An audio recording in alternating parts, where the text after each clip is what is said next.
Welcome to Fiction Audiobooks. If you enjoy the content, like and subscribing would be greatly appreciated. If you have any recommendations for novels, comment below.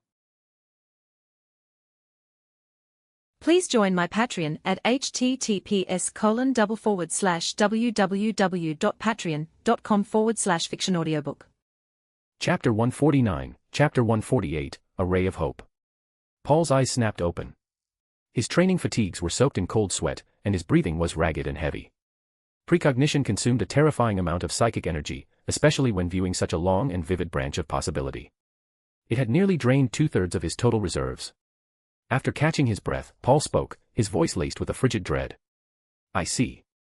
So," he muttered to himself, "if I fight Sanguinius head-on, my win rate is less than 3%. And even if I managed to win by some miracle, it would expose Crimson Dawn's entire hand. It would only draw down an even more brutal suppression from the Imperium, likely involving multiple legions." He slowly stood up and opened the regional chat channel. "Paul Dawn, Sanguinius and his sanguinary guard are heading for Kent Hive. ETA, under 1 hour. Paul Dawn, Cogboy, execute Plan A. All players cease abnormal activities immediately. If you have a shift, go to work. If you're on patrol, go patrol. Compile all our administrative logs, production reports, and civil improvement data from the past half-month. Paul Dawn, Schrodinger Bro, Notify Tax Bro, White Scars, and the rest of the 7. Tell them not to log in for now. Their Astartes identities are way too conspicuous. Sanguinius would realize something was wrong with a single glance. A Primarch's psychic connection to his own sons is absurdly sensitive. Even though the gene seed we bought isn't tied to any specific gene sire, we shouldn't take any risks. Having played the game for so long, they were well acquainted with its mechanics. When players logged off, their avatars didn't vanish, they became cold, lifeless vessels resembling corpses. Furthermore, the system store sold specialized, cryolog-off pods. These ensured that the carrier vessels didn't emit a single trace of life signs, making them far easier to hide and store. These pods weren't overly expensive, with the player's current financial standing, practically everyone owned one. Paul Dawn, remember, right now we are law-abiding, hard-working hive administrators dedicated to construction, who were just tragically robbed. Do you all know how to cry poor? Do you know how to complain about hardship? Put yourselves in the shoes of an honest man bullied by a thug. I want aggrieved expressions and innocent eyes." The channel instantly exploded. "Blood Angel Second Emperor, seriously? Paul. My idol, the great angel of the Imperium is actually coming to check our water meter. Studying med is worse than falling to chaos. Plan A, that's the we don't know anything, we're victims too, act, right? Copy that. Don't ask me, my orky senses tell me it'll work, just logged on. My sister says my company's hounding me for reports in reality. I'm logging off, laying low. Blood Angel Second Emperor, don't worry, Paul. I'm an expert at crying poor. Besides, we were actually robbed. Several warehouses were emptied out completely. Even our own hive citizens are completely in the dark." Cogboy's reply was terse, "Deployment initiated. Will be complete in 30 minutes. Paul closed the chat channel. He walked back to the meditation dais, sat cross-legged, and closed his eyes. He wasn't going to use precognition again. He was going to make an edit. Deep within his dark golden pupils, the pale golden facet representing hope began to shine with blinding intensity. "Hope," Paul chanted softly, his voice carrying a certain divine rhythm. "Is believing that tomorrow will be better. Is believing that the darkness will eventually pass. Is believing that some existences can remain temporarily unnoticed." He took a deep breath, injecting the entirety of his remaining psychic reserves into the hope trait. "My hope is this." Paul opened his eyes. His dark golden pupils had now turned entirely pale gold, burning like twin miniature suns. "From this moment on, I do not exist." The instant the words fell from his lips, a conceptual shift quietly overwrote all information regarding Paul in this location. It wasn't invisibility, nor was it a psychic shield. It was a temporary alteration of every conceptual trace that Paul had ever existed. Within the range of Paul's psychic coverage, any reconnaissance, divination, psychic perception, or even logical deduction aimed at him, would be subconsciously redirected to the conclusion that Paul does not exist. If Sanguinius used his precognition to search for information regarding him, the result would be a total blank. If he used a psychic sweep on Kent Hive, he would sense Cogboy, Schrodinger Bro, Blood Angel Second Emperor, and all the other players, but he simply wouldn't see Paul. This was one of the most broken abilities granted by the Hope trait, a Ray of Hope. When activated, it altered reality within the champion's psychic range to align with the direction of their hope. Naturally, the cost of using such a power was astronomical. It could only be used once every 10 years, and it permanently consumed 10% of the user's maximum psychic capacity. In other words, after using this ability, Paul's peak storm tier psychic power would regress to roughly mid-storm tier. But Paul used it without a shred of hesitation. He refused to let the Crimson Dawn they had worked so hard to build face total annihilation. It's just a psychic tier, he reasoned. For players like them, it could simply be grinded back up. Unlike the natives of this universe, they weren't permanently bound by the tier they were born with. Pale golden light enveloped his entire body. His form began to blur and turn transparent, until it seemed to completely meld into the light and shadows of the sanctum. He hadn't vanished, his very presence had been utterly diluted. It was like staring straight at a cup on a table, but your brain automatically ignoring its existence. Just as Paul's presence was about to dissipate completely.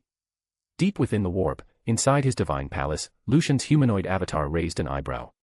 A clever application of the hope trait, but the psychic intensity is still lacking. He tilted his head, a smile breaking across his face. Sanguinius is the 9th Primarch of the Imperium, a demigod forged in psychic power. This little parlor trick of yours isn't going to fool him. He raised his right hand and lightly pointed his index finger. 1,000,000 points of energy from the system coalesced into a single, pure, warm speck of golden light. It pierced through the veil separating reality and the warp, slipping silently into Paul's body. The instant the speck of light merged with him, the erasure of Paul's presence magnified tenfold. If he was merely easy to overlook before, he was now absolutely imperceptible. As long as Paul didn't act like a complete moron, say, by jumping in front of Sanguinius, pulling funny faces, and shouting, "You can't see me. You can't see me," he would never be discovered. Lucian retracted his hand, visibly satisfied. "I'll help you out one more time, fellow Earthling. You fourth scourge bastards sure are lucky," he continued softly. "This energy can only be used to exchange for things in the material world, it's completely useless for my own growth. If Tsench had it, he would have long since hatched a conspiracy to use you as cannon fodder for his front lines. After all," he added with a chuckle, "you're my chosen champion. If you got caught by a Primarch and turned into soup this early on, my entire investment would go down the drain. Time is running short for you guys." With that, he lay back down on his hovering chair, pulled up the system interface, and looked at the astronomical figure representing his energy balance, humming a cheerful little tune. Kent Hive, top-floor conference room of the governor's palace. Cogboy stood by the window, switching his right mechanical eye to telescopic mode. In his vision, 2 crimson and gold Thunderhawk gunships were slowly approaching from the horizon, their thruster wakes carving stark trails across the grayish-yellow sky. "They're here," Cogboy murmured. He turned back to the conference room. It had been perfectly arranged to resemble a standard administrative reporting venue. The long conference table was stacked high with data slates, ledgers, and holographic projectors. Over 20 Youth League members in crisp, clean uniforms stood at attention on either side. These young administrative assistants clutched stacks of documents. Their expressions were meticulously practiced, a perfect blend of nervousness and anticipation, exactly how local bureaucrats should look when welcoming a high-ranking official for an inspection. Schrödinger Bro sat in the secondary seat, a thick copy of the Kent Hive Reconstruction Progress Report open before him. He nodded to Cogboy. Blood Angel's second emperor stood in the corner, holding a small notepad, playing the role of the diligent minute-taker. Privately, he was buzzing with excitement, eagerly awaiting the arrival of his idol, the Emperor of the Second Imperium. Every other player was properly hidden or in disguise. "Remember," Cogboy said, his gaze sweeping the room one final time, his voice calm and steady. "We are the legitimate administrators of this hive, led by Governor Cage Lawrence and officially recognized by the Iron Hands Legion. We are striving to improve the lives of our citizens. We were just brutally robbed by unidentified thugs, suffering catastrophic losses. We feel deeply aggrieved, and we desperately need help." "Understood." "Understood," the group chorused. Cogboy nodded. He turned to the window just as the Thunderhawk gunship began its slow descent toward the heavy landing pad atop the hive spire. 300 meters below, inside the secret sanctum. Paul kept his eyes closed, his presence completely melting into the environment. "Watch closely, Sanguinius," Paul whispered in his heart. "Take a good look at the difference between Crimson Dawn and your Imperium of Men. Chapter 150, Chapter 149, Sak-Ken falling into Tsench's embrace. The City of the Holy Anthem, Kanmo Dynasty Secret Chamber. Inside the mirror, the phantom projection of Iteo's Rauqueries practically filled the entire frame. Its deep blue scales and feathers shimmered with a mutating purple light, the 3 pairs of eyes on its avian head all locked onto Sak-Ken. "What are you still hesitating for, Sak-Ken Aller?" The greater demon's voice layered 1,000 whispers into one, overflowing with the temptation of knowledge and the mockery of fate. 80 years ago, Ferrus Manus descended upon Aurelian. Your family was branded as heretics because of a dream involving the service of the Plague Father. Your parents were blown to pieces by bolter fire. Your brothers and sisters were packed onto the black ships, where imperial psychers drained every last drop of their power before tossing their withered husks into the reclamation vats to be rendered into corpse wax and fertilizer. Because you were so young, your name had never been recorded in the family registries. You were spirited away by a servant early on, fleeing into the wastelands and miraculously surviving. You lived incognito ever since, only resurfacing after your psychic talents awakened. It was I who granted you a lifespan beyond that of a mere mortal. It was I who helped you masquerade as the then weak Garrison Conmo. This is the power of knowledge and change. This is the blessing of the changer of ways. Iteos tilted its head, revealing rows of needle-like teeth. Is your stubborn adherence to the past all these years due to that fleeting romance with an underhive woman? Give it up. After all these years, she's likely long dead, and there's no way she could have borne a scion of House Aller. You haven't been able to find her in all this time, have you? Your hatred for the extermination of your family has never faded. You need to grow stronger. You need the hope that the Changer of Ways offers you. Only the Changer of Ways can grant you the power you need to exact your revenge. Sakin's body trembled. Deep within his pupils, pale purple psychic light began to flicker. The old scar on his left cheek, a memento from a piece of flying shrapnel that struck his young face while fleeing his family's destruction, began to writhe and burn. Even though the one who arrived today is not Ferris of the Iron Hands. Iteos' voice dropped into a serpentine hiss. Sanguinius, the Imperium of Men, the 9th Primarch, the great angel of the Imperium, is there truly any difference between him and Ferris? The image in the mirror shifted. It displayed the scene of Sanguinius in the governor's palace conference room. It captured his gentle yet unquestionable tone. His gaze that looked down upon them as if they were mere mortals. His command granting them exactly 3 days to uncover the truth. How terrifyingly similar it was to the words Ferris Manus had spoken to the royal house Blaek 80 years ago. Submit, or be destroyed. Look at him, Iteos chuckled softly. The Primarchs are all the same. In their eyes, there is only the territory of the Imperium, the will of the Emperor, the glory of the Great Crusade. The suffering of mortals. The survival or destruction of a family. Merely statistics on a ledger. Sakin's breathing grew increasingly ragged. Memories flooded back like a tidal wave. He remembered the servant, dying of radiation sickness, whispering with his final breath, "Live, child. Do not forget, the vengeance of our house." That was the exact moment his psychic powers had awakened, and Iteos had found him in the mirror. He had struck a bargain with this Iteos, who claimed to be an emissary of the Changer of Ways, but he had never agreed to fully surrender himself to corruption. Iteos didn't seem to care. In its own words, it had all the time in the world to wait for Saken to willingly throw himself into the embrace of Tsench. He had then taken on the identity of Garrison Conmo, eking out a pathetic existence right in the heart of his enemy's stronghold. Every single day, he wore a mask, forcing smiles for the Hisman Merchant Guild, the Mechanicus, and everyone else who had sold his family out. Aside from that chance encounter with the underhive woman, in the dead of night, he would always be alone, tracing the scar on his left cheek, feeling the bone-deep agony of his bloodline and his family. Join us, Saken, Iteos spread its wings, and the reflection in the mirror transformed into a dazzling, infinite sea of purple stars. The Changer of Ways grants you true knowledge. The fundamental nature of psychic power. The profound mysteries of the warp. The methods to manipulate the threads of fate. You will gain power, power enough to take your revenge upon a Primarch. You will see the truth about the Emperor, about the Great Crusade, and about the cruel, laughable nature of this universe. Saken raised his head. His eyes had turned entirely pale purple. Reflected in his pupils was the infinite, mutating madness of Tsench's domain. The scar on his left cheek split wide open, but it wasn't blood that flowed out, it was a mass of fine, writhing purple psychic tendrils. His voice was hoarse, but it steadily grew resolute. I have had enough of hiding.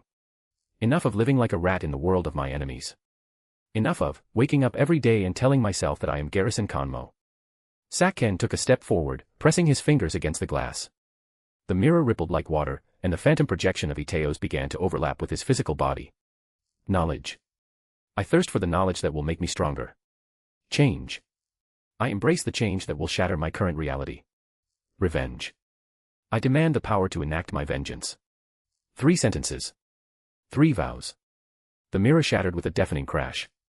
The shards didn't fly outward, instead, they dissolved into countless motes of purple light that surged directly into Saken's body. His physical form began to mutate grotesquely. Scale-like patterns erupted across his skin. 2 massive bulges pushed outward from his back. His fingers elongated, sprouting additional joints.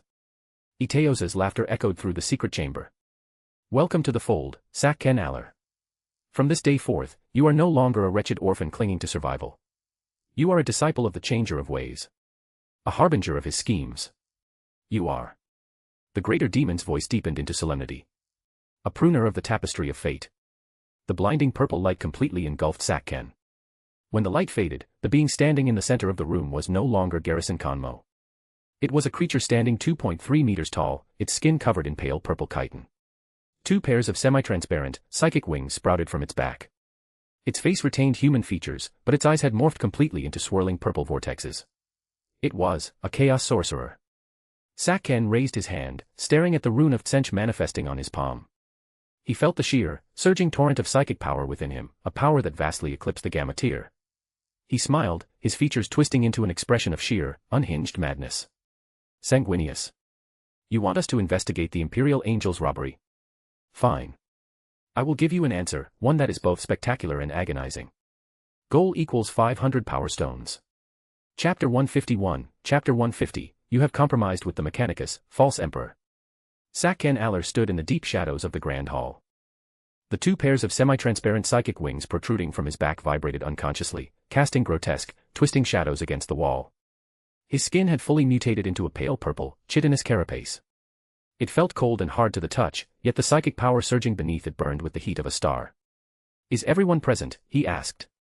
His voice was no longer the gloomy, stifled tone of Garrison Kanmo. It was a terrifying chorus, multiple voices layered over one another. 9 psychers clad in black robes stepped out from the shadows. Beneath their hoods, their eyes glowed with a malignant blue-purple light, irrefutable proof that the mark of Tsench had been seared into their very souls. These men were originally a clandestine psyker squad cultivated by the true masters of the Kanmo dynasty. Each of them was a master-tier psyker, tasked with monitoring the mental state of the dynasty's other psykers and delivering regular reports to the Mechanicus. But now, they were Sakken's most loyal slaves. Lord Patriarch, the lead cultist bowed, his voice raspy. All 527 members of the dynasty have arrived in the Grand Hall. None are absent. The corners of Sakken's mouth curled upward. Excellent. He turned and strode deeper into the hall, approaching a concealed alloy blast door. The door was sealed by a complex psychic lock. Originally, it required 3 Kanmo elders to simultaneously input their psychic signatures to open it.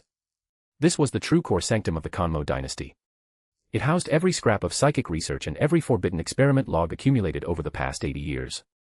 Sakken merely raised his hand. Pale purple psychic tendrils slithered from his fingertips and wormed their way into the keyhole. The mechanical tumblers inside shrieked in protest, the psychic circuitry dissolving as rapidly as if doused in hyperacid. 3 seconds later, the door hissed open.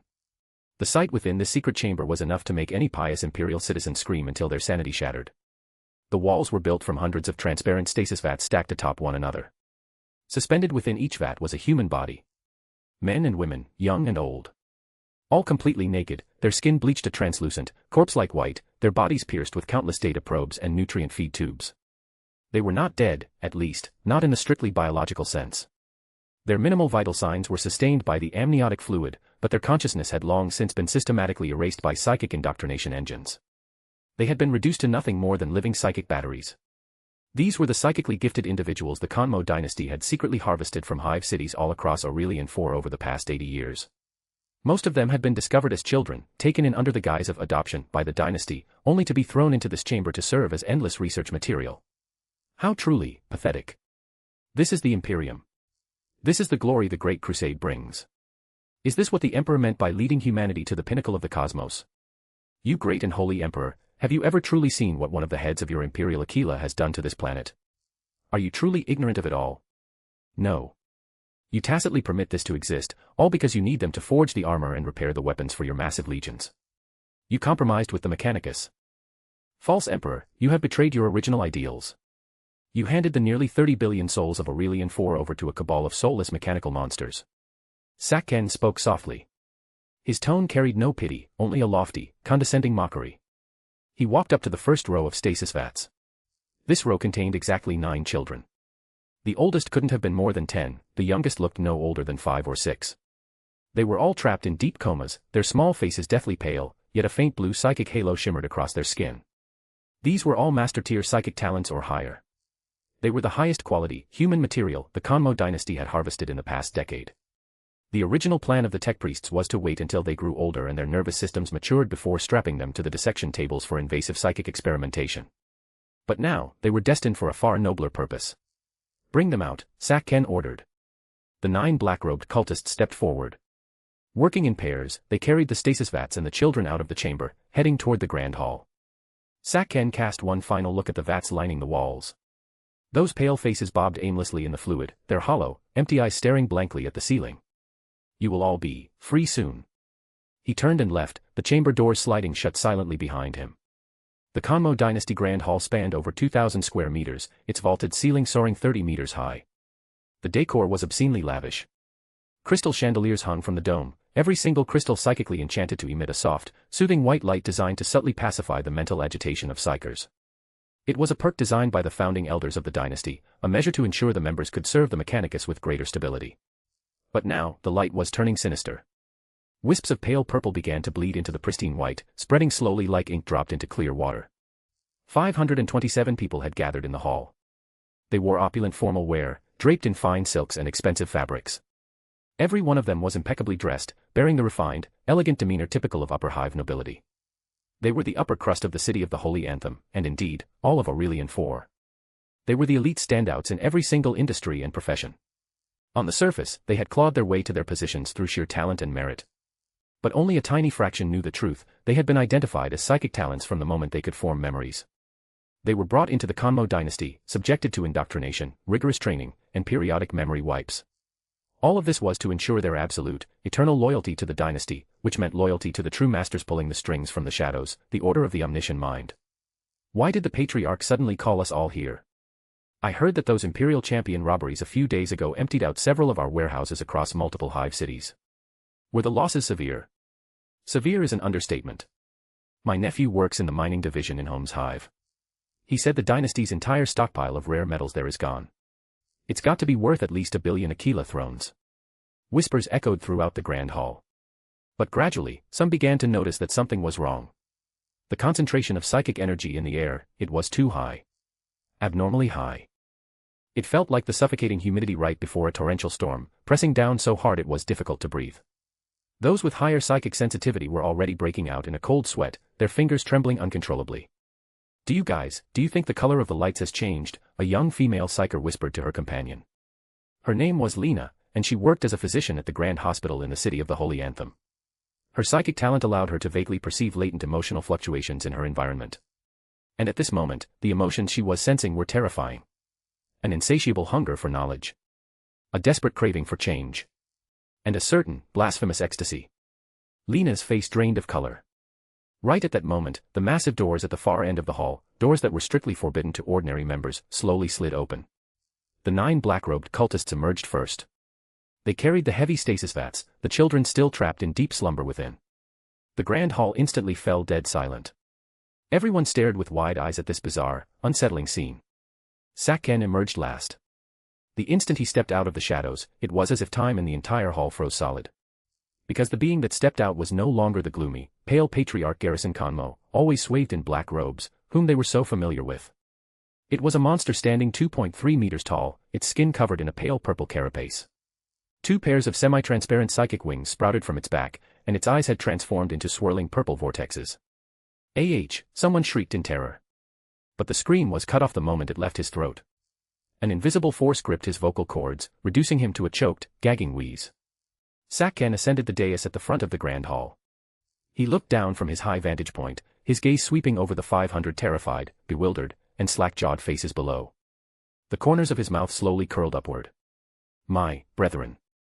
His voice, amplified by psychic power, echoed directly within the depths of everyone's minds. Welcome to the moment of truth. Sakken raised his right hand. Palm facing upward, his 5 fingers slowly splayed open. With his movement, the purple and gold psychic conduits etched into the grand hall's floor flared with blinding light. The conduits began to writhe, extend, and interweave like living serpents. In the blink of an eye, they formed a massive, intricate summoning circle of scent spanning over 50 meters in diameter across the floor. At the dead center of the array sat the 9 stasis vats containing the children. The 9 black-robed cultists moved swiftly, taking their positions at the 9 nodal points of the array. They sat cross-legged, their hands weaving complex psychic seals. Their eyes turned entirely blue-purple, and they began to chant ancient, blasphemous incantations. This was forbidden knowledge poured directly into their minds by the Lord of Change, Iteos Raukaris, a taboo ritual dragged straight from the abyssal depths of Tsench's domain.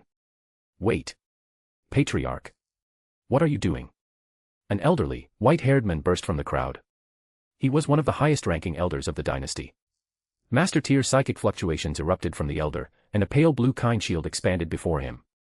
He was a telekine specialist focused entirely on defense. Over the past few decades, he had successfully blocked at least 17 assassination attempts against the dynasty. But today, his shield lasted for exactly 0.3 seconds. Sakken didn't even look at him.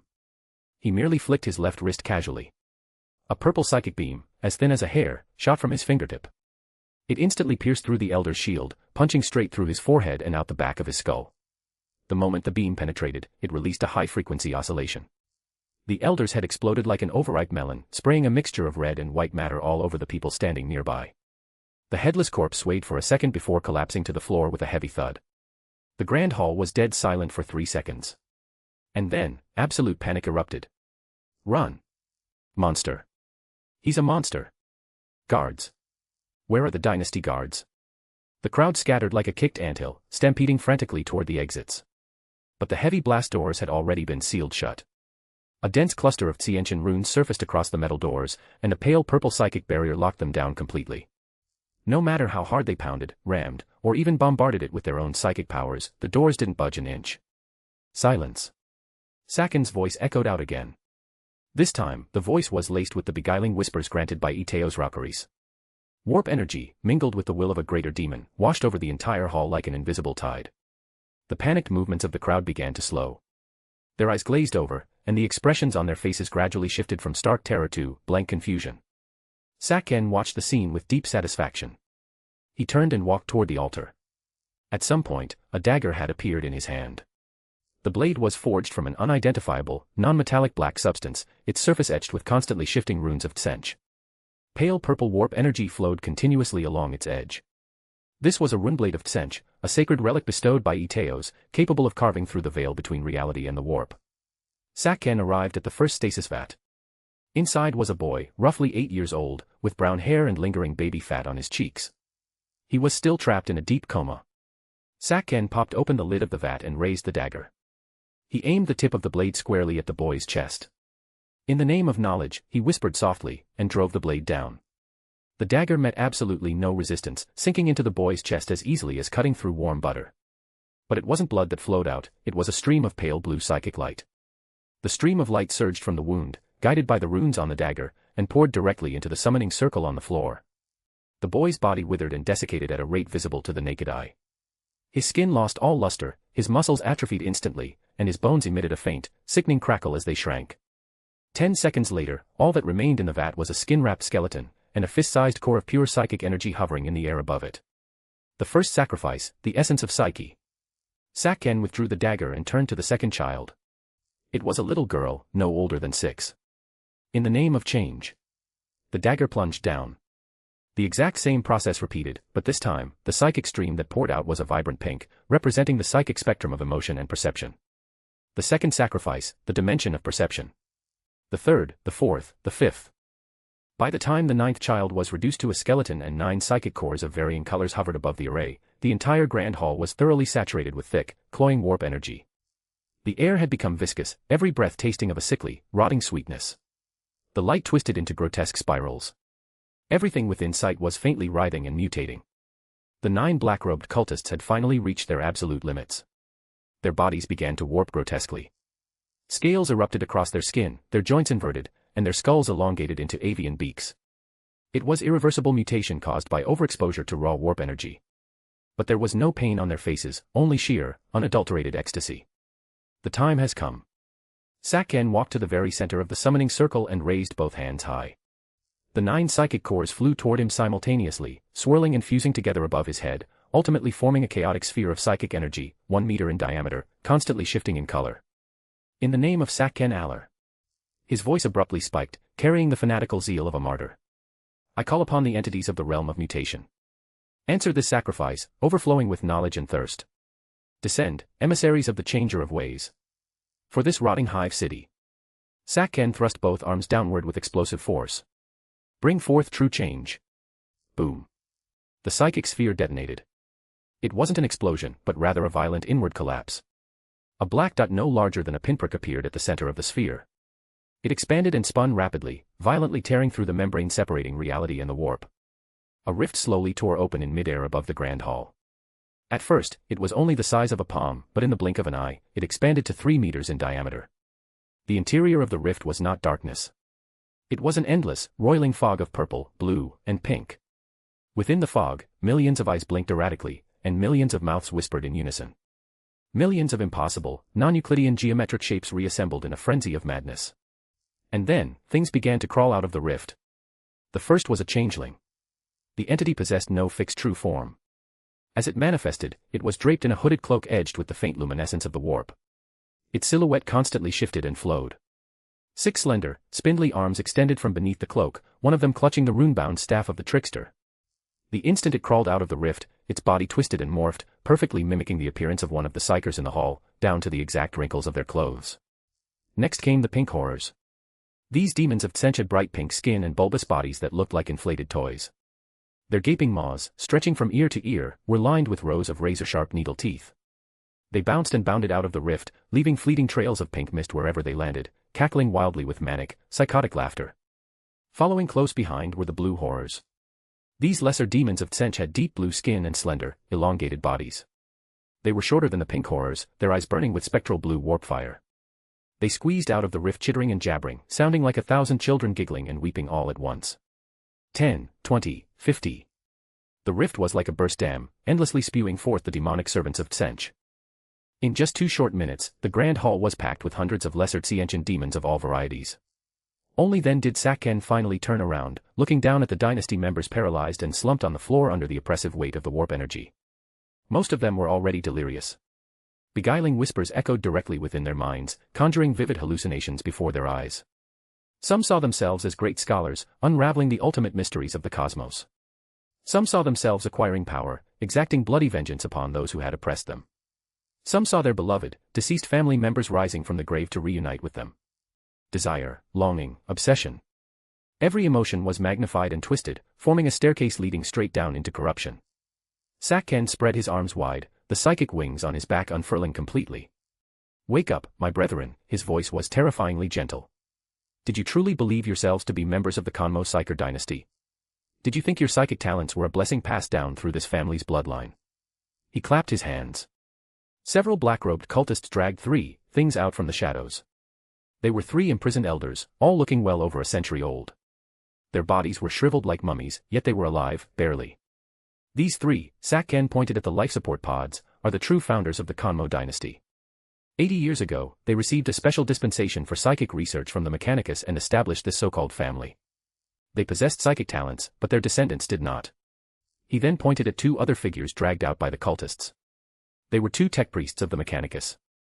One had his lower half retrofitted into a track chassis, while the other had the entire left half of his face mechanized, a multispectral scanner shoved into his eye socket.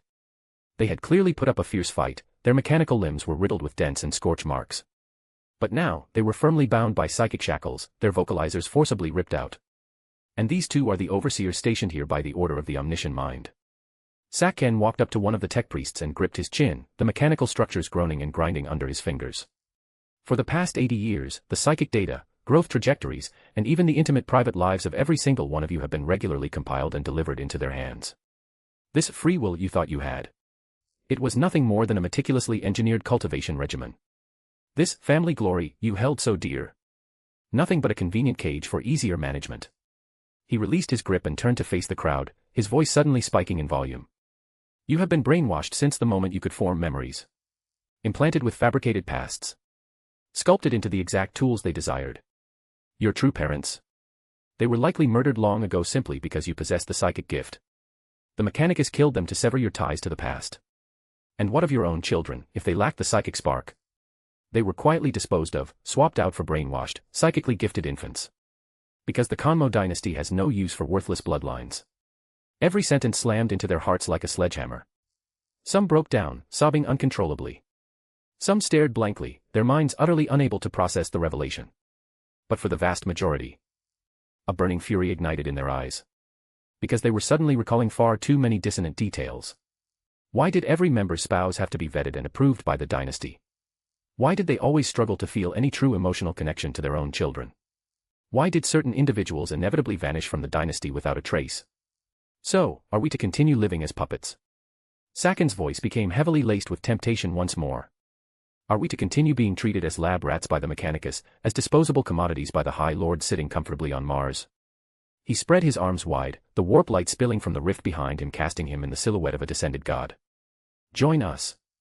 Embrace the blessings of the changer of ways. Knowledge, power, true freedom, everything you have ever desired can be found within the realm of mutation. Look upon them. They are not monsters, they are emissaries. They are companions sent to liberate us. A changeling happened to crawl to the feet of a young female psyker. Its body twisted and morphed into the exact likeness of her sister who had died prematurely, whispering in her sister's exact voice, "Sister, I missed you so much." The female psyker shattered completely. She fell to her knees, hugging the disguised changeling as she wailed in absolute despair. And with her psychological collapse, her psychic defenses crumbled entirely. The corrupting whispers of Tsench invaded her consciousness like a virulent plague. 1, 2, 10, 100. Throughout the grand hall, more and more psychers began to lower their heads. Their bodies started to mutate, and a sickly purple light surfaced in their eyes. Saken watched the scene unfold, a deeply satisfied smile gracing his face. He had succeeded. Over 500 psychers were on the verge of falling completely into the embrace of Tsench. This would be a force more than capable of completely overturning all of Aurelian 4. And all of this. It is all thanks to you, Lord Sanguinius. Saken gazed up at the domed ceiling, as if his vision could pierce through the layers of the hive structure to see the red tear in orbit. It was you who gave us a 3-day window. It was you who forced my hand to act prematurely. It was you who personally lit the fuse of this hive city's damnation. He chuckled softly, his voice brimming with the sheer, unadulterated pleasure of a successfully executed scheme. Goal equals 500 power stones. Chapter 152, Chapter 151, Too Perfect. At the same time, the apex of Kent Hive. The crimson and gold Thunderhawk gunship, Holy Word, slowly descended onto the hastily cleared landing pad, the heat radiating from its thrusters warping the air around it. The assault ramp lowered. Sanguinius was the first to step out. His pristine white wings unfurled beneath the illumination of the hive's artificial dome, pale golden psychic light flowing across every single feather.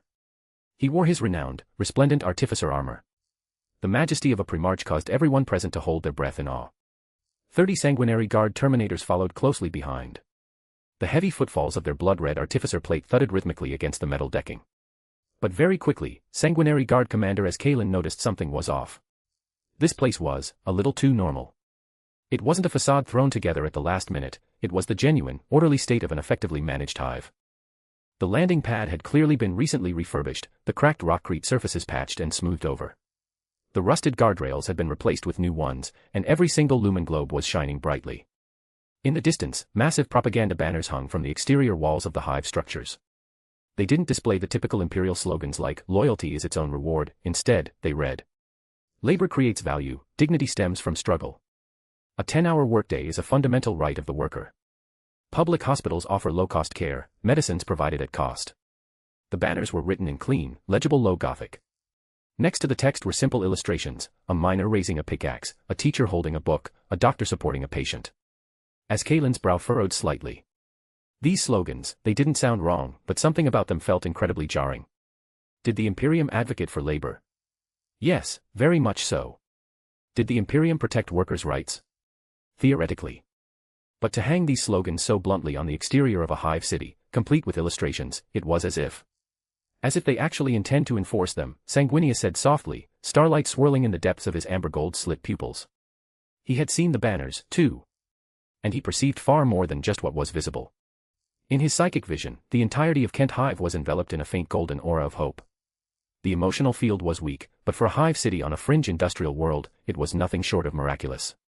Because on the vast majority of imperial hive worlds, the emotional field of the lower-class citizens typically consisted of apathy, despair, terror, and hatred. But here, there was actually hope. Though it was still heavily intermingled with the anxiety of poverty, uncertainty about the future, and the physical weakness born of chronic malnutrition, the core of it was undeniably hope.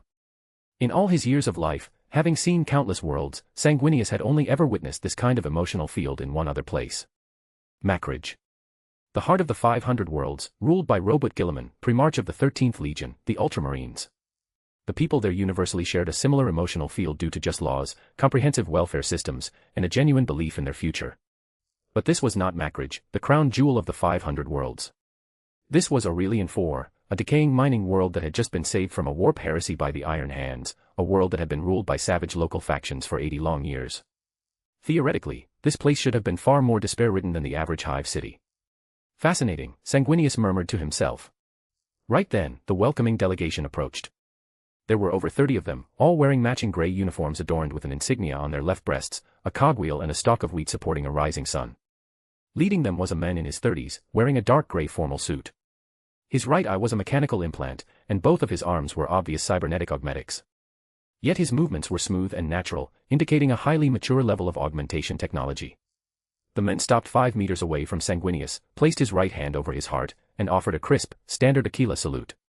Cage Lawrence, Governor of Kent Hive. On behalf of Crimson Dawn and the 98 million citizens of this hive, I welcome Lord Sanguinius, Primarch of the 9th Legion, on your inspection tour.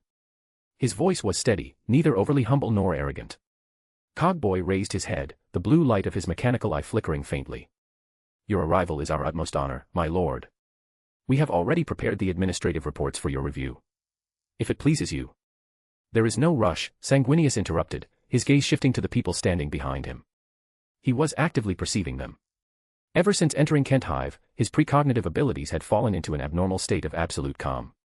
Paradoxically, this made him suspicious.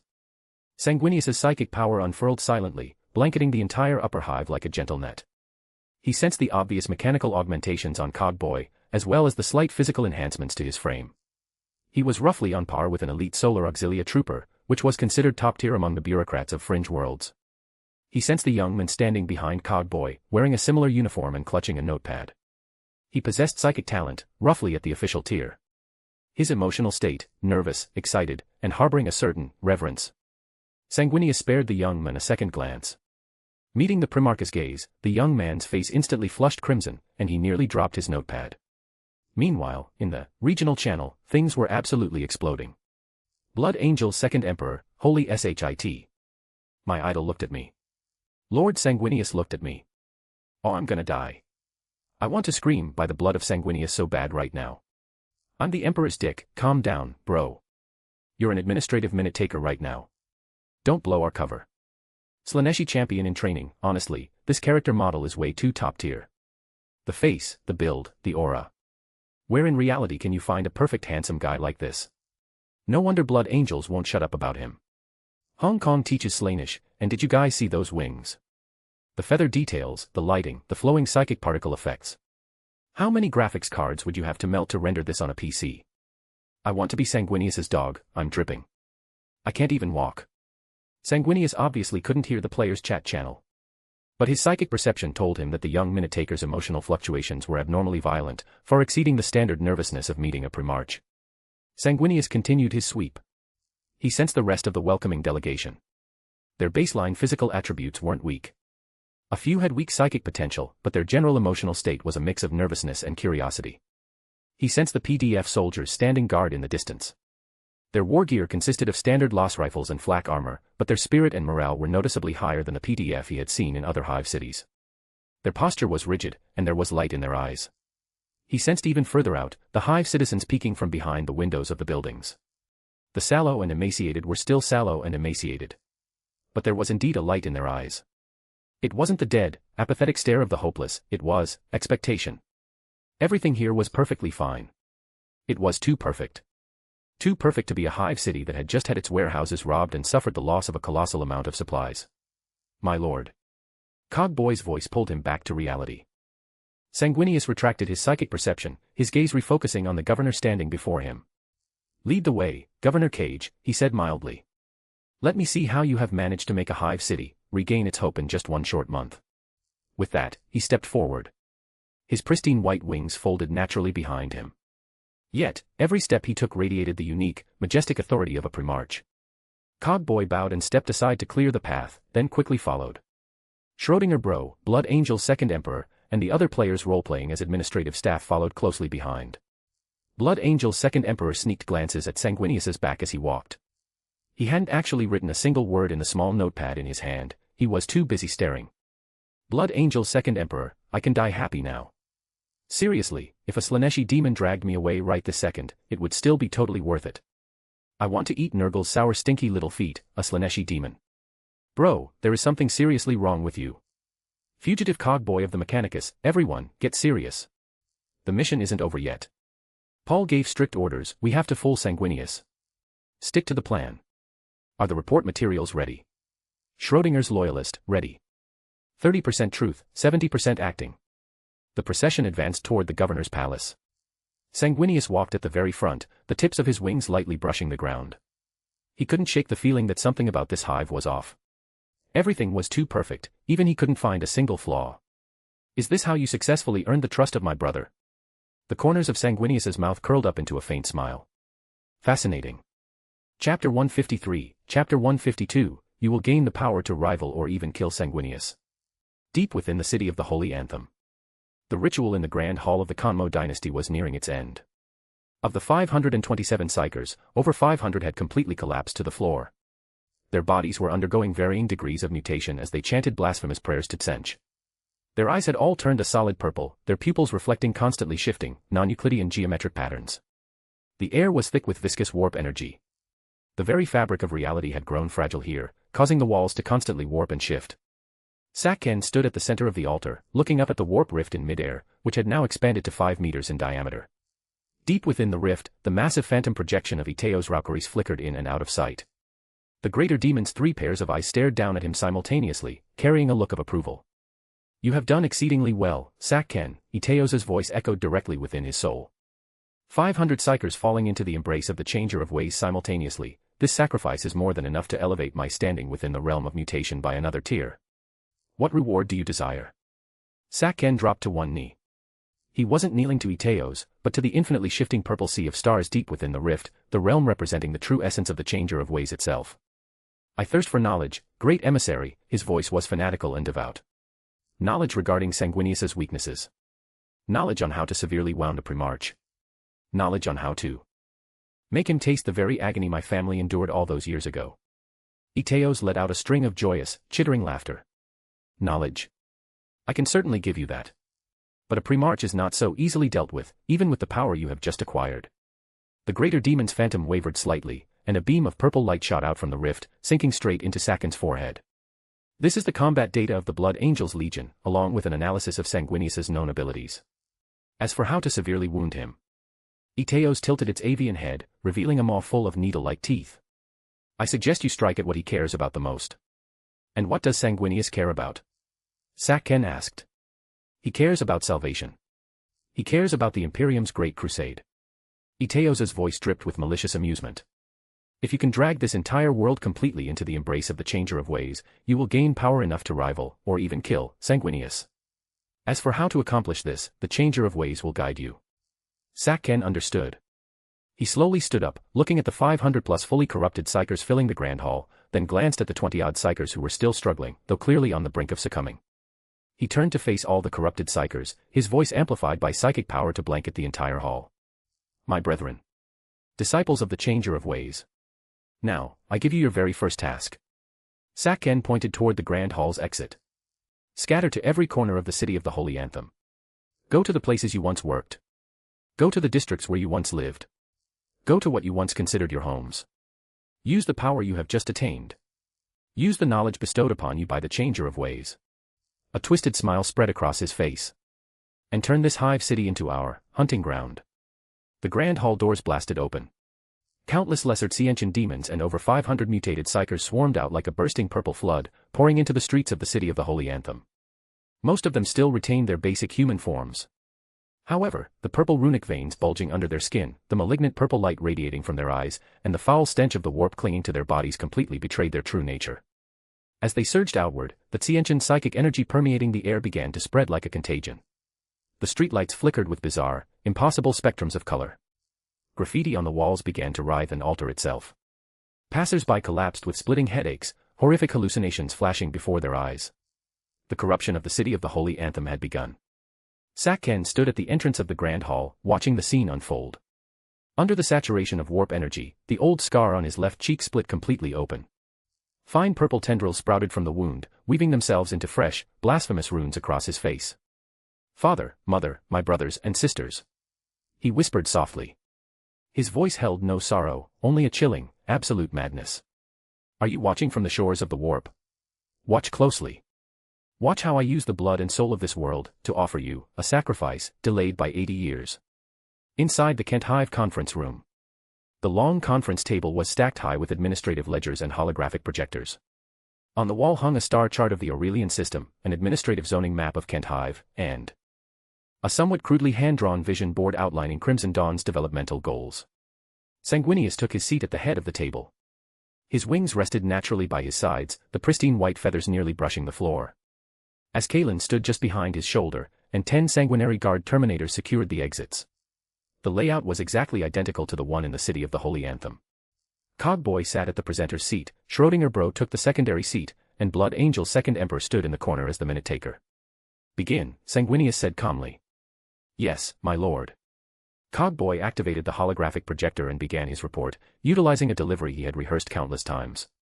It has been exactly 37 days since the Crimson Dawn accepted the mandate of the Iron Hands Legion to assume administrative control of Kent Hive on the 273rd day of the Standard Terran Year, 976.M30. Our Phase 1 operational focus was on stabilizing public order, restoring industrial production, and improving civilian welfare. Item by item. Point by point. The data was meticulous, supported by charts, graphs, and on-site visual records.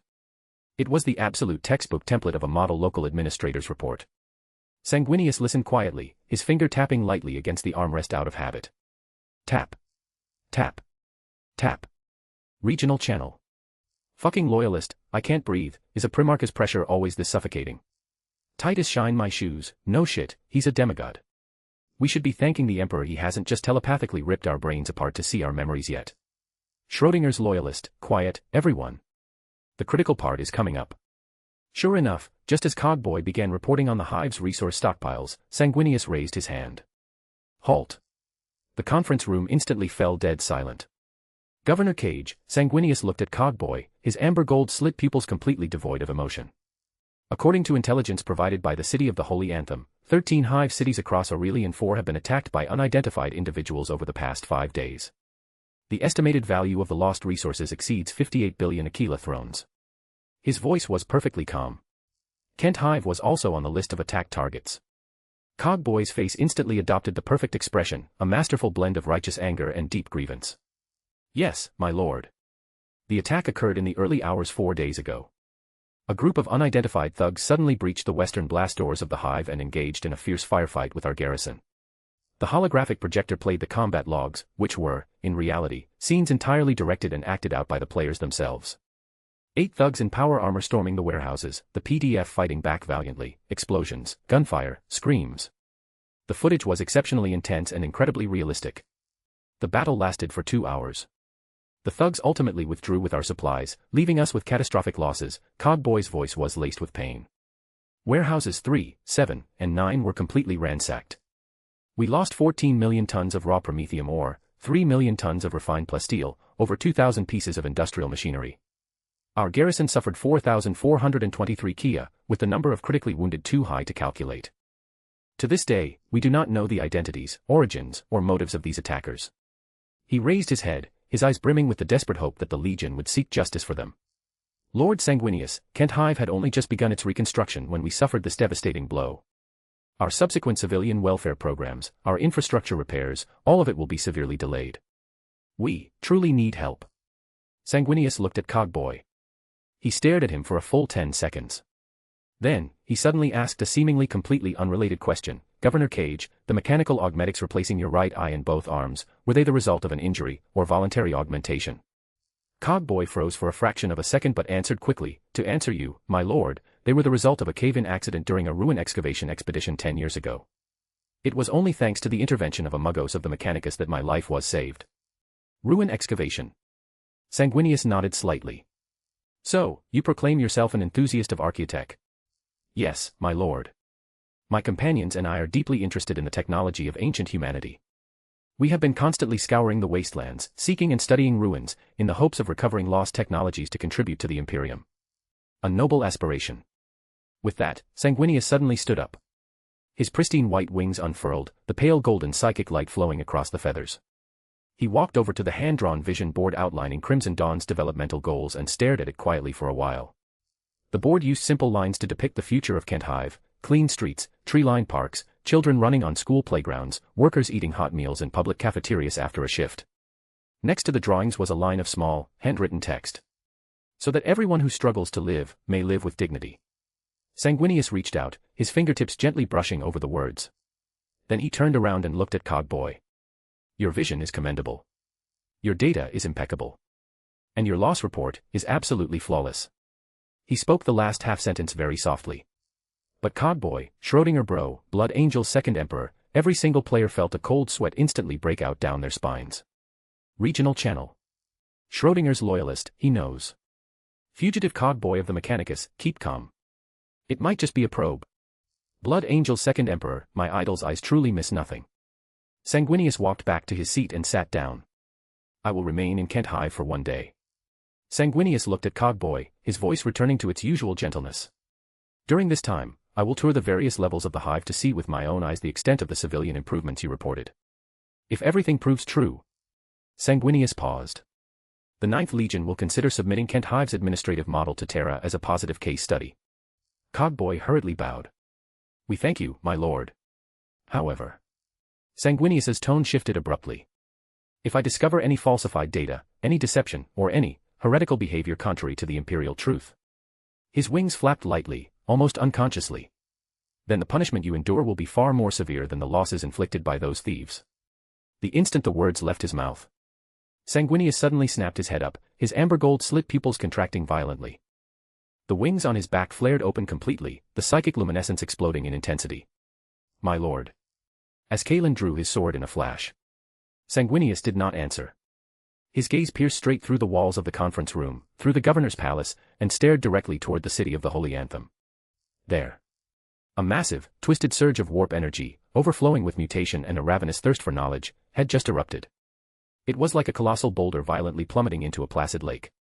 Massive ripples were expanding outward from the city of the Holy Anthem, rapidly engulfing all of Aurelian 4. As Kalen, Sanguinius's voice turned freezing cold.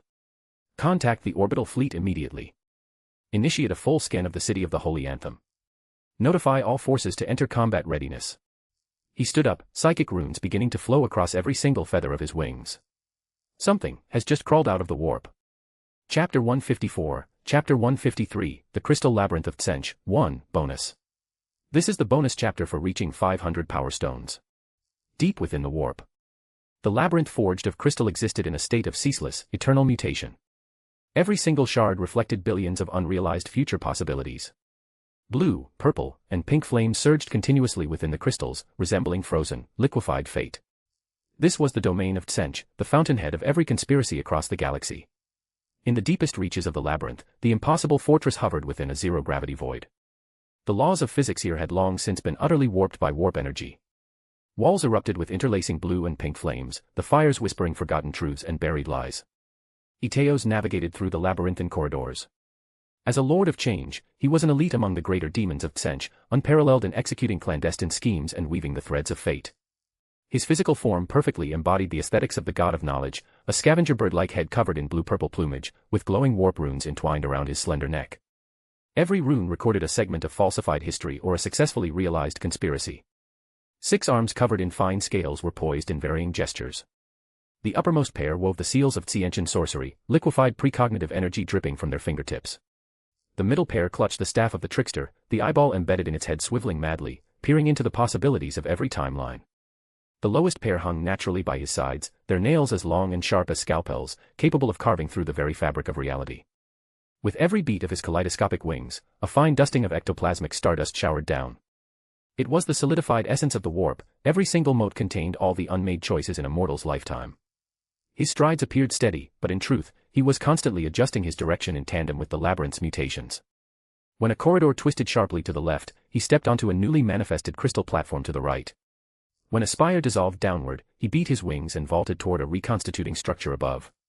Only the most powerful lords of change could avoid losing their way within the primordial domain of Tsench. Because here, every path was correct, and every path was a trap. After so long, I have finally arrived, Eteos said, stopping before the entrance to the fortress. 2 massive doors, formed from billions of constantly opening and closing book pages, slid apart automatically. Each page was inscribed with a different version of history. Some recorded the emperor falling during the Unification Wars, some depicted Horus remaining forever loyal, and some even documented that humanity had never left Holy Terra. In the heart of the fortress, the figure of Tsench hovered above a woven throne. He possessed no fixed form, or rather, all forms were his truth. As Iteos bowed in reverence, the entity on the throne simultaneously manifested three distinct states.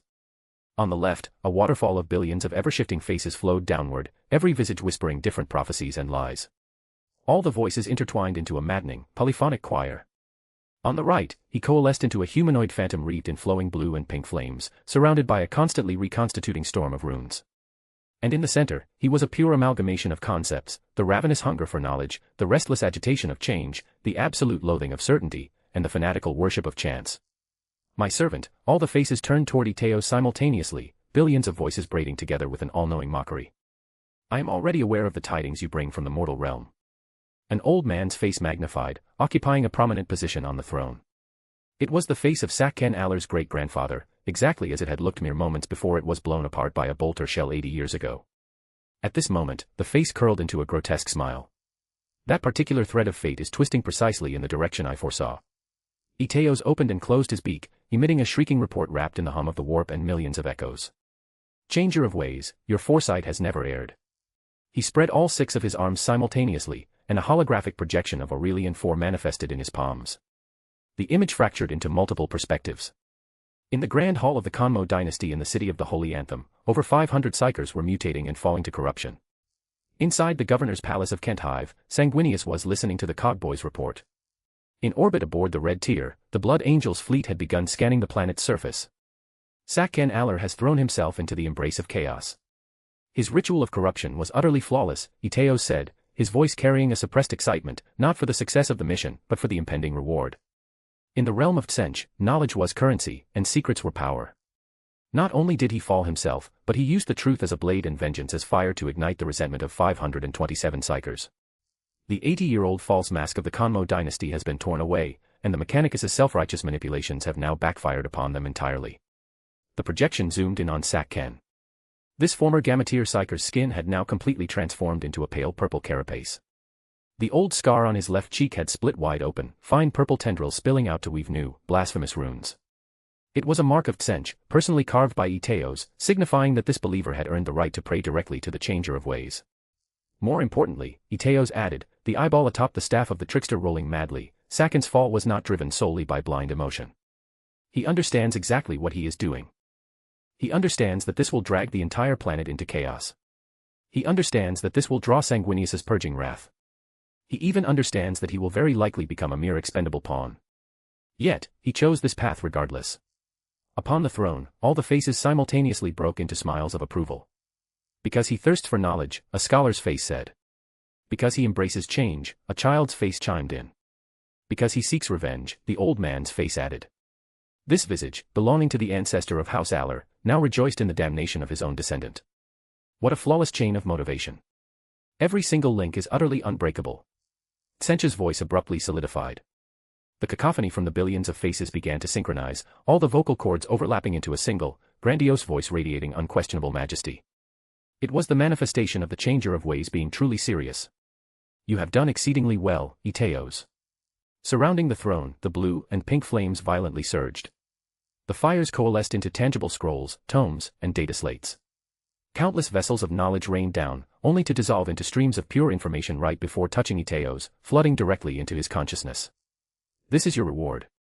Iteos' body trembled violently. The runes on every single feather refreshed, the field of vision for every single eye expanded, and he even felt his precision in manipulating the threads of fate increase by at least 3 orders of magnitude. I thank you for your blessing, Changer of Ways. Iteos bowed deeply, crossing his 6 arms across his chest in the highest gesture of reverence known to the cult of Tsench. But the work is not yet finished. Tsench's voice shifted once more, this time carrying a certain, calculated amusement. The flames upon the throne began to reassemble, sketching out an entirely new picture. It was Aurelian 4, but not as it currently was. In the vision, the city of the Holy Anthem had been completely engulfed by the purple psychic energy of Tsench. Buildings twisted into impossible, non-Euclidean geometries, and the citizens went utterly mad from information overload. Kenthive, meanwhile, struggled within a blood-red psychic storm, the Blood Angels locked in brutal combat with some putrid, green force. And in planetary orbit, the Iron Hand's fleet had long since departed, leaving only the red tear hanging in the lonely void. Sakin's fall is merely the prologue. Tsench's voice lowered into a guiding, inquisitive tone. My servant, do you know how the most exquisite patterns in the tapestry of the changer of ways are born? Iteos answered cautiously, through precise calculation, predetermining the trajectory of all variables, ensuring every single thread is woven exactly according to plan. Wrong. A face that had never appeared before surfaced. It was the face of a Muggos of the Mechanicus, his head half mechanized, a sickly thirst for knowledge flashing in his bionic eyes. The most exquisite patterns are born from the convergence of the unexpected. In the vision, the blue representing Tsench began to intertwine with another, filthy green. This green was viscous and putrid, overflowing with the grotesque fecundity of both life and death. It surged from the fissures in the planet's surface, spread through rotting conduits, and festered within the wounds of the dead. Nurgle, Iteos recognized the power immediately. Goal equals 250 power stones. Chapter 155, Chapter 154, The Crystal Labyrinth of Tsench, 2. Indeed, the Plague Father, Tsench's voice was laced with playful mockery. His sluggish, unimaginative domain, capable of nothing but repetitive procreation and rot, it should be utterly incompatible with my exquisite realm of endless change and infinite possibilities. But do you know? Billions of faces simultaneously curled into a grotesque smile. On Aurelian 4, at this very moment, our interests temporarily align. The vision zoomed in on a wasteland in the planet's northern hemisphere. It was the subterranean depths beneath what used to be the Aru Industrial Zone, the area where Sector 7 had plummeted after the Iron Hand's orbital bombardment 80 years ago. Deep at the bottom of the crater, a microscopic warp rift had yet to fully close. The Mechanicus had been working to repair it, but the sealing rituals were incomplete. More importantly, that rift does not connect to the pure, turbulent currents of the warp. The vision plunged deep into the rift. It was not the endless void within, but rather a garden. A putrid, flourishing garden, where every single leaf was simultaneously rotting away and stubbornly growing anew. It has pierced the very edge of Nurgle's domain. And the Plague Father has recently been preparing a celebration for his newest favorite. The scene shifted, revealing the depths of Nurgle's realm. Colossal pustules swelled like mountain ranges, yellow-green miasma choked the skies, and countless plague-bearers dragged their rotting forms across carpets of festering fungal bloom. In the center of the garden, a boiling cauldron was stewing something, a completely new plague creation that combined Nurgle's boundless love with sheer destructive potential.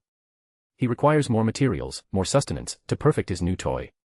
Tsench's voice carried the shrewdness of a merchant negotiating a deal. And Aurelian 4 possesses a population of nearly 30 billion souls. From the moment Iteos accepted this task, from his very first contact with Saken to guide his fall, he had vaguely perceived the larger picture. But now, the changer of ways had personally unveiled the grand design. So Saken's ritual? He asked tentatively. Is bait, Tsench admitted openly. Sanguinius will see the chaos corruption in the city of the Holy Anthem and descend personally to purge it. But just as he focuses entirely on extinguishing the purple flames of Tsench, Nurgle's green tide will surge from the rift.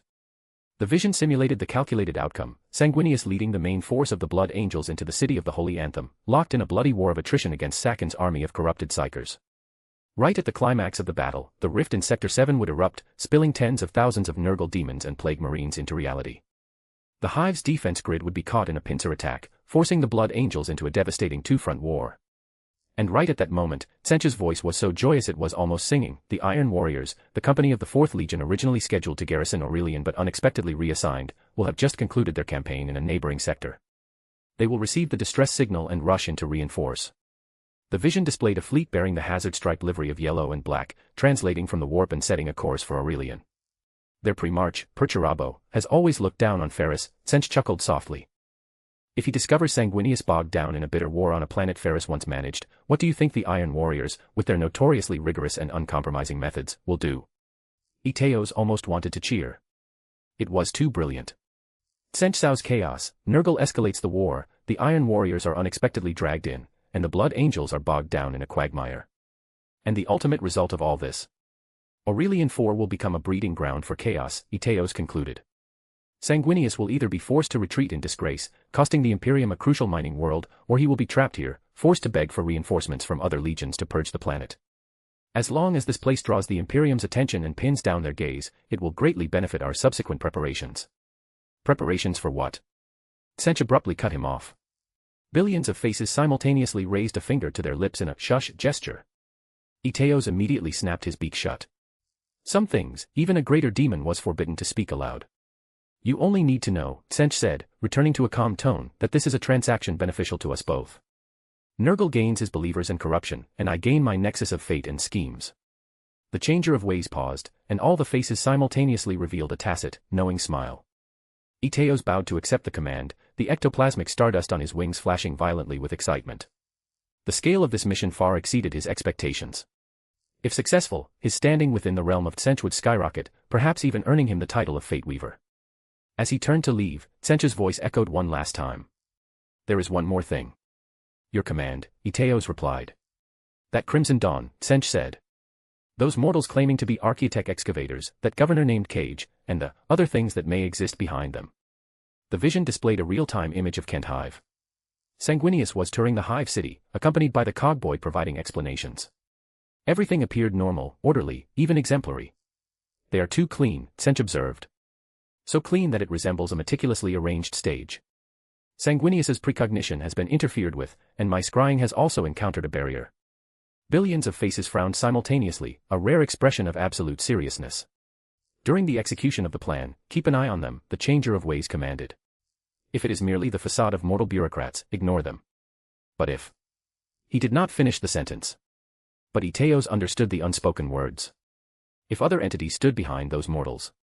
If their cleanliness was not a facade but some higher dimensional cover, if they too were placing pieces on this grand chessboard. I shall monitor them, changer of ways. Go. Iteos turned around, spreading his 6 arms and beating his wings. The instant he stepped out of the fortress, the crystal labyrinth behind him had already reconstituted. Old corridors dissolved, new spires shot up from the ground, and billions of futures refreshed within the crystals. Within the impossible fortress, Tsench reverted into countless faces, whispering, bickering, and debating amidst the blue and pink flames. He had long since foreseen every possible trajectory of this transaction, calculating Nurgle's reaction, Sanguinius's decisions, the Iron Warrior's operational patterns. All variables had been incorporated into his models, every contingency had a countermeasure. But Crimson Dawn was the sole exception. The sole exception was that faint, almost imperceptible shield on those mortals, a shield that belonged to none of the 4 chaos gods. Fascinating, a child's face whispered softly. A variable, an old man's face said solemnly. An opportunity, a scholar's face whispered excitedly. Ultimately, all the faces merged and coalesced into the changer of ways' most genuine emotion at this moment. Anticipation. It had been far too long since he had encountered a true unknown. In his omniscient vision that pierced through all possibilities, the fate of the galaxy should have been as clear as an open book, the rise of the Emperor, the splendor of the Great Crusade, the glory of the Primarchs, and the impending fall. But those mortals, that organization, that barrier. Let me see, Tsench's voice echoed through the empty fortress, carrying the delight of a chess player encountering a worthy opponent, who exactly you are. Or perhaps. All the faces of the changer of ways simultaneously revealed an unfathomable smile. You have absolutely no idea what role you are playing. Meanwhile, in Nurgle's garden. There were no crystal labyrinths here, only eternal putrefaction and rebirth. Rivers of pus flowed sluggishly, their banks overgrown with groaning mushrooms and weeping flowers. The sky was a jaundiced yellow-green, perpetually drizzling a warm rain that reeked of cloying rot. The ground was a soft carpet of fleshy fungal bloom, every step produced a squelching sound as milky white fluids oozed out. Deep within the garden, the Plague Father himself crouched before a boiling cauldron. His corpulent body was as massive as a mountain. Writhing maggots and palpitating organs were visible beneath his festering skin, and his grandfatherly face perpetually wore a satisfied, benevolent smile. At this moment, he was stirring the thick stew within the cauldron with a gigantic bone ladle. Rolling within the broth were countless half-formed plague creations. Some resembled multi-limbed infants. Some looked like mounds of flesh covered in eyes, while others were simply writhing masses of constantly mutating protoplasm. Ah, my little darlings are almost ripe, Nurgle said, his voice sounding like a kindly old grandfather, carrying a doting quaver. They just need a tiny bit of extra nourishment. He raised his head and looked toward the edge of the garden. There, a microscopic rift was slowly tearing open. Through the rift came the image of an industrial world, a grayish-yellow sky and towering hive spires. And, nearly 30 billion vibrant, fragile, and highly infectious lives. The changer of ways is always so thoughtful, Nurgle chuckled hoarsely.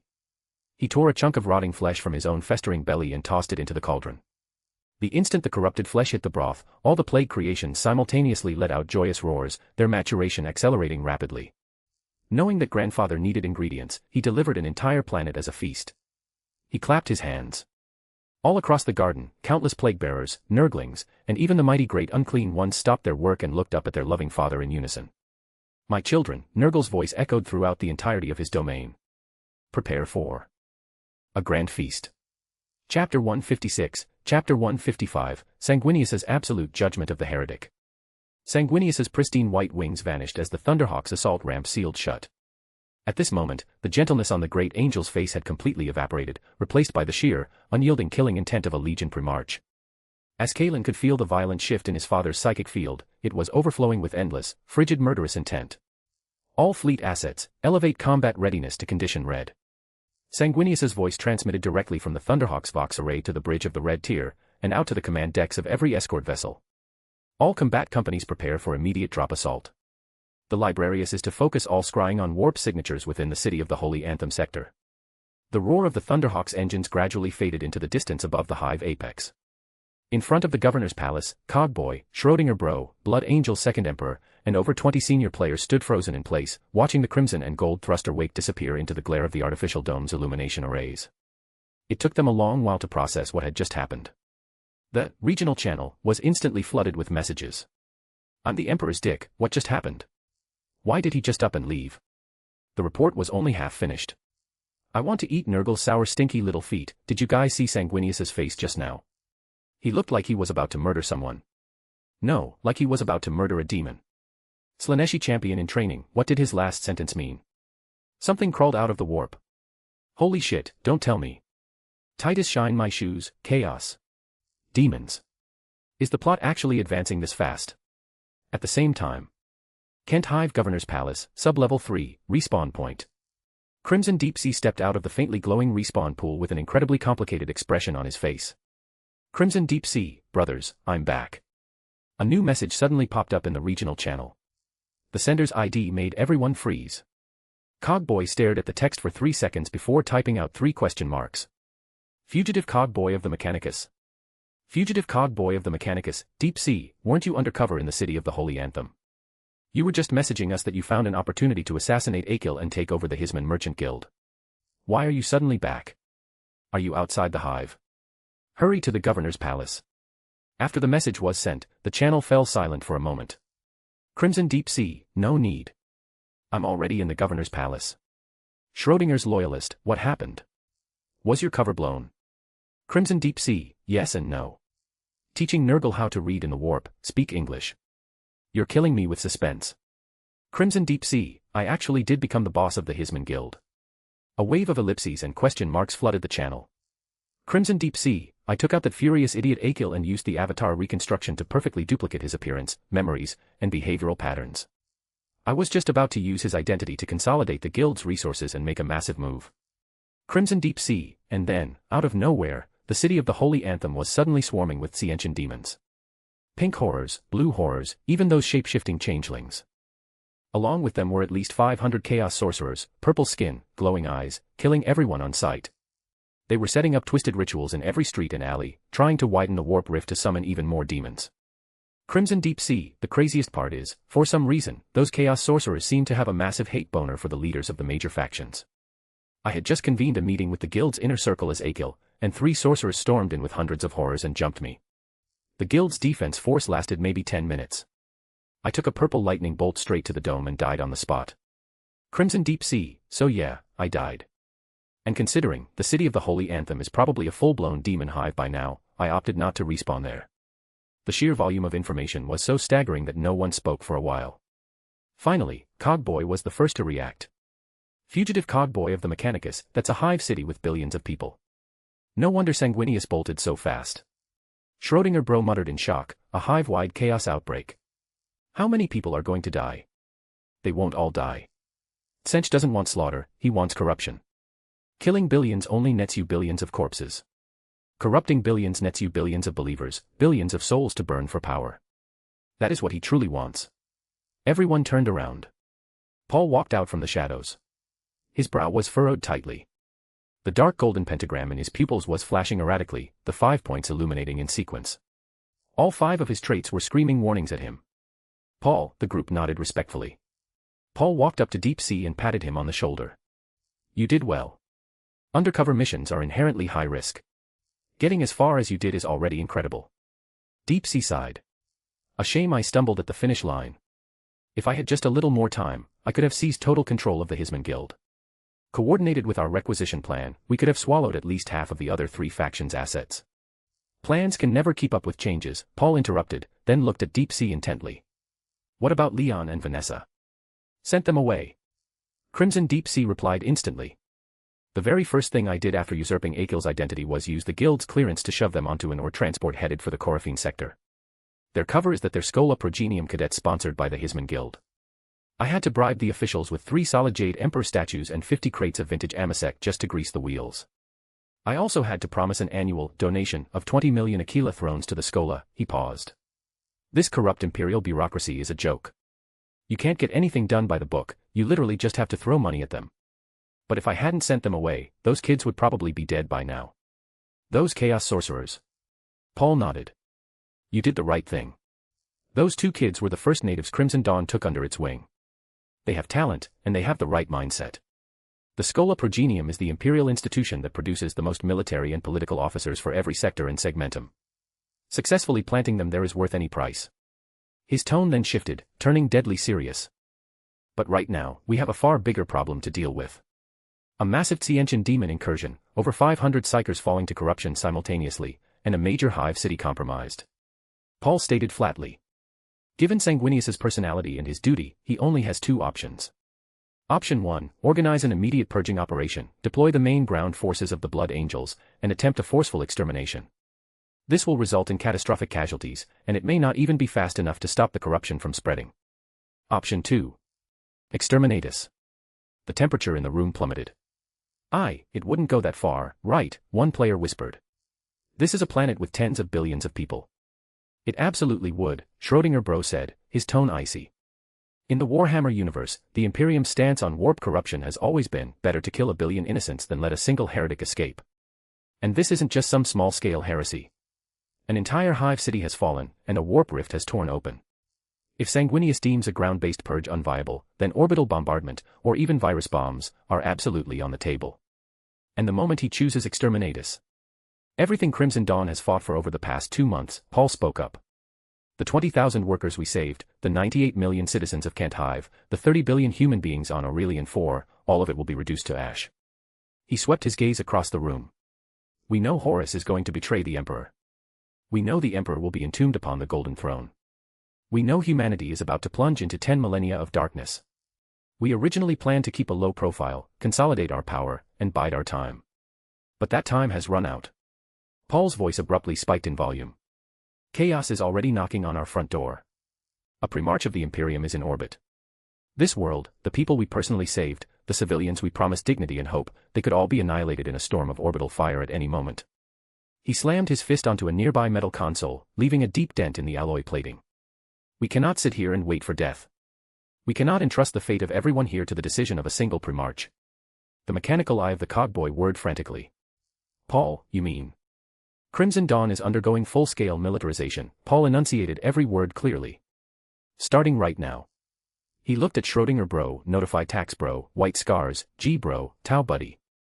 Tell all players who have completed the Astartes augmentation to log in immediately and assemble in the plaza before the governor's palace. He turned to the cogboy. In the name of Governor Cage, declare a state of emergency for the Hive. Initiate the Deep Trench Protocol, Operation Arkansas evacuate all non-combatant civilians to the designated subterranean shelters. Simultaneously, we are going all in on bolstering our military strength using the 270 billion imperial coins we requisitioned. The 3 men snapped to attention simultaneously. Understood. Paul took a deep breath. Tell all the players, the First Legion under the banner of the Crimson Dawn chapter is about to be formed. The mechs, tanks, heavy self-propelled artillery, Astartes augmentations, tech priest enhancements, void ships, everything they've been drooling over in the system store. Tell them the Imperial coin reserves are fully stocked. Tell them to reinforce themselves without holding back. Once our military buildup is complete, our first objective is this: if Sanguinius's ground forces become deadlocked with the Tsienchen demons and suffer catastrophic casualties, before Sanguinius makes his final decision, and before the chaos corruption swallows this entire world. We will do it ourselves. Crimson Dawn. We'll retake the city of the Holy Anthem. The bridge of the Red Tier was bathed in the grim, blood-red illumination of combat readiness. Every single feather on Sanguinius's pristine white wings quivered slightly in the air currents disturbed by the surging warp energy. His amber gold slit pupils were locked onto the holographic hololith. A model of Aurelian IV hovered in the center of the command dais. At this moment, the city of the Holy Anthem in the planet's southern hemisphere was continuously spewing blinding purple psychic signatures. Contamination level. Mu class, Father. This has already reached the threshold of severe corruption and is continuing to escalate. The voice of the second epistolary of the Librarius, Gregory Walsh, echoed through his rebreather grill, carrying the metallic resonance characteristic of a psychic hood. The warp rift has expanded to 3.7 kilometers in diameter. We are detecting over 500 high-level psychic signatures, as well as uncountable lesser demonic entities. 500 psychers falling to corruption simultaneously. Captain Tobias Fane of the second company stood beside Sanguinius, the servomotors of his artificer armor whining softly. This requires meticulous planning and long-term corruption. What exactly has the Mechanicus been doing? Was their entire psychic monitoring grid nothing but a prop? The holographic projection switched to a real-time aerial view of the city of the Holy Anthem. Suspended from the towering apex of the central hive spire, dangling like blasphemous banners, were three corpses: Akil, Deep Sea, of the Hisman Merchant Guild, Grieve of the Aiden's Night House, and Akis Kane of the Order of the Omniscient Mind. The corpses were impaled by purple psychic chains, swaying in the wind thousands of meters in the air. A viscous mixture of blood and warp energy continuously dripped from their wounds, burning blasphemous runes into the spire's surface like hyperacid. The image zoomed in on the very peak of the central spire. A figure covered in a pale purple carapace, bearing two pairs of semi-transparent wings, stood at the edge. He tilted his head back, gazing toward orbit, as if his vision could pierce through the atmosphere and the armored viewports of the battleship to lock eyes directly with Sanguinius. Then, he opened his mouth. His voice took the form of a psychic pulse, smashing straight into the vox arrays of the red tier and blaring from every single speaker on the bridge. San. Gue. N.I. U.S. The voice was a horrifying amalgamation of dozens of different pitches. Did you not demand an answer within 3 days? Did you not want to uncover the identities of those champion raiders? Well, now I shall give you your answer. Sakkan Aller spread his arms wide, his psychic wings unfurling completely as purple lightning arced between the membranes. Beneath his feet, the entirety of the city of the Holy Anthem was undergoing a horrifying mutation. Constantly shifting geometric patterns surfaced across the architecture. The people in the streets screamed as their bodies warped and twisted. Warp rifts tore open like purple wounds across the hive, and Mortsienchen demons poured out like a plague of locusts. Look closely. This is the 80-year truth of Aurelian IV. The Mechanicus treated us like lab rats. The Imperium treated us like slaves.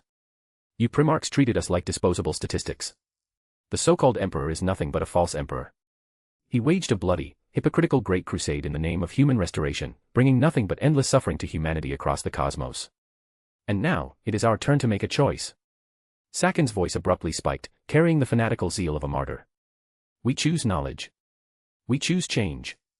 We choose true freedom. We choose the changer of ways. Those final words plunged the bridge into a deathly silence. The only sounds were the deep, rhythmic thrum of the plasma drives deep within the hull and the blaring sirens of the Auspex cogitators. Sanguinius slowly closed his eyes. 3 seconds later, he opened them. There was absolutely no hesitation left in his amber gold pupils. He spoke only a few words, his voice perfectly calm. Warp spawn. It must face purification and absolute judgment. TL/N, donate Power Stones if you want more of the chapters. Power Stones motivate me to post more chapters. Goal equals 250 Power Stones. Chapter 157, Chapter 156, Sanguinius, Exterminatus. Sanguinius stood on the bridge of the red tier. A holographic star chart was projected before him, the model of Aurelian IV slowly rotating. Tobias, Sanguinius spoke. Fleet deployment. Captain Tobias Fane of the second company stepped forward, the servomotors of his artificer armor whining faintly in the silence. Father, our fleet currently fields 8,200 legionnaires, organized into 2 grand companies. The entirety of the second company, 4,000 warriors, has completed all pre-combat checks and is ready for drop deployment within 10 minutes. Excluding the 800 legionnaires garrisoning the warp rift repair site in the Aru industrial zone, the remaining 3,100 warriors of the 5th company are also fully prepared for combat. This includes 20 dreadnoughts and 100 terminators. Tobias paused momentarily. Our accompanying solar auxilia numbers 500,000 effectives, comprising standard Loss Rifle brigades, storm veteran battalions, armored mechanized regiments, heavy artillery support brigades, and abhuman auxiliary detachments. He raised his head, looking through his visor at the Primarch's profile. All units have entered condition red. We await only your command to purge the warp heresy and cleanse the Emperor's domain. Sanguinius slowly closed his eyes. When he opened them again, the great angel's compassion within those amber gold slit pupils had been replaced by something far purer. It was the absolute, ultimate loathing for warp, a hatred forged into the very being of a demigod created by the Emperor's own hand to be a weapon of human survival. Deploy a tactical strike force of 5,000 legionnaires, Sanguinius's voice resonated across the bridge. 2,720 from the 2nd Company, and 2,280 drawn from the 5th Company. They will form the first wave of the assault spearhead. The 500,000 solar auxilia will deploy according to standard urban warfare doctrines in 3 waves. The first wave of 100,000 will establish landing zones and a perimeter defense. The second wave of 200,000 will advance in support of the Astartes. The final wave of 200,000 will execute occupation and cleansing operations. He turned to face the assembled officers. Target, the city of the Holy Anthem. I intend to deliver absolute salvation to that hive. Sanguinius's gaze swept over every officer on the bridge, then over the cold digits on the tactical displays representing billions of hive citizens. Every heretic who defies the imperial truth, and every abomination that taints the glory of humanity, shall face absolute judgment. Tobias slammed his right fist against his chest plate, the heavy ceramite ringing with a deep thud. For the Emperor and Sanguinius. Every officer on the bridge roared in unison, the sheer volume threatening to shatter the dome above. For the Emperor and Sanguinius. The instant the command was given, the entire fleet awakened like a slumbering leviathan. The Red Tier, the flagship of the Blood Angels Legion, was a colossal behemoth over 10 kilometers long. At this moment, the macro-cannon batteries lining its hull began to adjust their trajectories. The massive gun ports hissed open on hydraulic lifters, revealing the titanic armor-piercing shells already loaded in the breeches. The 39 vessels of the escort fleet, including 8 strike cruisers, 12 frigates, and 19 transport barks, ignited their plasma drives simultaneously, carving blinding blue-white trails through the void. Deep within the armories of the warships, 5,000 Blood Angels Astartes were making their final preparations. This was not their first hive purification campaign. Every veteran's mnemonic engrams contained the tactical data of at least 3 similar operations. Tobias's pre-combat briefing had detailed the mission parameters explicitly. The enemy achieved mass corruption prior to our arrival. The entire hive city may have already fallen and been transformed into a heretical hunting ground. Expect high-intensity psychic resistance and an unknown number of warp entities. The Librarius's preliminary auguries indicate the contamination source is at least Mu class. This means we are highly likely to face terrifying adversaries. But to the Blood Angels, this is nothing more than pathetic, laughable resistance. For the Emperor and Sanguinius. Countless Blood Angels recited the oath silently in their hearts. In the center of the armory, Tobias was personally inspecting his power armor. It was a master-crafted suit of Mark IV plate. Etched onto the pauldron was an honor badge he had earned during the Eleanor Crusade, the severed head of an orc warlord impaled on a chain's word. He picked up his bolter from the arming bench, expertly checking the magazine, the firing pin, and the power cell, before maglocking it to his thigh plate. Captain, a warrior clad in the blue robes of the Librarius approached. He carried his helmet under his arm, revealing a weather-beaten face. It was Cassius Varro, chief librarian of the 5th Company, a gamma-tier psyker specializing in divination and counter-psychic fields. Do we have results from the Librarius's collective augury? Tobias asked without looking up, continuing to calibrate the servosensitivity of his armored joints. We do. But something is wrong. Cassius's brow was tightly furrowed, psychic energy flickering faintly deep within his pupils. The contamination signal from the city of the Holy Anthem has indeed reached Mu class, with peak readings briefly brushing the Nu class threshold. But strangely, the area of contamination seems deliberately restricted to the interior of the hive city. Meaning what? Meaning that with a warp rift of this magnitude and this many corrupted psychers, the corruption should have already bled across the entire continental plate. Cassius pulled up a psychic waveform chart on his wrist-mounted data slate. Look here. The boundary of the contamination is abnormally sharp. It's almost as if there's an invisible wall trapping the chaos energy entirely within the city of the Holy Anthem. Tobias stopped what he was doing. His veteran instincts caused his nerves to pull taut instantly. In the Warhammer universe, whenever anything appeared abnormally clean or sharp, it usually meant a far deeper conspiracy was at play. A trick by the warp? I don't know, Cassius shook his head. He paused, lowering his voice. It looks as if someone, or something, is deliberately controlling the rate at which the corruption spreads. The two men locked eyes. They both read the exact same word in each other's gaze. Trap. But the orders were given, the fleet was in motion, and 5,000 Astartes alongside 500,000 solar auxilia were already boarding the dropships. At this point, even if the jaws of the most lethal trap in the galaxy were gaping wide before them, the Blood Angels had no choice but to plunge straight in. Because that was their duty. To fight for the Emperor. To die for humanity. Notify all warriors. Tobias donned his helmet, the eye lenses blazing with a sudden, bloody crimson light. The threat level for this operation has been upgraded to Exterminatus class. Authorization granted for the use of all non-restricted weaponry, including melta-charges, plasma overcharges, and the psychic detonation protocol. Cassius's pupils contracted. The psychic detonation protocol was the ultimate, final resort, initiated by the librarius only in the most desperate of situations. It involved using one's own soul as fuel to ignite every last drop of psychic power within them, triggering a localized warp detonation devastating enough to cripple the enemy. The cost was the absolute, irreversible annihilation of the caster. Not even a fragment of their soul would remain. Understood. The chief librarian took a deep breath and secured his own helmet. For the Emperor. At the same time, in the hangar bays of the transport ships, 500,000 solar auxilia troops were forming up to board. The vast majority of these mortal soldiers hailed from the recruiting world surrounding Baal, the homeworld of the Blood Angels. They had survived brutal selection processes and grueling training to earn the right to wear that grey-blue uniform and fight alongside the Primarch. But right now, none of them looked particularly well. Hive purification operations had always boasted the highest casualty rates of any campaign type. Cramped corridors, complex vertical terrain, and endless ambush points. And this time, they were facing warp entities and corrupted psychers on top of it all. I heard the city of the Holy Anthem has a population in the billions, a young grenadier whispered to his squad mate, his fingers unconsciously tracing the cooling fins of his Loss rifle. If they're all corrupted, then we kill them all. The response came from his squad leader, a grizzled veteran with 3 jagged claw scars across his face, a survivor of at least 5 major campaigns. Remember what they taught you in training. In a warp contamination zone, anything that still moves is the enemy. But what if there are civilians? There are no what-ifs, the veteran cut him off, his voice as cold as ice. A person corrupted by the warp is no longer a person. They are the tentacles of the warp reaching into reality. He swept his gaze over the 10 young faces in his squad, enunciating every word. Your job is to pull the trigger and put a lost bolt through their skulls. And then you keep moving until everything that can move stops moving. Mercy is reserved for the living, and down there. The veteran pointed at the bulkhead of the transport ship, as if he could see through the hull to the blue-tainted region of the planet below. There is nothing living left. The piercing wail of the embarkation sirens echoed through the hangar. Countless mortal soldiers in grey-blue uniforms surged like a tidal wave toward the massive dropships. Thunderhawk gunships, Stormbird assault craft, and even land speeder squadrons roared to life, the deafening thunder of their engines shaking the deck plates. On the bridge of the flagship, Sanguinius watched it all in silence. His psychic perception blanketed the entire fleet, allowing him to clearly sense the emotional fluctuations of every single warrior. The battle lust of the Astartes was soaring and pure, the killing instinct honed over a century of continuous warfare. The fear and anxiety of the mortal soldiers were palpable, but it was heavily suppressed by their training and their absolute, unwavering faith.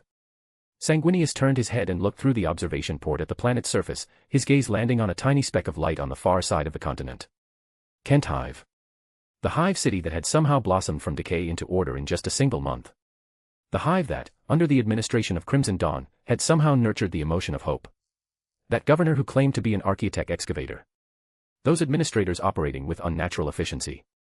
Those slogans, those reforms, those. And the inexplicably sudden warp contamination. Ever since entering the Aurelian system, the Primarch's precognitive abilities had been constantly jammed, as if shrouded by a thick fog. At this moment, he felt a sliver of confusion, an emotion he hadn't experienced in untold years. Sanguinius retracted his gaze, his long, elegant fingers lightly tapping the tactical console. Aurelian 4 was a mining world, its annual yield accounting for 7% of the entire sector's budget. Theoretically, if the warp contamination in the city of the Holy Anthem could not be contained, the most rational course of action was clear. Initiate Exterminatus. Deploy cyclonic torpedoes or virus bombs to wipe the entire planet, along with its 30 billion inhabitants, from the star charts forever. This was the Imperium's standard operating procedure when facing massive warp contamination. It was the Purge Edict, personally approved by the Emperor himself.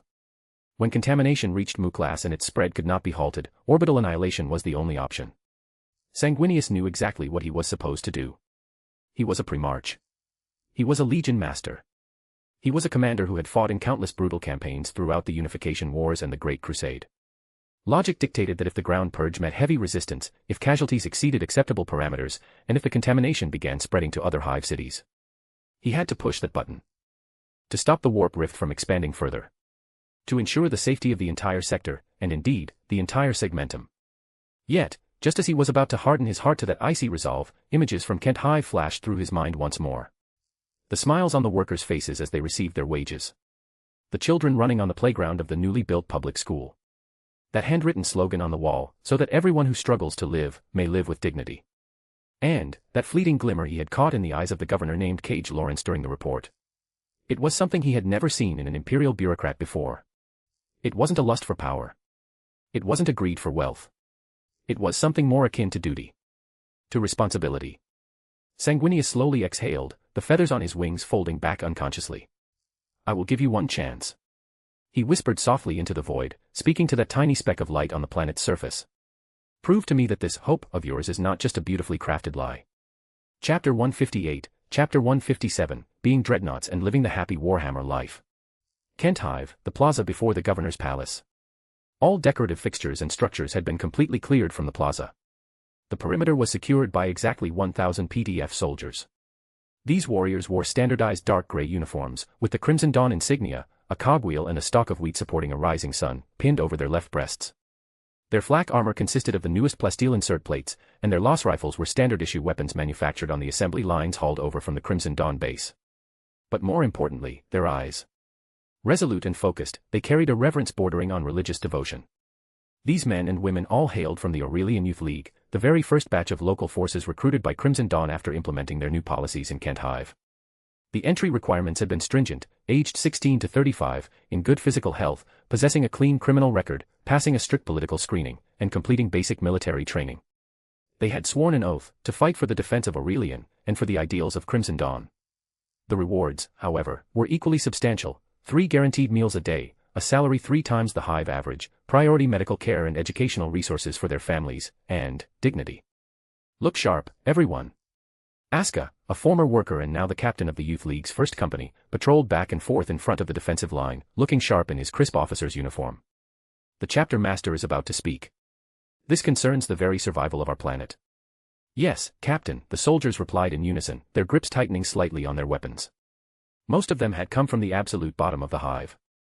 They had been miners, menial laborers, nameless nobodies who could have starved to death in a gutter at any moment. Until 1 month ago, when Crimson Dawn arrived. When the governor named Cage Lawrence enacted new policies, and the giant named Paul established the Youth League. For the first time in their lives, they had full bellies. For the first time, they received their wages in full. For the first time, they felt like they were actually human beings. So now, upon hearing that some people intended to destroy all of this, that corruption sought to swallow their home. These Hive citizens, who had once been numbly waiting for death, gripped their rifles tight.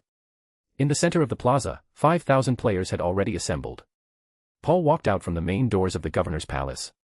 He wore his power armor, the Crimson Dawn Sun insignia painted on his right pauldron. He stepped onto the raised dais, his gaze sweeping over the more than 4,000 faces below. These were his brothers. Souls from another world who had started right alongside him as slaves in an industrial zone. Together, they had lived through riots, built a base, achieved genetic ascension, played political games with a Primarch, taken over a Hive city, and pulled off a massive heist. And now, they stood here. Standing on a world about to be devoured by chaos, standing at the turning point for 30 billion lives. Brothers, Paul spoke, his voice booming across the plaza through his armor's external voxcasters. From the moment we arrived on this damned planet, from the moment we opened our eyes in that abandoned factory, we have constantly been challenging the world. We challenged the breathing tax. We challenged starvation. We challenged oppression. We challenged the scum who treated us like lab rats, and we challenged the consuls who wanted to turn us into slaves. He paused, the pentagram in his eyes beginning to rotate, the light of the 5 traits flashing deep within his pupils. And we won. We survived. We built a base. We saved lives. We even, legally obtained the administrative rights to a Hive city from an Imperial Primarch. Low chuckles rippled through the crowd below. It was true. Just 2.5 months ago, they had been stressing over a daily breathing tax of 0.3 Imperial coins. And now? Crimson Dawn controlled a Hive city of nearly 100 million people, with 270 billion requisitioned Imperial coins sitting in their account. Not even riding a rocket could describe how fast their game progression had been. But now, a new challenge has arrived. Paul's voice abruptly turned freezing cold. Chaos has invaded the city of the Holy Anthem. A mass corruption of psychers has occurred, a warp rift has torn open, and demons are swarming out like locusts. Sanguinius is assembling his fleet. He is going to purge the city of the Holy Anthem. He intends to rip it back from the clutches of chaos. He took a step forward. But can we completely trust him? He is an Imperial Primarch, a cold, calculating Legion Master. He holds the launch codes for cyclonic torpedoes in his hands. He can initiate exterminatus at any moment and turn this entire planet into glass. The chuckles in the plaza died down instantly. I cannot trust him, Paul continued. Because Sanguinius has too many options. He can purge, he can bombard, he can even retreat. But we do not have those options. He spread his arms wide, as if attempting to embrace the entire Hive City, to embrace this world they had personally saved and rebuilt. Behind us are over 20,000 brother workers we brought out of the Crimson Dawn base. There are 98 million citizens of Kent Hive who are just now learning what the word dignity means. There are 30 billion humans on Aurelian 4 who haven't given up hope yet. If we run, what happens to them? If we put our faith in Sanguinius, and he chooses to initiate exterminatus, what happens to them? Paul's voice grew louder, heavier, until he was practically roaring. Therefore, I am telling you this, we cannot pin all our hopes on someone else. We must possess the power to protect this planet ourselves. We must possess the strength to make Sanguinius hesitate before he even thinks about pushing that button. We must possess the capital to carve out our own path, right between chaos and the Imperium. He took a deep breath, the starlight in his eyes blazing brilliantly. I promised you all before that everyone would have the opportunity to become an Astartes. Right now, that promise can be fulfilled. The crowd below instantly exploded. Seriously. Holy shit. I want to be a space marine. I want to pilot a dreadnought. Bullshit. Dreadnoughts are for critically wounded veterans. I want to be a knight. I want to pilot a titan. Amidst the uproar, a player named, I want to become a steel behemoth, pushed his way to the very front, craning his neck and shouting up at the dais. Paul. I just want to pilot a mech. I only got tricked into playing this because of that opening cinematic. That red mech was too fucking cool. A player next to him instantly grabbed him in a headlock and burst out laughing. Bro, you really want to pilot a dreadnought? Once you're strapped into one of those, you never come out. You eat, sleep, and shit in there. It's a literal walking coffin. A dreadnought is fine by me. I want to become a steel behemoth, shot back. Even a dreadnought is way better than a tin can space marine. At least I'll have an autocannon. And missiles. And a power claw. What do you guys get? A bolter and a chains word. You look like street thugs having a gang war. A wave of laughter rippled through the surrounding players. Paul smiled as well. He recognized this player. In reality, he was a massive Gundam fanatic who constantly whined in the regional channel about when he'd finally get to pilot a mech. You can. Paul nodded, his voice suppressing the clamor through the external voxcasters. You can choose any path of augmentation you desire, Space Marine augmentation, Tech Priest cybernetic conversion, Night Pilot, or even a Titan Princeps. But there are two conditions. First, all augmentation costs are clearly priced in the system store. A full Space Marine augmentation starts at 6 million Imperial coins. A standard Contemptor Dreadnought is 30 million. An Armiger-class Knight is 80 million. A Warhound Titan, 500 million. A collective gasp echoed across the plaza. Second, you will bear the cost of your augmentations yourselves, or more accurately, it will be an advance, Paul said, holding up a second finger.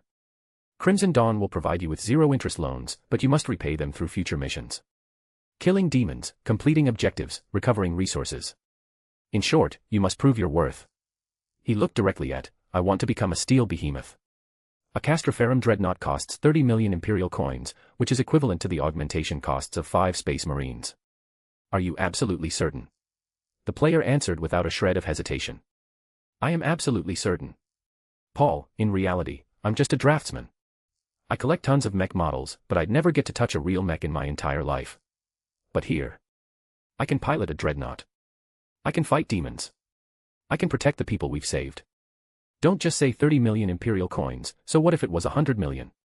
At worst, I'll just log in every single day and hack demons to pieces. I really just want to pilot a mech so badly. Let me pilot a mech. Just once. I want it so bad. A player next to him named Six Flavor Emperor Pill piped up, oh no, his mech addiction is acting up again. Step aside, my piss is yellow, let me hose him down and wake him up. Paul took a deep look at, I want to become a steel behemoth, before turning back to the crowd. Did you hear that? He is willing to wager his entire future in this world for his dream, and to protect Hive citizens he has never even met. Therefore, I am announcing that Crimson Dawn's total militarization begins right now. The cap for biological augmentation loans is 10 million Imperial coins. The cap for mech augmentation is 30 million. Slots are limited, first come, first served. But the only non-negotiable requirement is this. Paul looked at the crowd. For the first phase, the liveries of all augmented units must adhere strictly to Imperial Legion standards. We are going to protect this planet, but we cannot do it under the name of Crimson Dawn. He glanced down at Cogboy, Schrodinger Bro, and Blood Angel's second emperor below the dais. Because right now, Sanguinius is still watching from orbit. Because right now, we are still too weak. We must hide in the shadow of the Imperium. We must use their colors, their insignias, and their name to do what we must do. Paul clenched his fist, the revving of his chains word suddenly spiking. When the day comes that we are strong enough that we no longer need to hide. When the day comes that we can make Sanguinius sit down and listen to us speak. When the day comes that we earn the right to raise our own third banner of dawn between chaos and the Imperium. On that day, I will personally paint the rising sun, the stars, the cog, and the wheat of Crimson Dawn upon your armor. But right now, let us begin forging the foundation of that future. Paul leaped off the high dais, kicking up a ring of dust as he landed. Go to Cogboy for registration. Go to Taxbro and White Scars for training. 3 days. He looked at all the players, at the brothers whose eyes were now burning with fire. In 3 days, I want to see an army. An army powerful enough to make Sanguinius hesitate, to make chaos tremble in fear, and to let this dark universe know that this is an army of humanity that has not given up hope. The crowd erupted into deafening cheers. The 5,000 players surged toward the registration booths at the edge of the plaza like a bursting dam. Cogboy was instantly swamped. His mechanical eye whirred frantically as the application queue on his data slate refreshed at lightning speed. I want to be a space marine. Give me salamander gene seed. Give me white scars. I want to be cavalry. Tech priest. I want my left hand swapped for a power claw and my right hand for a melt-a-gun. Do you have anything spicier? Like Grey Knights? Or custodes would work too. Amidst the chaos, Schrodinger Bro quietly slipped over to Paul's side and lowered his voice. Paul, the Blood Angel's fleet in orbit has already begun to move. Countless transport ships are ferrying massive numbers of auxiliary troops toward the city of the Holy Anthem. Paul nodded, casting his gaze skyward. His psychic perception pierced through the hive's dome, visualizing the warships mobilizing in orbit. Let them fight first. The Blood Angels against the Tsienchen demons, a pre-march against corrupted psychers, this war won't end that quickly. He turned back to Schrodinger Bro. How many of our undercover operatives are still in the city of the Holy Anthem? 17, Schrodinger Bro replied. These were the players who had infiltrated earlier and chosen to hide in place after the chaos outbreak, rather than dying and respawning back at the base. I'll tell them to stay deep undercover and gather intel. By the way, the players searching for lore offline sent back a message. Just like how they can't find any record of this planet, they also can't find a single record of a massive chaos contamination outbreak on a world at the tail end of the Great Crusade. Paul looked back up at the sky. It seems we really have become just another line of text in the background lore of countless planets. But that's normal. After all, in the lore, this universe is simply too vast, and there are too many worlds. But since we are here, we might as well go all out. We'll carve out a piece of the sky that belongs to us, a land forged by the convictions of Crimson Dawn. He looked down at the rowdy, laughing players and smiled faintly. Deep within the warp, inside the blurred divine realm near the Astronomicon, Lucian watched the rapidly growing players and Paul, offering a calm smile. This is merely a single probing move among countless possibilities by him. It is a test for you, and a test for me. As expected of the big blue bird, he is far too cautious. To catch a fleeting glimpse of the player's anomalies across countless possibilities, and to immediately lay down a scheme in an unrealized timeline. He even factored me into his calculations. But let's see if everything truly goes according to your plan this time. With that, his figure grew extremely indistinct, and the presence of his blurred divine realm diminished to the absolute limit. Goal equals 250 power stones. Chapter 159, Chapter 158, Macrocannon Bombardment, Sanguinius's Resolve. High orbit of the Aurelian System, Bridge of the Red Tier. Standard Terran Year 976.M30, Day 318, 1157. The shadow of Sanguinius's pristine white wings covered the tactical hololith. Aurelian 4. The sector containing the city of the Holy Anthem had been thoroughly saturated by blinding blue-purple psychic signatures. The Mu-class contamination reading was climbing toward the Nu-class threshold at a rate of 3.7% per hour. Sanguinius spoke. Transmit orders to the fleet. His voice echoed through the deathly silent air of the bridge, every single syllable carrying an unquestionable weight. Target, the city of the Holy Anthem Hive. 8 strike cruisers, Crimson Oath, Wrath of Baal, Scream of Salvation. Main batteries are to target the following coordinates. 17 red markers instantly flared to life on the hololith.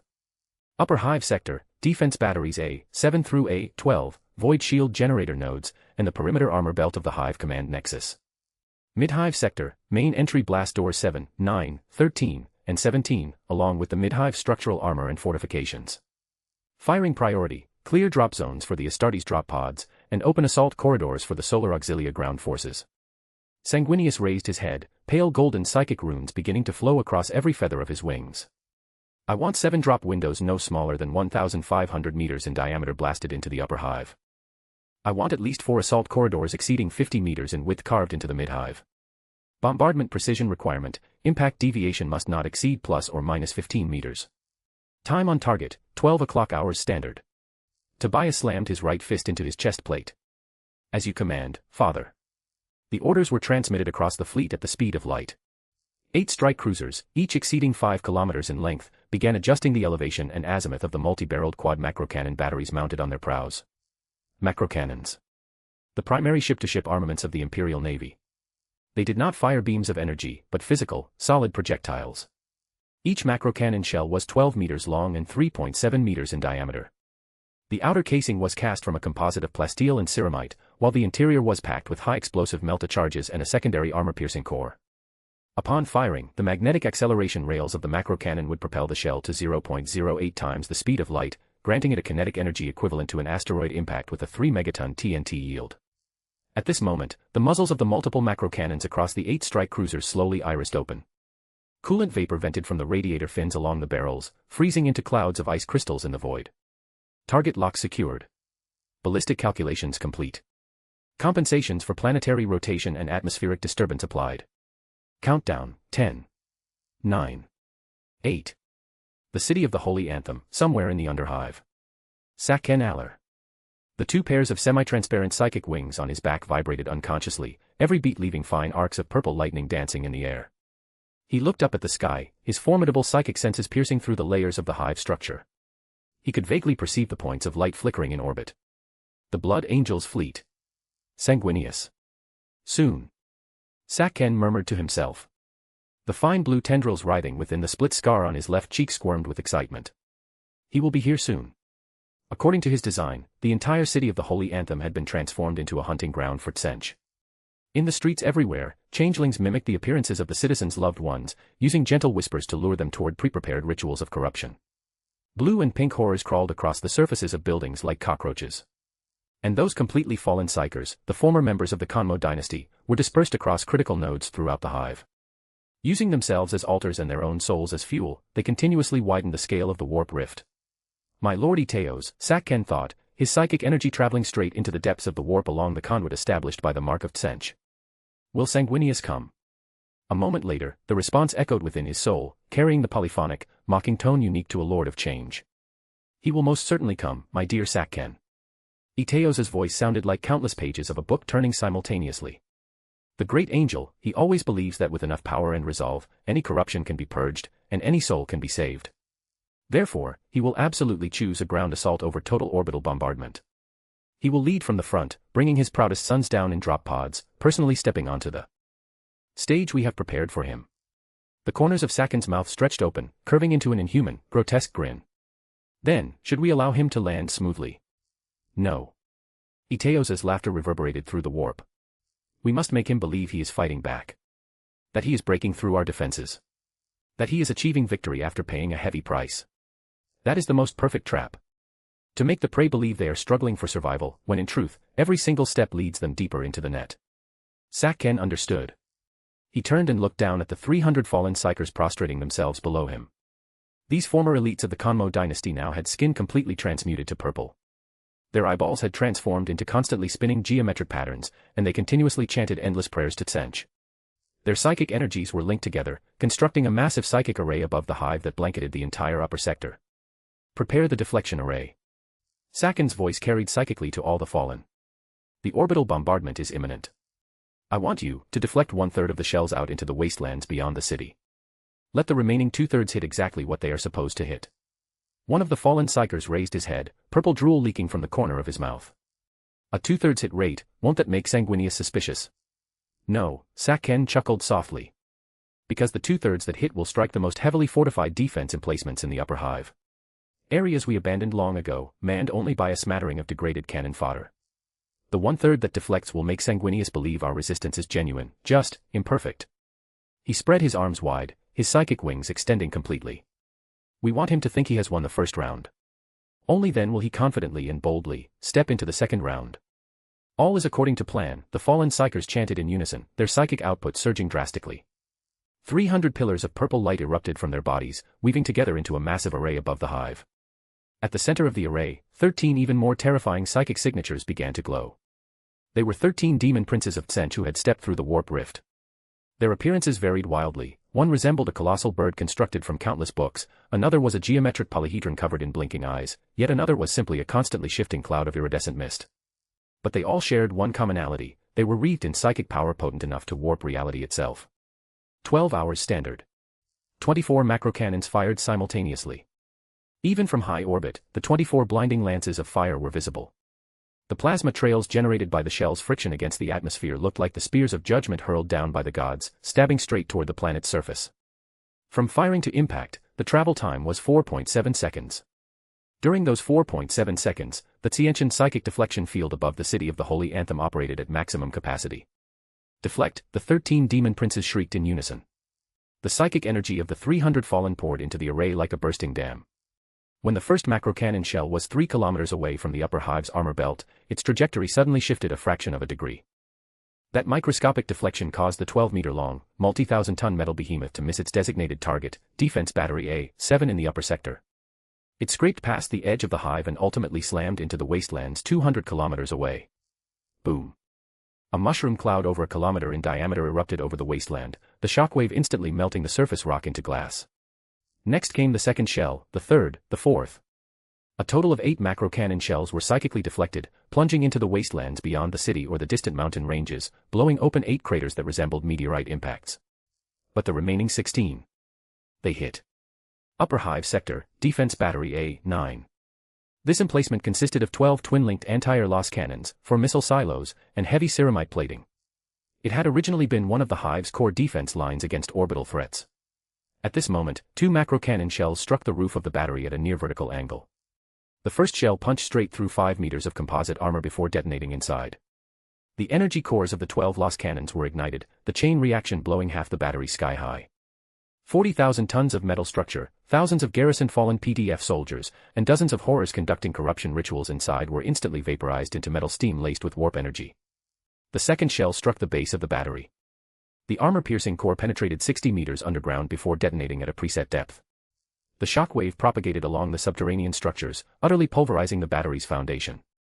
The entire defensive structure, weighing hundreds of thousands of tons, began to list, collapse, and finally sink into the upper hive's architecture within 30 seconds, crushing 7 auxiliary buildings beneath it.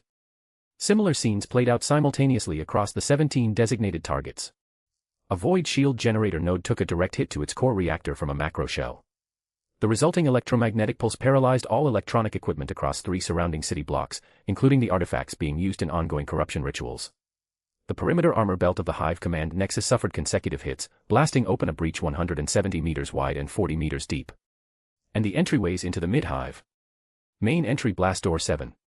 This was an 80-meter diameter entrance sealed by 4 massive alloy blast doors, their surfaces etched with the Imperial Aquila and warnings strictly prohibiting unauthorized access. At this moment, a macrocannon shell struck the dead center of the doors at a 45-degree angle. The armor-piercing core melted through 3.2 meters of alloy in a millisecond, then detonated inside the doors. The explosion blew the entire gate into thousands of fragments.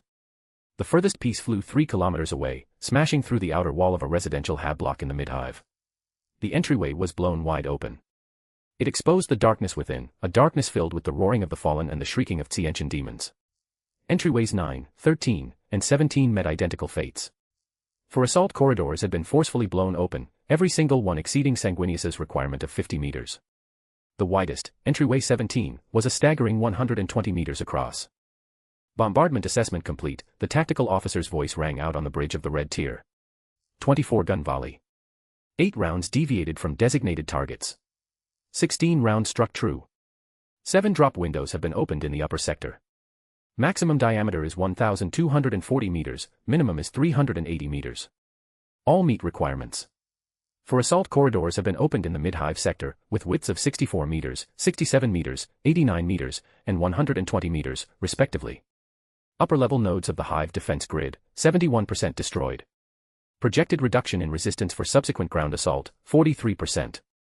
Sanguinius nodded, his gaze locked onto the deflected trajectories on the hololith. 8 rounds deviated. His psychic senses had captured the sudden, explosive surge of psychic power over the city of the Holy Anthem at the moment of bombardment, a power overflowing with mutation and calculated intent. Organized, premeditated resistance, he murmured softly, before shaking his head. But it is imperfect. Compared to the Xenos we have faced before, this level of resistance feels more like a performance. Tobias stepped forward. Father, what do you mean? I mean, they are allowing us to believe this is the extent of their resistance. Sanguinius turned around, his pristine white wings unfurling beneath the blood-red illumination of the bridge. But it matters not. If they wish to play act, we will oblige them by delivering absolute purification. Sanguinius raised his voice, transmitting his command to the entire fleet. First wave drop spearhead, deploy. Captain Tobias, you will lead the main force of the second company to purge the heretics in the upper hive. The 2,200 warriors drawn from the 5th company will be under the command of Captain Amit. You are to purge the heretics in the mid-hive. I will personally lead the sanguinary guard and the remaining warriors in a drop assault on the central sector, to locate and execute the heretic leader. His gaze swept over every officer on the bridge. Remember our objectives: purge the contamination, close the rift, execute or banish all warp entities. As for the hive citizens, so long as they retain a recognizable human form, have not undergone irreversible mutation, and do not initiate hostile action, they are to be temporarily classified as potentially redeemable. However, Sanguinius paused, a flash of icy light glinting in his amber-gold slit pupils.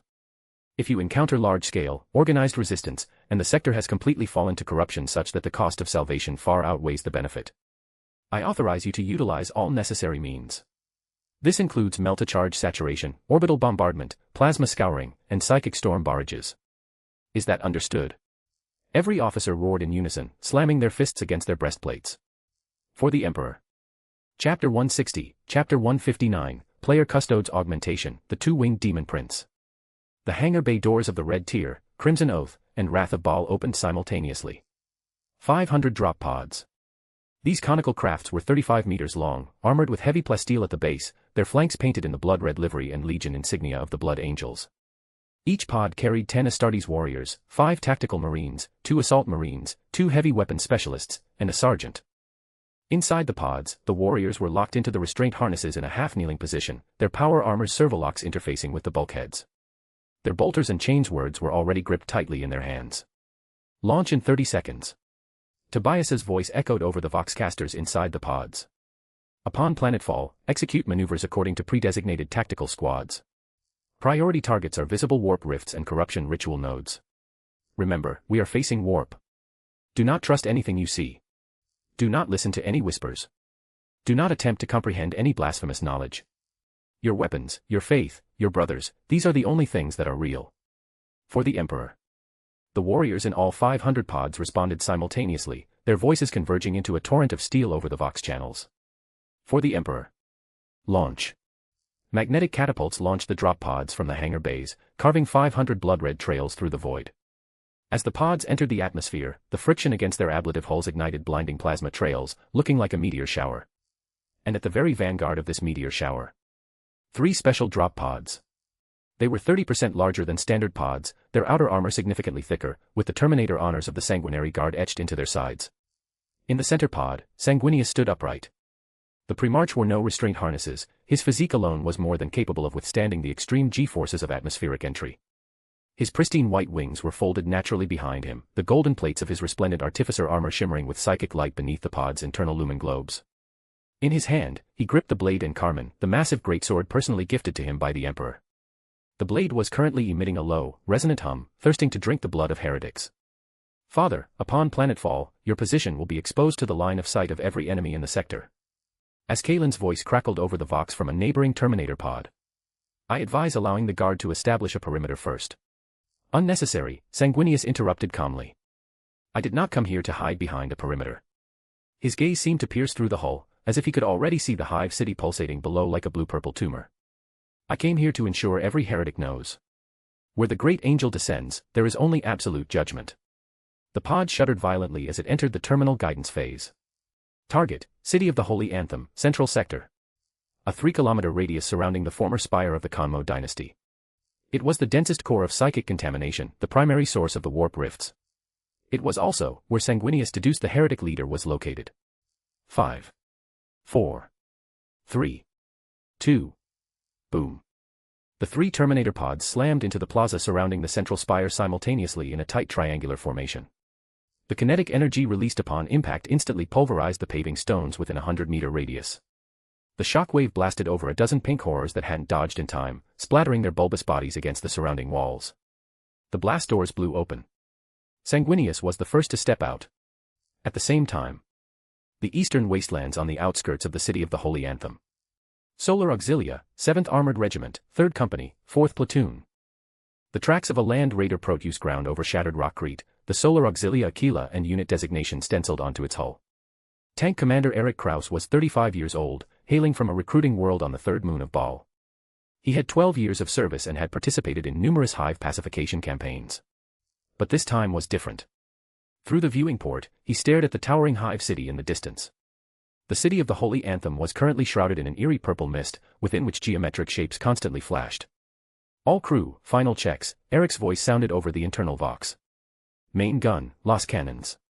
Power cells at 98%. Cooling systems nominal. Secondary armament, heavy bolters. Ammo feeds full. Hull armor.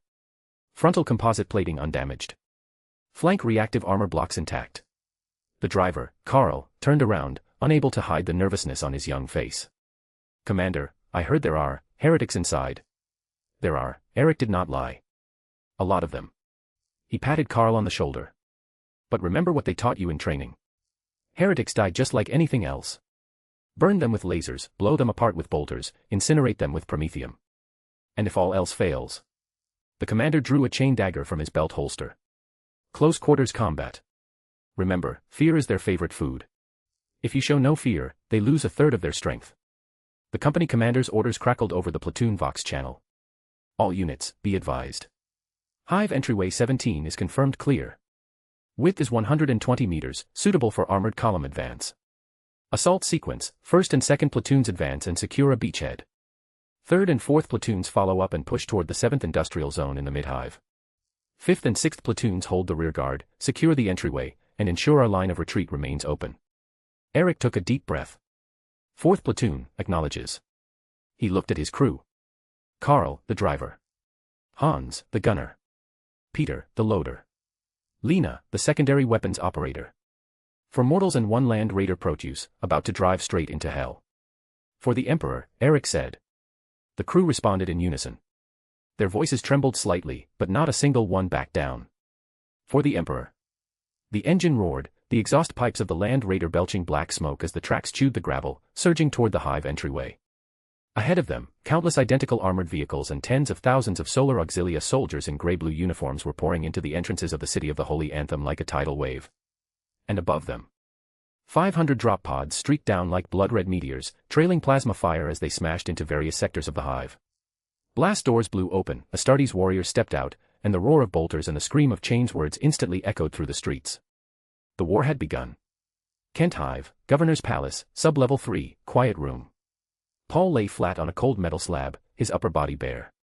Above him hovered the 12 mechanical arms extending from the void, each tipped with a different surgical implement.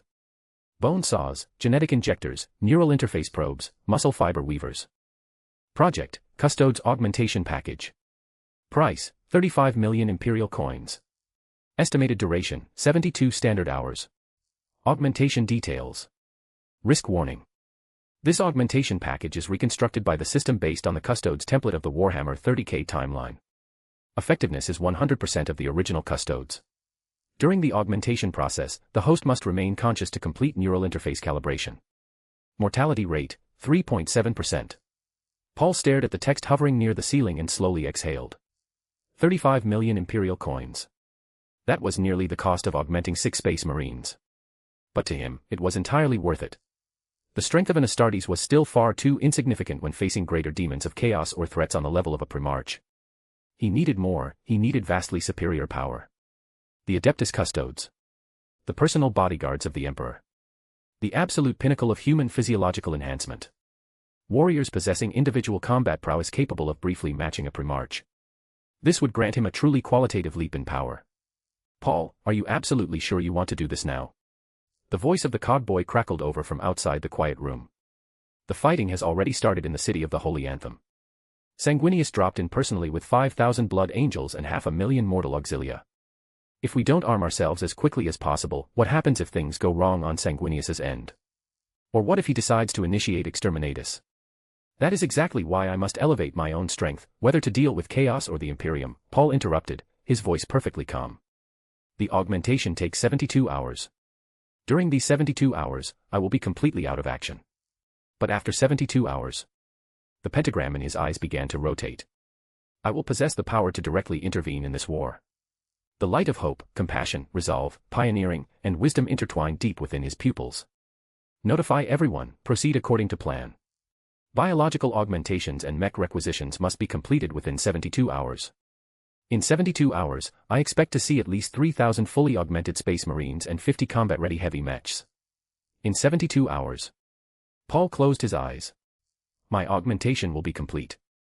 By then, Crimson Dawn must have an army capable of fighting a truly brutal war. An army capable of carving a bloody path, right between chaos and the Imperium. The other end of the Vox fell silent for a moment. Understood, the cogboy's voice returned, laced with grim determination.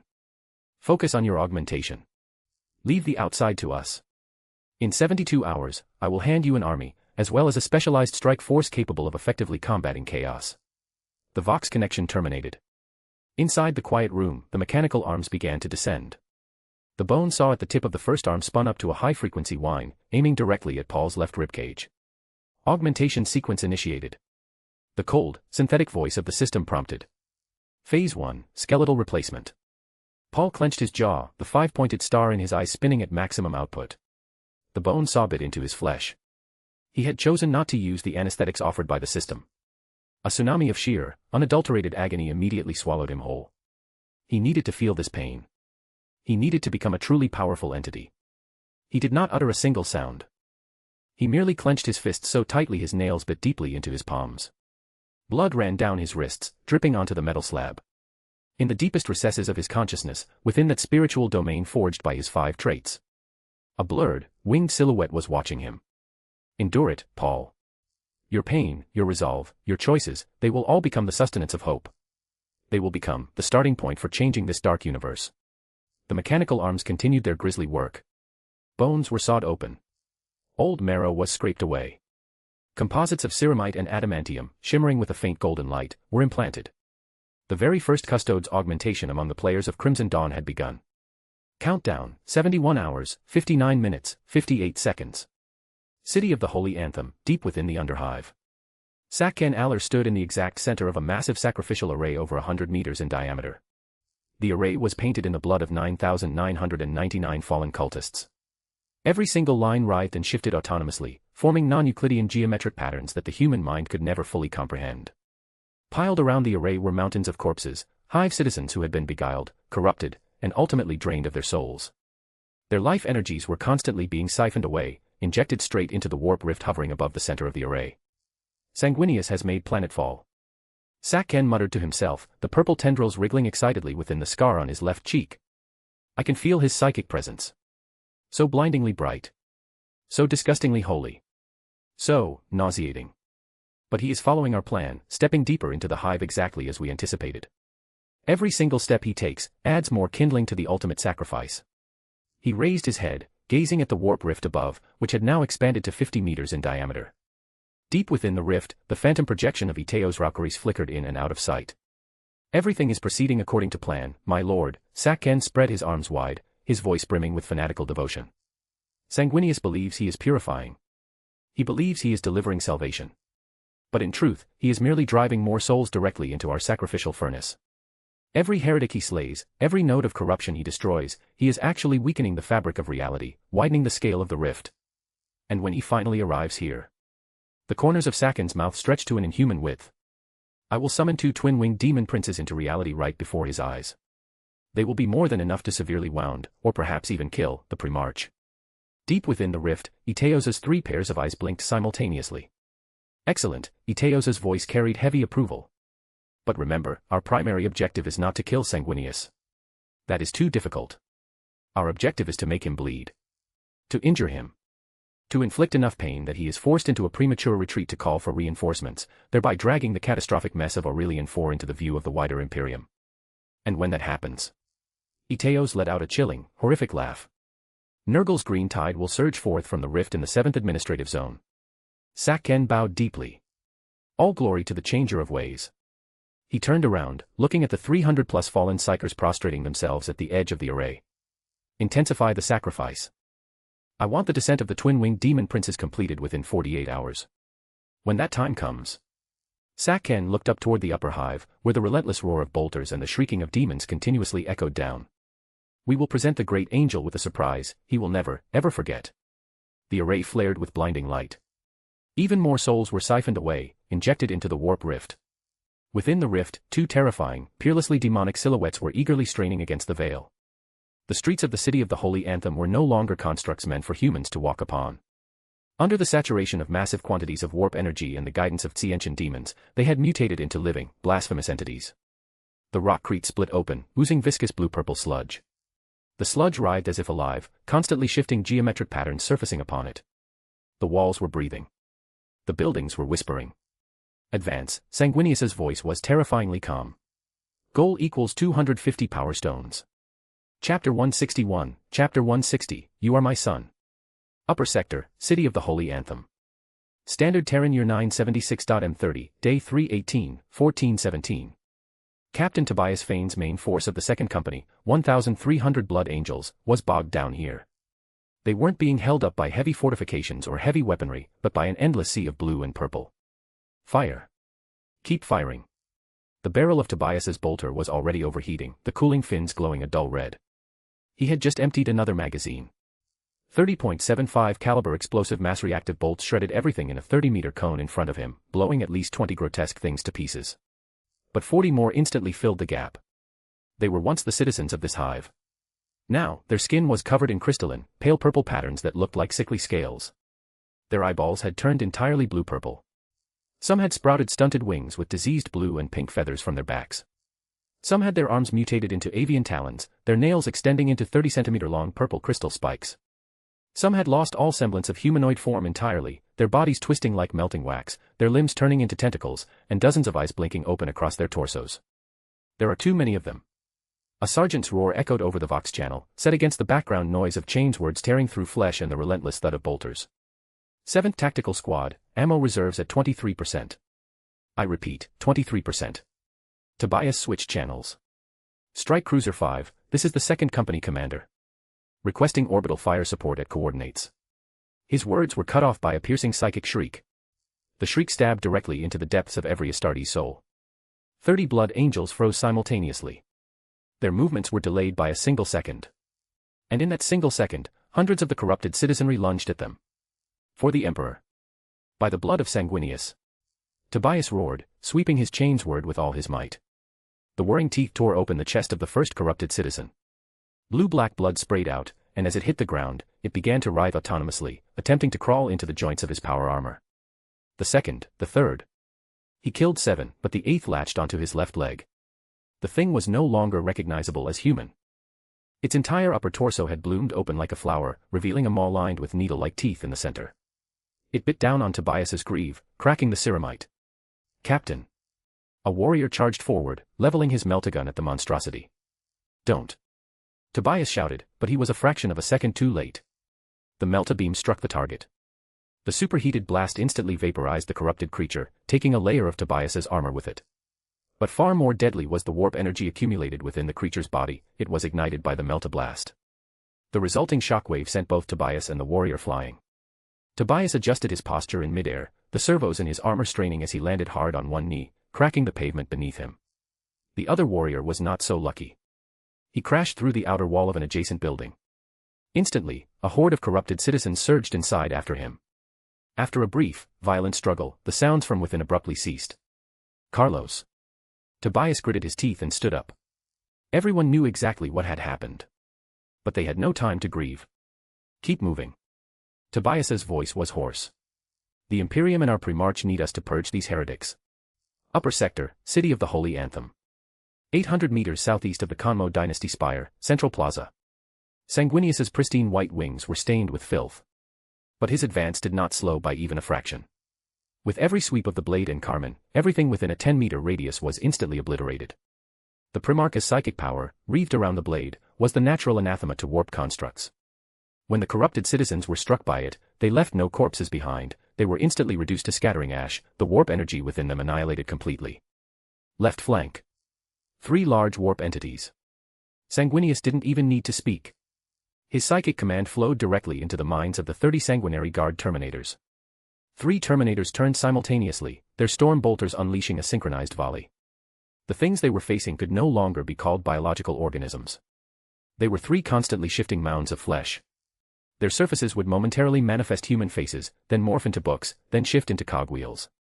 Every mass-reactive bolt that struck them blew a massive chunk out of their forms, but the wounds were instantly filled by rapidly regenerating tissue. Melta. Sanguinius spoke a single word. 2 warriors stepped forward from the Terminator squad, the multi-Meltas mounted on their shoulders beginning to charge. Blue energy coalesced at the muzzles, the sheer heat warping the air around them. Fire. 2 blindingly white beams lanced across the plaza.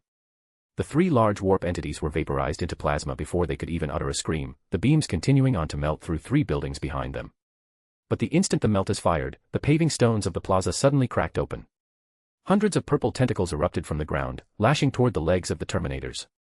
The ground. Ascalon, commander of the Sanguinary Guard, was the first to react. He ignited the heavy flamer mounted on his armor, unleashing a 20-meter torrent of promethium fire. The tentacles curled, blackened, and turned to ash in the flames. But even more tentacles surged out from every direction. They are learning, Sanguinius said softly, his amber gold slit pupils sweeping across the battlefield. They are adapting to our tactics. He raised his left hand and splayed his 5 fingers.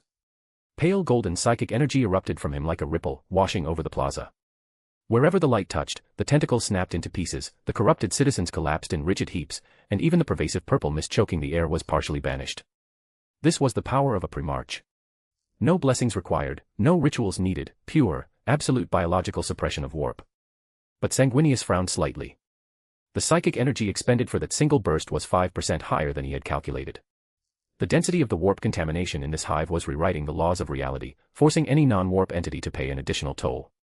Father, your psychic reserves? Ascalon asked, his voice laced with concern. It matters not, Sanguinius lowered his hand, his wings flapping lightly to shake off the clinging filth. Keep moving. The target is just ahead. He looked toward the structure at the far end of the plaza, the grand hall of the Kanmo dynasty. In his psychic vision, it looked like a purple sun, continuously radiating energy that twisted reality and corrupted souls. And surrounding the grand hall, 9 far more potent psychic signatures were arranged in an intricate, deliberate pattern. Sanguinius knew it was a trap. But he had to step into it. Because if even a Primarch backed down out of fear of a trap, who else could possibly purge this world? Standard Terran Year 976.M30, Day 318, 1423. The final 500 meters leading to the Grand Hall. For these 500 meters, the Sanguinary Guard paid a heavy price. By the blood of Sanguinius. For the Emperor. A warrior of the Primarch's Guard was suddenly tackled to the ground by 4 bizarre warp entities, monstrosities with avian wings and countless eyes that had erupted from beneath the paving stones. The creature's talons somehow managed to pry open the joints of his Terminator armor, and purple energy was injected straight through the gaps. Before he fell completely, the warrior detonated his armor's power core. The resulting shockwave vaporized every enemy within a 20-meter radius, taking him with it. Record this, Sanguinius's voice did not waver. Sanguinary Guard warrior, Garvin Soul. Killed in action during the purification of the City of the Holy Anthem on Aurelian 4. Warp entities executed, 472. Honor unto him. Honor unto him. All the members of the Guard responded in unison. This was the Blood Angels. Even in the face of death, they would record their tallies, and they would uphold their honor. They advanced another 200 meters. 3 corrupted psychers burst from a building on the flank, their hands weaving intricate seals. The blasphemous incantations spilling from their lips warped the very fabric of reality. A bolt of purple psychic lightning lashed out, arcing straight toward Sanguinius. Ascalon threw himself into its path. The defensive field of his Terminator armor clashed with the psychic lightning, erupting in a blinding flash. He successfully intercepted the sneak attack against his father, but his armor was shattered in the process. Commander. Keep guarding the Primarch. This is an order. Ascalon roared, the armor on his left arm completely melted away, exposing charred and blackened flesh beneath. Sanguinius looked at him. The Primarch reached out and placed a hand on Ascalon's shoulder. Pale golden psychic energy flowed into the wound. The necrosis stopped immediately, and fresh granulation tissue began to grow. You should not expend your power on me, my lord. You are my son, Sanguinius interrupted him. And I am your father. With just that single sentence, as Kalen, a veteran who had survived countless brutal wars, felt his eyes burn with unshed tears. But there was no time to be moved. Because the main doors to the Grand Hall were just 50 meters ahead. Chapter 162, Chapter 161, to the Imperium, sacrifice is the greatest form of loyalty. Standard Terran Year 976.M30, Day 318, 1447. The main doors of the Kanmo dynasty's Grand Hall stood 15 meters tall, cast from a dense alloy and etched with the Imperial Aquila and the dynasty's crest. At this moment, the doors were tightly shut. There was absolutely no sound or movement from within. It was as if nothing existed inside at all.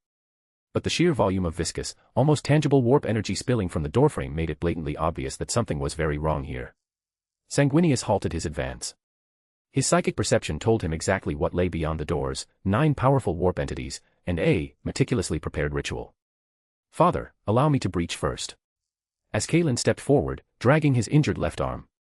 No, Sanguinius raised a hand to stop him. His pristine white wings unfurled completely, psychic runes flowing across every single feather. He raised the blade and Carmen, the tip pointed directly at the heart of the Grand Hall. If anything unexpected happens after we enter. Sanguinius projected his voice directly into the minds of every guardsman present. You are to retreat immediately, regroup with Tobias, and then. He paused for a fraction of a second. If I have not emerged within 72 hours, you will withdraw all forces from the planet and execute the Crimson Protocol. The Crimson Protocol. Every Blood Angel knew exactly what that meant. When the Primarch was trapped in an inescapable, fatal situation, the fleet was to initiate exterminatus, purging the entire planet with cyclonic torpedoes. Including their own Primarch father. As Kalen tried to protest. But Sanguinius had already pushed the massive doors open and stepped inside. The 30 sanguinary guard terminators followed closely behind. The interior space of the Grand Hall was vastly larger than its exterior dimensions suggested. It was the result of warping reality, stretching the internal dimensions. What used to be a 2,000 square meter hall now looked like a sprawling plaza, the domed ceiling rising nearly 100 meters high. On the floor, a massive ritual array over 80 meters in diameter was actively operating. The array was formed from flowing blue-purple energy, behaving simultaneously like a liquid and a gas, constantly shifting its form. The sheer complexity of the geometric patterns was enough to drive any mortal insane with a single glance. Hovering at the 9 nodes of the array were 9 entities. Each was entirely unique. The one on the far left resembled a humanoid constructed from countless books, the pages constantly flipping. Next to it was a cloud of iridescent mist, from which hundreds of eyes protruded, every single eye staring in a different direction. The third was a polyhedron, every facet reflected a different future possibility. In some visions, Sanguinius was victorious, in others, he was torn to shreds. The fourth bore the head of a raven, its 3 beaks simultaneously chanting 3 different incantations. The fifth was a spinning astrolabe, the positions of the stars upon it shifting 3,000 times per second. The sixth. The seventh. The eighth. The ninth. Sanguinius's gaze locked onto the 9th entity. It was the most humanoid in shape, but its skin was semi-transparent, revealing countless microscopic gears, levers, and clockwork mechanisms whirring within. It had no fixed facial features, its face constantly morphed between an old man, a child, a man, a woman. These were 9 demon princes of Tsench, entities second only in power to a greater demon. Of course, Sanguinius would not call them demons. Under the framework of the imperial truth decreed by the Emperor, in Sanguinius's perception, gods and demons did not exist in the warp. These were simply 9 powerful, morphologically distinct warp entities. Welcome, great angel of the Imperium of Men, 9 overlapping voices echoed simultaneously, each demon prince speaking in a completely different pitch. We have been waiting for you for a very long time. Sanguinius did not reply. He was observing the array. He raised the blade and Carmen slightly, the tip pointing at the center of the array, where a sphere of hypercompressed warp energy pulsed. That was the core of the trap. Where is Garrison Kanmo? Sanguinius finally spoke, his voice freezing cold. Are you looking for that pathetic avenger? The demon prince made of books let out a laugh that sounded like rustling paper. He has completed his purpose. He lured you here. And now, he is fulfilling an even greater purpose. The hundreds of eyes within the iridescent mist blinked simultaneously. Are you not curious, Sanguinius? Are you not curious why we went to such great lengths to lure you to this specific location? Sanguinius was, of course, curious. But logic dictated that he could not ask, could not listen, and could not think about it. To warp entities, words themselves were weapons. Every question was a trap, and every answer was laced with poison. So, he chose the most straightforward approach. He charged. With a beat of his pristine wings, the Primarch's body became a streak of golden light, plunging straight toward the center of the array. The blade and carmine was raised high, the psychic energy condensed upon the blade ionizing the air around it, sparking with fine arcs of lightning. This strike possessed enough kinetic force to cleave through the armor plating of a battleship. But the blade never fell. Because the instant Sanguinius stepped within the boundary of the array, the 9 demon princes moved simultaneously. By igniting their own souls, offering them entirely to the Changer of Ways, they completed the final step of the ritual. 9 pillars of purple light erupted from their bodies, converging at the apex of the dome before refracting downward, entirely enveloping the array. The patterns on the floor came alive. They peeled themselves off the ground, intertwining and reconstituting in midair, ultimately forming a complex, constantly shifting 3-dimensional cage. Sanguinius was trapped dead in the center. The blade and carmine struck the edge of the cage with a deafening metallic clang, but it only sent a single ripple across the barrier. The cage did not budge an inch. "It is useless, great angel of the Imperium." The 3 beaks of the raven-headed demon prince spoke simultaneously. "Your power is indeed formidable. Formidable enough that we had to burn our very souls in offering to the great Changer of Ways just to activate a cage capable of holding you. But you are not facing a contest of martial might. This is a battle of knowledge. Every single bar of this cage is forged from mathematical theorems and physical laws. It is a cage of absolute logic, constructed from the burning of our souls. To break it, you must simultaneously prove that every single one of these theorems and laws is false.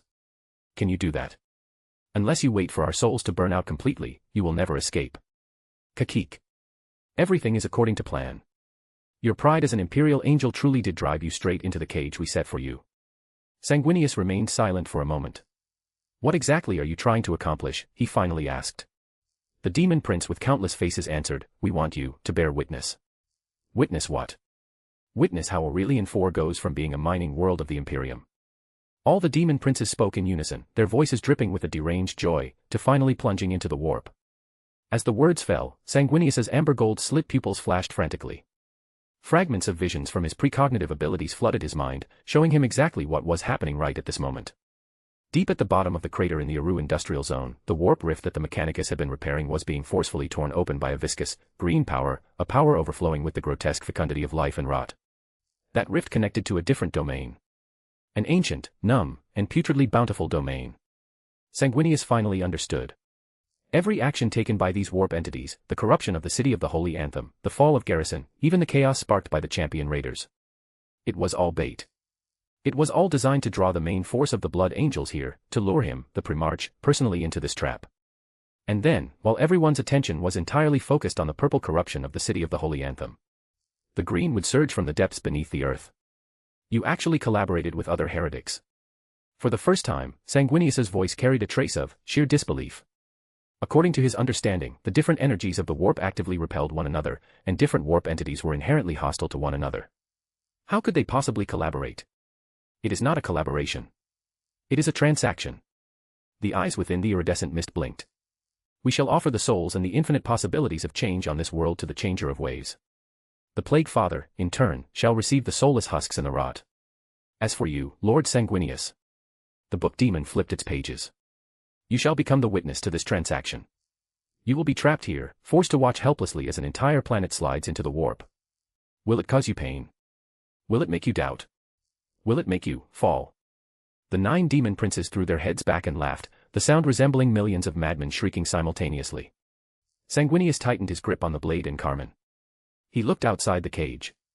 Over 20 sanguinary guardsmen were frantically hacking at the exterior of the barrier, but their weapons were utterly useless. Mass reactive bolts detonated against the purple shield without causing even a ripple. As Kalen hacked at the barrier with his power sword, his face twisted in absolute despair beneath his helmet. "Father." Sanguinius closed his eyes. 3 seconds later, he opened them. Within those amber-gold slit pupils, all hesitation, all compassion, all the gentleness characteristic of the great angel, vanished completely. All that remained was the absolute, freezing cold of a Primarch bred for war. As Kalen. His voice transmitted directly into the mind of the guard commander via psychic projection. "Father. I am here. Hear my command." Sanguinius enunciated every word with absolute clarity. "Evacuate the Grand Hall immediately and regroup with Tobias. Transmit a distress signal. Commit all available forces to Aurelian 4 to execute absolute purification and judgment upon the warp entities. If the tide cannot be stemmed, and I have not broken free within 72 hours, then follow my previous orders. Execute the Crimson Protocol. As Kalen froze. The Crimson Protocol. It was the highest level emergency contingency of the Blood Angels Legion, authorized for use in only one specific scenario. When a Primarch was trapped in an inescapable, fatal situation, and the battlefield presented an exterminatus-level threat. The protocol demanded that the Legion use every single forbidden weapon in their arsenal at any cost, including psychic annihilation warheads, even if it meant mutual destruction with the enemy. No. Father, we can still. This is an order. Sanguinius's voice brooked absolutely no argument. Tell Tobias. Tell all my sons. I, Sanguinius, Primarch of the 9th Legion, authorize you to execute the final purification. For the Emperor. For humanity. And for the souls we could not save. With that, Sanguinius severed the psychic vox link. He turned around, facing the 9 demon princes, leveling the blade and Carmen. His pristine white wings unfurled completely, and every single feather ignited with fire. It was the release of hypercompressed psychic energy and the very biological essence of a Primarch. You wish for me to witness the fall of Aurelian 4? Sanguinius said softly. Then, he smiled. A smile that was divine, yet utterly, terrifyingly cold. Then watch closely. Watch how an Imperial Angel, the 9th Primarch, in the face of absolute despair, tears your trap to pieces. The psychic luminescence wreathing the blade and Carmen began to amplify exponentially. Outside the Grand Hall, as Kalen fell to his knees, his face soaked with tears beneath his helmet. But he forced himself to stand up, turning to face the 27 remaining guardsmen. All units. Fall back. Execute the final purification and judgment upon the warp heretics. His voice choked, but his resolve was absolute. Because they were blood angels. Because their Primarch father had given the order. Because to the glorious Imperium of men, sacrifice was the greatest form of loyalty. Chapter 163, Chapter 162, The Blood Angels Shall Never Fail the Blood of Sanguinius. Bonus. This is the bonus chapter for reaching 250 Power Stones. Outside the Grand Hall of the Conmo dynasty in the City of the Holy Anthem, as Kalen was hauled out of the heavy alloy doors, supported by 2 sanguinary guard terminators. The armor on his left arm was completely melted away, exposing the fractured bones beneath the charred and blackened flesh. His power armor's life support system shrieked with piercing alarms as painkillers and coagulant foam were continuously pumped into his bloodstream via internal injectors. Commander. Your injuries. Shut up. Keep falling back. As Kalen shoved the supporting warriors aside and gripped his power sword tightly with his remaining right hand. Behind them, the massive doors of the Grand Hall closed silently, as if they had never been opened at all. But the blue-purple warp energy oozing from the seams, and the hideous, overlapping laughter of the 9 demon princes echoing in the air, served as a stark reminder to Kalen. Father is still inside. Trapped in that cage of absolute logic. Advance at maximum speed. As Kalen's voice was hoarse from the excruciating pain, but he maintained the icy calm required of a commander. Our next objective is to link up with Captain Tobias and the main force of the 2nd Company. Proceed east along the 7th Arterial of the Upper Hive. Bypass all known major corruption nodes. Anticipated resistance level, extreme. Do not get bogged down, do not pursue, break through at maximum speed. The 27 sanguinary guard terminators responded in unison. Despite bearing the immense weight of Terminator plate, their movement speed remained terrifying. Every footstep shattered the paving stones, leaving deep impressions in their wake. All sorts of bizarre, grotesque corrupted entities poured out from the buildings lining the street. They were things that used to be Hive citizens. Now, their skin was covered in crystalline purple patterns, their eyeballs transformed into swirling blue-purple vortexes. They threw themselves from windows, crawled out of sewers, and leapt from rooftops, appearing like ghosts, impossible to guard against completely. But the moment they showed themselves, they were torn to pieces by a hail of storm bolter fire. The sanguinary guard terminators didn't even need to consciously aim. The instinct of war was literally written into their genetic code. Their storm bolters fired on full auto, unleashing thousands of .75 caliber mass reactive rounds every minute. Every single bolt packed enough punch to penetrate light armored vehicles. Against firepower like this, the fleshy bodies of the corrupted were as flimsy as wet paper. But there were simply too many of them. Left flank. 3 large warp entities, a guardsman roared. The large warp entities he referred to were 3 constantly shifting mounds of flesh, each the size of a land raider, their surfaces writhing with runes. Meltas, prepare. As Kalen didn't even break stride. The shoulder-mounted multi-meltas of 3 Terminators charged and fired simultaneously. 3 blindingly white beams lanced across the street, vaporizing the three colossal entities along with the three buildings behind them. The superheated plasma triggered secondary explosions, the shockwaves blowing dozens of corrupted citizens into the air. But the instant the meltas fired, the ground cracked open once again. Hundreds of purple tentacles erupted like venomous snakes, lashing toward the Terminator's leg armor. The exact same trick. As Kalen sneered, raising his power sword with his remaining hand. But before he could strike, 4 Terminators simultaneously activated their back-mounted heavy flammers. A 20-meter torrent of promethium fire wove into a net, reducing the tentacles to ash in a heartbeat. The adaptive learning capabilities of the Astartes were terrifying. They would never fall for the same trick twice. Keep moving. The formation pierced through the purple wall of corrupted flesh like a razor-sharp blade. The roar of storm bolters. The scream of chains words. The shriek of meltas. The bellow of heavy flammers. These sounds coalesced into the Blood Angels' symphony of war. And the backdrop to this symphony was the endless shrieking of the corrupted, the humming of warp energy twisting reality, and the agonizing wail of an entire hive city slowly sliding into the abyssal depths of chaos. Standard Terran Year 976.M30, Day 318, 1547. 3.7 kilometers from the Grand Hall. The intersection of the 7th and 13th arterials in the upper hive. Tobias Fane just emptied his current magazine. It was his 13th magazine of the day. Ammo. He roared, the action of his bolter clicking empty as it locked back. A warrior tossed him a magazine. It wasn't fresh, it had been scavenged from a fallen brother. Tobias caught the magazine, dumped the empty one, slammed the fresh one home, and racked the charging handle. The movement was buttery smooth, perfectly fluid. And then he instantly resumed firing. The main force of his second company, 1,300 Blood Angels, now numbered 1,224. A casualty rate approaching 10%. These were Space Marines, not ordinary solar auxilia. Every single one was incredibly precious, and the war had only just begun. Captain. Building on the right. Psychic signature. Tobias didn't even need to look. His combat intuition told him exactly where the danger was coming from. He spun around, leveling his bolter at the third window of the 5-story residential hab block on his right. He pulled the trigger. A 3-round burst. The first round shattered the window. The second round struck the corrupted psyker, weaving a spell behind the glass dead in the chest. The third round flew straight into the psyker's open mouth. The corrupted psyker's head popped like a melon, but the corpse didn't fall. The warp energy amassed within its body violently detonated out of control, blowing the entire third floor and everything above it to pieces.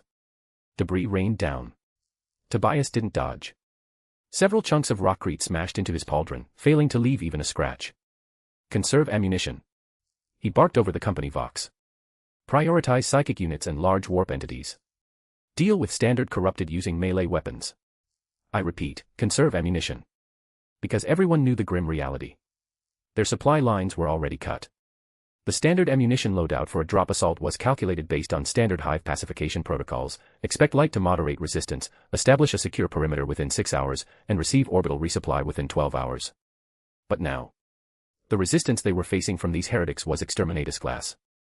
As for establishing a perimeter, the endless tide of fallen citizens made it completely impossible. The entire hive city was the front line. As for orbital resupply, every single ounce of the fleet's transport capacity was being utilized to deploy troops. There were no spare drop pods to ferry ammunition. Therefore, every single mass reactive bolt, every canister of melta fuel, and every tank of promethium gel was a non-renewable resource. Every shot fired was one less shot available. For the Emperor. Tobias roared, his chains word cleaving a lunging corrupted citizen cleanly in half from shoulder to hip. Blue-black blood sprayed out, sizzling as it hit his power armor with highly corrosive acidity. But he didn't care. The power armor of the Blood Angels possessed a self-cleansing function, and the anti-corrosive coating applied to the ceramite plating was capable of resisting most acidic substances. As for warp energy residue, that might require the armor to be completely smelted down and reforged. But the prerequisite for that was that they actually made it back alive. Captain. Dead ahead. It's our men. Tobias snapped his head up. At the far end of the street, 27 suits of Crimson Terminator armor were breaking through the encirclement of corrupted citizens, charging straight toward them. The armor of the warrior at the very front had its left arm completely destroyed, the charred, blackened wound a gruesome sight. But Tobias recognized the heraldry on the pauldron. Commander of the Sanguinary Guard, as Kalen. Covering fire. Tobias immediately ordered. Over 1,000 Blood Angels fired simultaneously, using a hailstorm of mass reactive bolts to tear a path through the tide of the corrupted. 30 seconds later, the two forces linked up. Commander. Tobias rushed up to Ascalon, not even bothering to salute. Where is father? Ascalon remained silent for 2 seconds. In those 2 seconds, Tobias's heart plummeted to the absolute bottom. Father is trapped within the Grand Hall. Ascalon's voice filtered through his faceplate, carrying a weight Tobias had never heard before. 9 powerful warp entities burned their own souls to construct a cage of absolute logic. Father is temporarily unable to break it. Tobias froze. So.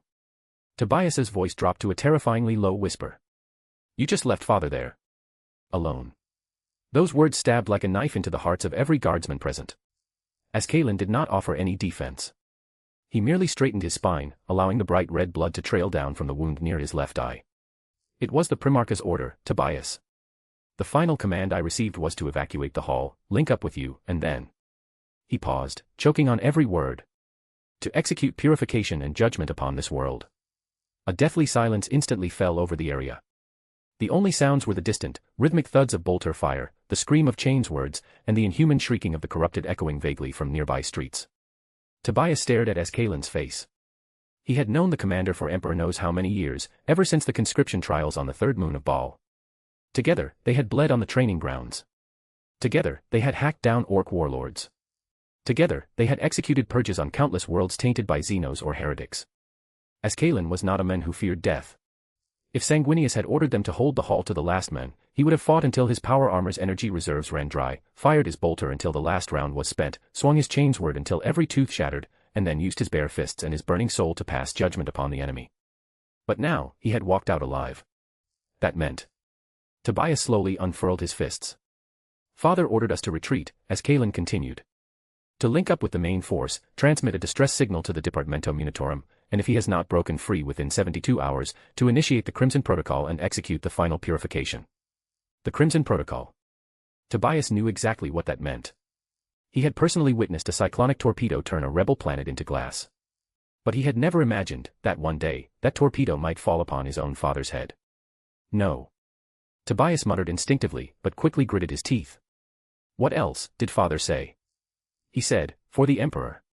For humanity. And for the souls we could not save. Ascalon raised his remaining right hand and placed it on Tobias's pauldron. Tobias, father gave this planet 3 days. What we must do is use absolutely everything we have to purge this city within these 3 days, even if it is just to buy father a 1 in a million chance to break free. Tobias closed his eyes. 3 seconds later, he opened them. The eyes behind his visor were filled with absolute, unyielding resolve. I understand. He turned around, facing the Blood Angels warriors gradually gathering around them, the 1,000+ men of the Second Company, the 27 guardsmen, and the dozens of tactical marines who had just fought their way over from adjacent blocks. In total, they had roughly 1,300 combat-capable Blood Angels. All units. Tobias's voice boomed across the street via his external voxcasters. Our Primarch father is engaged in a bitter battle. And we, the Blood Angels, the 9th Legion of the Emperor, will do what we must do. He raised his chainsword high, the blue blood of the corrupted still dripping from its teeth. Judge the heretic. Purge the unclean. For the Emperor. By the blood of Sanguinius. He roared the final sentence with pure, unadulterated fury. Immediately, the 1,000+ Blood Angels surrounding him roared back simultaneously. For the Emperor. By the blood of Sanguinius.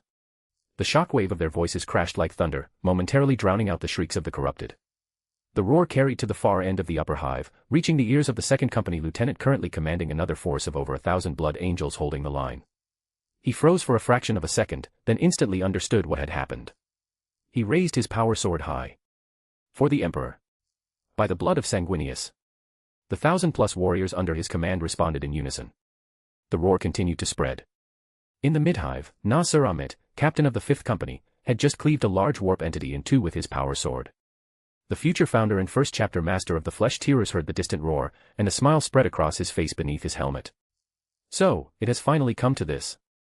He flicked the rotting gore from his blade and roared to the 2,000+ warriors of the 5th Company and the tens of thousands of solar auxilia still fighting around him. Brothers. The Primarch is watching us. For the glory of the Imperium. For the glory of the Blood Angels Legion. The Blood Angels. Shall never yield. Shall never yield. Roars of defiance erupted from every corner of the city of the Holy Anthem, rising and falling like a ceaseless tide. It was an unparalleled battle lust. It was the glory of the 9th Primarch's Legion. It was the unbending, unbreakable pride of the Blood Angels when facing the warp. As Kalen watched the scene, his remaining right hand clenching into a tight fist. Tobias, his eyes hardened with resolve. I am returning to the fleet. To transmit the distress signal to the Imperium, organize supply drops, and coordinate the overall theater. He paused. And you will lead our brothers in the fight. 3 days. Just 3 days. Tobias nodded heavily. Go with an easy heart, Commander. I have the line here. The two men locked eyes, then simultaneously slammed their right fists against their left breasts in the salute of the Blood Angels. As Kalen turned and, escorted by 10 guardsmen, charged toward the nearest extraction point. Tobias turned to face the remaining 1,000+ warriors, racking the charging handle on his bolter. All units. Reform ranks. Consolidate and redistribute ammunition. Critically wounded are to fall back and establish a triage point. For everyone who can still fight. He pointed his chain's word toward the Grand Hall. Advance with me. Every meter we gain buys another second for Father. The Blood Angels take not one step back. Not one step back.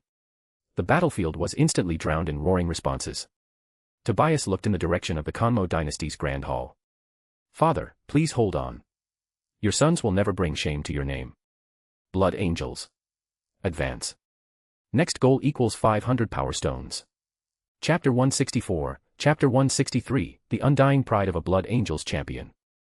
Standard Terran Year 976.M30, Day 318, 1620. Bridge of the Red Tier. As Kalen didn't even visit the apothecarian to treat his wounds. He marched straight onto the bridge, his crippled power armor leaving scorched, blackened footprints on the deck plates with every step. Commander. Your injuries. Shut up, as Kalen cut off the apothecary's shocked gasp and strode to the tactical hololith. Full fleet situation report.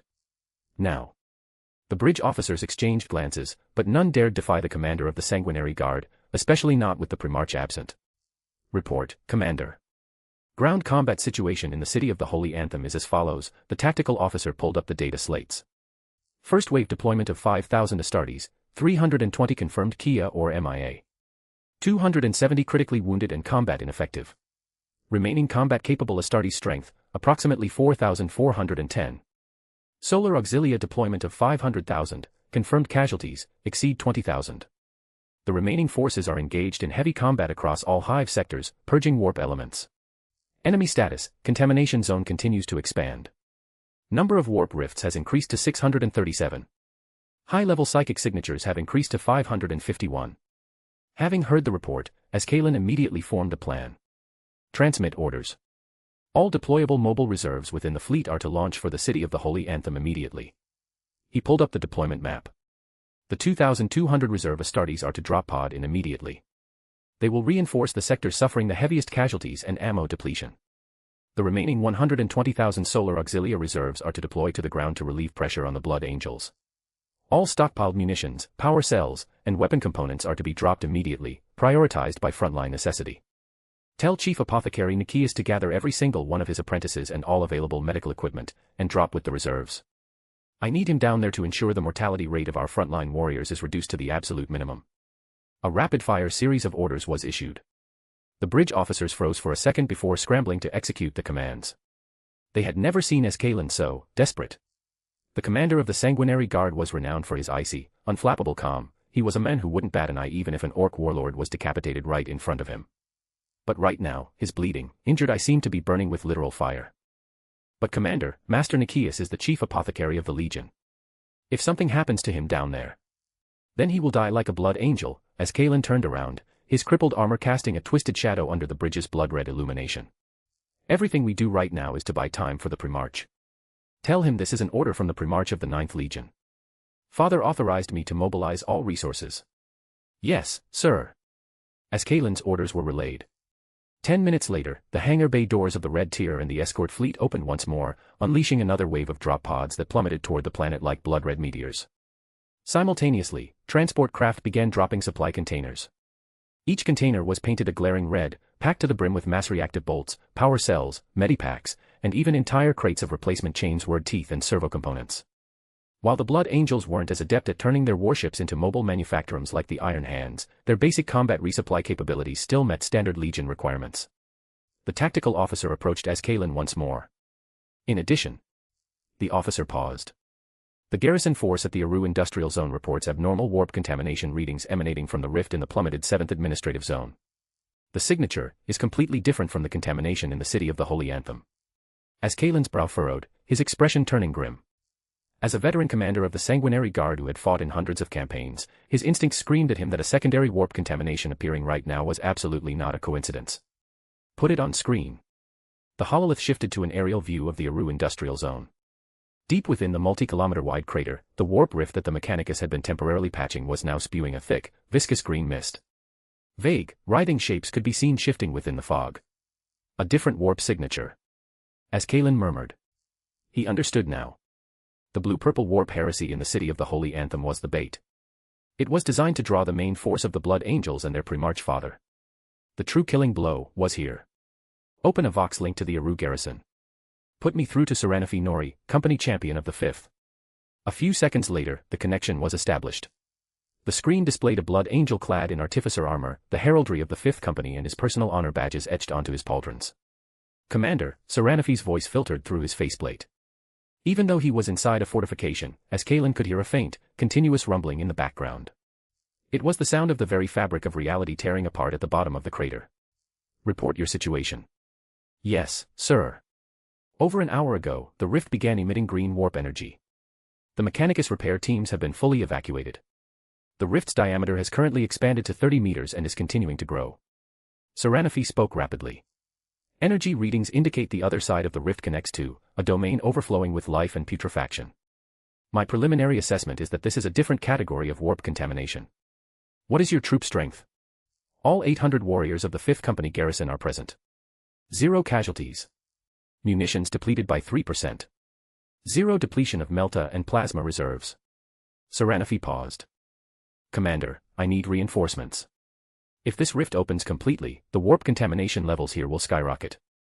I cannot guarantee. Seranafi.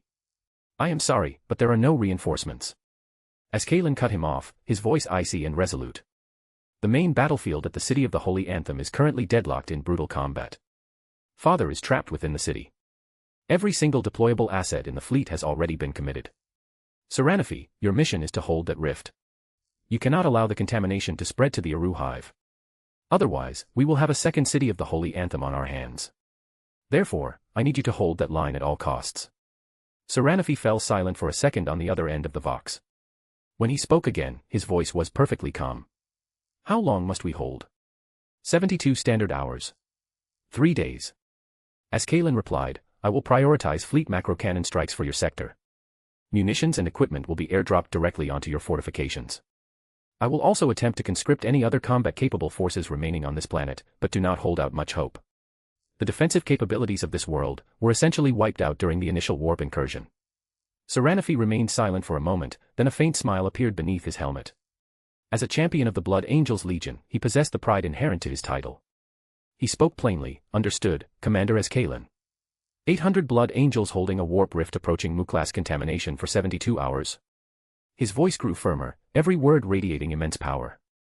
Seranafi, champion of the Blood Angels Legion, promises Commander as Kalen, the 5th Company guarantees mission success. Seranafi delivered the Blood Angel salute and recited the oath, for the Imperium. For the Emperor. For Sanguinius. As Kalen returned the salute. All glory to you, champion. The connection severed.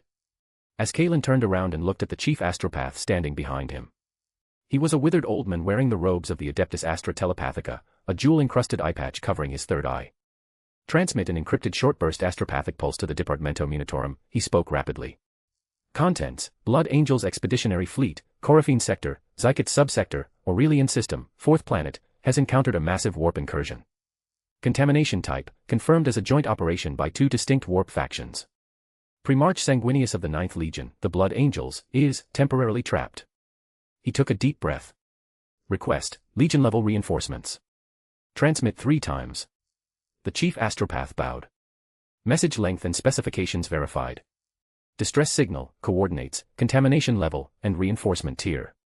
The Departamento Munitorum will know what to do. Understood.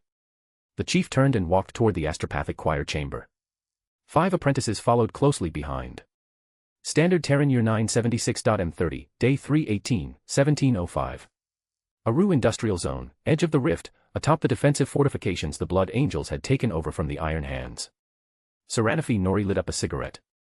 After smoking this cigarette for the first time, he had immediately destroyed his entire stash of Martian-exclusive low sticks. This particular brand of cigarette was very long, a full 30 centimeters, and the packaging was stamped with high Gothic text reading, Extended Special Edition Cigarette. It was said to be a gift from Ferrus Manus, Primarch of the Iron Hands, to Sanguinius, manufactured by some interesting little organization on this very planet. Sanguinius had shared a few with his sons. Saranafi was one of the few company champions in the Blood Angels Legion who enjoyed smoking. After every major battle, he always needed something to numb his nerves and provide a bit of spiritual indulgence. But this time was an exception. He was smoking before the battle had even begun. He took a deep drag from the cigarette in his hand and exhaled a ring of blue smoke. Because the sight before him was simply far too wrong. Green mist billowed out as if it were a physical substance, condensing on the ground into a viscous, putrid liquid. Within the liquid, things were taking shape. The first to appear were nurglings, those tiny demons bounding and skipping as they crawled out of the rift. Their green skin was covered in pustules, and yellow-green drool dripped from their gaping maws. They chattered and giggled with childlike laughter. If a child's laughter was mixed with the wet, hacking cough of a pneumonia patient and the bubbling squelch of a rotting corpse, that is. Next came something much larger. A plague zombie shambled unsteadily out of the rift at the bottom of the crater. Its entire body was bloated and rotting, its skin a sickly shade of green. A gaping gash split its abdomen, revealing writhing maggots and undigested things within. It roared, the sound like a broken bellows. Fire! Saranafi exhaled a smoke ring and issued the order calmly. The Blood Angels manning the wall opened fire with their bolters. Mass-reactive bolts blew the nurglings to pieces and riddled the plague zombie with holes. But even more warp entities poured out from the continuously expanding warp rift at the bottom of the crater. And deep within the rift, a colossal presence radiating an aura of putrid fecundity. Saranafi could feel the sheer terror of that entity. His combat intuition told him that once that thing fully descended into reality. Never mind 800 Blood Angels, even if the entire Legion were present, they might not be able to stop it. But he had no path of retreat. He was not only a company champion of the Blood Angels Legion. He was a Legion champion. A Blood Angel never feared death. In his mind, sacrifice was the greatest form of loyalty to the Imperium. Moreover, their father, the great angel of the Imperium, Sanguinius, was watching them. Brothers, Saranafi flicked his cigarette butt away and crushed it beneath his power boot. The commander has ordered us to hold for 72 hours. And there will be no reinforcements. Are you afraid? Saranafi laughed as he looked at the horrific scene unfolding before him. He raised his bolter, his smile brimming with the devotion and fanatical battle lust of a Blood Angel. The 800 Blood Angels gathered on the wall roared in unison, their voices dispersing the encroaching green mist. The Blood Angels fear no heretic. For the Emperor. For Sanguinius. Good, Saranafi smiled, racking the charging handle of his bolter. Glory to the Imperium, glory to Sanguinius, glory to the Blood Angels Legion. Glory. Glory. Glory. Amidst the battle cries, every warrior entered a state of absolute combat readiness, locking down their defensive positions. Saranafi spoke flatly. Let the battle begin. Within the crater, from the very depths of the warp rift, a colossal hand covered in thick, rotting flesh, slowly reached out. The pus dripping from its fingertips sizzled as it burned deep craters into the ground. Standard Terran Year 976.M30, Day 319, 1847.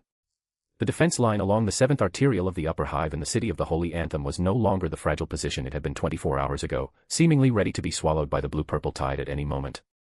Tobias stood behind a barricade constructed from the wrecked hulls of 3 Lehman Russ battle tanks. 7 deep claw marks had been freshly gouged into the pauldron of his master-crafted Mark IV power armor. They were the parting gift of an elite warp entity's death throes 3 hours ago. Ammunition distribution report. His voice filtered through his faceplate, raspy from over 20 hours of continuous combat, but it remained steady. The second company currently numbers 2,987 combat-capable effectives, a sergeant next to him rapidly reported.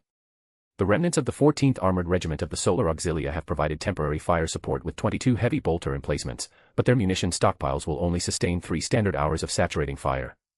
Tobias nodded. 1 day. In exactly 24 standard hours, the second company of the Blood Angels had utilized brutally efficient tactics to carve a relatively clean perimeter out of this warp-corrupted upper hive.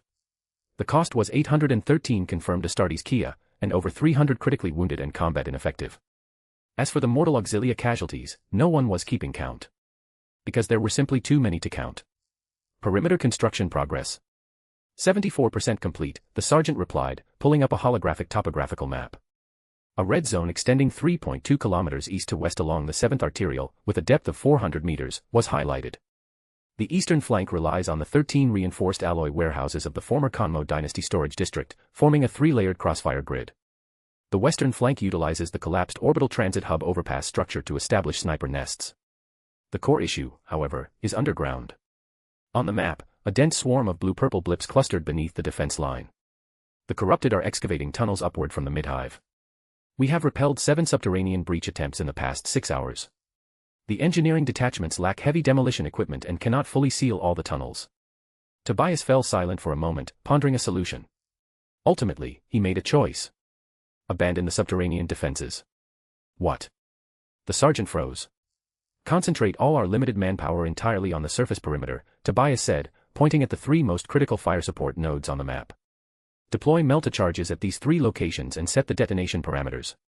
The moment the line is breached from below and the defenders fall back to the secondary trench, detonate them immediately. The explosion will collapse the entire subterranean structure of the sector, burying whatever crawls up from down there, straight back into the earth. Along with any casualties and equipment we might not have time to evacuate. The sergeant's breath hitched over the Vox channel for a fraction of a second. But only for a fraction of a second. Understood, Captain. This was war. In the Warhammer universe, in the face of warp contamination, mercy was a luxury. The optimal solution often meant having to carve off a piece of your own flesh with your own hands. Additionally, request a second round of orbital fire support from the fleet. Tobias looked up. Through the shattered artificial dome of the upper hive, he could see the flickering thrusters of the warships in high orbit. Coordinates, a fan-shaped zone extending 800 to 1,500 meters ahead of our perimeter. Requesting saturation macro-cannon bombardment. I want every single heretic that can still move in that zone, along with the very foundations of the buildings, ground down to a molecular state. Our warriors need room to breathe. Understood, Captain. The orders were issued. 30 minutes later, the main batteries of 3 strike cruisers were recalibrated. This time, it was not a precision surgical strike, but a true, devastating saturation bombardment. 16 macro-cannon shells plummeted toward the city of the Holy Anthem at 5-second intervals. Viewed from orbit, it looked as if the burning fingers of a titan were pressing down upon the surface of the hive, one after another. When the first shell struck, Tobias felt the earth tremble beneath his feet. The second shell, the third. The shock waves rippled all the way to their perimeter 3.2 kilometers away, shaking dust loose from their barricades. But the Blood Angels did not duck, nor did they seek cover. They stood behind their barricades, looking through the viewing slits at the mushroom clouds rising in the distance. They watched city blocks be swallowed by plasma fireballs, and hive spires topple like children's blocks under the fury of the macro-cannons. For the Emperor. It was unclear who murmured it first. But then, across the entire perimeter, over 1,000 Astartes warriors repeated it in unison, their voices piercing through the deafening roar of the explosions, for the Emperor. By the blood of Sanguinius. Big chapter with almost 3K words, so chapter today. Goal equals 500 power stones. Chapter 165, Chapter 164, Crimson Dawn PDF joins the battle, 1. This was the Legion's creed, and it was also the self-hypnosis of the Blood Angels. They had to believe that what they were doing was right. Even if this rightness had to be built upon the corpses of an entire city. Tobias did not join the roaring. He merely inspected his bolter magazine in silence, calculating the ammunition distribution for each fire support node during the next volley. But in his tactical auger, a new annotation was added. Standard Day 319, 1847 to 1903. Orbital fire saturation. Estimated warp entities purged, 120,000 to 150,000. Collateral damage, unknown. Tactical necessity, high. At the end of the annotation, he added a rare, personal note. Father, if you can see this, please tell me, is what we are doing truly salvation? No one could answer him. Except for the 9 powerful demonic psychic signatures pulsing from the direction of the Kanmo Dynasty Grand Hall in the distance. They felt like a mocking urge. Faster. Faster. Once you finish slaughtering everyone in the city, our sacrifice will be complete. If the city of the Holy Anthem was a grand, blazing inferno, then the crater in the 7th administrative zone of the Aru industrial sector was a sluggish, viscous, but equally lethal, rotting swamp. Standard Terran Year 976.M30, Day 319, 1920. Seranafi Nori spat out the butt of his 3rd cigarette. The filter was stained with his own blood. Just moments ago, the putrid breath of a warp entity had splashed against the seal of his helmet. The corrosive acid ate through the environmental seal and burned a festering wound into his left cheek. The company's apothecary apprentice had already treated it, applying anti-corrosive salves and injecting a genetic purification serum. But Seraphi could feel something wriggling deep within the wound. He knew it was the taint from the warp's domain of putrefaction. "How many brothers can still fight?" he asked, leaning against the firing slit of the barricade. His voice was slightly slurred due to his swollen cheek. "Report, Champion. Combat-capable effectives, 463. The reply came from Hassan, a veteran sergeant of the 5th Company who had fought in at least 30 campaigns. At this moment, the armor on his right arm was completely torn away, and the stump, hastily wrapped with coagulant foam and bandages, was still seeping blood. Over 30 critically wounded and combat ineffective. Confirmed Kia, 309. 1 day and 1 night. Holding the line against this slowly expanding warp rift, 800 Blood Angels had lost nearly 40% of their brothers. And this casualty rate was only maintained because the fleet provided macro-cannon saturation fire support every 2 hours. Rift expansion rate: 1 meter per hour. The trend is stable, Hassan replied, pulling up a data slate displaying telemetry from the monitoring augers left behind by the Mechanicus. But the psychic contamination concentration has spiked drastically in the past 6 hours. The Librarius Apprentice's preliminary analysis is that the entity on the other side of the rift is accelerating its attempt to push through. Seraphi looked down into the crater beyond their fortifications. The green rift had slowly crept beyond the edges of the original pit, now resembling a gaping, rotting maw. Viscous pus cascaded over the edges like a waterfall, pooling at the bottom into a bubbling, yellow-green swamp. Within the swamp, countless warp entities writhed and frolicked like maggots. Plague zombies shambled out unsteadily, and occasionally, far more troublesome plague-bearers or nurglings would burrow to the surface. But these were not the biggest problem. What truly kept Seraphi's nerves pulled taut was the colossal psychic pressure emanating from deep within the rift, an aura of putrefaction that felt like death itself. He didn't know what it was, but the mere sensation of it made him tremble. It had not fully descended yet, the fabric of reality was still barely managing to hold its grotesquely bloated bulk back. But its will had already bled through, infecting everything in this sector. Seraphi had seen it with his own eyes. A Blood Angel warrior fell in battle. Within 10 minutes, the corpse began to bloat and rot. Then, it unsteadily climbed back to its feet, resurrected as a plague zombie wearing the shattered remnants of Astartes' power armor. They were forced to incinerate their brother's remains with their own hands. Using meltas, plasma, and promethium to ensure even the gene seed was thoroughly purged, leaving absolutely no chance for it to be tainted. Champion, Sector 3 on the eastern flank is requesting reinforcements. A warp monstrosity has breached the line. An urgent call crackled over the vox, the background noise filled with the roar of bolters and the wet, squelching sound of flesh tearing. Seraphi snatched up his bolter. "Hassan, you have the line. Champion, you're wound. It won't kill me." Seraphi twitched his lips in a smirk. The festering wound tore open further, leaking a trail of yellow and red pus. "At least, it won't kill me until I see that terrifying warp entity crawl out of the rift with my own eyes." Eastern flank, Sector 3. The scene here had already surpassed the limits of mortal comprehension. A warp monstrosity was currently battering the defensive wall with its grotesquely bloated, tumor-ridden, and pustule-covered bulk. Its attack method was incredibly primal, pure, brute force impact to crush the structural integrity, followed by spewing a putrid acid capable of melting ceramite from its maw. 6 Blood Angels were attempting to pin it down. Mass reactive bolts struck its body, blasting chunks of rotting flesh away. But the wounds were almost instantaneously filled by newly grown, even more disgusting tissue. Meltaguns required 3 seconds to charge. In those 3 seconds, the beast of Nurgle could easily unleash 2 torrents of acidic breath. 2 warriors were already critically wounded and down. "Make way." Seraphi's voice roared from behind them. The warriors instinctively parted to the sides. The champion did not use his bolter. He drew his power sword, a mastercrafted weapon etched with the blood runes of Baal, a blade that had severed the heads of countless Xenos warlords across 100 campaigns. Then, he charged. The warp monstrosity sensed the threat. Its bloated body spun around with impossible agility, its gaping maw opening wide as yellow-green acid pooled deep within its throat. But Seraphi was faster. With his power armor's servos operating at maximum output, he abruptly changed direction mid-charge, sweeping to its left, its blind spot. He raised his power sword high. The disruption field exclusive to the Blood Angels, glowing with a pale golden light, ignited along the blade. In the name of Sanguinius. He brought the blade down. The blade plunged deep. It sliced perfectly into the gap between the warp entity's back carapace plates, punching straight through fat, muscle, and internal organs, driving all the way down until the tip punched out its belly. "Purge the unclean." Seraphi roared, his arms bulging with exertion as he violently wrenched the blade downward. Ryup. With a stomach-churning tearing sound, the warp monstrosity was carved completely open from back to belly. Rotting internal organs, undigested corpses, and writhing maggots spilled out like a waterfall. The stench instantly saturated the entire sector. The warp monstrosity let out a death wail, its massive body swaying before crashing heavily to the ground. But Seraphi, champion of the Blood Angels, did not pause for a second. He wrenched his sword free and charged to the edge of the defensive wall. He raised his bolter at the next wave of warp entities currently gathering at the bottom of the crater. For the Emperor. Fire. The surviving warriors roared in response. The storm of bolter fire rained down once more. And amidst the gunfire and battle cries, Seraphi shot a glance toward the rift at the bottom of the crater. Deep within the rift, he saw it. A massive eye, crusted with rotting flesh and festering sores, was slowly opening, staring directly at him.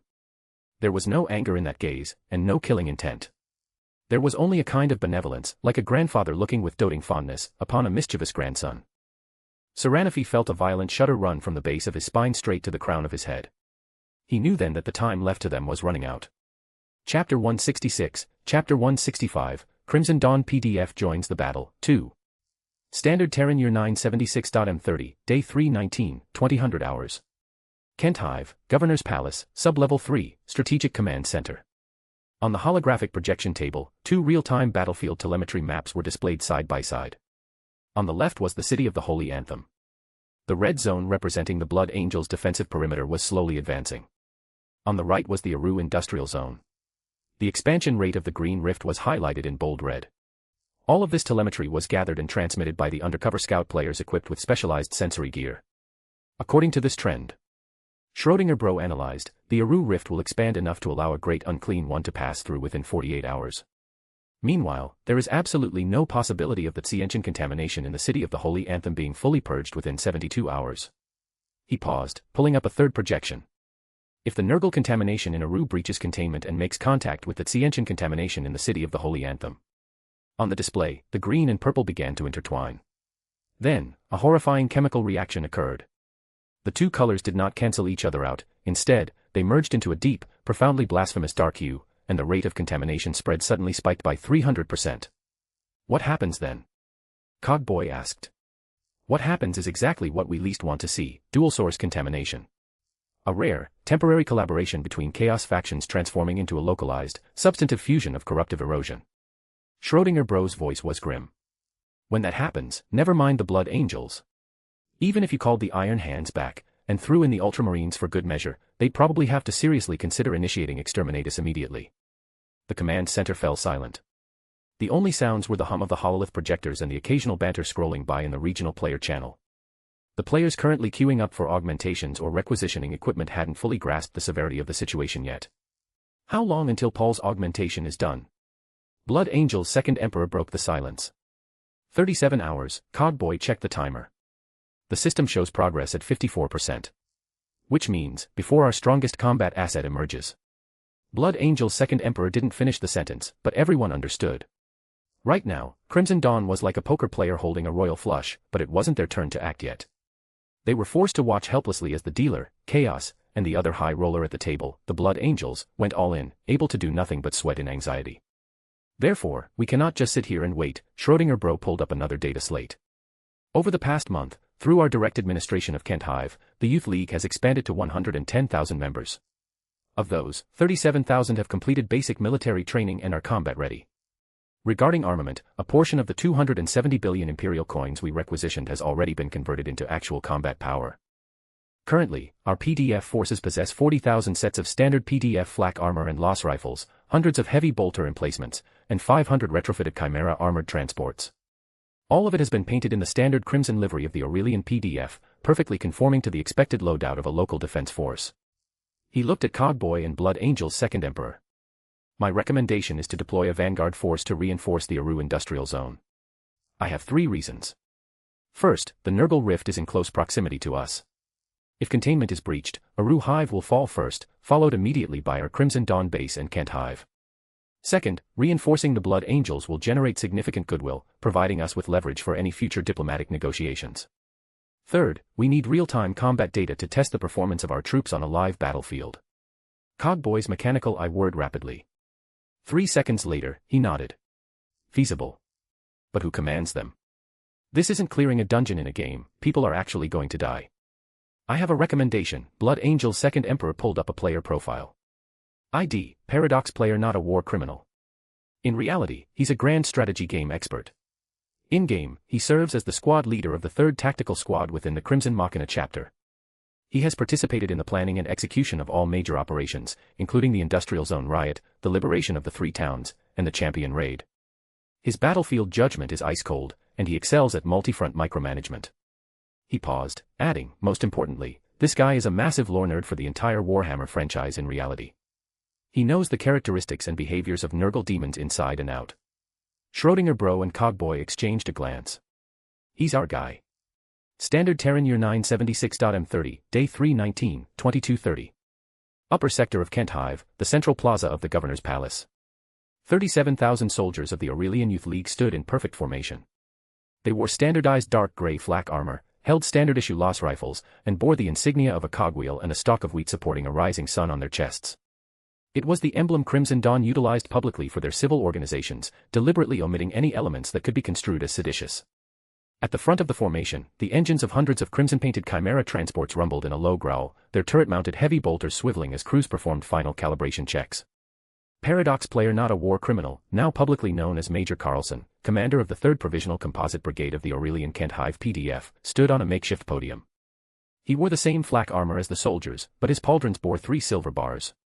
Both of his arms had been replaced with cybernetic augmetics, and his eyes, like Cogboy's, had been replaced with mechanical optics. At his waist hung a power shortsword requisition from the system store, its unassuming exterior hiding a potent molecular disruption field. Beside him, Blood Angel's 2nd Emperor took a deep breath and stepped up to the Voxcaster. He didn't give a long-winded speech. His first sentence, slightly amplified by psychic power, rolled across the entire plaza. Brothers and sisters. Just 300 kilometers away, in the crater of the Aru Industrial Zone, a rift leading straight into hell is tearing open. The things crawling out of that rift will take your lives, rot your flesh, and taint your souls. And then, they will use your putrefying corpses to turn around and slaughter your parents, your wives, your children, and your friends. He paused, his gaze sweeping over the young, resolute faces below him.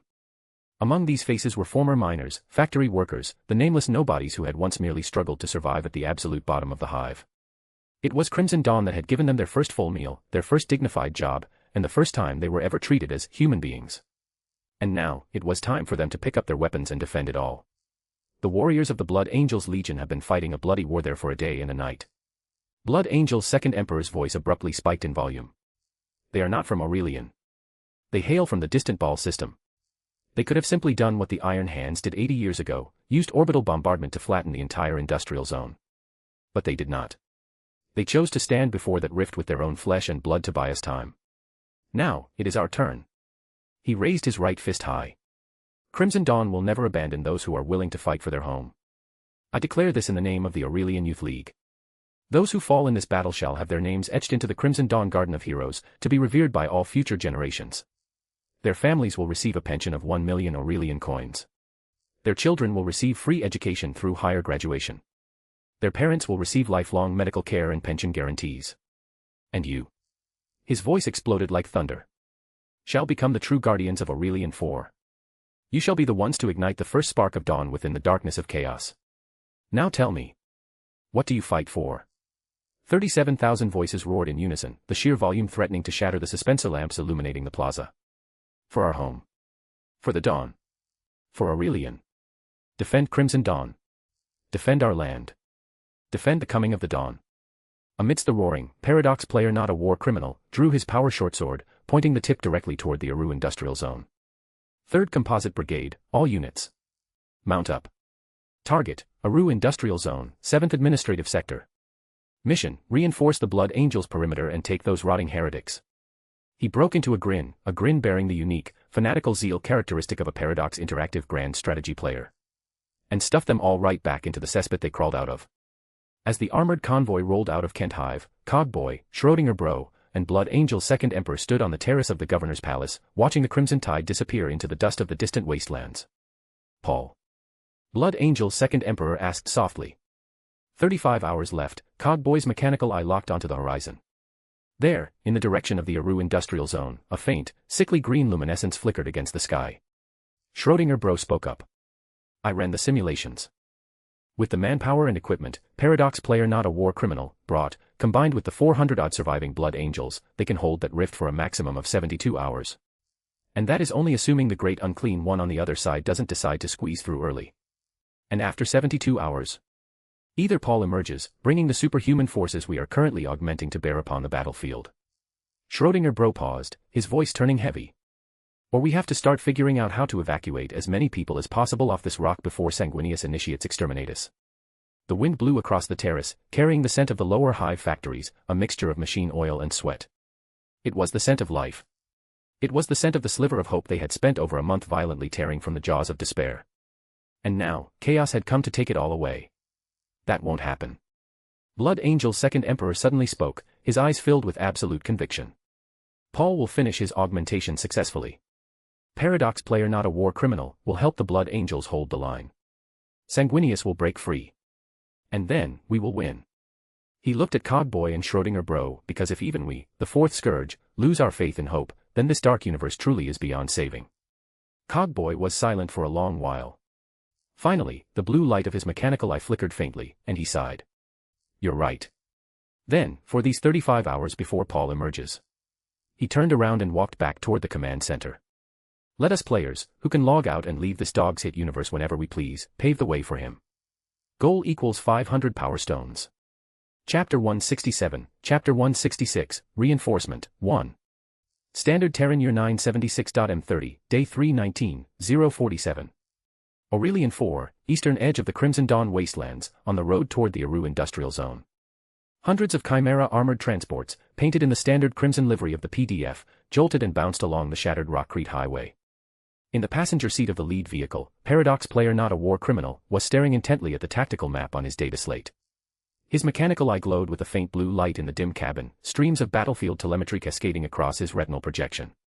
147 kilometers until we reach the outer perimeter of the Aru Industrial Zone. The driver was a young local named Leo. Just a month ago, he was working 16-hour shifts in a waste processing plant in the Kent Underhive. Now, he was an honored soldier of the Crimson Dawn PDF ground forces. ETA. At current speed, 2 hours and 20 minutes, Leo glanced at the dashboard. But if the road ahead is blocked by debris, we might need the engineering detachments to clear a path. Paradox player not a war criminal, nodded. He opened the regional player channel, a mental inventory of the forces under his command flashing through his mind. Hundreds of Chimera transports. 10 Lehman Russ battle tanks.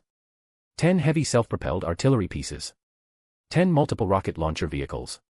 Together, they formed a composite brigade with a total troop strength of 37,000. By Imperial standards, this was the equivalent firepower of a fully equipped armored brigade. In the regional channel, 7 players were currently strategizing. You are good enough, ammunition baseline calculation complete, Major. 2,000 rounds per heavy bolter emplacement. 800 high-explosive shells per self-propelled artillery unit. The rocket launcher vehicles are 40-tube variants, we have enough munitions for 3 full volleys each. Queen Victoria's Gestapo, fuel and supply convoys are positioned at the rear of the column, deployed in the dispersed rule of 3 formation Cogboy taught us. Even if we get ambushed, they won't be able to wipe out our entire logistics train in one go. Hearts of Iron Mustache's ambition, recon drones deployed. Visual feeds confirm a massive cloud of green psychic contamination hanging over the Aru Industrial Zone. Concentration levels are still rising. Listening to their reports, Paradox player not a war criminal, swiped rapidly across his data slate with a cybernetic finger. On the tactical map, the sector representing the Aru Industrial Zone was highlighted in deep red. Next to it was a continuously updating tracker of the rift's diameter, fed by telemetry from the undercover scout players. Diameter, 71 meters - 72 meters - 73 meters. 1 meter per hour, Paradox player not a war criminal, muttered. Just like Schrödinger bro said. He looked up at the other players in the back of the cabin, all of whom had also undergone basic cybernetic augmentation. These were the technical backbone of the Crimson Machina chapter. In reality, they were programmers, engineers, or at the very least, veteran model kit builders. After months of studying the system store's tutorials in-game, they could now at least read standard STC schematics and operate most standard Imperial war gear. But more importantly, they had all played the Paradox interactive grand strategy games.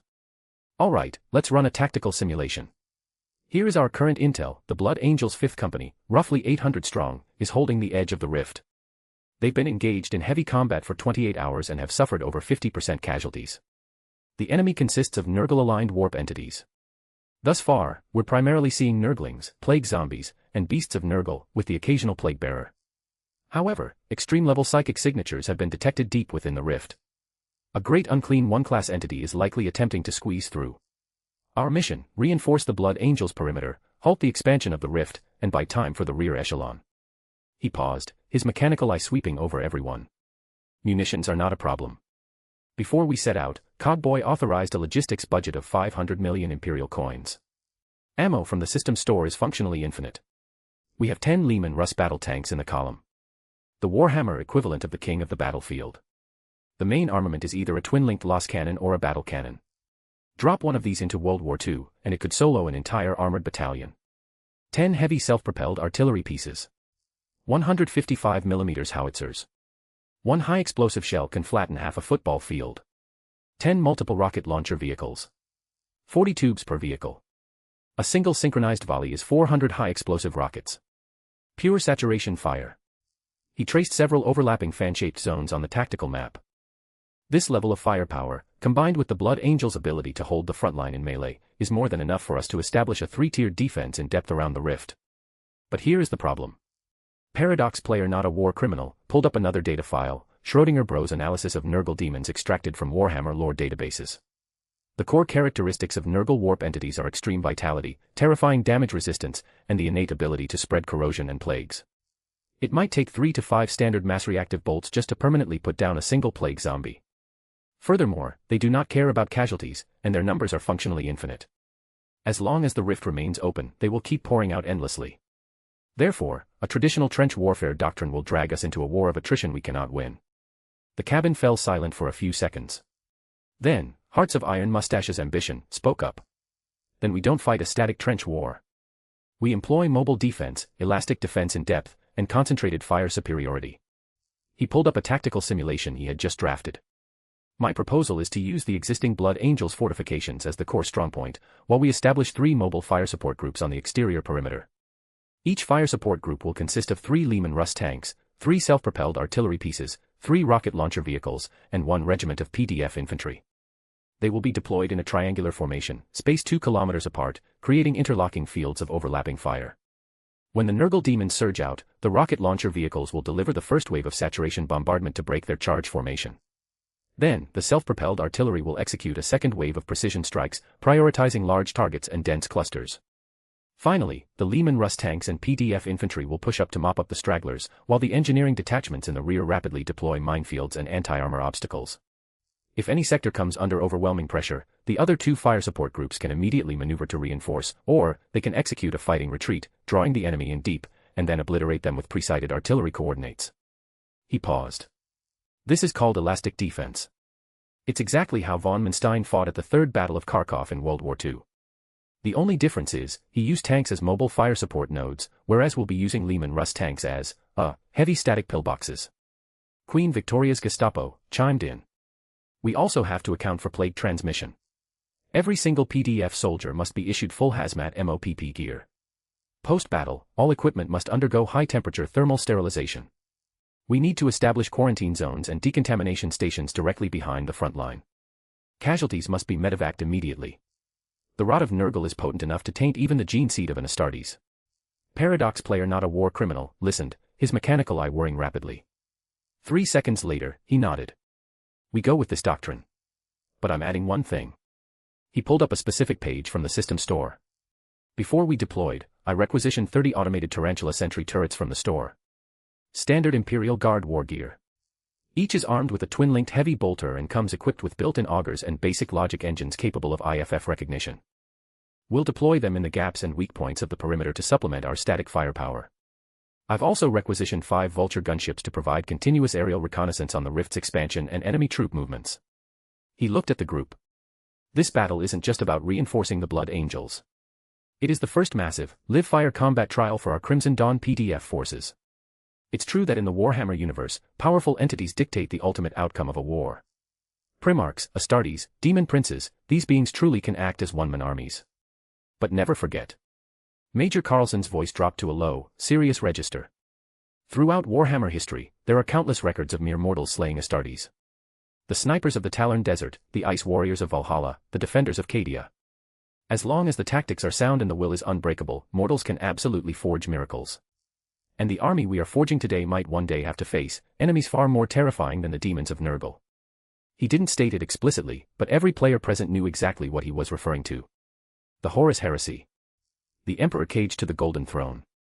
The 10,000-year dark night of the Imperium of Men. Therefore, Major Carlson concluded, we are going to fight this battle beautifully. We are going to show the Blood Angels that we, a local PDF force, are not here to drag them down. Understood. The 7 players responded in unison. The convoy rolled onward. Standard Terran Year 976.M30, Day 320, 211. Aru Industrial Zone, defensive wall at the edge of the crater. With a single strike of his power sword, Saranafi Nori cleaved a warp entity, scaling the wall cleanly in two. The disruption field of his blade instantly carbonized the wound, preventing the disgusting, purulent blood from splattering. However, the residual neural reflexes of the thing caused its severed torso to twitch, its bone-exposed fingers still attempting to claw at his greave. Get off. Saranafi kicked it off the wall. The corpse plummeted into the mountainous pile of remains below with a dull, squelching thud. Panting heavily, he leaned back against the firing slit. Champion. Veteran Hassan sprinted over, his face pale. The eastern wall section is fractured. 3 warp entities detonated themselves simultaneously. The engineering detachments are rushing to repair it, but they need time. Saranafi looked toward the east. 80 meters away, a 5-meter-wide breach had been blown into the defensive wall, exposing twisted rebar and shattered rockcrete. 5 Blood Angels were holding the line at the breach. The muzzle flashes of their bolters strobed in the darkness, but there were simply too many warp entities surging into the gap. Deploy the Western reserves over there, Saranafi ordered, his voice raspy. Also, notify the fleet. Request orbital fire support. I'll transmit the coordinates to you immediately. Are we still requesting macro cannons? Hassan hesitated for a moment. Over the past 24 hours, the fleet had conducted 6 orbital bombardments. Each strike cleared a massive sector, but in the aftermath, the number of demons pouring out of the rift would surge exponentially. It was almost as if they were being enraged. Do it, Saranafi gritted his teeth. If we don't, we can't hold that breach. Tell Commander Escalon that this is our final request. After this, we'll have to prepare for close quarters melee. Hassan nodded heavily and turned, sprinting toward the Vox station. Saranafi looked back down over the wall. Deep within the crater, the green warp rift had expanded to over 70 meters in diameter. Viscous pus cascaded out like a waterfall, pooling into a bubbling swamp at the bottom. And right now, even more things were taking shape within that swamp. They possessed far more massive silhouettes. Saranafi's pupils contracted slightly. He saw the embryonic form of a new monstrosity. The thing was still writhing in the pus, not yet fully formed. But its bloated bulk already exceeded that of a land raider, its surface covered in a thick carapace of rotting flesh. Over a dozen tentacles sprouted from various parts of its torso, the tip of every single tentacle bearing a drooling maw. Damn it. Saranafi tightened his grip on his power sword. He knew that the moment that thing fully formed and crawled out, this defensive wall wouldn't even survive a single charge. But just at that moment, Hassan's voice crackled over the Vox channel, trembling with disbelief. Champion, the fleet has responded. But it's not the strike cruisers this time. It's the Red Tier. The Gloriana-class battleship. 2 of its secondary macro cannon batteries are currently charging. Saranafi froze. A Gloriana class. The most powerful class of battleship in the Imperium of Men, personally commissioned by the Emperor. There were no more than 30 of them in the entire galaxy. As the flagship of the Blood Angels Legion, every single macro cannon shell the Red Tier fired packed enough yield to sink a light frigate. And they were using them to bombard a planetary surface target. Commander Escalon says. Hassan's voice continued, since we can't kill all these rotting things, we'll let them know the true meaning of the Emperor's wrath. Bombardment countdown, 10. 9. 8. Saranafi snapped back to reality and roared at every warrior who could still move. All units. Take cover. Maximum protection. I repeat. This is not a standard orbital strike. It's secondary battery fire from a Gloriana class. If you don't want your internal organs pulverized by the shockwave, get your heads down. The warriors moved instantly. The critically wounded were dragged into the reinforced bunkers at the innermost edge of the defensive wall, while the combat-capable fighters scrambled behind pillboxes and tank wrecks. Saranafi threw himself into a semi-subterranean bunker originally meant for ammunition storage, slamming the heavy alloy door shut just in time. The countdown reached 0. High orbit, bridge of the Red Tier. Escalon stood before the tactical hololith. His eyes were glued to the bombardment coordinates on the screen. Aru Industrial Zone, 7th Administrative Sector Crater. The 71-meter diameter warp rift and a surrounding radius of 300 meters. Charging complete, the Master of Ordnance reported. Fire, Escalon said calmly. The next second, Along both flanks of the red tier, two massive, 300-meter-long cannon barrels simultaneously flared with blinding light. It was the plasma arcing from the magnetic acceleration rails, charged to their absolute limits right before the macrocannons fired. Then, the muzzles erupted with blindingly white fireballs exceeding 20 meters in diameter. The two macrocannon batteries fired furiously. 12 shells, accelerated by the magnetic rails, cleared the barrels and plummeted toward the planetary surface at 0.08 times the speed of light. The plasma trails generated by the shell's friction against the atmosphere drew 12 spears of light that pierced the heavens from the void. From orbit to the surface, the journey took mere seconds. Then, they struck with devastating fury. Chapter 168, Chapter 167, Reinforcement, 2. Aru Industrial Zone, Surface Level. In a thousandth of a second, the entire night sky was painted with the brilliance of daylight. 12 miniature suns ignited in the center of the crater, each exceeding 200 meters in diameter, their core temperatures reaching millions of degrees Celsius. Upon impact, shock waves propagated outward from each detonation point, ring-shaped blasts of air expanding at kilometers per second. Wherever they passed, rockcrete was shredded, metal structures melted into liquid, and meters of topsoil were violently stripped from the earth. As for the Nurgle demons caught within the blast radius, the Nurglings were vaporized in a millisecond, eradicated before they could even utter a scream. Massive numbers of rotting demonic husks carbonized and disintegrated in the extreme heat, turning into a blizzard of black ash. Even the embryonic beast of Nurgle still forming in the pus took 3 direct hits from the macro shells, blasting it into hundreds of charred, meaty chunks. The entire 300-meter radius at the center of the crater was utterly flattened. The ground level was sheared down by 3 to 5 meters. Every uneven surface was completely erased, leaving behind nothing but a smoking, scorched wasteland slick with molten glass. But that warp rift. It still existed. Green pus continued to ooze from it. In fact, the sheer kinetic shock of the bombardment had caused the rift's edges to widen slightly. Behind the defensive wall, Seranafi pushed open the door to his bunker. The sight that greeted him made even this battle-hardened champion of the Blood Angels freeze for 2 seconds. The mountainous piles of demonic remains that had littered the area in front of the wall were gone. The pus-soaked ground, previously covered in a disgusting fungal carpet, was gone. All that remained was a flat, steaming, pitch-black plain. The surface was coated in a cooling shell of glass, reflecting an iridescent sheen under the fading glow of the fires. Emperor above. A young Blood Angel warrior murmured. But Seranafi did not lower his guard. His combat intuition was screaming at him like a klaxon. Because right in the center of that scorched earth, deep within that green rift, the colossal, putrid psychic pressure had not weakened in the slightest. On the contrary, it was angrier. Prepare for battle. Seranafi roared. As if to confirm his premonition, the rift violently expanded. Its diameter instantly tore open from 71 meters to 75 meters. Pus geysered out like a burst dam. And crawling out from the filth were organized squads. Plague bearers wielding rusted blades, and plague drones riding bloated demonic mounts. There were even several beasts of Nurgle with bulks rivaling Leman Russ battle tanks. Roaring and shrieking, they scrambled out of the rift at 3 times their previous speed, charging straight for the defensive wall. Fire. Seranafi raised his bolter and shot. But this time, there were simply too many demons. And they had wised up.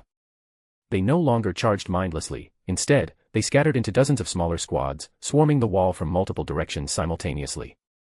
With only a little over 400 Blood Angels manning the wall, multiple gaps instantly appeared in the defense line. A plague drone reached the base of the wall. Its bloated demonic mount suddenly swelled up. And violently detonated. Rotting flesh and acidic pus blasted outward, eating a 2-meter-wide breach directly into the rockcrete foundation. Eastern section. Breach.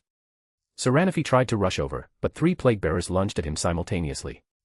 Their rusted blades hacked against his power armor, emitting ear-piercing screeches of grinding metal. He cleaved one apart with a swing of his sword and put down the second with a burst from his bolter, but the third's blade managed to slice across the armor joint of his left shoulder. Sizzle. A corrosive hiss rang out.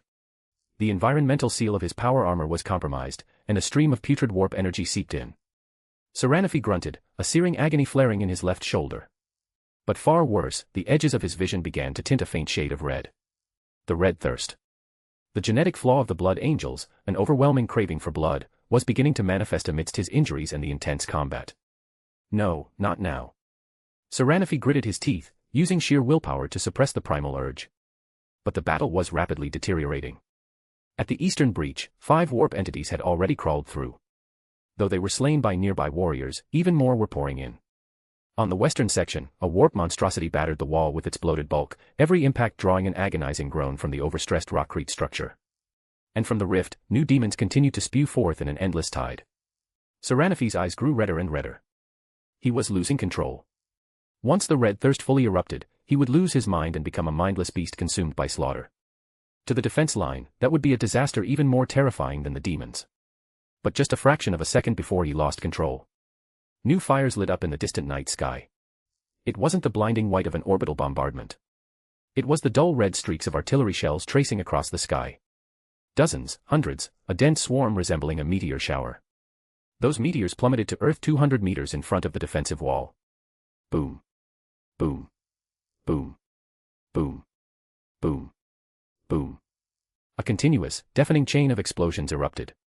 High explosive shells, incendiaries, cluster munitions, a torrential mix of ordnance detonated in the exact same sector, forging a wall of lethal fire 1 kilometer wide and 300 meters deep. The horde of Nurgle demons that had just charged out of the rift was utterly decimated by this sudden saturation bombardment. Nurglings were shredded by shockwaves, and lesser demons were riddled with shrapnel. Even the beast of Nurgle battering the wall was sent staggering backward by a direct hit from a 155mm high explosive shell. A massive chunk of its rotting carapace was blown clean off. Saranaphi was stunned by the sudden artillery barrage. He looked in the direction the shells had come from. At the edge of the dark horizon, columns of vehicle headlights flickered to life, casting blinding white beams into the night. Painted in the standard crimson livery of the PDF, Lehman Russ battle tanks, self-propelled artillery, and multiple rocket launcher vehicles rolled into the battlefield in perfect combat formation. At the very vanguard of the convoy, the top hatch of a Chimera transport popped open. A man wearing a PDF officer's uniform, both of his arms and eyes heavily cybernetic, stood up and raised a voxcaster. His voice, amplified by the external speakers, carried clearly across the lulls in the artillery fire. Aurelian Kent Hive Crimson Dawn Local PDF Defense Force, 3rd Composite Brigade. Reporting for reinforcement. Angels of the Imperium, Blood Angels. Hold your ground. Incoming fire saturation. Goal equals 500 power stones. Chapter 169, Chapter 168, Gilliman and Ferris, bonus. This is the bonus chapter for reaching 500 power stones. The men flashed a grin. A grin harboring a passion Saranaphi had never once seen on the face of an imperial bureaucrat. We'll take it from here. The second he finished speaking. The second wave of bombardment commenced. This time, it wasn't blind saturation. It was precise, tactically coordinated fire support. The rocket launcher vehicles unleashed their first volley. 400 rockets saturated the battlefield, shattering the demonic charge formations. The self-propelled artillery followed up with a second wave, specifically prioritizing large targets and dense clusters. The main guns of the Lehman Russ tanks began calling the roll. Every single loss cannon or battle cannon round accurately obliterated a beast of Nurgle or a plague bearer. Under the cover of this bombardment, hundreds of Chimera transports fanned out. Tens of thousands of PDF soldiers dismounted. Operating in squad and platoon elements, they rapidly constructed new, provisional defensive positions along the exterior perimeter of the wall. Their movements were far too drilled to be a mere local PDF. They looked more like a stringently trained professional standing army.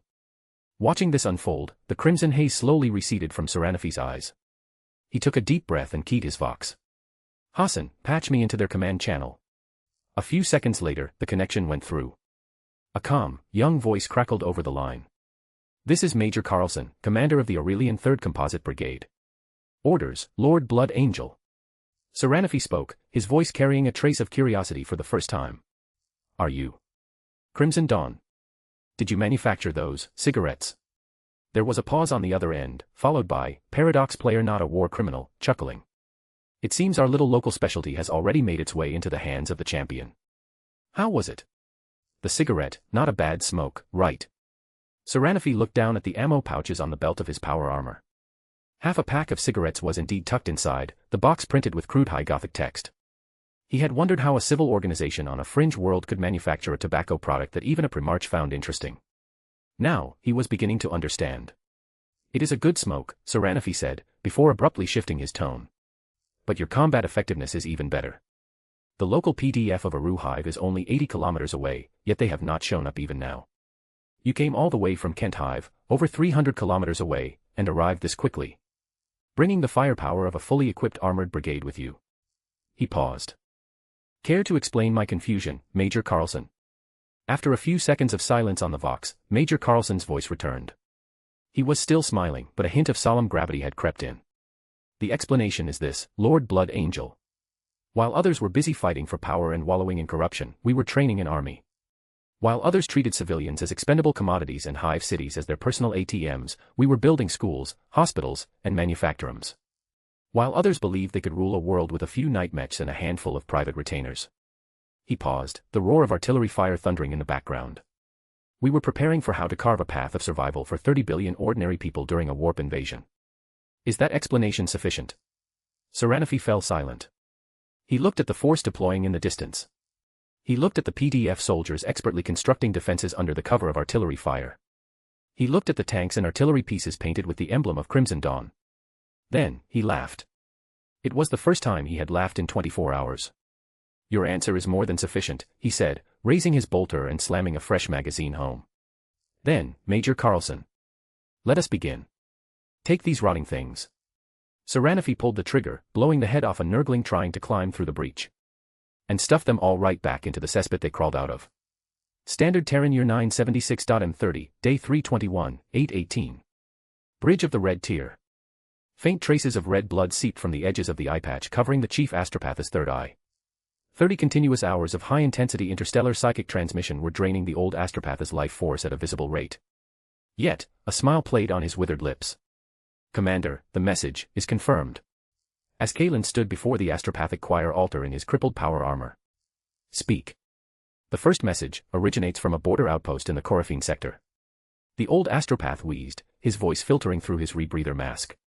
The 9th Grand Company, of the Iron Warriors Legion, is en route. He pulled up the psychic signature decryption data. Sender, Iron Warriors 9th Grand Company, aboard the Unbreakable Will. ETA, within 48 standard hours. Note, fleet was originally en route to the Segmentum Obscurus for an orbital fortress dismantling operation. Trajectory altered upon receiving warp contamination alert from this system. As Kalen's pupils contracted slightly. The Iron Warriors. The 4th Legion, sons of the Primarch Perturabo.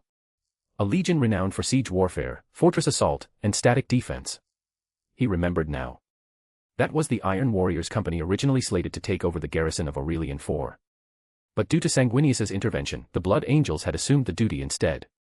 The second message. The chief astropath continued, originates from the Segmentum Ultima. Macrage. That single word instantly silenced the entire bridge. The Ultramarines Legion has received our distress signal. The old astropath's voice abruptly rose, carrying a distinct flavor of glory. Lord Primarch Robert Gilliman will personally lead multiple expeditionary fleets of the Ultramarines Legion to our aid. He paused for breath before continuing. Furthermore, they are accompanied by the Iron Hands Legion, who recently departed this system. Lord Primarch Ferrus Manus, upon receiving the coordination transmission from Lord Gilliman, has ordered his fleet to turn back. The combined fleet of both legions exceeds 80 warships. Estimated Astartes troop strength, over 40,000. ETA, within 120 standard hours. A deathly silence hung over the bridge for 5 long seconds. Then, the noise erupted. The Emperor protects. A young tactical officer screamed, losing all composure and slamming his fist onto his console. Instantly, cheers erupted like a volcano.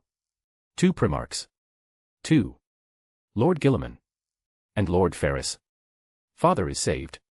Aurelian is saved. Blood Angels. Glory forever. As Kalen did not attempt to quell the boiling elation.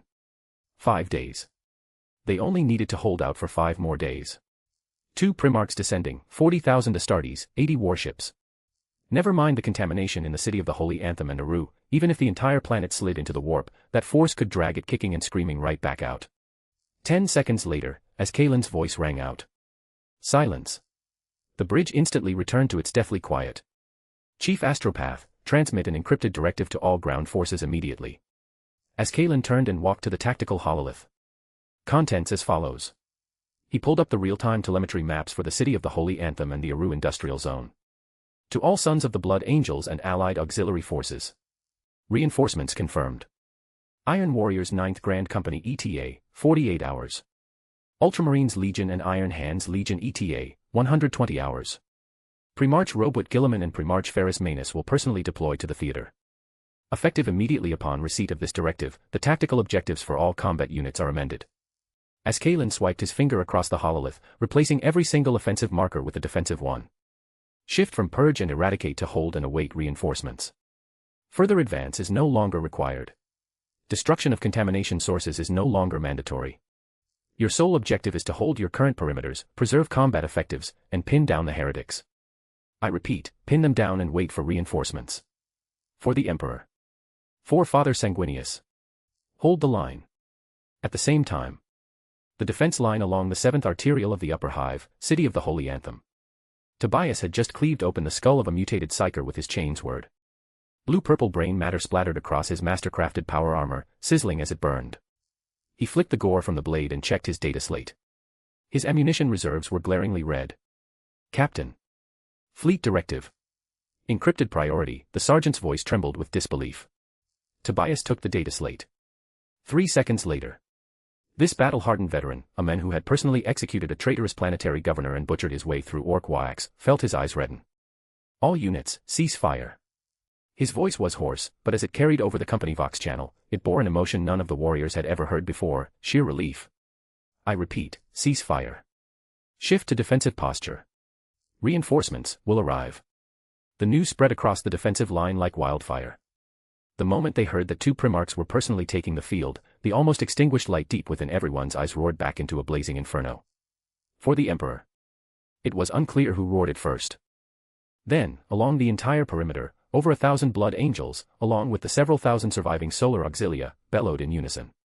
In the mid-hive, captain of the 5th Company, Nasser Amit, hacked down a plague-bearer, his entire body soaked in yellow-green pus and gore.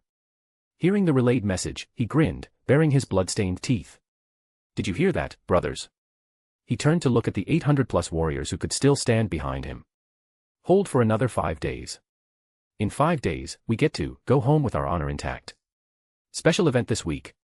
Chapter 170, Chapter 169, the Aquilon Pattern Terminator Custodian, bonus.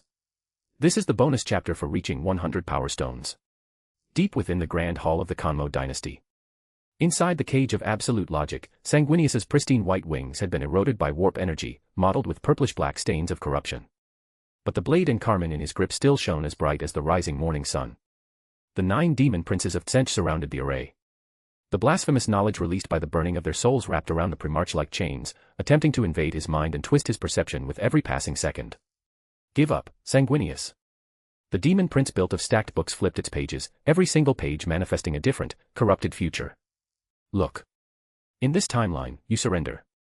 You embrace change. You become the most beautiful masterpiece of the changer of ways. In this timeline, all your sons die in battle. You kneel weeping in the ruins, and then, you are torn to shreds by us. And in this one, you hold out until reinforcements arrive. But what Robot Gilliman sees is a maddened brother utterly consumed by the warp, and he executes you with his own hands. Sanguinius kept his eyes closed. He completely ignored the illusions. All of his psychic energy was drawn inward, concentrated at the very tip of the blade and carmine. There, a speck of pale golden light, so faint it was practically imperceptible, was slowly eroding the core logical chain of the cage. A cage forged from knowledge, operates on the premise that this knowledge itself is entirely correct and infallible. The Primarch's mind whirred at terrifying speed. He was searching through the billions of theorems constructed from the burning souls of these 9 demon princes, searching for that single, solitary fallacy that even they had failed to notice. And just a moment ago, he had found it. Not through brute strength, but through observation. These demon princes were too arrogant. They believed they had mastered all possibilities, but they forgot what Sanguinius was. As a demigod forged by the Emperor, his very essence inherently contained a fraction of the warp's power. The great angel of the Imperium. When the Emperor forged him, he molded him to be the physical incarnation of the Imperium's hope in the materium. And hope never needed to conform to logic, nor did it ever need to obey the rules. Right here. Sanguinius suddenly opened his eyes. The reflection of a specific point on the cage mirrored in his amber gold slit pupils. The linkage of a temporal theorem chain right at that spot had manifested the slightest trace of a self-contradiction. Just moments prior, when that demon prince had displayed the future of Gilliman executing Sanguinius, it had inadvertently constructed a temporal paradox. To a mortal mind, this microscopic contradiction meant absolutely nothing. But to Sanguinius, a Primarch and a demigod, this microscopic contradiction was more than enough. The pale golden psychic energy suffusing his entire being surged, pooling into the blade and carmine. He swung the blade, tapping it ever so lightly, letting the razor-sharp tip brush against the linkage of the theorem chain. A faint, almost inaudible click echoed as a hairline fracture appeared on the joint of the chain. This fracture was incredibly concealed, so well hidden that the 9 demon princes failed to notice that Sanguinius's strike had actually taken effect on the cage laid down by the changer of ways. Sanguinius instantly suppressed all of his psychic energy, allowing the surging ambient warp energy to mask the crack. He knew the cage trapping him was no longer absolute. All he needed now was a little time, and the right moment, to break free. Sanguinius closed his eyes once more, the filth on his wings appearing even heavier than before. But beneath his lowered eyelids, the faintest trace of a smile flashed and vanished. Kent Hive, Governor's Palace, Sub-Level 5, Secret Chamber. As the countdown before Paul's eyes hit 0. Custodes Augmentation Package, 100% complete. Host Physiological Status, Stable. Psychic Rating, Gamma Class, Stabilized. Warning, unknown high-tier trait energy detected within the host. Synergistic effect with Custodes Augmentation in progress. Comprehensive combat efficacy estimated at 22.4% above standard template. The mechanical arms slowly retracted back into the void rift. On the surgical slab, a body slowly sat up. A terrifying height of 3.55 meters. Muscle definition as flawless as an ancient Greek sculpture, yet radiating a violent aesthetic that suggested he could tear a Lehman Russ battle tank apart with his bare hands. A pale golden luminescence flowed across the surface of his skin, the physiological hallmark of the genetic enhancements personally designed by the Emperor. Paul slowly opened his eyes. Deep within his dark golden pupils, a 5-pointed star slowly rotated. The light of the 5 traits, hope, compassion, resolve, pioneering, and wisdom, intertwined, helping him instantly adapt to a physique that vastly exceeded mortal imagination. Endless power surged through his veins. He could hear Cogboy's nervous breathing outside the chamber door. He could sense the accelerated heartbeat of an anxious PDF soldier a full kilometer away from the governor's palace. He could even vaguely feel the faint vibrations of the warship engines in high orbit. This was an Adeptus Custodes of the Imperium of Men. The absolute pinnacle of human physiological enhancement. The personal bodyguard of the Emperor. A warrior whose individual combat prowess could briefly match that of a primarch. Paul withdrew the war gear he had requisitioned earlier from his system inventory. Aquiline pattern Terminator armor of the Adeptus Custodes. The golden ceramite and adamantium composite armor plates gleamed with a gorgeous yet lethal luster under the chamber's lighting. He donned it piece by piece. Greaves, torso core, pauldrons, gauntlets. Next came the atomic field generator, mounted on his back, capable of projecting a protective field of warping energy around his body when activated. A storm shield, a massive circular shield 1.2 meters in diameter, its edges honed to a razor finish, the Imperial Aquila etched into its center. A 40K, era Castellan axe, forged in the foundries of Oromite, the war gear of custodian wardens. The axe blade was 1.2 meters long and innately psychically enchanted. The haft was inlaid with a micro-antigrav suspensor web, making this multi-100-kilogram murder weapon feel as light as a feather when swung. A Lastrum storm bolter hung at his waist. The payload of a single bolt fired from this weapon was equivalent to 3 times that of a standard Astartes storm bolter round.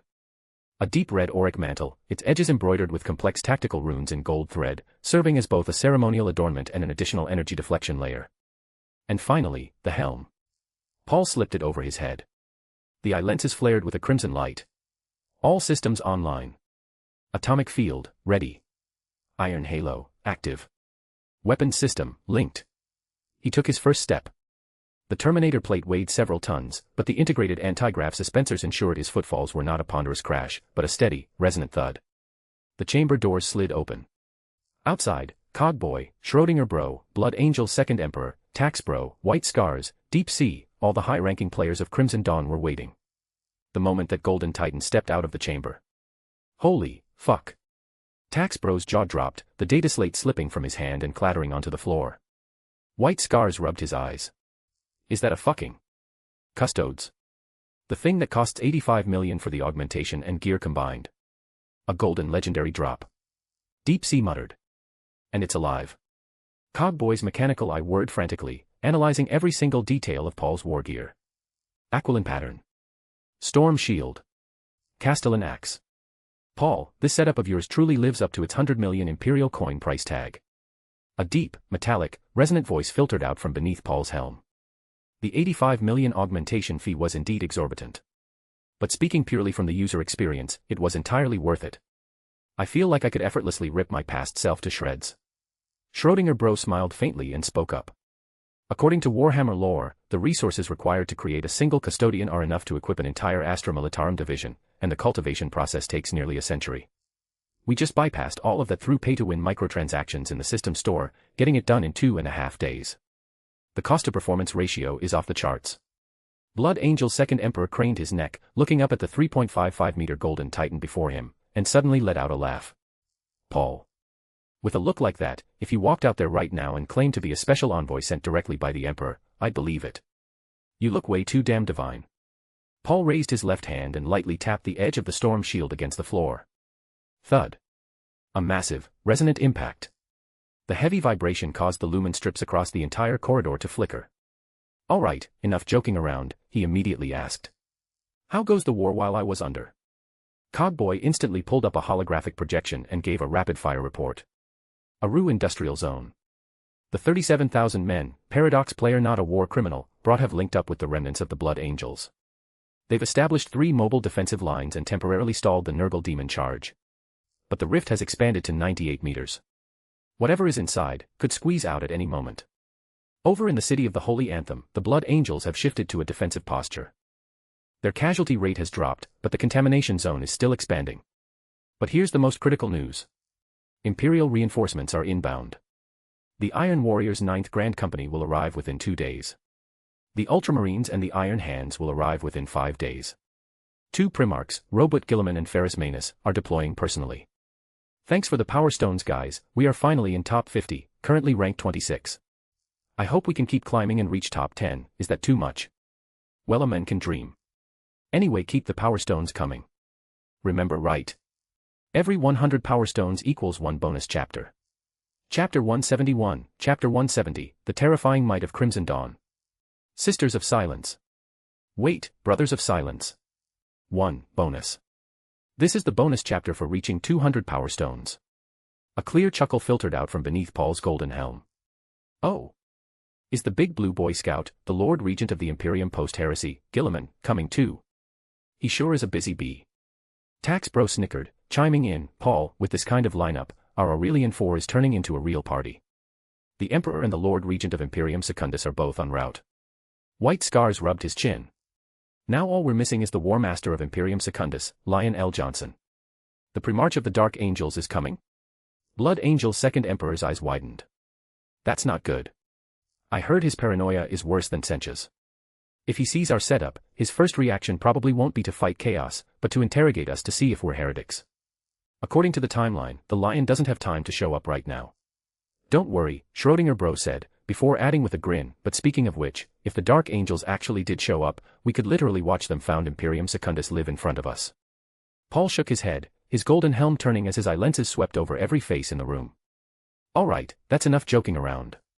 His voice grew stern. The innate, absolute authority of a custodian commander naturally radiated from him, causing everyone to instinctively straighten their backs. The reinforcements arrive in 5 days. But the Aru rift won't hold that long. Sanguinius is still trapped in the city of the Holy Anthem. Every second he remains trapped, the contamination spreads. He looked at Cogboy. How are the augmentations for our people progressing? Cogboy immediately pulled up his data slate, his cybernetic fingers swiping rapidly across the screen. His expression turned deadly serious. Report, Chapter Master. Excluding the 400-odd personnel we left active in Kent Hive to maintain administrative operations. He paused. The augmentations for all remaining players are 100% complete. A massive holographic projection blossomed in the center of the secret chamber, displaying a dense wall of data. Crimson Dawn Chapter, Comprehensive Augmentation Completion Report. Timestamp, Standard Terran Year 976.m30, Day 321, 1017. 1. Crimson Dawn Astartes Forces, 3,200 effectives. Organization Source Breakdown. Crimson Dawn Chapter. Crimson Fist Chapter, 1. Crimson Wind Chapter, 1. Gene Seed Distribution. Dark Angels. Emperor's Children. Iron Warriors. Night Lords. Salamanders. Death Guard. Imperial Fists. Thousand Suns. World Eaters. White Scars. Ultramarines. Luna Wolves. Iron Hands. Raven Guard. Space Wolves. Standard War Gear Loadout. Mark IV Maximus Pattern Power Armor, System Store Replica. Standard Astartes Bolter plus Chains Word / Power Sword / Power Axe / Lightning Claw / Thunderhammer.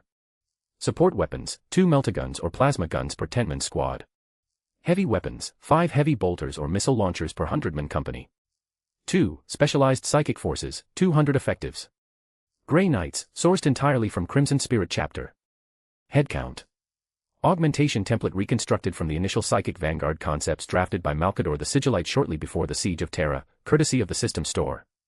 War gear, Aegis pattern silver grey psychic power armor, Nemesis force weapons, halberds, swords, anti-psychic warding runes. 3. Anti-psychic specialized forces, 300 effectives. Brothers of Silence, sourced from Crimson Dawn and Crimson Spirit. Headcount. Original unit designation. Concept expanded from the Sisters of Silence. Implementation of the Pariah Gene Seed template provided by the system store, granting the augmented a psychic nullifying blank field. Unlike the Sisters of Silence, this template is fully compatible with male physiology.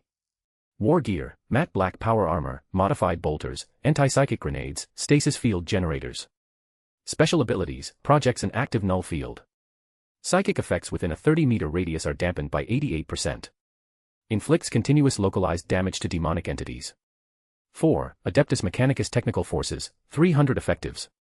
Close Combat Tech Priests. Augmentation focus, power claws, arc weapons, seismic hammers, tread/multi-pedal chassis integration. Specialization, armor penetration, structural demolition, engaging super heavy targets.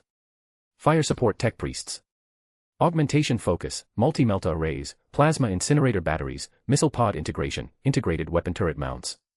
Specialization, area of effect bombardment, suppressive fire, long-range fire support. 5. Heavy armored units, 100 units.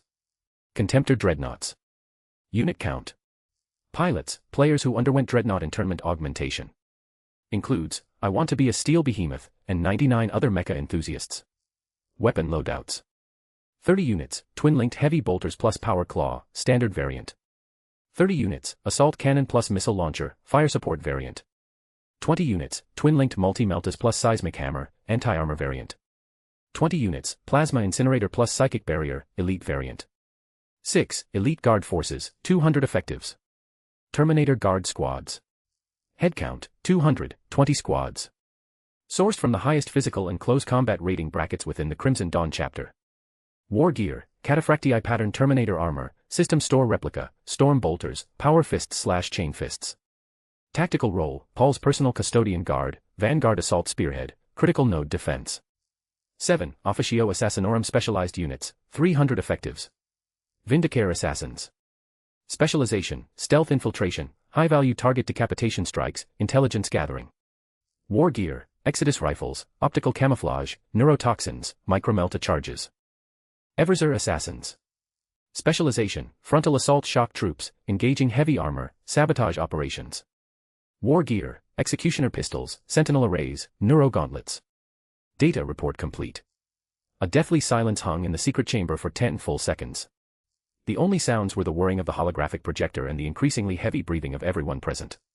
Taxbro was the first to react. Holy fuck. This 2.5-meter tall behemoth, having just completed his Imperial Fist Astartes augmentation, stood there with his jaw unhinged, staring at Cogboy as if seeing him for the first time. Cogboy, you said you'd give us a surprise. He pointed a massive finger at the Brothers of Silence section on the hololith. You managed to cook up Brothers of Silence. Are you even human? I've only ever heard of the Sisters of Silence.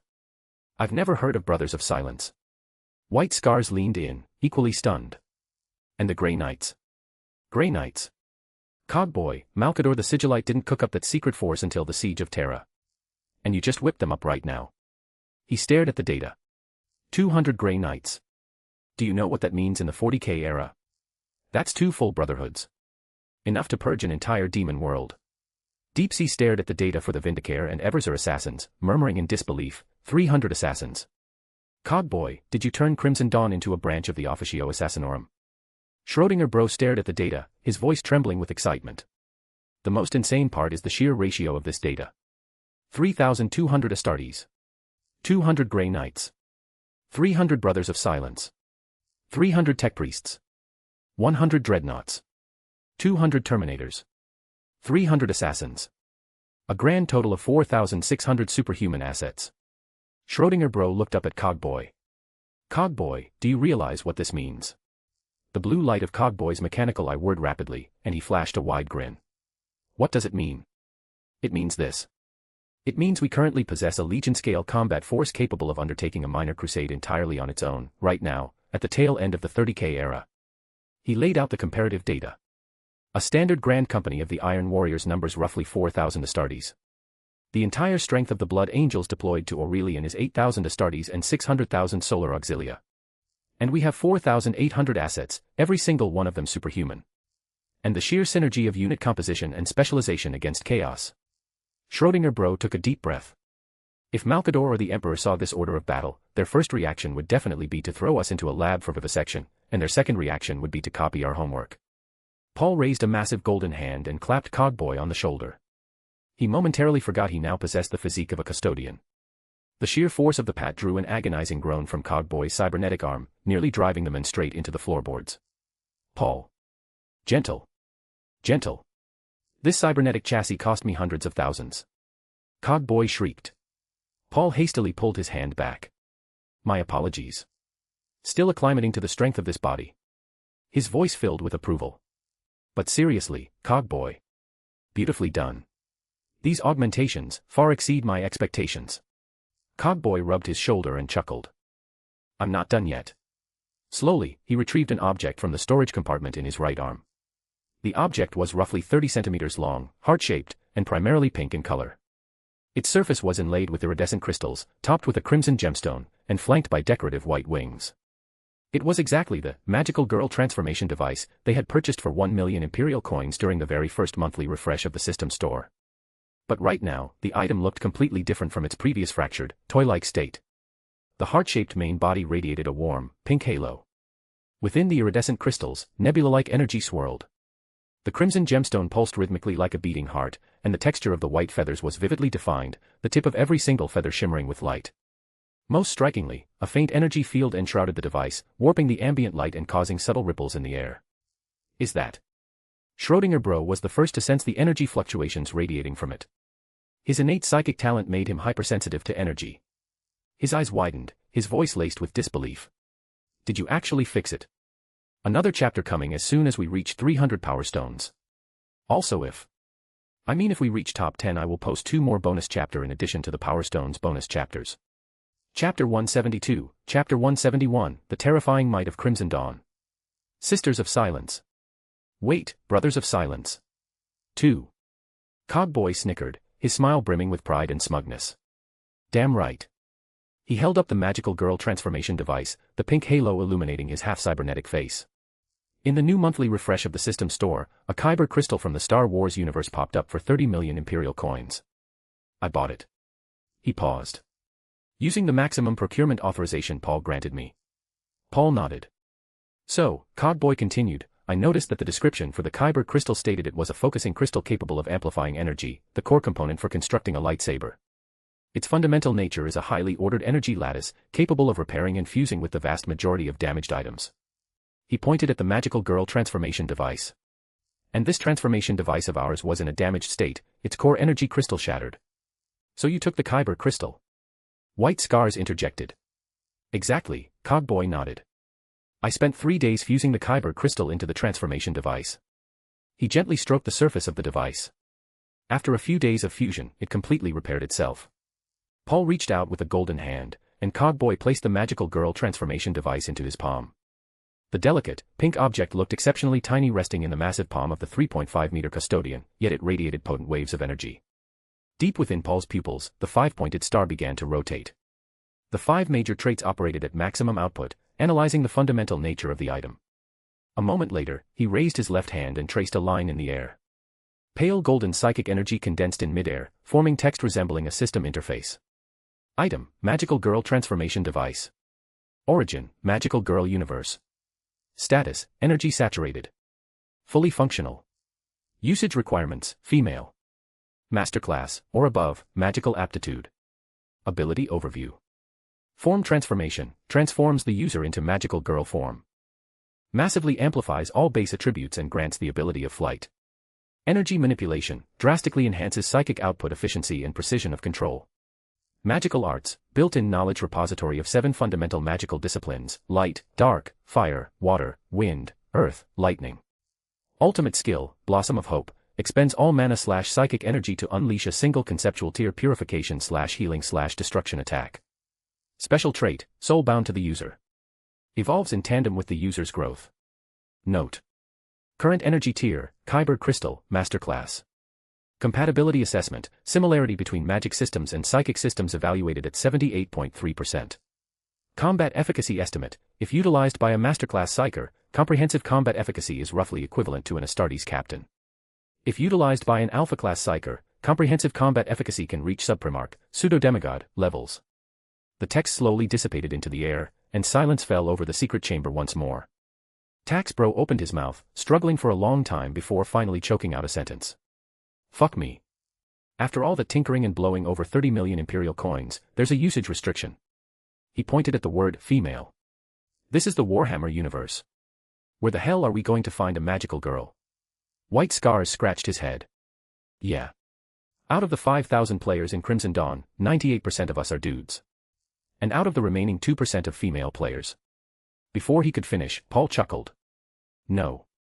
Paul shook his head and looked at Blood Angel's second emperor. We don't have magical girls. But psychic girls, we definitely have one of those. Blood Angel's second emperor froze for a second, then his pupils contracted. You mean? Hilovia. Paul nodded. He looked at the group. Although energy manifests in different forms across universes, its function remains largely the same. The essence of magic is twisting reality through willpower. The essence of psychic power is communicating with the warp through the soul to influence reality. Blood Angel's second emperor picked up the train of thought, his voice carrying sudden realization. The operational logic and structural framework differ, but the core principle is the same, using internal power to alter the external world. He paused. Hilovia, 11 years old. S-Class Psychic Aptitude. Fire Specialization. Suspected orphan of House Aller. Unleashed Masterclass Psychic Power to save Taxbro. Her current psychic rating has stabilized at Masterclass, and her latent potential is absolutely Alpha Class. Paul picked up the magical girl transformation device from his palm and handed it to Blood Angel's second emperor. Take this to Hilovia, Paul said sternly. Tell her this is not a toy. It is a weapon. It is a responsibility. It is the heavy burden she must bear having chosen to embrace power. Blood Angel's second emperor gripped the transformation device tightly. The warm energy pulsing from it caused his own psychic power to resonate faintly. Paul. He hesitated. Hilovia is still so young. She's only 11. Sending her to the battlefield. Taxbro also spoke up, his voice carrying a rare, heavy seriousness.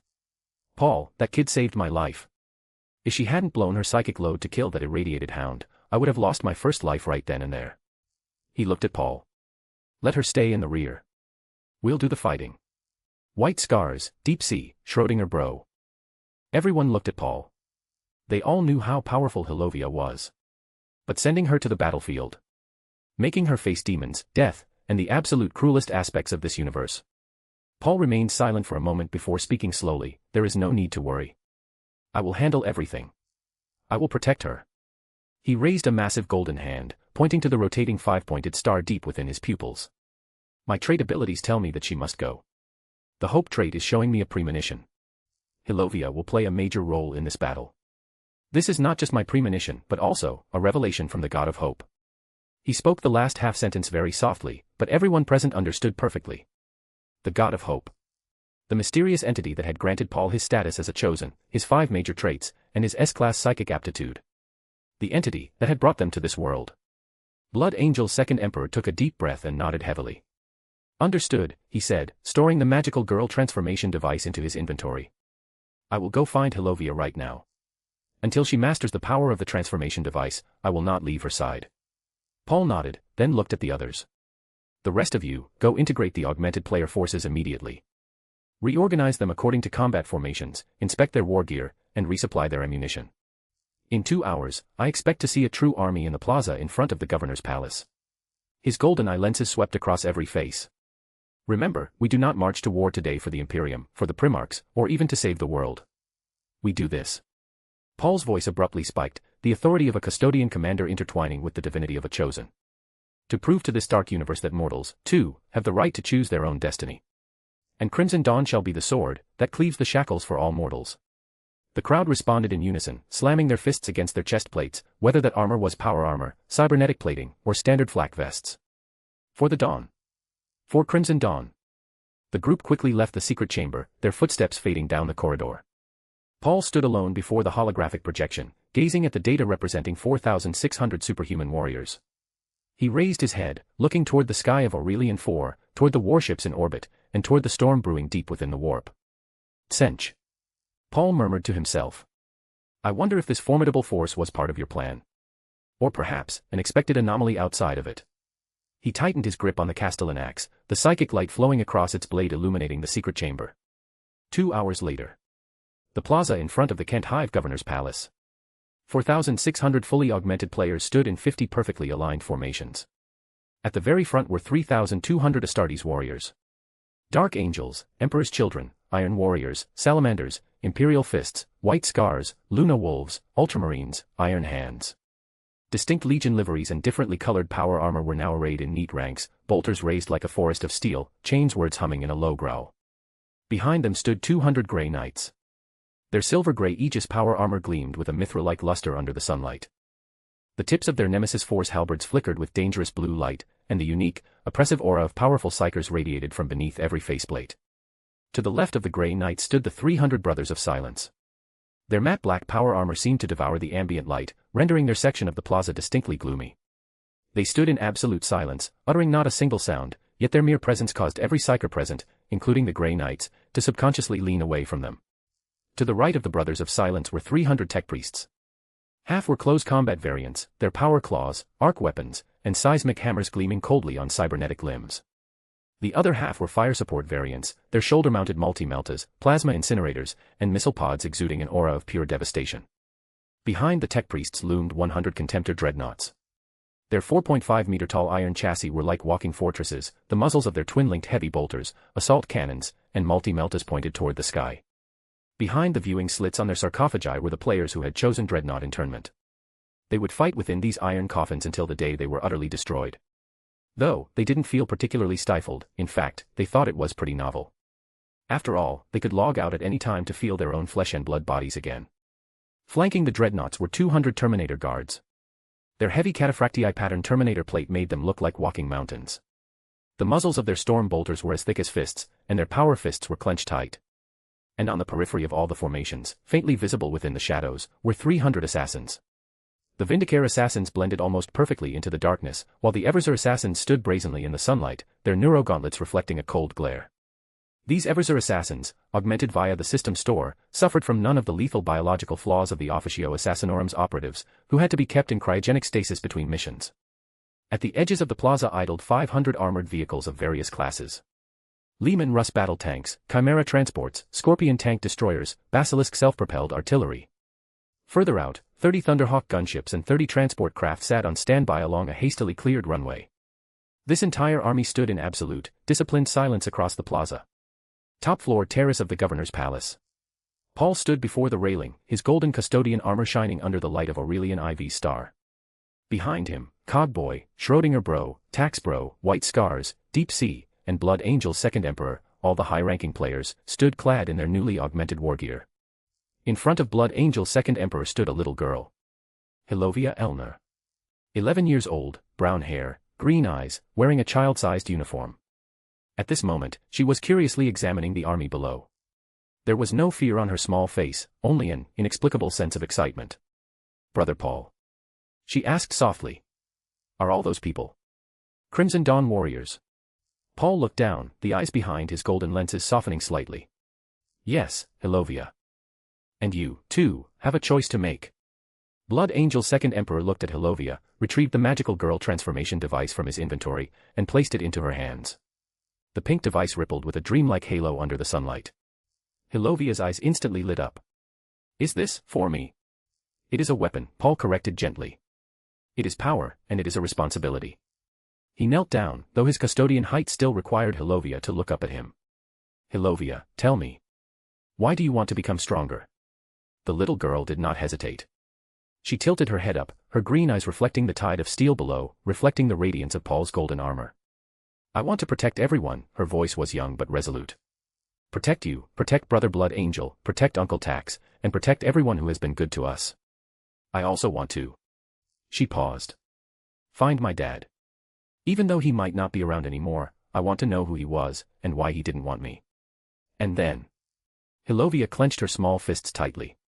I want to make sure there are no more kids like me in this world.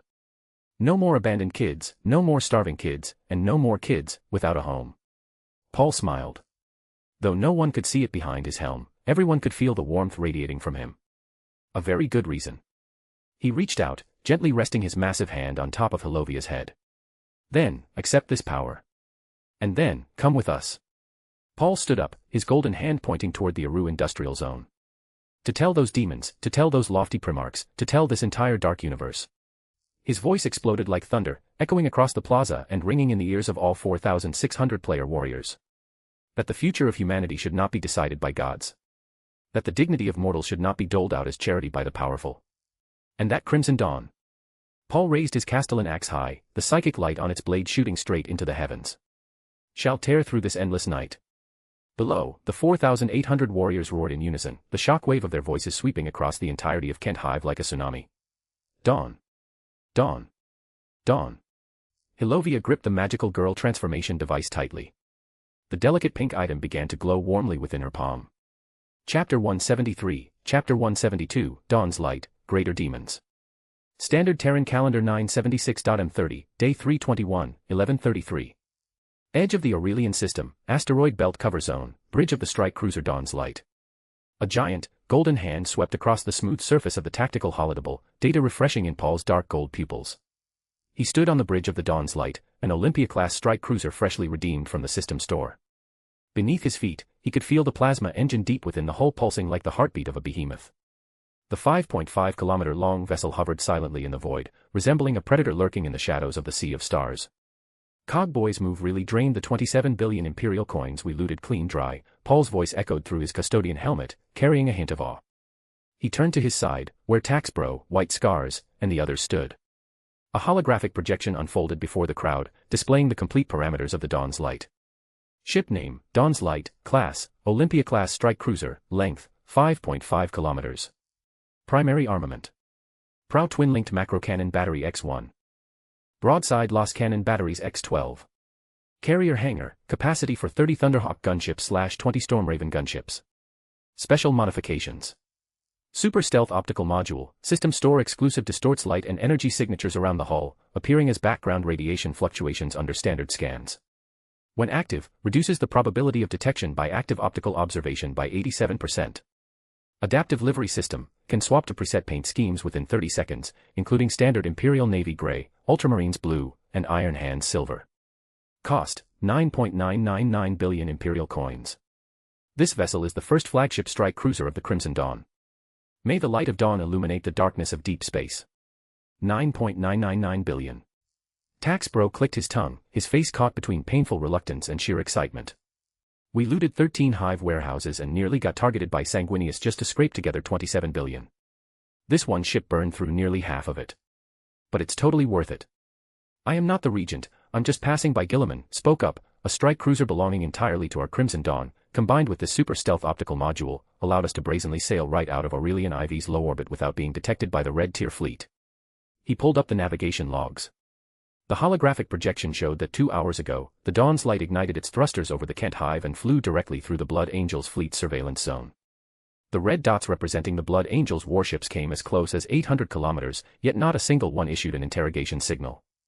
This gives us the perfect cover to masquerade as a fleet directly under the Emperor's command, he continued. After all, in the Emperor's bloated and massive bureaucracy, a mysterious fleet suddenly popping up with special orders and bizarre paint schemes might raise some eyebrows, but it's vastly more believable than a local civilian militia suddenly pulling a fully functional strike cruiser out of their asses.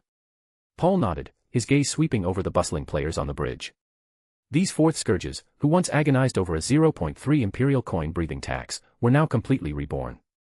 Astartes clad in power armor sporting various legion colors, Grey Knights in silver-gray psychic aegis armor, Brothers of Silence in matte black, tech priests with half-mechanical bodies.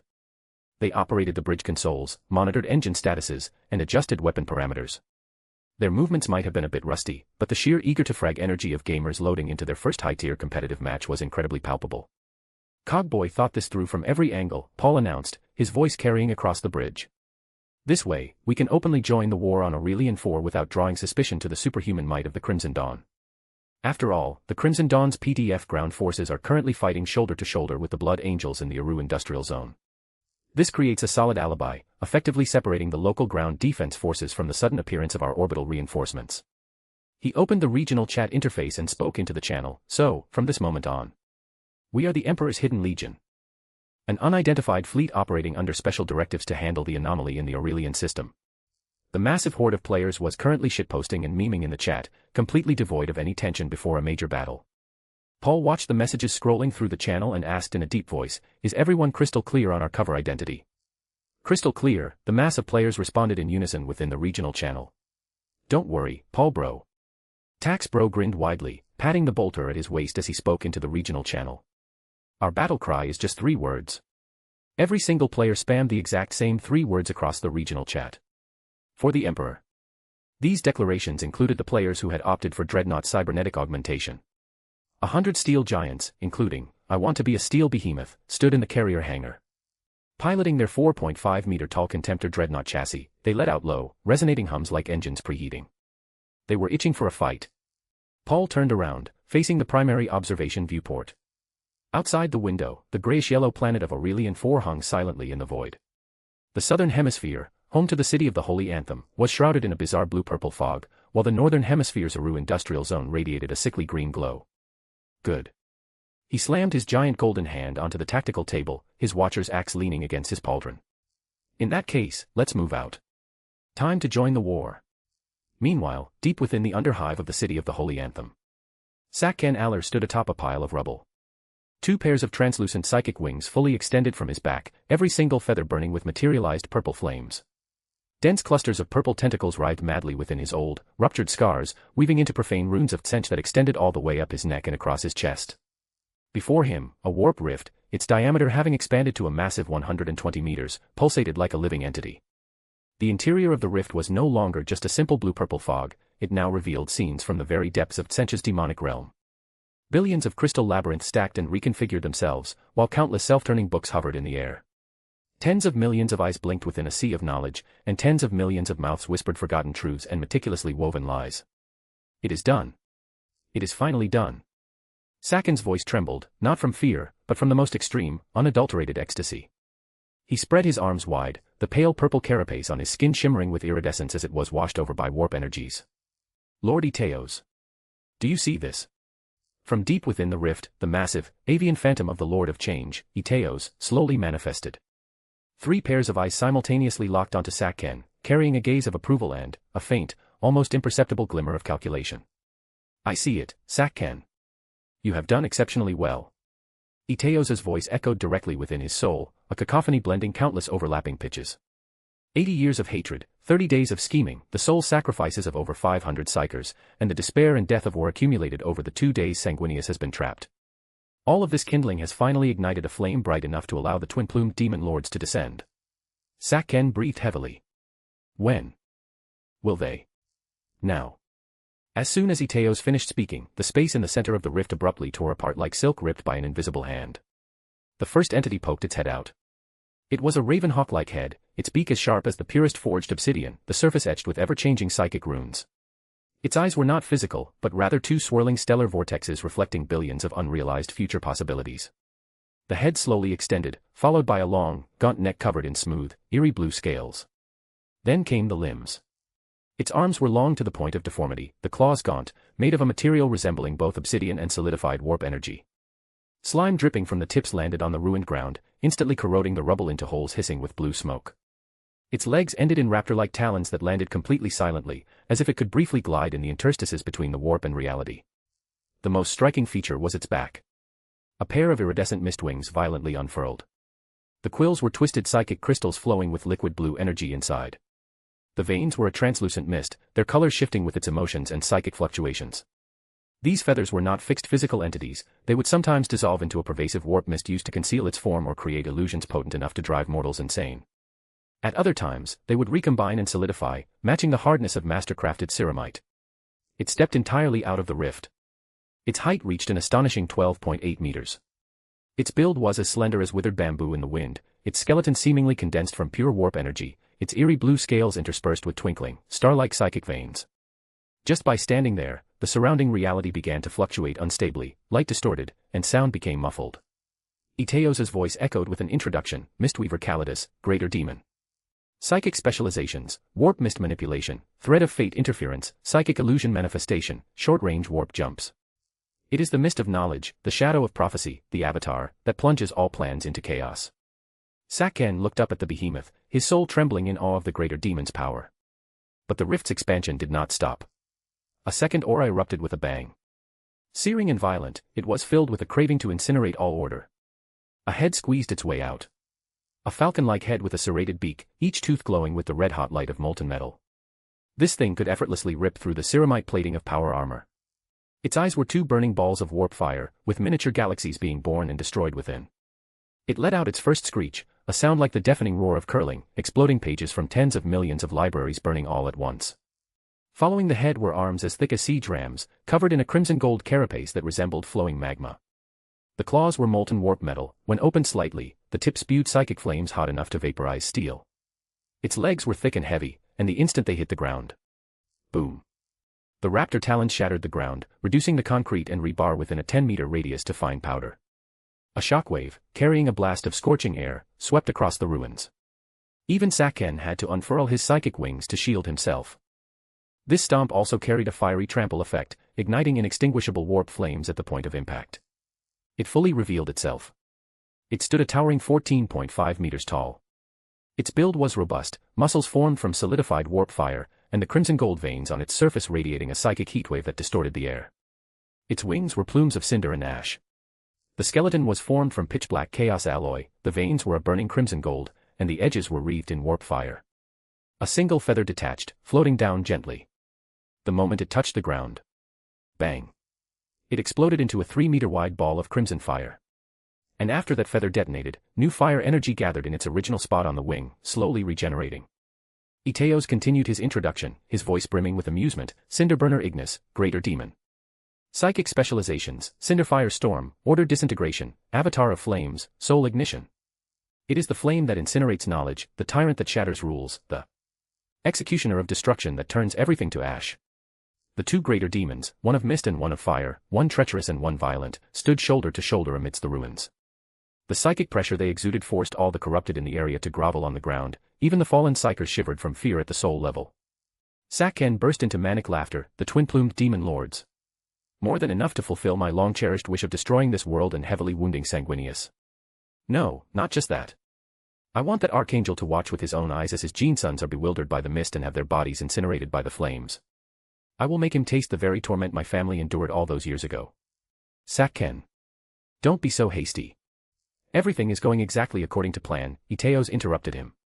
The three pairs of eyes on the massive avian phantom simultaneously looked toward the Aru industrial zone, his gaze profound. Our ally has also finally squeezed its way out. Yup, still going up, currently on rank 24. Keep the stones coming, I will post bonus chapter as soon as we reach goal. Next goal is 300 power stones BTW. Chapter 174, Chapter 173, Sanguinius breaks free, bonus. This is the bonus chapter for reaching 300 power stones. The Aru industrial zone, at the edge of the massive crater, inside the defensive wall. Seranafi Nori spat out the butt of his sixth cigarette. The wound on his left shoulder had already festered and turned black. The gene purification serum injected by the apothecary novitiate could only barely delay the rate of corruption.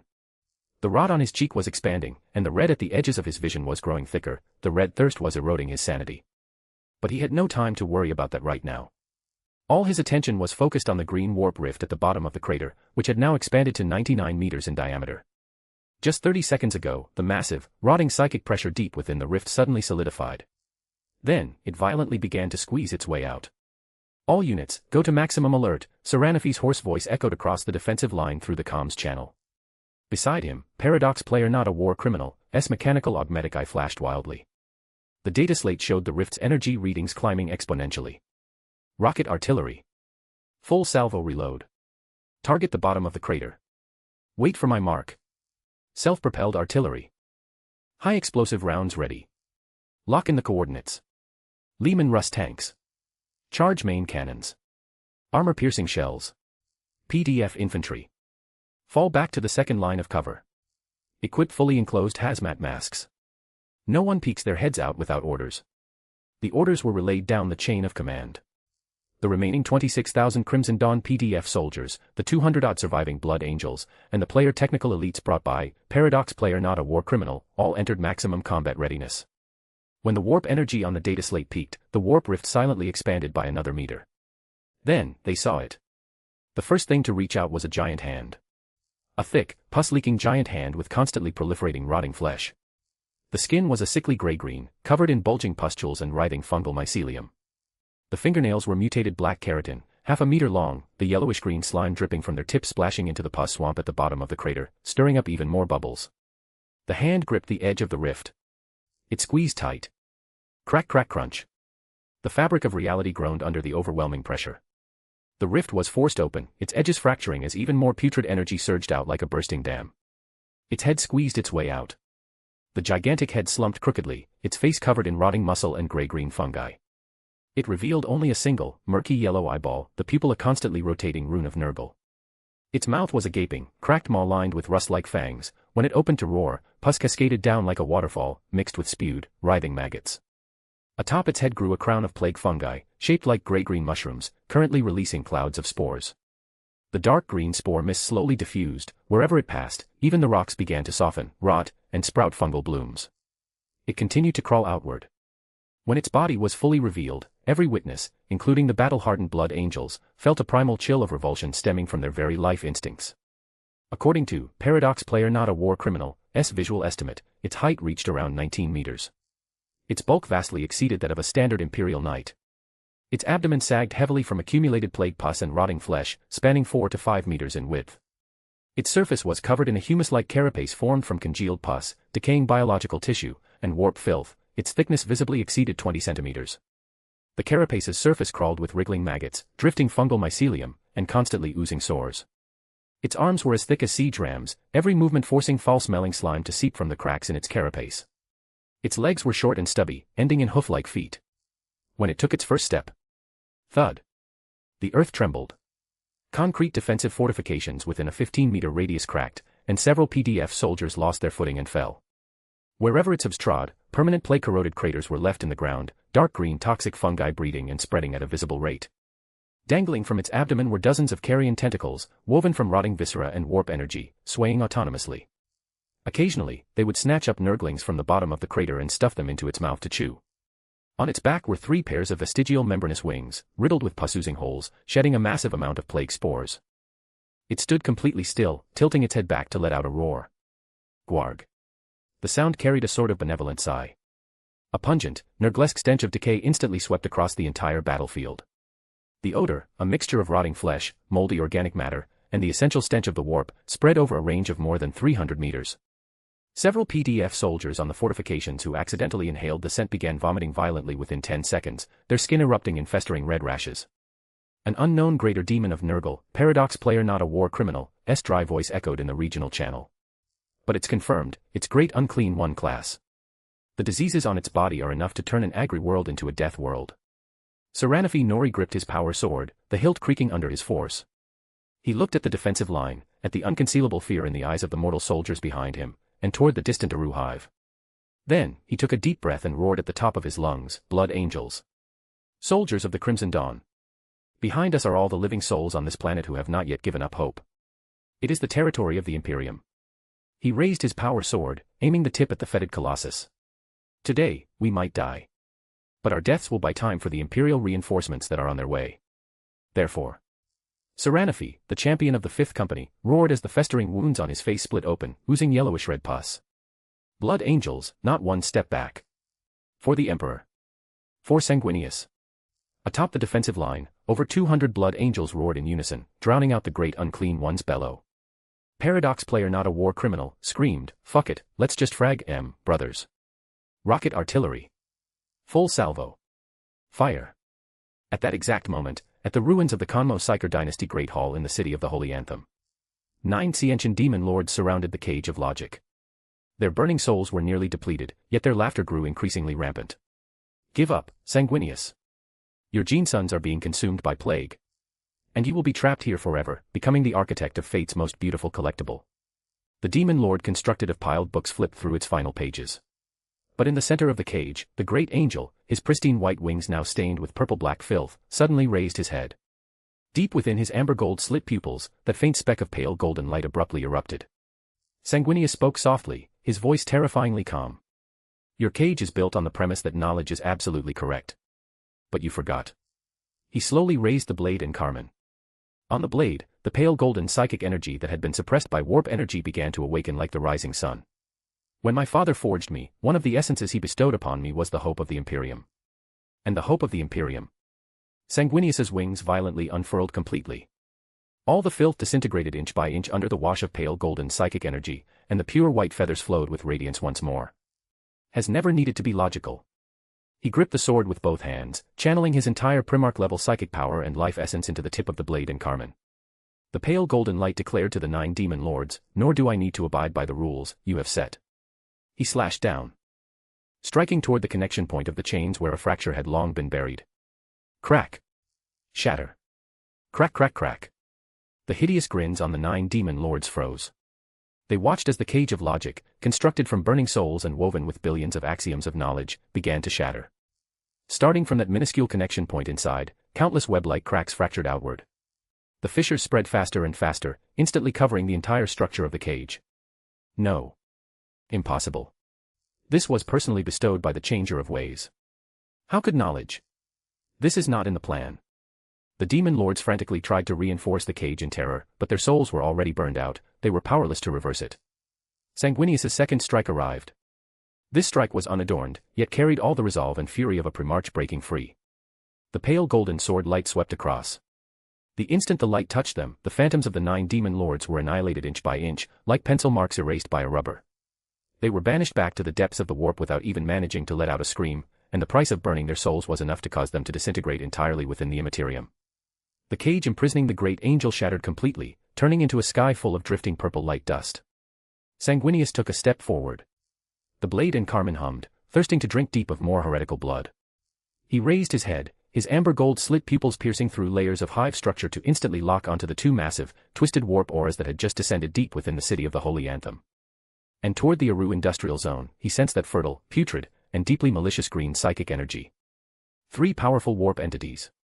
Sanguinius muttered to himself, his voice ice-cold. What a grand welcoming ceremony. He didn't hesitate for a microsecond. The wings on his back flapped violently, pale golden psychic power erupting as his figure turned into a golden flash piercing through the hive, diving straight toward the direction of the 2 greater demons of Tsench. And at the exact moment he broke free. All the blood angels, whether it was Tobias Fane's 2nd company fighting a bitter battle at the City of the Holy Anthem's defensive line, Amit's 5th company engaged in a bloody melee in the mid-hive, or Seraphi's forces facing the Great Unclean One in the Aru industrial zone. Deep within the gene seed of every son, that connection originating from their Primarch father was re-established. A warm, resolute, and power surged into the body of every warrior through their genetic link. This is. Tobias Fane cleaved a corrupted in half with his sword and looked up in astonishment. Father, has broken free. Amit froze for a second, and then sheer ecstasy surged into his heart. He threw his head back and laughed uproariously, brothers. Father has returned. Blood angels, with me, slay them all. At the Aru defensive line, Seraphi was just preparing to lead the charge when he felt the rate of corruption at his festering left shoulder be forcibly suppressed by a warm power. Even the erosion of the red thirst momentarily halted. He looked toward the City of the Holy Anthem, his eyes growing hot. Father. He immediately pointed his power sword at the striding Great Unclean One, screaming with every ounce of strength he had, our father has broken free. Reinforcements are imminent. Damn, we just touched rank 20 and then slipped to 21 as soon as we touched 300 power stones. Don't stop if we complete a goal, continue donating, I will post all of the bonus chapter whenever I see it since I am currently gonna go sleep. Keep power stones coming, I feel confident we can reach top 10 this week. Chapter 175, Chapter 174, Stalling for Time, Bonus. This is the bonus chapter for reaching 400 power stones. 7 minutes after the 3 greater demons descended. The intensity of the war across Aurelian 4 visibly escalated to planetary extinction crisis levels. The blue-purple pollution clouds above the City of the Holy Anthem churned with a violent warp storm. The instant Mistweaver Calidus unfurled its iridescent mist wings, the fabric of reality within a 5-kilometer radius let out a tearing wail. Light distorted into profane runes, and the silhouettes of buildings twisted and swayed. 500 meters away, a Solar Auxilia squad was in the process of relocating their position. In just 3 seconds after stepping into that distorted zone, horrifying mutations began to take hold. Ever-changing patterns surfaced on the soldier's skin, their eyeballs were violently stretched until they ruptured, and the bones beneath their flesh warped and mutated. Some tried to scream, but their vocal cords could produce no sound. 10 seconds later, this 10-man squad had been reduced to a mass of profane creations squirming on the ground. Cinderburner Ignis, on the other hand, opted for a more direct approach. It raised its magma-like arm and pointed at a defensive line in the upper hive that was still resisting. Warp fire spewed from its fingertips. The instant the crimson-gold stream of fire struck the outer shell of the defensive line, it completely melted the defensive plating right before their eyes. Fire. Every weapon that can shoot. Fire. Tobias Fane roared in the comms channel. The remaining 1,900-odd Blood Angels of the Second Company leveled their bolters, meltaguns, and plasma cannons. Pour everything we've got left into those two abominations standing over the ruins. Bolter rounds struck the Mistweaver's translucent mist wings, only stirring up a single ripple before vanishing without a trace. Melta beams shot toward the Cinderburner's crimson-gold carapace, but the high-temperature plasma was annihilated by searing warp fire half a meter from its surface. Futile. Mistweaver Calidus's voice echoed directly in the minds of all the warriors, sounding like tens of millions of people whispering simultaneously. Your next shot will hit. You never owned this gun. You are actually already dead, this is just a pre-death hallucination. 3 Blood Angels warriors froze simultaneously, their faces beneath their helmets twisting from cognitive dissonance. Some dropped their weapons and screamed, clutching their heads, some fired wildly into empty air, others simply turned their weapons on the brothers beside them. Maintain your sanity. It's an illusion. Tobias Fane cleaved down a warrior who was about to accidentally injure a comrade, but more and more warriors were falling into chaos. Cinderburner Ignis let out a screech, its wings flapping violently, shedding hundreds of cinder feathers. Every single one detonated mid-air into a fireball several meters in diameter, crashing into the Blood Angels' defensive line like a meteor shower. Evade. Tobias Fane only had time to shout that single word before at least 10 warriors took direct hits from the fireballs. The warp fire ignored the ceramite protection of their power armor, seeping in through the joints and directly igniting their souls. The struck warriors didn't scream. They merely froze in place, the eyes behind their helmet visors rapidly losing their luster as the bodies inside the power armor were reduced to hollow, burning husks. Retreat. Fall back to the second defensive line. Tobias Fane ordered through gritted teeth.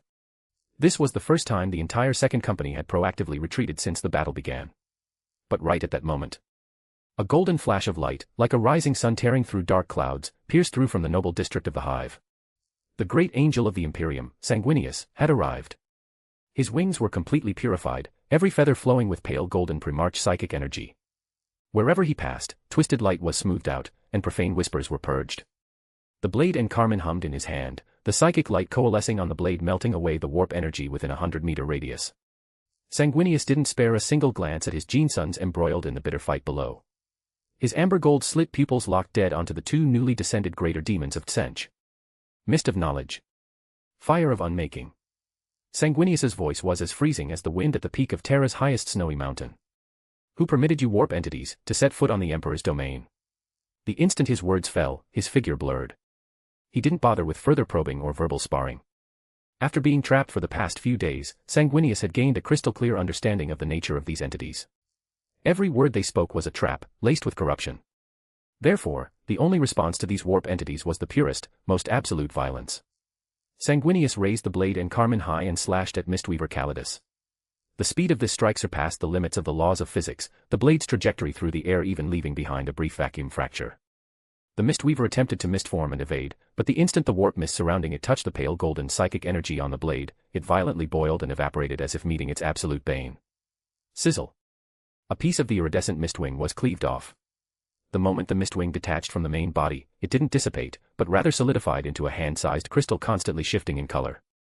It fell to the ground. The Mistweaver let out a shriek mixed with pain and astonishment, its stellar vortex eyes freezing for the very first time. This sword strike fell completely outside of the billions of future simulations it had calculated. In countless possibilities, there was not a single one where it couldn't dodge this strike. You are not in the plan. The Mistweaver hissed. I, Sanguinius, have never been a part of anyone's plan. Sanguinius's second strike arrived, this time aiming for Cinderburner Ignis. The Cinderburner roared, crossing its arms to block. The crimson gold veins on its magma carapace erupted with blinding light, attempting to use the fire of order disintegration to counteract Sanguinius's pale golden psychic energy. But the blade and Carmen was imbued with a power forged personally by the Emperor, specifically born to purify the filth of the warp. Blade and carapace collided, unleashing an earth-shattering tear. The crimson gold veins on the cinderburner's arms rapidly dimmed and crumbled, centering outward from the point of impact. You can actually destroy the rules. The cinderburner stumbled backward, its hooked claws plowing deep trenches into the ground. I am the rule, and I am the judge of the filth. Sanguinius's wings flapped, his figure instantly appearing between the two greater demons. The blade and Carmen drew a perfect arc of light, forcing both of them back simultaneously. Fighting 1 against 2, the great angel of the Imperium and 9th Primarch, Sanguinius, unexpectedly seized the upper hand in a single exchange. However, the Mistweaver and Cinderburner didn't panic. They exchanged a glance, calculating light flashing simultaneously within the stellar vortexes and burning fireballs of their eyes. Delay, the Mistweaver whispered. Consume, the Cinderburner screeched. The two greater demons stopped trying to clash head-on with Sanguinius. Instead, they began to move and harass him, unleashing large-scale abilities that affected reality. The Mistweaver whipped up a warp mist that blanketed several city blocks, while the Cinderburner ignited inextinguishable warp fires.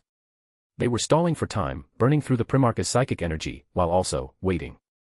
Waiting for the Great Unclean One in the Aru Industrial Zone to thoroughly crush the defensive line, allowing the Green Plague and the Blue-Purple Trickery to converge on this planet. That moment would be the true activation of their killing blow. Nice. We went from rank 20 to 17. Let's continue this pace, and in 1 to 2 days we will easily reach top 10. Anyway, only around 40 more power stones before the next bonus. Keep the stones coming. Chapter 176, Chapter 175, Imperial Custodes Praetor, Titus, 1, Bonus. This is the bonus chapter for reaching 500 power stones. Standard Terran Calendar 976.m30, Day 321, 12 o'clock.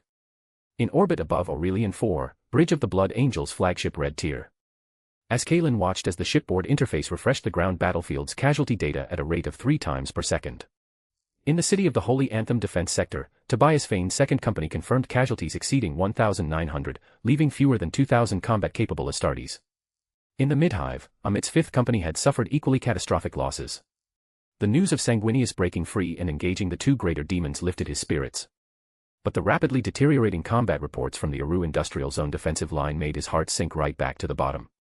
Commander. The third sector of the Aru defensive line has completely fallen. Champion Seranafi reports that the massive warp entity has advanced to within 300 meters of the defensive wall. All rapidly constructed defensive fortifications are undergoing large-scale corrosive disintegration. Pollution concentration in the eastern district of the City of the Holy Anthem has breached the NU class threshold. The second company encountered an ambush by elite warp entities during their retreat, confirmed casualties have increased by 47. Fleet macro-cannon arrays are overheating. They require a 40-minute cooldown before the next volley can be fired. The bad news just kept coming, one after another. As Kalen clenched his fists, producing a creaking sound. He knew that if the Aru defensive line collapsed, allowing that putrid entity to fully break through and form a triangular resonance with the two avian entities in the City of the Holy Anthem, the entirety of Aurelian 4 would be merely a step away from sliding completely into the warp. At that point, never mind waiting for the reinforcements from Gilliman and Ferris, even if the Emperor himself arrived, he would probably only consider physically expunging the entire planet from existence. How long until the macro cannons are fully charged? As Kalen's voice was hoarse. 7 minutes, Commander. The reply carried a hint of despair. The previous volley depleted the redundancy capacity of the cooling systems. Forcing a firing sequence now will melt the acceleration rails of at least 3 main cannons. Then let them melt. As Kalen turned around.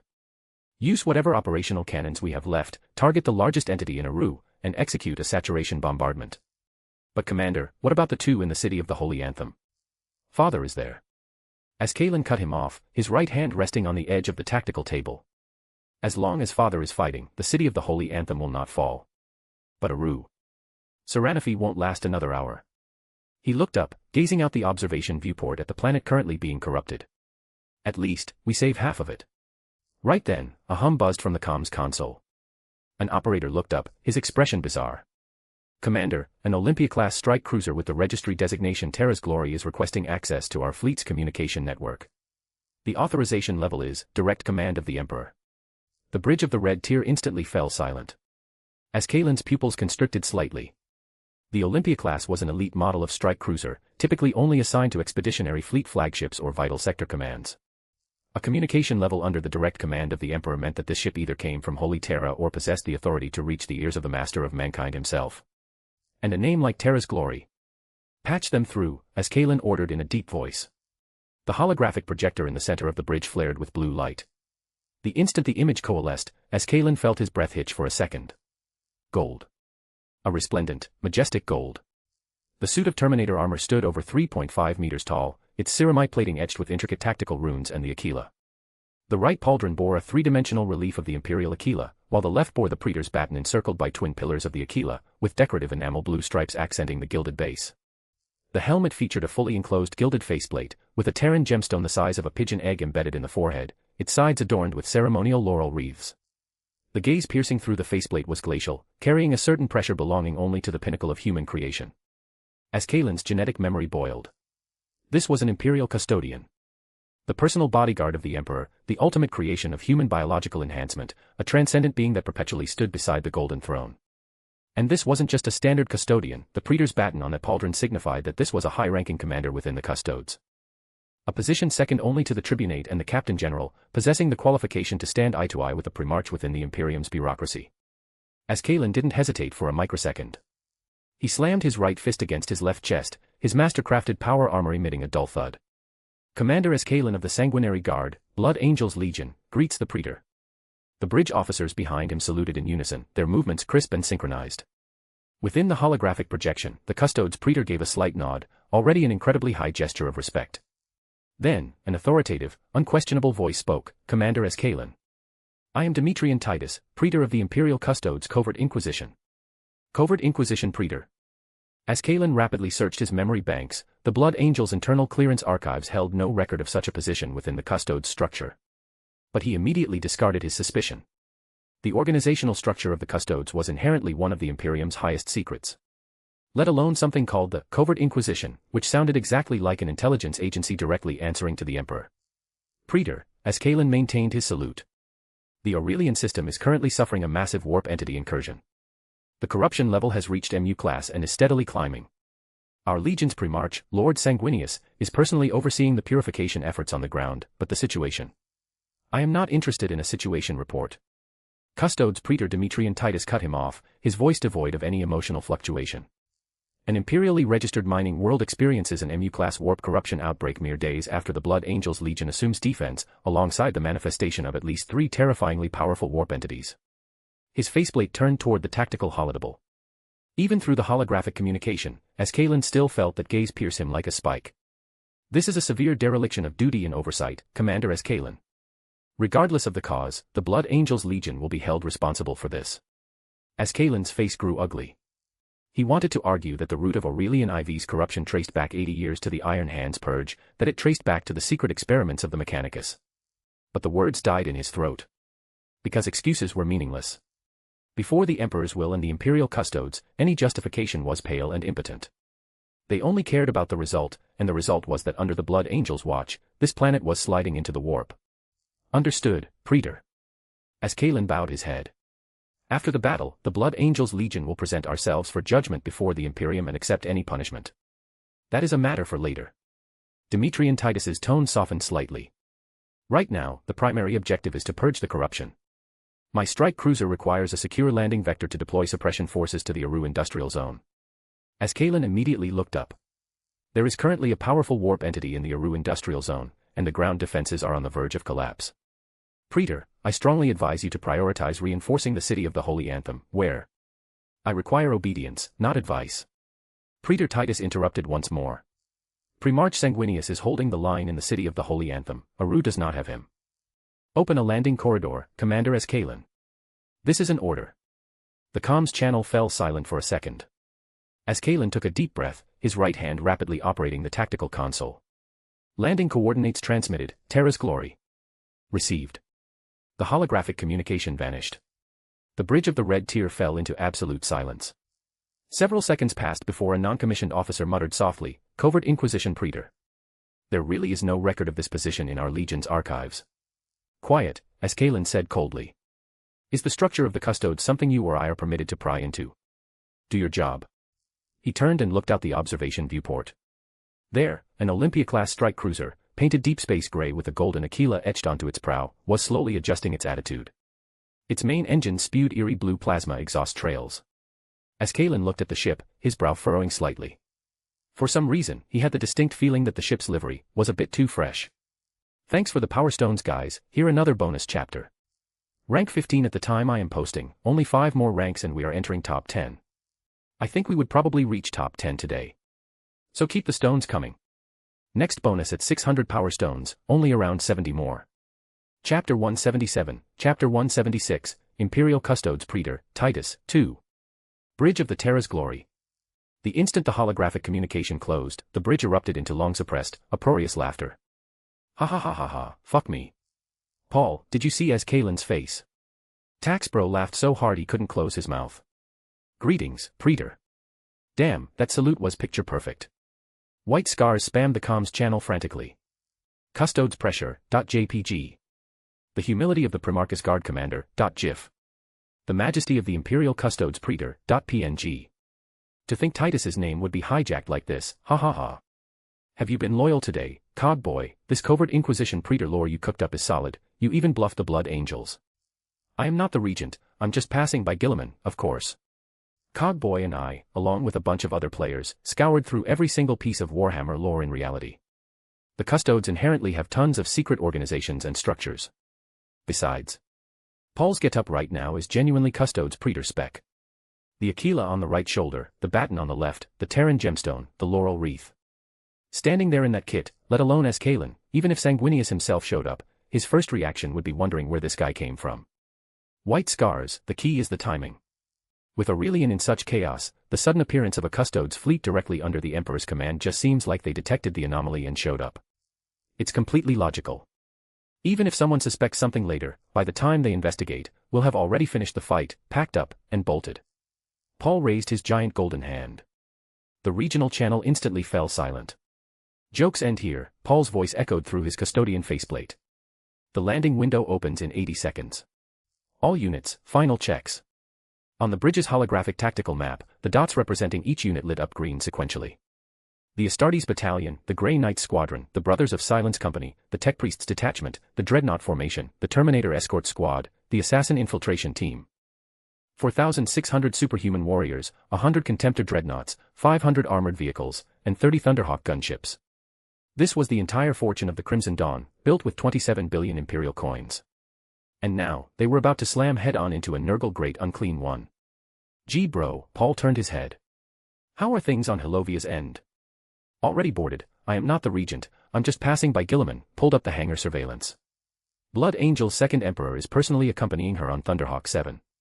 The kid is in good spirits, just a little nervous. Paul nodded.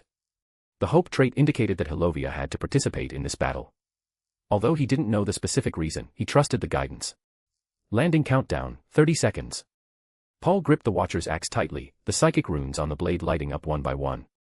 He looked out the observation viewport at the corrupted planet, which was growing murkier at a visible rate. Brothers, Paul's voice broadcast across the entire ship, reaching the ears of every warrior. I hope you take this battle seriously. You all. Paul raised his giant axe, pointing toward the Aru industrial zone. Look over there. The holographic projection switched to a real-time feed of the Aru battlefield. A young soldier was huddled in a breach in the defenses.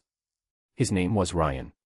His left leg had been bitten off by a beast of Nurgle, the stump already blackened and oozing pus. But he didn't retreat in fear. Instead, he used his remaining right leg to brace desperately against an overturned riot shield.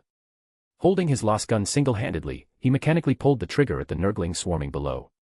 Come on, you rotting bastards. His voice was weak, but every word was enunciated clearly. My dad was a miner. Mined his whole life, lungs full of dust. When he died, the blood he coughed up was pitch black. A lost blast pierced through a Nurgling's head, the pink little demon exploding into a puddle of pus. My mom worked in the hive ore washing plant. Hands rotted away from the chemical agents. The factory said it was her own carelessness and didn't pay a single coin in compensation. Another Nurgling lunged up. He smashed its head in with the butt of his rifle, yellowish-green fluid splattering across his face. My little sister is only 8. She accidentally dirted a noble's clothes, and a street enforcer broke 3 of her ribs. His vision began to blur. The plague was ravaging his body, the high fever scrambling his thoughts. But he still remembered that over a month ago, the governor named Cage had arrived in the Kent Hive and announced the abolition of all draconian systems. He announced a 10-hour workday and declared that all workplace injuries would be compensated by the Hive's treasury. They brought the Aurelian Youth League. When he passed the assessment, put on this uniform, and received his first paycheck. His mother cried and told him his sister could finally go to school. So, the young soldier used the last of his strength to wedge a melt-a-bomb into a gap in the riot shield, pinning it down with his own body. Fuck off back to your cesspit. Long live the Crimson Dawn. The holographic feed switched. A Blood Angel's warrior's power armor was melted through by a beast of Nurgle's acid. He dropped to one knee, yet he still fired his bolter in controlled bursts at the swarming Nurglings until his chest cavity was impaled by a plague-bearer's rusted blade. With his final breath, he pulled the pin on his melt-a-bomb. Another bloom of fire blossomed. The feed switched again. Seranafi Nori, the Blood Angel's champion, now had the left side of his face completely rotted away, his right eye as crimson as blood. He roared as he swung his power sword, cleaving a plague drone and its mount in half, yellowish-green pus spraying all over him. Behind him stood the barely 100 remaining Blood Angels and fewer than 20,000 Crimson Dawn PDF soldiers. And behind them was the Aru Hive, home to 500 million civilians. These people cannot respawn, Paul's voice was calm. When they die, they really die. If we win, their families will weep, and their names will be carved into monuments. If we lose. Paul paused. Then the entire planet, 30 billion people, will become fodder for the Chaos Gods. Sanguinius might fall in battle, and the Blood Angels Legion will suffer massive, catastrophic losses. And the Imperium of Men will lose this sector. He looked at everyone on the bridge. So, please temporarily forget that this is a game. This is a real war. And we, Paul raised the Watcher's axe high, the psychic light from the blade illuminating the bridge, are the only variable that can change the ending. For those who have no chance to respawn. For those who are still resisting. For Paul's voice thundered, the Crimson Dawn. For the Crimson Dawn. The voices of everyone aboard roared through the ship. 3, 2, 1. Drop commencing. The ventral bay doors of the Terra's Glory slammed open. 30 Thunderhawk gunships shot out like birds of prey leaving the nest, spewing plasma exhaust as they plummeted toward the atmosphere. Close behind them were 500 drop pods, 100 of which were exceptionally massive, carrying the Contemptor dreadnoughts. Following them was the transport fleet, fully loaded with Terminators, tech priests, assassins, and follow-up supplies. From orbit, it looked like a meteor shower of gold plummeting straight toward the green scar that was the Aru Industrial Zone. Aru Industrial Zone, defensive line at the edge of the crater. Seranafi cleaved a plague-bearer's rusted blade in two and followed through, splitting its skull open. Yellowish-green brains splattered across him, but he paid it no mind, he was already covered in far more disgusting things. Left flank. The breach is widening again. Hassan's voice echoed in the comms channel, laced with despair. 3 beasts of Nurgle are ramming it simultaneously. The foundation of the wall won't hold. Seranafi wanted to respond, but a coppery sweet taste welled up in his throat. He coughed up a wad of bloody phlegm filled with black clots. The red at the edges of his vision was growing thicker, the red thirst gnawing at his sanity like maggots on bone. He knew he was reaching his limit. In 10 minutes at most, he would completely lose control, turning into a mindless beast that only knew slaughter. And then, he would be executed by his own brothers. Champion. Look up. A Blood Angel's warrior suddenly pointed at the sky. Seranafi looked up. Through the sky thick with green spore mist, he saw the streaks of falling fire. Dozens, hundreds, densely packed. A second wave of orbital bombardment. Hassan's voice carried a sliver of hope. No, Seranafi's pupils contracted slightly. Those are drop pods. And they weren't the standard crimson of the Blood Angels. They were golden. A resplendent, majestic golden, exactly like the radiant armor of their Primarch father. The first drop pod slammed into the ground 100 meters in front of the defensive line. The instant the pod doors blew off, a giant golden god stepped out of the dust. Standing 3.55 meters tall in Custode's Praetor Terminator armor painted with gold and enamel blue, the Aquila baton on his pauldron reflected a divine luster amidst the fires of the battlefield. The giant axe in his hands was longer than most warriors were tall, and the psychic fluctuations flowing across the blade distorted the air around it. Behind him, more drop pods made planetfall. Astartes warriors clad in various colors of power armor poured out of the pods, dark angels, imperial fists, white scars, iron warriors, salamanders, ultramarines. They rapidly formed combat formations, the sound of bolters being racked echoing like the prelude to a torrential storm. Next came the silver-gray psychic power armor. The Grey Knights silently formed ranks, the tips of their nemesis force halberds glowing blue simultaneously. The Brothers of Silence, clad in matte black, dispersed like phantoms. Wherever they passed, the psychic corruption permeating the air receded like the tide. Tech priests with half-mechanical bodies shouldered multi-meltas, their tracked chassis crushing over the rubble as the muzzles began to charge. Finally, 100 Contemptor dreadnoughts. The instant these 4.5-meter-tall dreadnoughts stepped out of their drop pods, the earth trembled. The muzzles of twin-linked heavy bolters, assault cannons, and multi-meltas raised simultaneously, locking onto the swarming Nurgle demons ahead. The entire drop sequence, from the first pod landing to the last dreadnought taking its position, took less than 2 minutes. Their efficiency was terrifyingly high.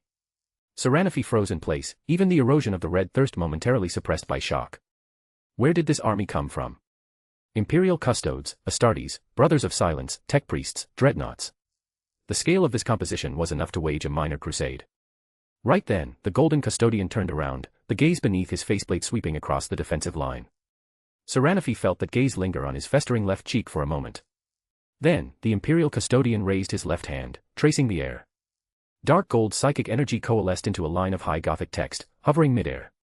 I am Demetrian Titus, Praetor of the Imperial Custodes Covert Inquisition. By order of the Emperor, I have come to suppress the corruption in this place. Blood Angel's forces, fall back to the final defensive line immediately to rest and refit. I repeat, fall back immediately. The text dissipated. Saranafi opened his mouth, wanting to say that they could still fight. But looking at the Praetorspec Custodes Terminator armor, and looking at the surrounding superhuman warriors who were silent yet exuding terrifying auras, he ultimately just nodded and roared, all Blood Angels, evacuate the current position and fall back to the final defensive line. Crimson Dawn PDF forces, coordinate with allied units and provide covering fire as we retreat. After the order was issued, the remaining 100-odd Blood Angels began an orderly retreat. The 10,000-plus PDF soldiers felt as if they had received a pardon, yet they maintained their discipline, falling back under the covering fire of the Astartes warriors. The defensive line was temporarily handed over to this suddenly appearing Golden Army. At that moment, the Great Unclean One seemed to sense the new threat. It slowly turned around, its murky yellow eyeball locking onto the Golden Custodian at the front of the defensive line. The carrion tentacles dangling from its abdomen writhed in excitement, and it lifted a hoofed foot. Thud. The ground quaked violently. It took its first step. Beneath the faceplate, the corners of Paul's mouth curled up slightly. He gripped the Watcher's axe tightly, an atomic force field shield unfurling in pale golden ripples around his body. Grey Knights, psychic suppression. Brothers of Silence, blanket the area with your blank fields. Tech Priests, prepare heavy ordnance. Astartes, clear the trash. Dreadnoughts. Fire at will. Paul pointed his axe blade at the putrid colossus slowly lumbering toward him. I'm going to teach this rotting hunk of meat. He took a step forward, the immense power of his golden sabatons shattering the ground beneath them. What the Emperor's wrath truly means. Chapter 178, Chapter 177, The Crimson Dawn sweeps through the Nurgle demon tide. The Aru Industrial Zone battlefield had experienced 2 massive upheavals within 2 hours. The first was the complete descent of the Nurgle Great Unclean One, with dark green spores blotting out the sky and a cloying, putrid scent blanketing the battlefield. Under the trampling of its hooves, the ground softened, rotted, and sprouted fungal blooms. The second was the exact instant this heaven-sent force completed their deployment. 4,600 superhuman warriors unfurled into a full combat formation. Grey Knights, deploy in a psychic suppression diamond formation. Brothers of Silence Company, blanket the area with your blank fields, centering on me, 300-meter radius. Check your positioning, watch out for friendly psychic units. Tech Priest Detachment, heavy ordnance cluster, lock coordinates onto large targets. Astartes chapters, form squads according to preset tactical plans, clear the trash, cut off reinforcements. Paul's voice echoed through the external speakers of his Praetor Terminator armor, every single word carrying absolute authority. Dreadnought formations. Terminator companies, unload your firepower within the suppression zone of the Brothers of Silence. Once the orders were issued, the tide of battle began to reverse. The Brothers of Silence were the first to take effect. 300 male blanks clad in matte black power armor fanned out radially in groups of 20. The moment they stepped onto the battlefield, the warp corruption permeating the air, the Nurgle plague spores that could instantly rot and madden mortals, the corruptive energy fields that distorted reality, and even the soul-corrupting aura radiating from the Great Unclean One, encountered an invisible barrier. BZZ. BZZ. BZZ. The effects of these untouchables blank fields deploying were visible to the naked eye. Within a 300-meter radius, the movements of all low-tier Nurgle demons froze simultaneously for a microsecond. The bouncing Nurglings saw the pus-filled boils on their green skin begin to shrivel and dry up. Their chirping laughter turned into confused gurgling.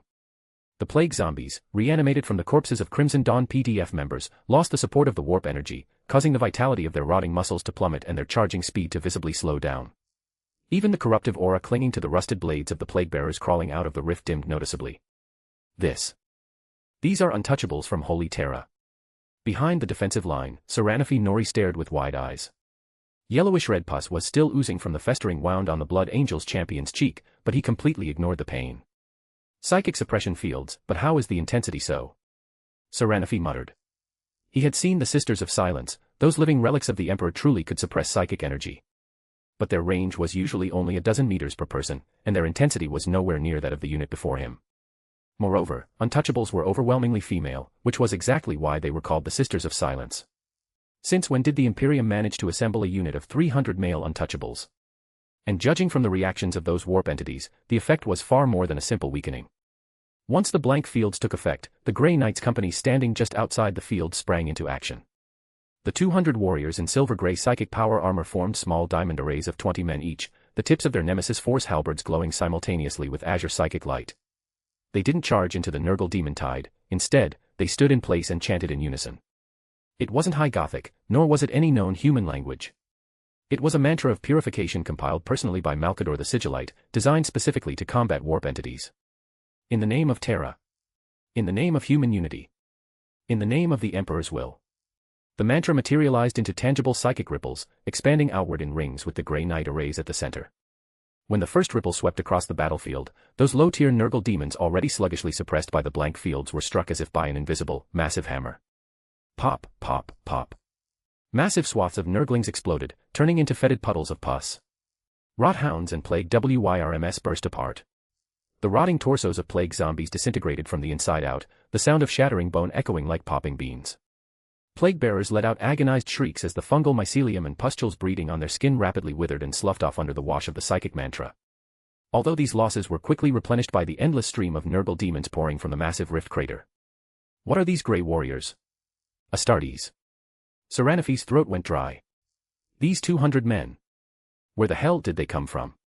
Following the Grey Knights' mantra bombardment, the rest of the Astartes player legions began the harvest. 3,400 warriors in various colors of power armor charged into the Nurgle demon tide according to their preset tactical formations. Advancing formation. Heavy bolters clear the way. Tony Stark, an Imperial Fists Astartes sergeant, roared in the company channel. The Imperial Fist squad he led, 200 strong, advanced shoulder to shoulder in a wedge formation. The front line wielded storm shields and power swords, dedicated to blocking the lunges of plague zombies and the rusted blades of plague bearers. The middle line consisted of heavy bolter gunners, unleashing .75 caliber explosive rounds at a rate of 600 rounds per minute. Every hit blew a basin-sized hole into a demon's torso. The rear line was made up of Melta and Plasma gunners, specifically picking off charging beasts of Nurgle, plague drones, or even mid-tier demons like Heralds of Nurgle. This standard Imperial Fists entrenched advance tactic, backed by the dual support of the blank fields and the Grey Knight's mantra, was terrifyingly efficient. A 200-man squad cleared every single demon in a 200-meter fan-shaped area in just 3 minutes, racking up a kill count of over 1,000. The players from other chapters were no less impressive. Mobile maneuver. Don't stop. Keep moving. The mobile squad led by White Scar's Astartes cavalry captain Peter Parker were all equipped with jump packs and chain halberds. They didn't establish fixed positions, instead, they wove through the demon tide at high speeds, using the brief hovering capability of their jump packs to launch aerial assaults. Every swing of a chain halberd took out 2 or 3 Nurglings or slimes. Dark Angel squads, cover the flanks. Iron Warriors, establish temporary fire bases. Ultramarines, plug the gaps. The players from every chapter flawlessly executed the tactical contingencies that Cogboy and Schrödinger Bro had simulated countless times. The green demon tide in the center of the battlefield was being eradicated at a visible rate. Although their numbers were still immense, the clearing efficiency was abnormally high.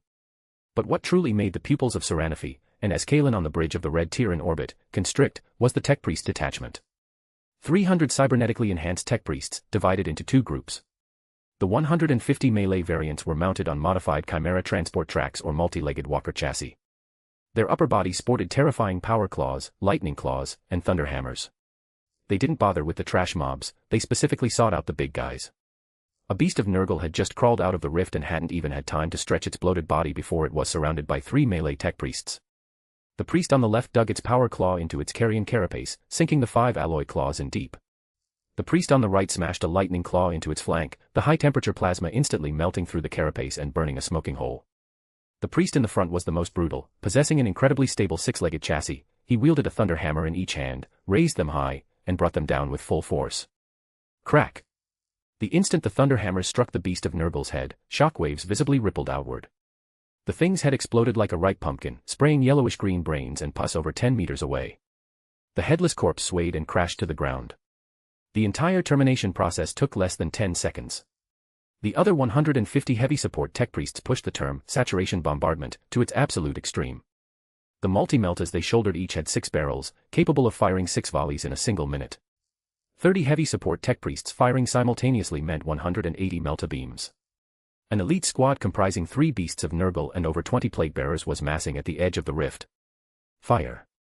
Blinding white beams pierced across the battlefield and struck their targets. There were no massive explosions, because the principle of melta weapons was to instantaneously heat the target into a state of plasma. Where that squad had been standing, there was now a molten glass crater 30 meters wide and 5 meters deep. At the bottom of the crater lay a few charred bone fragments and metallic slag, the remains of the plague bearers' weapons.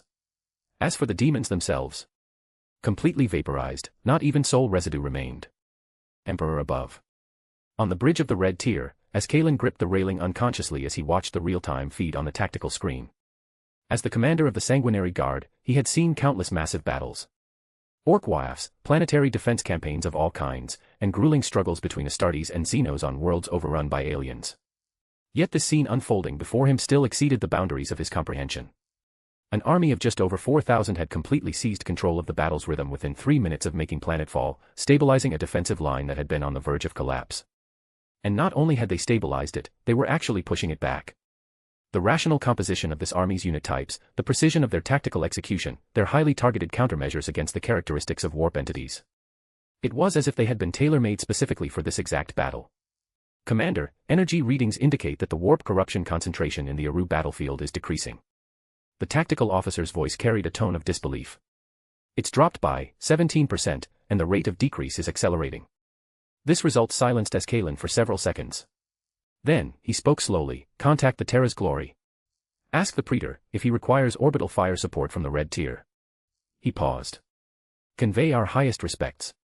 3 bonus chapter in 1 day, and my only regret is that I couldn't post more of them. Let's break the record with 4 bonus chapters today. I am willing to post more though. We are on rank 15 right now, and for those who don't remember, I will post 2 more chapters if we reach top 10. Also only for this week, every 100 power stones equals 1 bonus chapter. Thanks for all the power stones. Sayonara. Chapter 179, Chapter 178, Custodes Terminator Battles the Great Unclean One, 1, bonus. This is the bonus chapter for reaching 600 power stones. In the center of the Aru Industrial Zone battlefield, the duel between Paul and the Great Unclean One had already begun its first exchange concurrently with the player Legion's sweeping operations. Paul initiated his action the very instant the orders were given. Gamma-class psychic power surged from his body, adhering to every armor plate of his Aquilin Terminator armor to form a dark gold energy plating. Simultaneously, the 5-pointed star deep within his pupils began to spin frantically. 5-colored lightning danced around Paul's body, the visual manifestation of his 5 trait energies. He gripped the Watcher's axe tightly and began his charge. With his first step, the concrete beneath his feet shattered. The anti-grav suspensors operated at maximum output, granting his 3.55-meter frame the speed of a cheetah. By his second step, he had surged forward 20 meters. Any Nurgle demons in his path grazed by the 5-colored lightning were instantly carbonized and disintegrated. At 50 meters, a beast of Nurgle attempted to block his path with its bloated bulk. Paul merely turned his body and rammed into it with the edge of the storm shield on his left shoulder. Bang.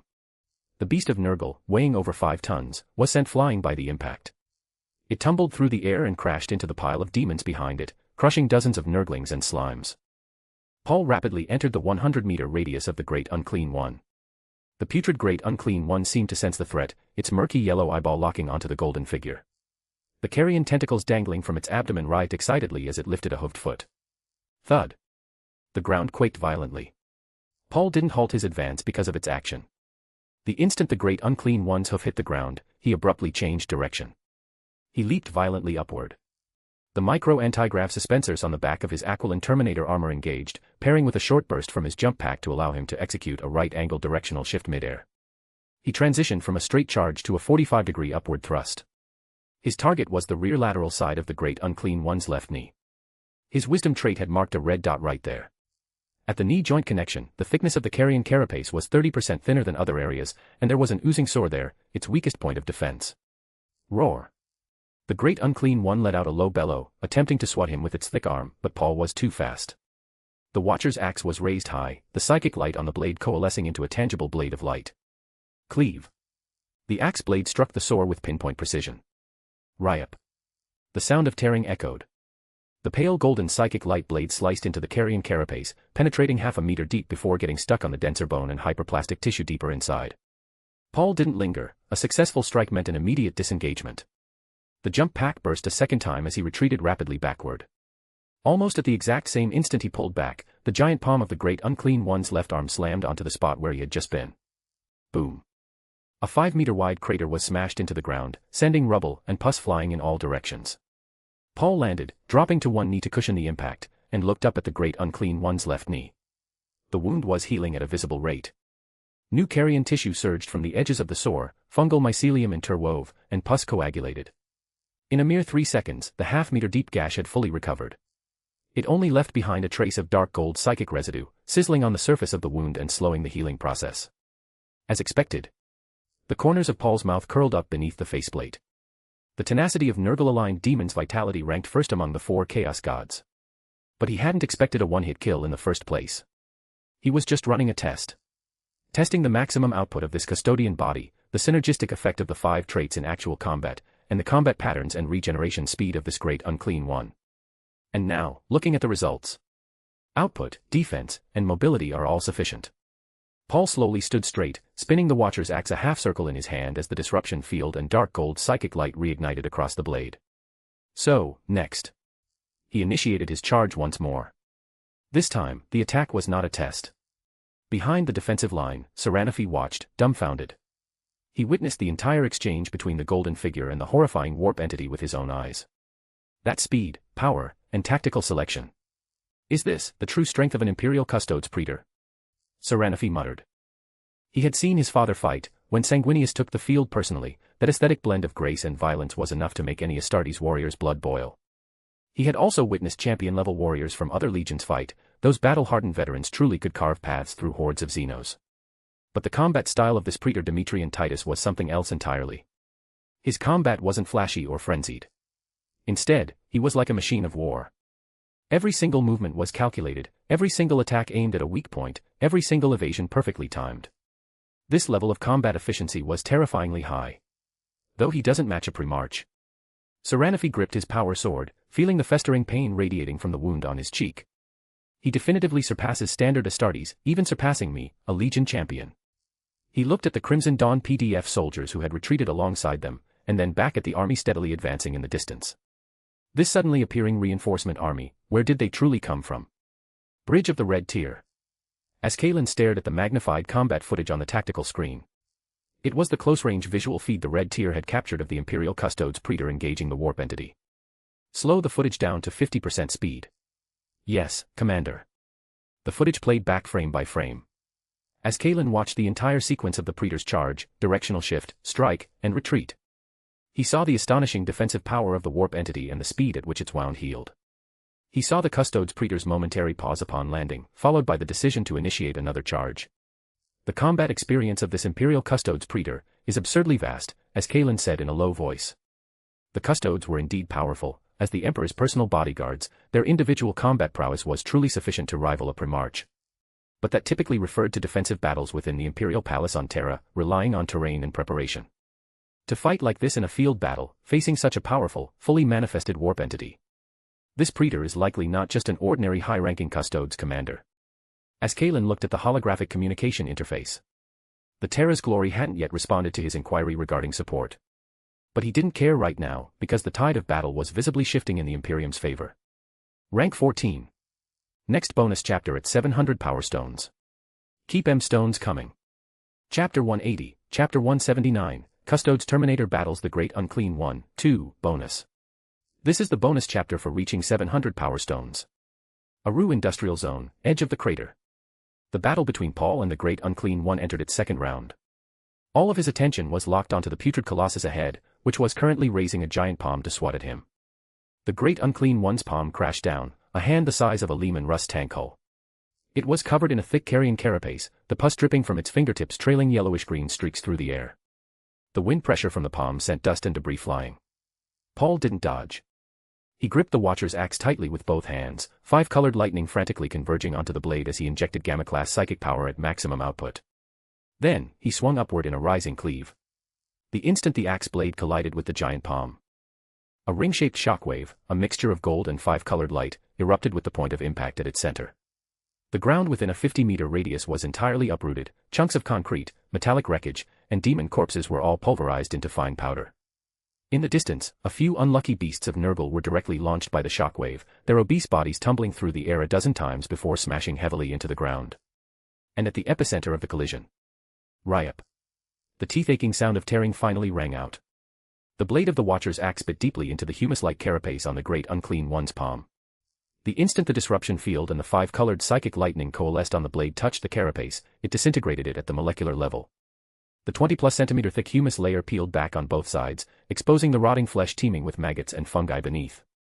Yellowish-green pus blood spewed like a waterfall, but before it could hit the ground, it was evaporated and purified by the psychic field surrounding Paul.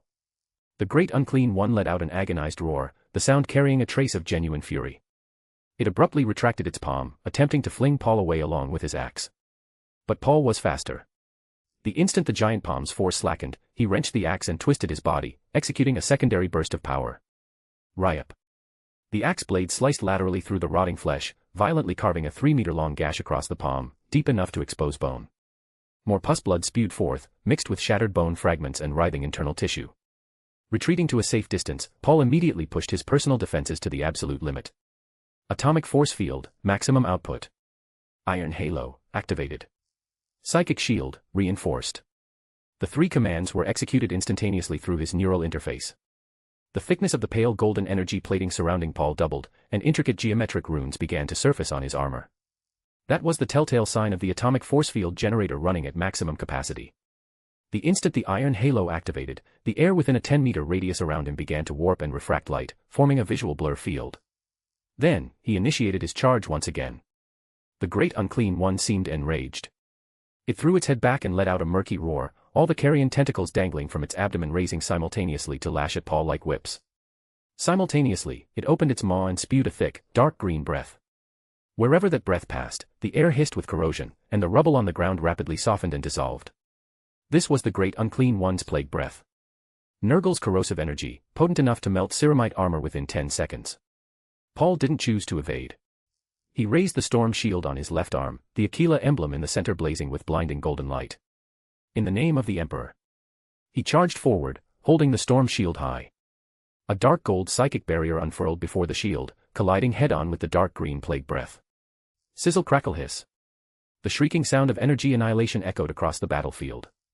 Gold and green intertwined, annihilated, and detonated. The shockwave blasted all demon remains and building fragments within a 50-meter radius into the air. Paul advanced steadily through the breath weapon. Cracks began to appear on the psychic barrier coating the storm shield, but he was also getting closer and closer to the Great Unclean One. 20 meters, 15 meters, 10 meters. Right at the critical moment, Paul suddenly lowered the shield. Without obstruction, the plague breath blasted straight toward his faceplate. But the instant he lowered the shield, he simultaneously executed 3 motions, sidestepping, crouching, and lunging. The breath attack grazed past his pauldron, corroding a deep crater into the ground behind him. And Paul had already lunged to within 5 meters of the Great Unclean One. For a behemoth 19 meters tall, this distance was practically point-blank range. The Great Unclean One attempted to raise its hooked foot to trample him, but Paul's speed was greater. He drove power into his legs, the anti-grav suspensors and jump pack activating simultaneously, launching him vertically like a rocket. His target this time was the Great Unclean One's chest. There, his wisdom trait had marked a second red dot, a slowly pulsating pustule half a meter in diameter. That was the external manifestation of its rotting heart, one of the energy cores of this Great Unclean One. The Watcher's axe was raised high once again. This time, what coalesced on the blade wasn't just the disruption field and gamma-class psychic energy. It was also infused with the power of the 5 traits. The blade brimmed with 5-colored radiance. Have at it. Paul swung his arm midair. The power of his entire body converged into this single strike. The axe blade fell. It struck the pustule. Boom. The pustule on the Great Unclean One's chest violently exploded. The myriad of powers carried on the axe blade broke down and cleaved through the pustule, causing it to detonate from the inside. Yellowish-green pus spewed out like a waterfall, mixed with shredded carrion tissue and severed fungal mycelium. Along with some sort of fragment that flickered with a foul light. The great unclean one let out its most harrowing roar since the battle began. The sound was no longer a benevolent whisper, but pure agony and fury. Its massive body stumbled backward, its hooves plowing 2 deep trenches into the ground. The blown-open crater in its chest exceeded 2 meters in diameter, reaching deep into its thoracic cavity. The writhing internal organs and beating heart inside were even visible. Paul landed and looked up at the result of his strike. This time, the great unclean one's wound didn't heal immediately. The disruption field was breaking down its bodily tissues, while the erosion of the dark gold psychic energy and the 5 trait energy sizzled along the edges of the wound, constantly destroying any newly formed tissue. The healing rate had been slowed by at least 70%. Paul stood up, spinning the Watcher's axe in his hand to flick off the clinging pus. He looked at the great unclean one. For the first time, a look of wariness appeared in the great unclean one's murky yellow eyeball. The great unclean one slowly stood up. It didn't attack immediately, instead, it looked down at Paul. The rune of Nurgle slowly rotated within its murky eyeball. It slowly opened its mouth. Its voice echoed directly in Paul's ears. It was a profane sound blending the moans of tens of millions of diseases and the breeding of billions of microbes. Golden bug.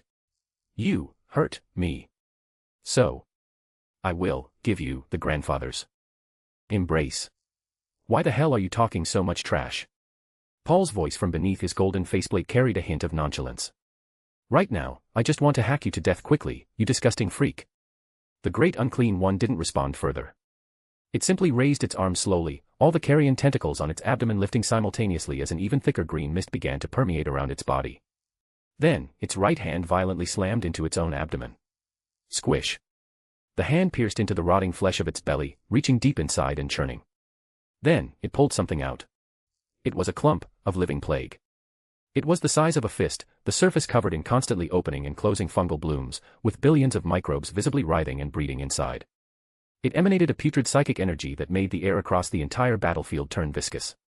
That was the most quintessential origin plague brewing within the great unclean one's body. Gwarg. The grandfather's gift. Roaring, the great unclean one slapped the clump of plague onto the wound on its chest. Hum. The green, rotting psychic energy violently erupted. Kamion, we slipped from rank 14 to 15. Don't stop giving power stones, even if we reach a goal keep giving. I will post the bonus chapters as soon as I can. Chapter 181, Chapter 180, Slaying the Great Unclean One, Grinding Away Its Warp Essence, 1, Bonus. This is the bonus chapter for reaching 800 power stones. The crater in the Great Unclean One's chest healed at a visible rate under the infusion of green psychic energy. New carrion tissue churned like a boiling swamp, fungal mycelium wove into a net, and pus coagulated into a carapace. In just 3 seconds, the fatal wound cleaved open by the Watcher's axe had recovered by 80%. Gwarg. The grandfather's gift never runs dry. Within the great unclean one's murky eyeball, the rune of Nurgle accelerated its rotation. It slowly raised its arms, those arms thick as siege rams. Paul's psychic senses screamed in warning. The great unclean one roared, its massive body beginning to tremble violently. The tens of thousands of pustules on its skin swelled and bulged simultaneously until they reached a critical mass. Gwarg, the grandfather's gift, spreads. The great unclean one threw its head back and roared, the sound no longer one of pain or fury, but a fanatical joy. Then, they all detonated at once. Bang. Bang bang bang bang. The dense sound of explosions was like tens of millions of pustules bursting simultaneously. Yellowish-green pus, mixed with fragments of rotting tissue, writhing maggots, and plague spores, sprayed outward in a 360-degree radius without any blind spots. Within a 6-meter radius, the air was instantly dyed a sickly green. The pus underwent secondary mutations mid-flight, turning into an acidic smog or coagulating into bacteria-laden crystalline shrapnel. Some even hatched miniature nurgling embryos directly in midair. This was one of the great unclean one's signature abilities, plague eruption. At the cost of expending its stored plague energy, it unleashed a full-range spray of corruption. All targets within the blast radius would not only suffer physical explosion damage but would also be implanted with dozens of different Nurgle plagues. And right now, Paul was at the very epicenter of the blast. Praetor. Behind the defensive line, Seranafi cried out instinctively. But the very next second, Seranafi froze. Because he saw the golden figure standing perfectly still, showing absolutely no intention of dodging. Paul merely raised his left hand. A dark gold psychic shield unfurled around him, but this time, the color of the shield underwent a subtle shift.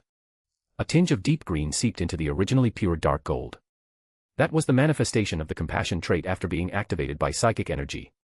Gamma-class psychic power surged through his body, pouring into the pale green point of the five-pointed star deep within his pupils representing compassion. With the suffering of all living things, forge the shield of protection, Paul chanted silently in his heart. The next second, the dark gold atomic force field shield surrounding him abruptly changed color. It transitioned completely from the dark gold to a deep green. Sizzle sizzle sizzle. The rain of yellow pus crashed against the surface of the deep green shield. The corruptive acid that was potent enough to melt ceramite decomposed and purified rapidly the instant it touched the shield, as if meeting its absolute bane, turning into harmless steam. The plague spores attempting to spread through energy flow were directly erased from existence by the power of the compassion trait the moment before they could penetrate the shield. The miniature nurgling embryos that had already hatched were vaporized directly by the purification field emanating from the shield before they could even let out their first giggle. The entire plague eruption process lasted for 30 seconds. When the final drop of pus evaporated into white mist on the shield's surface, Paul stood in place, the deep green psychic shield flowing with a warm luster, without a single crack. For the very first time, the great unclean one's murky eyeball froze completely. It couldn't comprehend why. Plague eruption was an authority bestowed personally by the grandfather when he forged it. It was one of the core vectors of corruption for Nurgle's demon legions. Although it was a newly forged Great Unclean One, and all its abilities were only at the base Great Unclean One level. What was this golden thing? Paul's voice echoed through his custodian faceplate, carrying a hint of mockery. There's no need for confusion, because a heretic about to be annihilated doesn't need to think that much. He raised his right hand, spinning the Watcher's axe in his palm as the disruption field reignited across the blade. The strength of humanity has never relied on a single individual. And I am not fighting alone. He immediately issued commands in the regional channel. All Brothers of Silence, deploy the anti-psychic field according to Formation Layout 7. Target, large corrupt heretic entity and its surrounding pollution field. Maximize anti-psychic suppression without interfering with the psychic operations of the Grey Knights. 1 second after the command was issued, the situation on the battlefield instantly transformed. The 300 Brothers of Silence in matte black power armor, who had originally fanned out radially to suppress the entire battlefield, simultaneously stopped moving. Then, they began to reform. In groups of 20, the 15 squads of Brothers of Silence adjusted their spacing with centimeter-level precision. They no longer sought wide area coverage, instead, they focused all their anti-psychic fields into a single, straight line. Aimed directly at the 50-meter area surrounding the Great Unclean One. 15 squads, 300 men, standing in a straight line that pierced across the battlefield. At one end of this line was Paul, at the other was the Great Unclean One.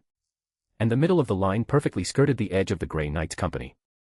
It neither interfered with the Grey Knights chanting their psychic mantras, nor did it compromise the maximum efficiency of the anti-psychic field suppressing the Great Unclean One and the numerous demons. Formation constructed. Anti-psychic field engaged. When the 300 converging anti-psychic fields along that line slammed into the Great Unclean One, its violent, green, rotting psychic energy abruptly decayed, as if an invisible giant hand had clamped down on its throat. Sizzle sizzle sizzle. The pus flowing across its skin began to coagulate and dry up. The carrion tentacles dangling from its abdomen twitched and withered. Even the crown of plague fungi on its head, which had been constantly releasing spore clouds, began to droop and curl up like parched mushrooms. What was even more terrifying was the effect on the Nurgle demons surrounding it. The low and mid-tier demons, which had previously only been sluggishly suppressed by the blank fields, were now directly exposed to this concentrated anti-psychic field. Pop pop pop pop. Swaths of Nurglings exploded into fetid puddles of pus. The rotting torsos of rothounds and plague beasts disintegrated from the inside out, the sound of shattering bone unending. The rusted blades in the hands of a few plague bearers that had just crawled out of the rift instantly corroded and snapped. They let out confused shrieks before their bodies melted away like soft wax. Within a 50-meter radius, all warp energy was suppressed to near zero. The Great Unclean One let out a furious roar, attempting to draw upon the origin plague within its body to forcibly break through the suppression. But Paul's command continued, Grey Knights Company, Mantra of Purification. Target, large warp corrupt entity. Psychic chain binding, coordinate with the anti-psychic suppression for dual control. The 200 Grey Knights simultaneously halted their clearing of the low and mid-tier demons. They rapidly congregated just outside the anti-psychic field and adjusted the angle of their nemesis force halberds, pointing the tips straight forward instead of toward the sky. Then, they began to chant a different mantra. This mantra was no longer for purification but for binding. In the name of Terra, I bind thy form. By the Emperor's will, I shackle thy soul. With the rules of this world, I forbid thy power. Azure psychic energy surged from every single nemesis force halberd, weaving together midair. It was psychic power manifested as psychic chains. Chains constructed of pure psychic energy shot out from the Grey Knights Company, wrapping toward the Great Unclean One like living pythons. Although the power of the psychic chains was weakened the moment they entered the anti-psychic field, they did not shatter. The first chain wrapped around the great unclean one's left arm. The second bound its right leg. The third, the fourth, the fifth. Within 20 seconds, over 300 psychic chains tightly bound the great unclean one's massive body, wrapping it up entirely. The other ends of the chains were deeply embedded into the soil of reality. The Grey Knights linked the psychic chains to their nemesis force halberds, driving them 10 meters into the ground to temporarily anchor them to the planet itself. This was not a permanent binding. In a normal battle, the great unclean one could easily snap these chains with brute force or corrode them with plague energy. But this was no normal battle. The anti-psychic fields of the 300 Brothers of Silence were ruthlessly suppressing its ability to draw upon warp energy. The Tech Priest's heavy ordnance cluster had already completed the charge for their second volley. The muzzles of all 100 Contemptor dreadnoughts had calibrated to the exact same coordinates. Fire, Paul uttered a single word. Then, a terrifying hell of artillery fire descended. 30 multi-meltas, 180 blinding white beams. 50 heavy bolters, unleashing 30,000.75 caliber armor-piercing rounds per minute. A synchronized volley from the main cannons of 100 dreadnoughts, bolter rounds, melta beams, and plasma intertwined into a torrential rain of destruction. All of it, bombarding a single target. Boom. The fiery light of the explosion swallowed the great unclean one's body. The shockwaves directly launched countless surrounding Nurgle demons into the air, where they disintegrated and were purified mid-flight. Yellowish-green pus and shredded rotting flesh rained down. But Paul knew this wasn't enough. The tenacity of a Nurgle greater demon's vitality ranked first among the demons of the 4 Chaos Gods. This level of saturation bombardment could heavily injure it, could deplete it, and could even temporarily shatter its physical form. But it couldn't truly kill it. As long as the warp rift remained, as long as Nurgle's domain continued to bleed into reality, this rotting mass of meat could reassemble and regenerate time and time again. Therefore, he needed to deliver a truly fatal finishing blow. To thoroughly disintegrate its physical form and temporarily banish its soul essence back to the warp. Or even truly slay it, extinguishing the source of corruption at this rift once and for all. Paul took a deep breath. His augmented, overspec custodian lungs pumped a massive amount of oxygen into his bloodstream, while the combat stimulant injectors inside his power armor activated simultaneously. He began to draw upon the augmented functions of this body, as well as that power, from another universe. Spiral power. The essence of life was a drill, it was the breaking of limits, the continuously ascending spiral. In the universe of Gurren Lagann, this power allowed humanity to pilot galaxy-sized mechs and let civilization leap across millions of years of the evolutionary ladder. In this Warhammer universe, it was defined by the system as a special energy representing the life essence breaking past its limits. Paul hadn't possessed this ability for very long. The spiral power he could currently draw upon was roughly equivalent to early-stage Simon in Gurren Lagann, boosting his armor's output by 25% and infusing his weapon with defense-piercing properties. But that was already enough. The massive cloud of smoke and dust kicked up by the artillery slowly dissipated, revealing the great unclean one's form. After enduring such a terrifying assault, its physical body had unexpectedly not dissipated, and it was still regenerating. Unconcealable fury boiled within the great unclean one's massive, murky eyes. Although these physical injuries were still not fatal to it. The humiliation of being repeatedly struck by ant-like existences sent this greater demon of Nurgle into an absolute frenzy. You all will receive the grandfather's gift. The dozens of carrion tentacles on its abdomen lashed madly, attempting to whip at the surrounding Brothers of Silence and Grey Knights. But the moment the tentacles extended beyond the boundary of the anti-psychic field, they immediately grew sluggish and clumsy, easily blocked and severed by the Grey Knights. And Paul had been waiting for exactly this moment. With hope as the guide, resolve as the bone, pioneering as the path, wisdom as the eyes, and compassion as the heart. 5 traits, infuse. The 5 points of the star deep within his pupils lit up simultaneously.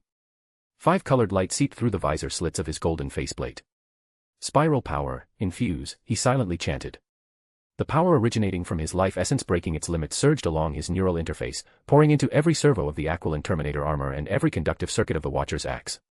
The Aquilin Terminator armor and the Watcher's axe received a steady, moderate enhancement. Aquilin Terminator armor comprehensive performance boost, plus 25%. Watcher's axe destructive power boost, plus 25%. Atomic force field strength boost, plus 25%. Psychic output efficiency boost, plus 25%. Paul could feel every muscle, bone, and nerve of this custodian body growing stronger under the nourishment of spiral power. The Watcher's axe in his hands felt a third lighter, and swinging it generated a sharp whistle that pierced the wind. He slowly dragged the giant axe behind him. The blade made contact with the ground, plowing a deep, spark-spewing trench through the concrete. This stance. Guan Yu's dragging blade slash, a player in the regional channel recognized it. Paul is busting out the classical martial arts. Then, Paul began to sprint wildly. He dragged the Watcher's axe, letting the blade plow an increasingly deep trench into the ground as his speed gradually increased. His posture was peculiar, his body leaned forward, his center of gravity was lowered, his right arm was fully extended backward, and the blade of the Watcher's axe trailed behind him at a 30-degree angle to the ground. This was the spiral dragging blade slash, a technique Paul had created by combining custodian martial arts, Astartes tactics, and his own understanding of spiral power. With every step he took, the spiral power within his body grew stronger. And the trench plowed by the Watcher's axe grew an inch deeper. The light of the 5 traits flowed across the axe blade, spiraling upward. The surrounding air began to distort.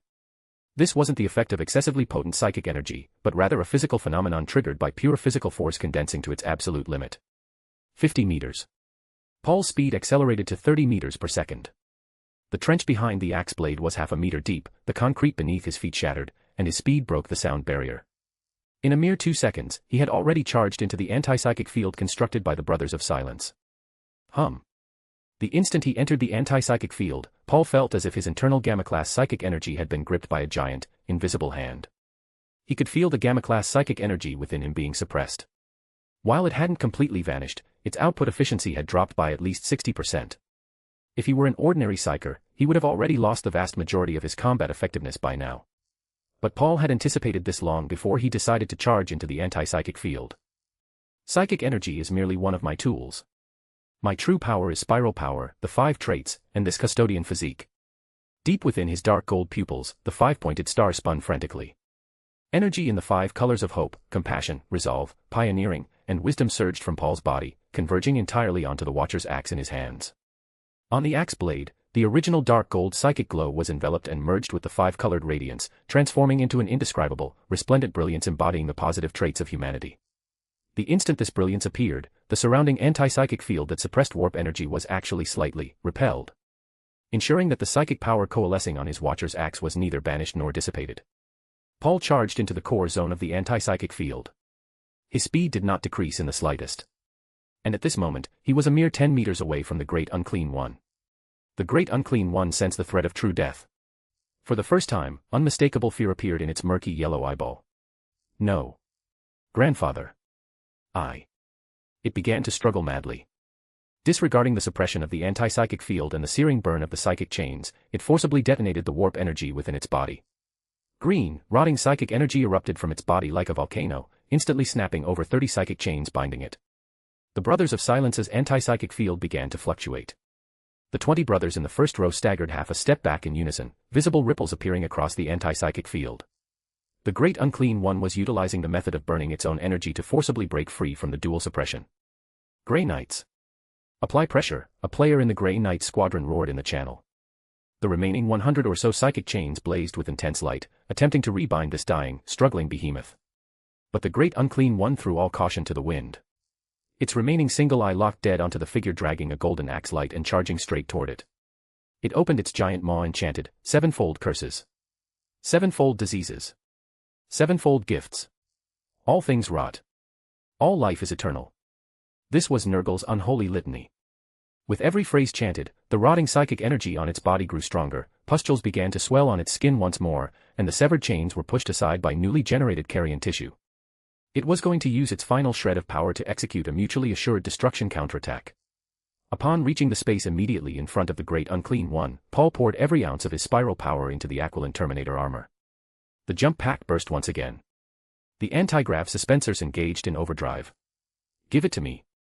Paul leaped from the ground. Under the triple-stack propulsion of spiral power, the jump pack, and the anti-grav suspensors, he ascended violently in a near-vertical trajectory. His altitude instantly crossed 10 meters, 15 meters, 20 meters. Instantly breaching the 20-meter mark. Towering above the Great Unclean One's head. Paul looked down from above at the putrid colossus. Time on the Aru Industrial Zone battlefield seemed to freeze at this very moment. Amidst the sky full of drifting green spores, the roars of numerous Nurgle demons, and the thunder of artillery, the masses of players held their breath and watched. Behind the final defensive line, Seranophy's widened eyes, on the bridge of the red tier, as Kalen's clenched fists. All of these images played out in slow motion within Paul's eyes. And the Watcher's axe in his hands had already been raised to its apex. On the axe blade, the 5-colored radiance shone as brightly as the rising sun. the 25% destructive power boost from the spiral power, the total physical strength of the custodian physique, and the residual output of gamma-class psychic energy. The energies of the 5 traits, the disruption field, all power, at this moment, coalesced into the disruption field cutting edge at the very front of the axe blade. Beneath the blade of the Watcher's axe, space itself began to warp slightly. In the name of the Emperor. Paul spun midair, driving power from his waist and abdomen as the Watcher's axe carved a perfect vertical arc from top to bottom. Cleave. The instant the axe blade swung down, the light of the 5 traits finally erupted completely. Chapter 182, Chapter 181, Slaying the Great Unclean One, Grinding Away Its Warp Essence, 1. The Great Unclean One looked up. It saw the axe blade descending from the sky, wreathed in a 5-colored spiral of light. It wanted to dodge. But the suppression line of the Brothers of Silence and the psychic chains of the Grey Knight successfully restricted it, slowing its movements by 1 second. 1 second. In a battle of this caliber, that was more than enough to decide life and death. The blade of the Watcher's axe struck precisely between the Great Unclean One's brows, slicing in from the brow, and straight down. Through the bridge of the nose, the mouth, the jaw. Down along the neck, the chest, the abdomen. Straight down all the way. The axe blade met no substantial resistance whatsoever. The disruption field broke down the carrion carapace at the molecular level. The light of the 5 traits neutralized all resistance from the putrid psychic energy. The dark gold psychic energy purified every trace of plague corruption in its path. This single strike cleaved into the Great Unclean One's head and exited from its crotch, slicing its 19-meter-tall body cleanly into 2 perfect halves. Time seemed to stop at this moment. Every single sound on the battlefield vanished without a trace. The Brothers of Silence, the Grey Knights, the muzzles of the tech priests, the gazes of the distant blood angels and PDF soldiers. Everything froze in this single instant. Boom.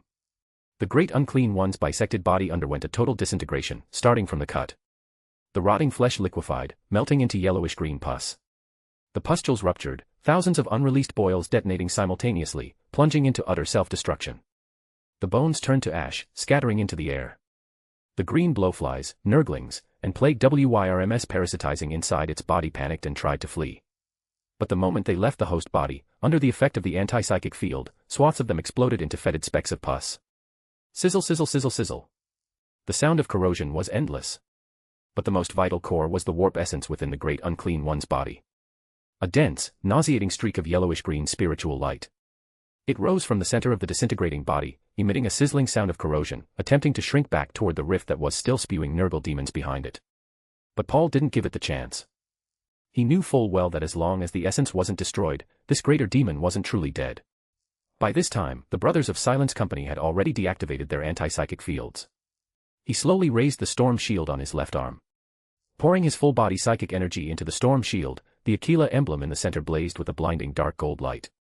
In the name of the Emperor, for the glory of the Imperium.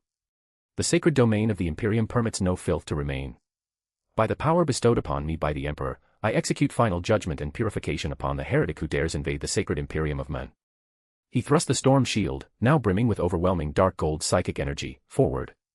A fierce aura of dark gold psychic energy extended outward, enveloping that streak of yellowish-green warp essence spiritual light that was trying to escape. The 5-pointed star in his pupil spun frantically. Led by the traits of hope and wisdom, the 5 major traits began to madly grind away at this sliver of warp origin spiritual light. Sizzle, crackle, hiss. The spiritual light violently clashed against the barrier, letting out ear-piercing shrieks. 10 seconds later, the spiritual light dissipated completely, leaving only a streak of green smoke, invisible to everyone else, drifting off toward some unknown destination far away.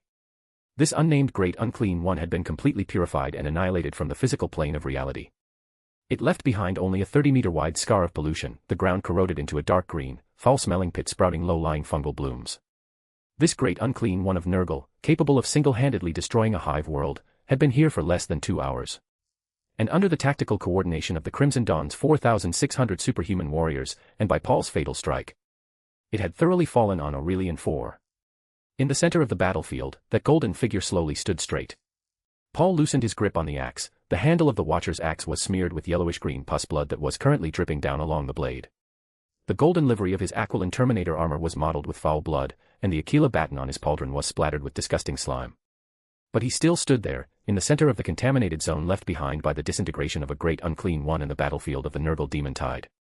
He became the focal point for tens of thousands of gazes.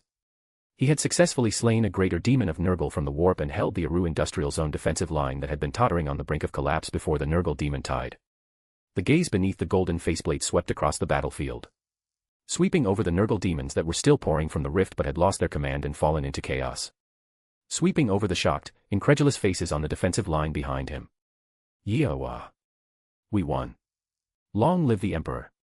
Glory to the Praetor. The Crimson Dawn PDF soldiers erupted into deafening cheers. Many of those hiding within the final defensive fortifications threw away their weapons, hugging each other and weeping. These mortals, who had believed their deaths were certain just an hour ago, now saw the dawn of survival amidst their desperate straits. Seranafi Nori stood in place, his power sword thrust into the ground beside him. The Blood Angel's champion's festering cheek was still oozing pus and blood, and the red thirst continued to erode his sanity. But he completely ignored all of that now. He merely looked at that golden figure, at that custodes praetor. Then, he slowly dropped to one knee. He slammed his right fist against his left chest. A Blood Angel salute, directed at someone other than their Primarch.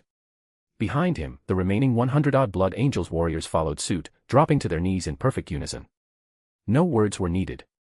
This salute was a reverence for absolute martial might. It was gratitude for saving the defensive line, and even more so, an acknowledgement of the Emperor's will manifesting in such a form. Bridge of the Red Tier. As Kalen looked at the frozen image on the tactical screen, the golden giant standing amidst the battlefield swarming with warp heretics.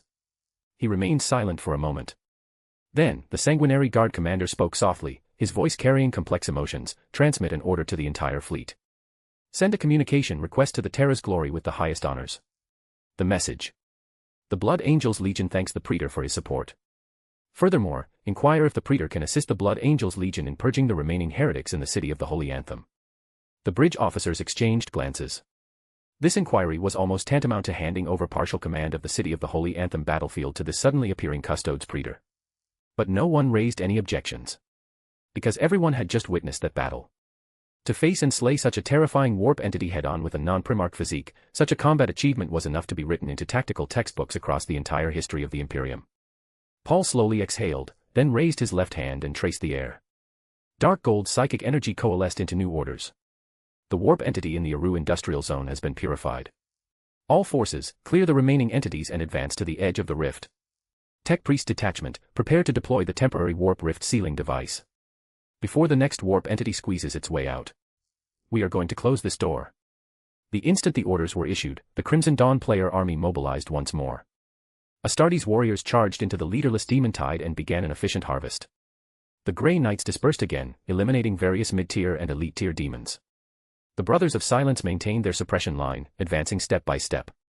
Tech Priests unloaded massive equipment from the transports. It was a temporary warp rift stabilizing and sealing device, redeemed from the store for 1 billion Imperial coins. Paul nodded slightly. He looked up at the sky. Toward the direction of the city of the Holy Anthem. Over there, blue-purple pollution clouds were still churning, and the auras of the 2 centigrader demons remained potent. Meanwhile, Sanguinius's pale golden psychic energy was fiercely clashing against them. Sanguinius, please hold on just a little longer, Paul muttered inwardly. Once we close this rift, we'll come help you take out those 2. He tightened his grip on the Watcher's axe. The foul blood on the blade slowly evaporated under the effects of the psychic energy. At the same time, in the city of the Holy Anthem hive. Sanguinius, currently locked in a bitter struggle with the 2 centigrader demons, Mistweaver and Cinderburner, suddenly paused imperceptibly.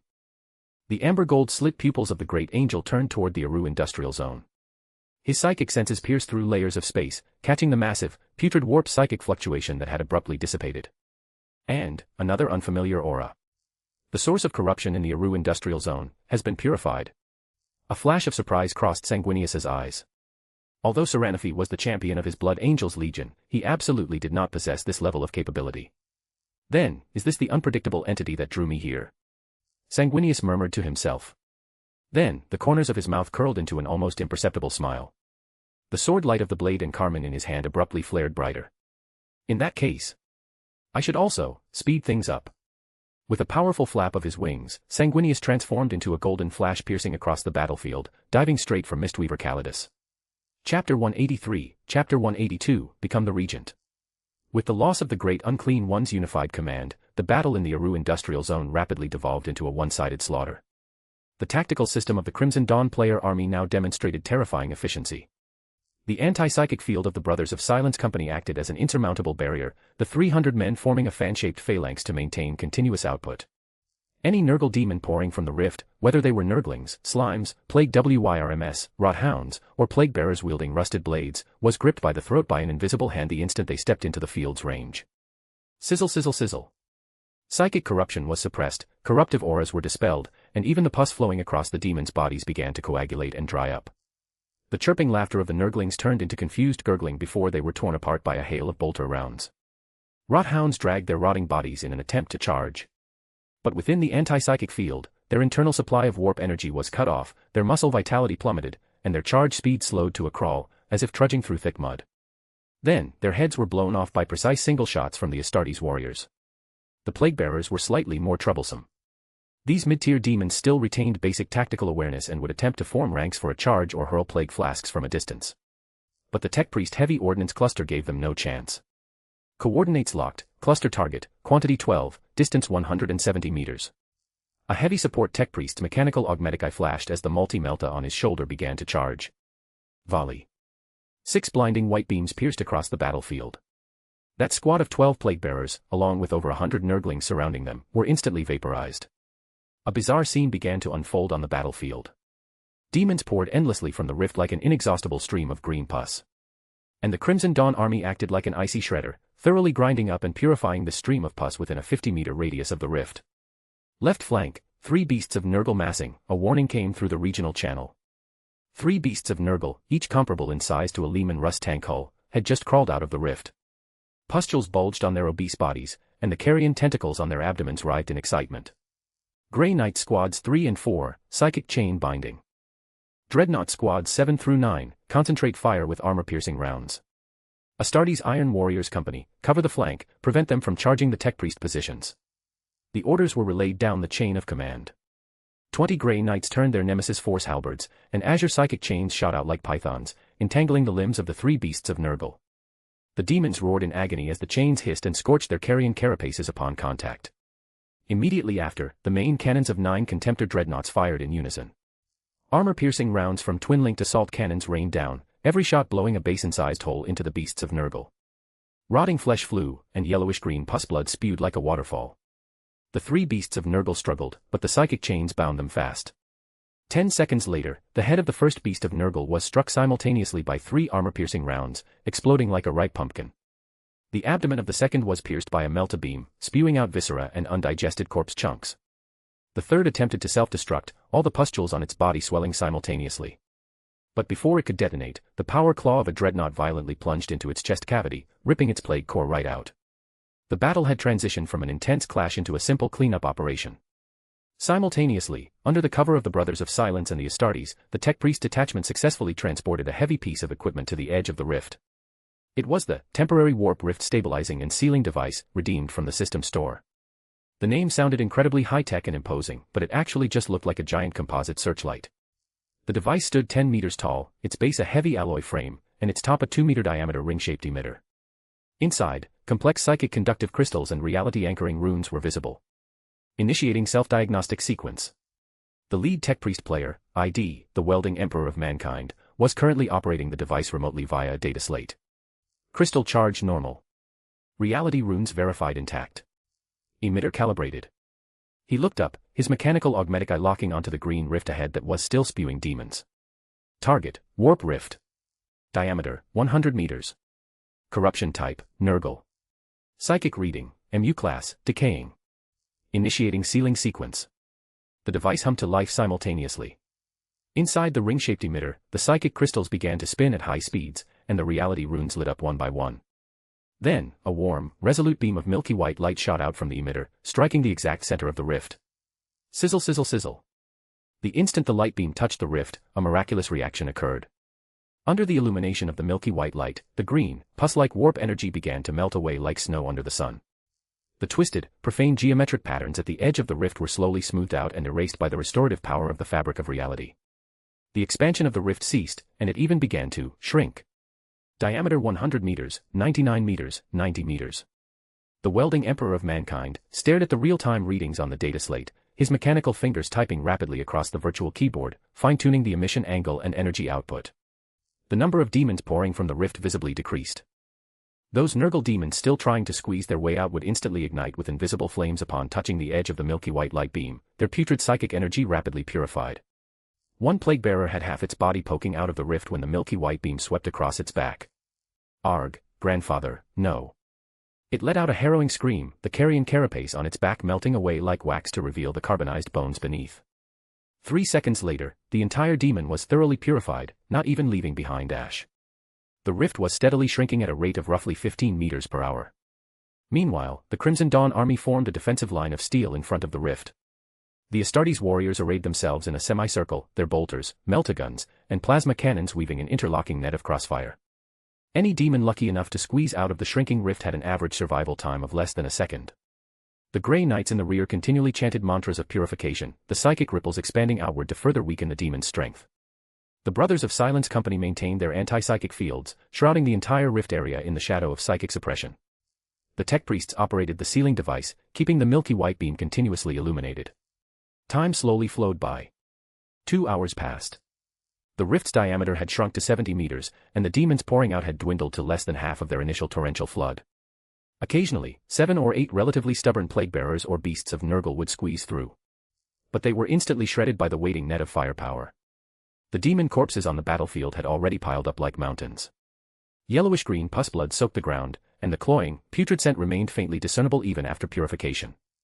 Paul stood atop a slightly elevated pile of rubble, his golden custodian armor remaining resplendent under the dim sky of the Aru industrial zone. He swept his gaze across the battlefield. The rift was still slowly shrinking, and the device operated by the tech priests was running stably. The Crimson Dawn's Astartes warriors maintained their vigilance, though their taut nerves had relaxed somewhat. The Grey Knights were taking shifts on guard duty. The Brothers of Silence Company had begun to rest in shifts. Maintaining the anti-psychic field was an immense burden even for blanks, and over 40 of the 300 men were already showing mild symptoms of backlash. He opened the regional channel. Paul, bro, come here a sec. A few seconds later, a suit of power armor painted ultramarines blue, with the emblem of the Macridge's honor etched onto its pauldron, walked over to the bottom of the rubble. I am not the regent, I'm just passing by. Gilliman looked up, his voice beneath his faceplate carrying a smile. Paul, what are your orders? Paul hopped down from the rubble. His 3.55-meter height forced Gilliman to look up at him. In a bit, I'm going to take the majority of the main force and head to the city of the Holy Anthem for reinforcement. Paul's voice echoed calmly through his custodian faceplate. You stay here. He paused, adding details, take 300 space marines and form a mixed composition company. All tech priests will also remain to continue operating the sealing device until the rift is fully closed. Also. Paul's gaze swept over the mountains of demon corpses piled on the battlefield. Retrieve all the demon corpses. I am not the regent, I'm just passing by. Gilliman was stunned for a moment before reacting. Paul, you mean, recycle them in the store? Correct. Paul nodded.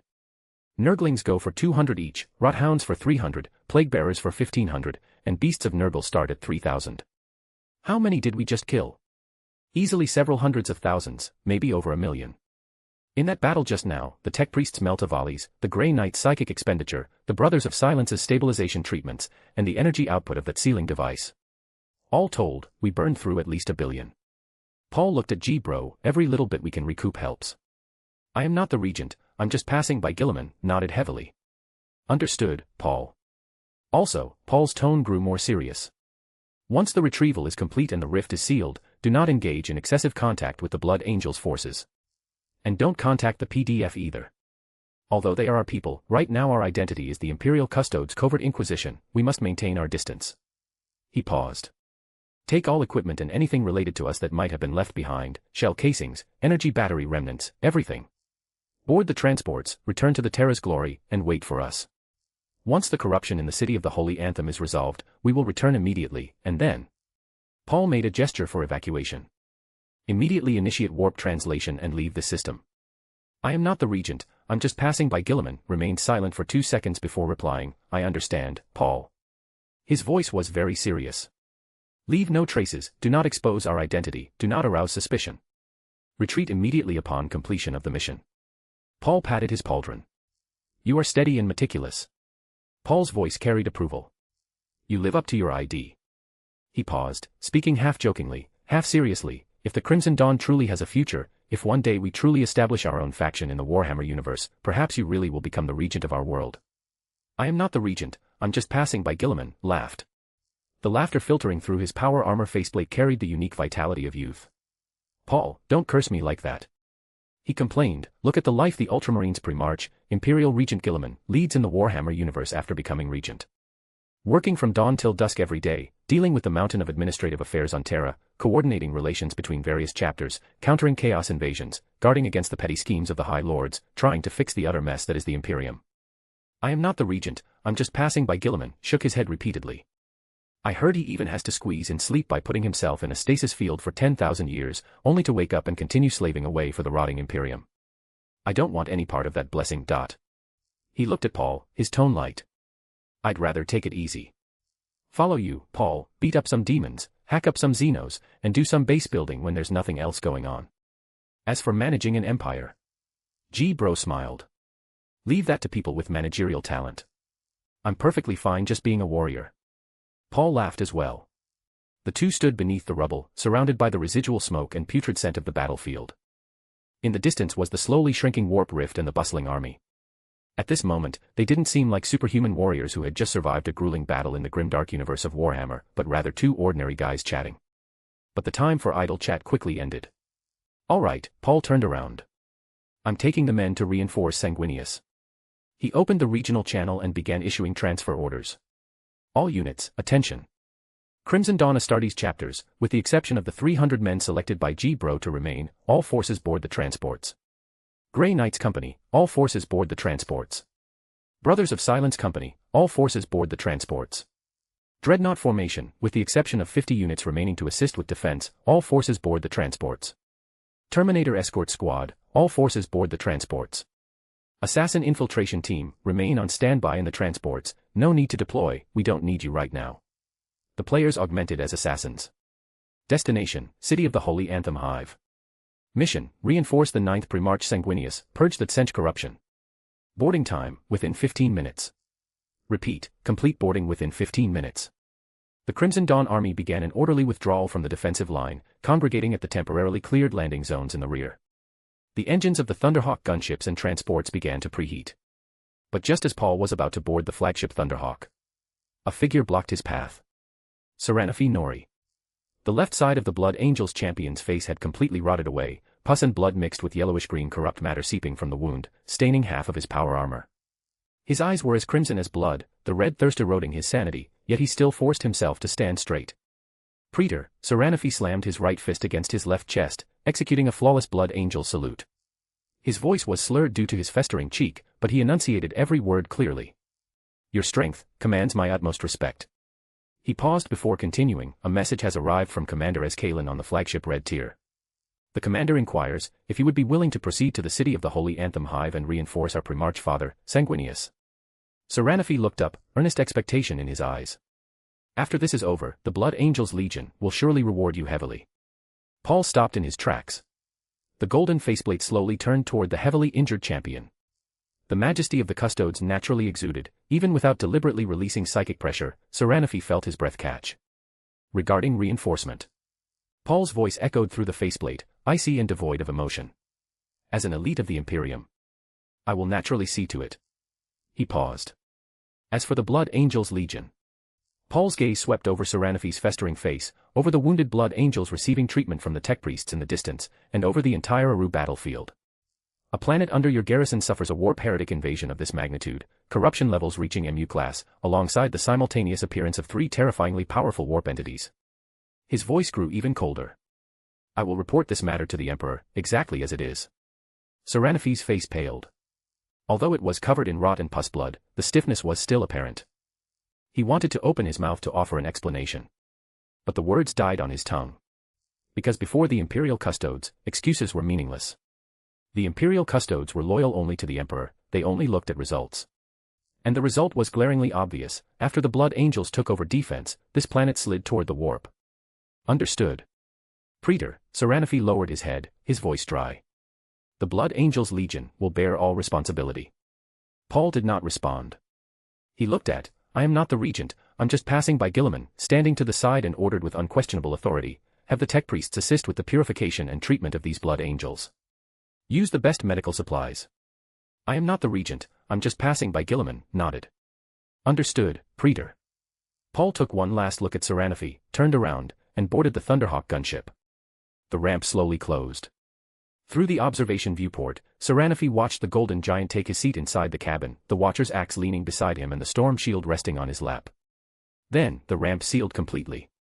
The engines roared. The Thunderhawk gunship slowly ascended, adjusted its angle, and abruptly accelerated, tearing toward the direction of the city of the Holy Anthem. Come on guys, only 100 more power stones before we reach rank 10. Chapter 184, Chapter 183, Expected Yet Unplanned, Imperial Custodes Secrets, Bonus. This is the bonus chapter for reaching 900 power stones. Aru Industrial Zone. The Crimson Dawn forces left behind began executing Paul's orders. 300 Astartes warriors reformed the defensive line, completely cordoning off the area surrounding the rift. The tech priests continued operating the sealing device. Under the continuous illumination of the milky white beam, the rift's diameter shrank slowly but steadily. Meanwhile, another contingent of personnel began recycling operations. I am not the regent, I'm just passing by. Gilliman led the team personally. He requisitioned 20 Chimera transports. The troop compartments had been cleared out and refitted with heavy mechanical arms and sealed containment units. Start recycling with the beasts of Nurgle. Those things have the highest unit price, G-Bro directed over the regional channel. Be careful. Although these corpses are dead, they still hold residual corruption. All operators must wear fully enclosed hazmat suits, and mechanical arms must be subjected to purification protocols immediately after touching a corpse. Working in pairs, Astartes warriors used power claws or grappling hooks to drag the massive corpses of the beasts of Nurgle over to the transports. The mechanical arms extended, grabbed the corpses, and fed them into the sealed containment units inside the transports. System prompt, recycled beast of Nurgle corpse X1, gained Imperial coins, 3,200. System prompt, recycled beast of Nurgle corpse X1, gained Imperial coins, 3,100. System prompt, recycled plague bearer corpse X1, gained Imperial coins, 1,550. The notification chimes rang continuously in the operator's consciousness. G-Bro watched the numbers jumping frantically on the virtual interface, the corners of his mouth curling up slightly. At this rate, by the time the battlefield was completely cleared, the total recycling revenue should hit a good few hundred million. Although it was just a drop in the bucket compared to the expenditure of this war, it was at least some blood recouped. Simultaneously, the tech priests were also treating the wounded blood angels and PDF soldiers. This wound is deeply corrupted. The infected tissue must be excised, gene purification serum injected, and then mechanical augmetics grafted. A tech priest player examined the wound on a blood angel's warrior's leg. He wielded a scalpel with practiced ease. The blade incorporated a high-frequency disruption field, capable of precisely excising corrupted tissue without damaging healthy parts. Once the excision was complete, he pulled an auto-injector from the medkit at his waist.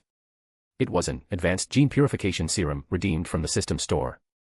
At 30,000 Imperial coins per dose, its efficacy was 30% higher than the standard serum used by Blood Angels apothecaries, and the side effects were reduced by 50%. He injected it. The corruption on the warrior's leg stopped spreading at a visible rate, and fresh granulation tissue began to grow. Next is the mechanical augmetic graft. The tech priest opened another case containing a leg power exoskeleton. It's temporary. Once you return to Baal, you can have your apothecary swap it out for something better. He spoke as he operated, but at least it will let you stand back up and keep fighting. On the other side, the treatment of the wounded PDF soldiers was also underway. Broad-spectrum anti-plague stimulant, tissue regeneration gel, neural interface stabilizer. The effects of these medicines, all redeemed from the store, were so miraculously good that even the Blood Angels stared in disbelief. Are these medicines, new products from Mars? A young Blood Angel couldn't help but ask. The tech priest player operating on him didn't even look up. Imperial secret. Specially authorized by the Praetor. The young Blood Angel shut his mouth. The secrets of the Imperial custodes were not his to pry into. But what surprised the Blood Angels even more was the liquid the recycling personnel sprayed while handling the demon corpses. It was a transparent solution with a faint, pleasant fragrance, kept in spray bottles. After processing a corpse, the recycling personnel would spray some around the area.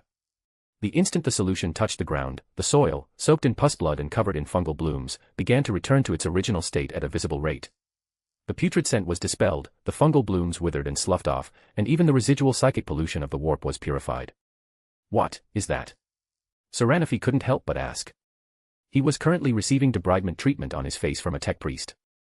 Half of his festering cheek had been excised, exposing the bone beneath, but the medicine was actively promoting tissue regeneration.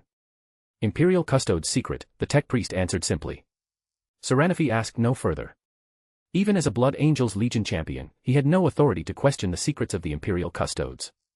He simply watched the recycling personnel efficiently clear the battlefield. Watched the tech priests operate equipment he had never seen before. Watched the rift slowly close under the illumination of the milky white beam. This suddenly appearing army. Mysterious, powerful, and obscenely wealthy. Those medicines, that equipment, that liquid. Every single item reeked of exorbitant cost. Was this the true power of the Imperial Custodes' covert inquisition? So damn rich they've lost their humanity, Saranafi cursed silently in his heart with awe, gratitude, and a trace of indescribable unease. Inside the cabin of the gunship, Paul disengaged his faceplate seal and let out a long breath. The majestic aura of the Custodes Praetor dissipated. Paul, that was some solid acting, Tax Bro leaned over, grinning widely. That, I will report this matter to the Emperor, exactly as it has scared the shit out of Saranafi. But then again, isn't scaring them like that a bit? No, Paul shook his head. The Blood Angels are proud, not stupid. With a chaos invasion of the scale erupting under their watch on Aurelian, they can't absolve themselves of the blame, regardless of the cause.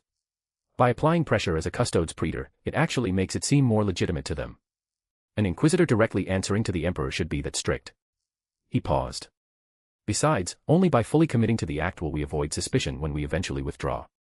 A covert force deployed by order of the Emperor to handle a crisis, who then returns to Terra to report, striking fast and leaving immediately.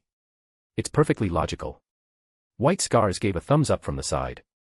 Paul, with your level of political acumen, it's a shame you aren't a High Lord of Terra. Give me a break, Paul chuckled. Those old farts on the Senatorum Imperialis do nothing but scheme against each other all day. I'd like to live a few more years. This remark drew laughter from the crowd. Right then, Blood Angel's second Emperor walked over from the back of the cabin, holding Hilovia's hand. The little girl joined the group. She looked up at Paul, her small face filled with adoration. Big brother Paul, you're so amazing. She gave a thumbs up, the awesome gesture the Crimson Dawn had brought over from Earth. Paul crouched down, his giant golden armor making him seem a bit cramped in the cabin. He reached out and gently ruffled Hilovia's hair. I'm not amazing. His voice softened. Everyone is amazing. Those uncles and aunties blocking the demons on the front line, the older brothers and sisters operating the artillery, and the workers and doctors in the rear producing ammo and treating the wounded. Everyone is fighting with everything they have. Hilovia nodded vigorously. I know. Mom used to always go help out in the youth league's kitchen. She said she wanted to make sure all the uncles and aunties in the league had enough to eat. She suddenly blinked and whispered, but Big brother Paul, I keep feeling like something is calling me. Paul's hand paused slightly. Calling you? MHM. Hilovia pointed out the viewport, toward the city of the Holy Anthem. Right over there. I've had this feeling the whole time. She tilted her head, trying to find the right words. It's like there's a little bird in my heart, and it just keeps wanting to fly in that direction. The cabin fell silent for a moment.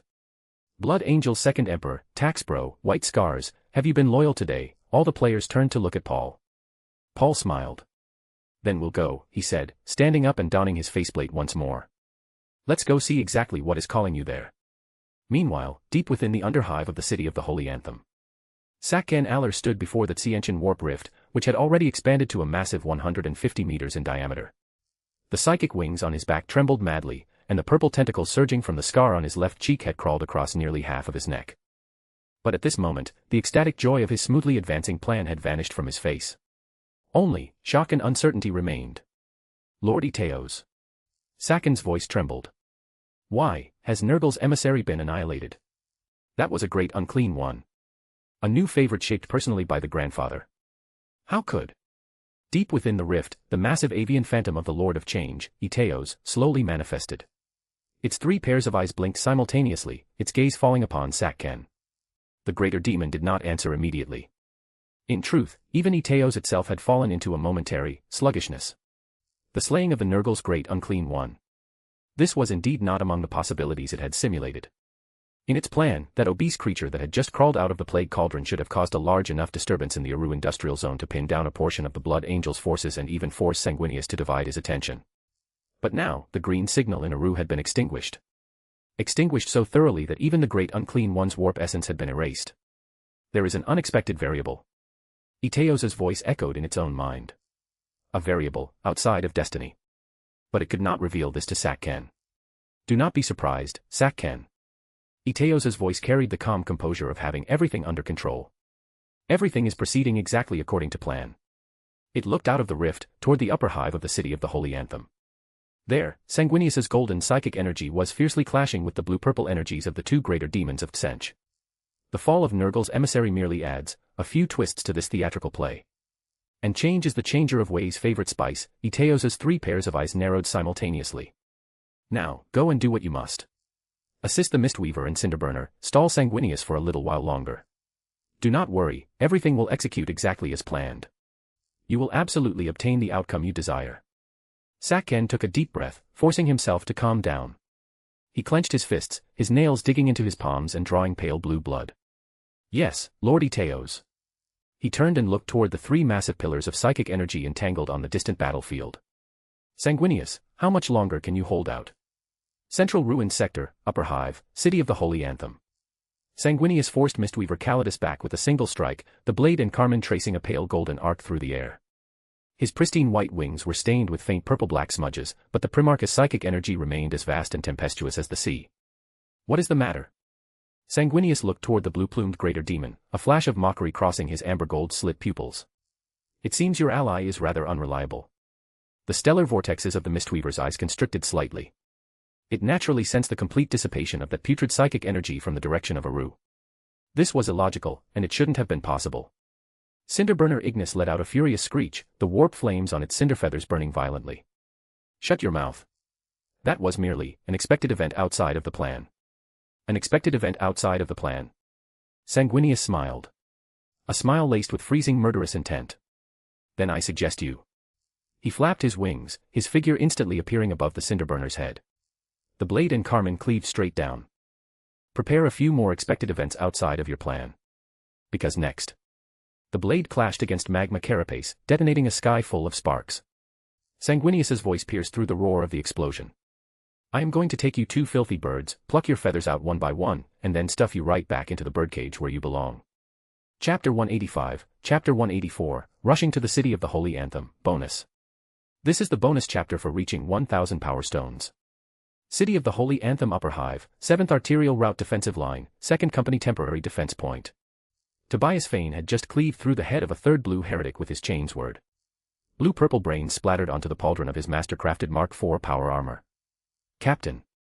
Emergency transmission from the red tier. The comms officer's voice rang out in the channel, set against a backdrop of continuous bolter fire. Tobias took 2 steps back, dodging an attack from a corrupted, and blasted its head off with a backhanded shot. Patch it through. Ascalen's voice sounded in his ear. Tobias.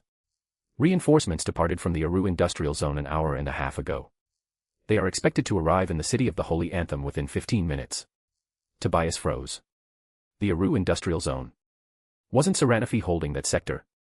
Commander, the reinforcements are. Clear a landing zone no less than 500 meters in diameter, Ascalen interrupted, continuing. I've sent you the coordinates. It's the ruined plaza 800 meters behind your defensive line, the one we bombarded earlier. Within 15 minutes, I want to see that area completely devoid of any living corrupted, with all ground obstacles cleared, suitable for the safe landing and takeoff of Thunderhawk gunships and transports. Is that clear? Tobias glanced at the coordinates. That plaza was originally the trade distribution center of the Upper Hive. 2 days ago, it had been plowed over by the fleet's macro cannons.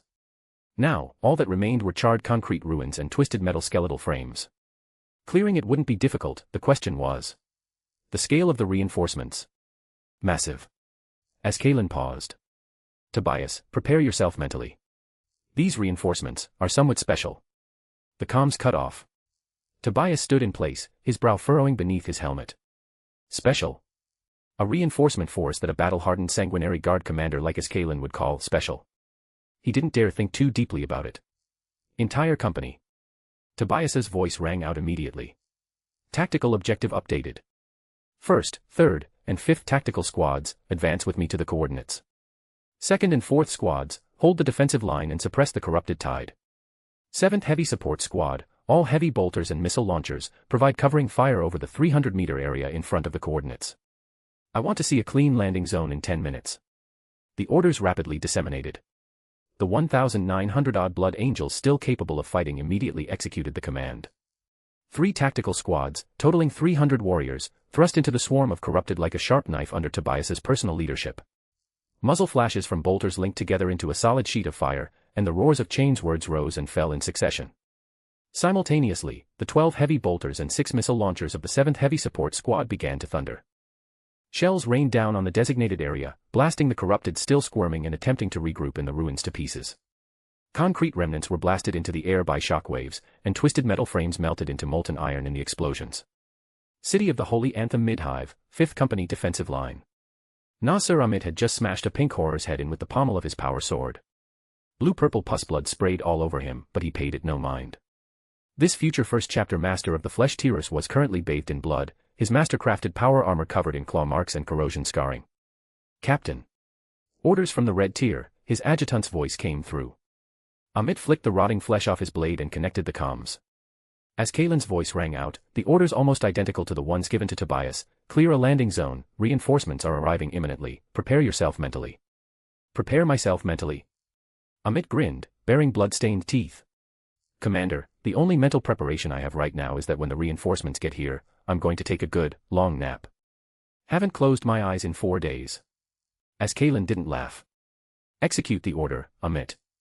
The reinforcements will split into 2 forces, one to reinforce the upper hive, the other to reinforce you in the mid-hive. Your job is to clear a path for them. The comms cut off again. Amit wiped the smile off his face, turning to look at the 800-odd warriors of the 5th Company behind him who were still able to stand. Brothers. He raised his power sword high. The red tier says reinforcements are on the way.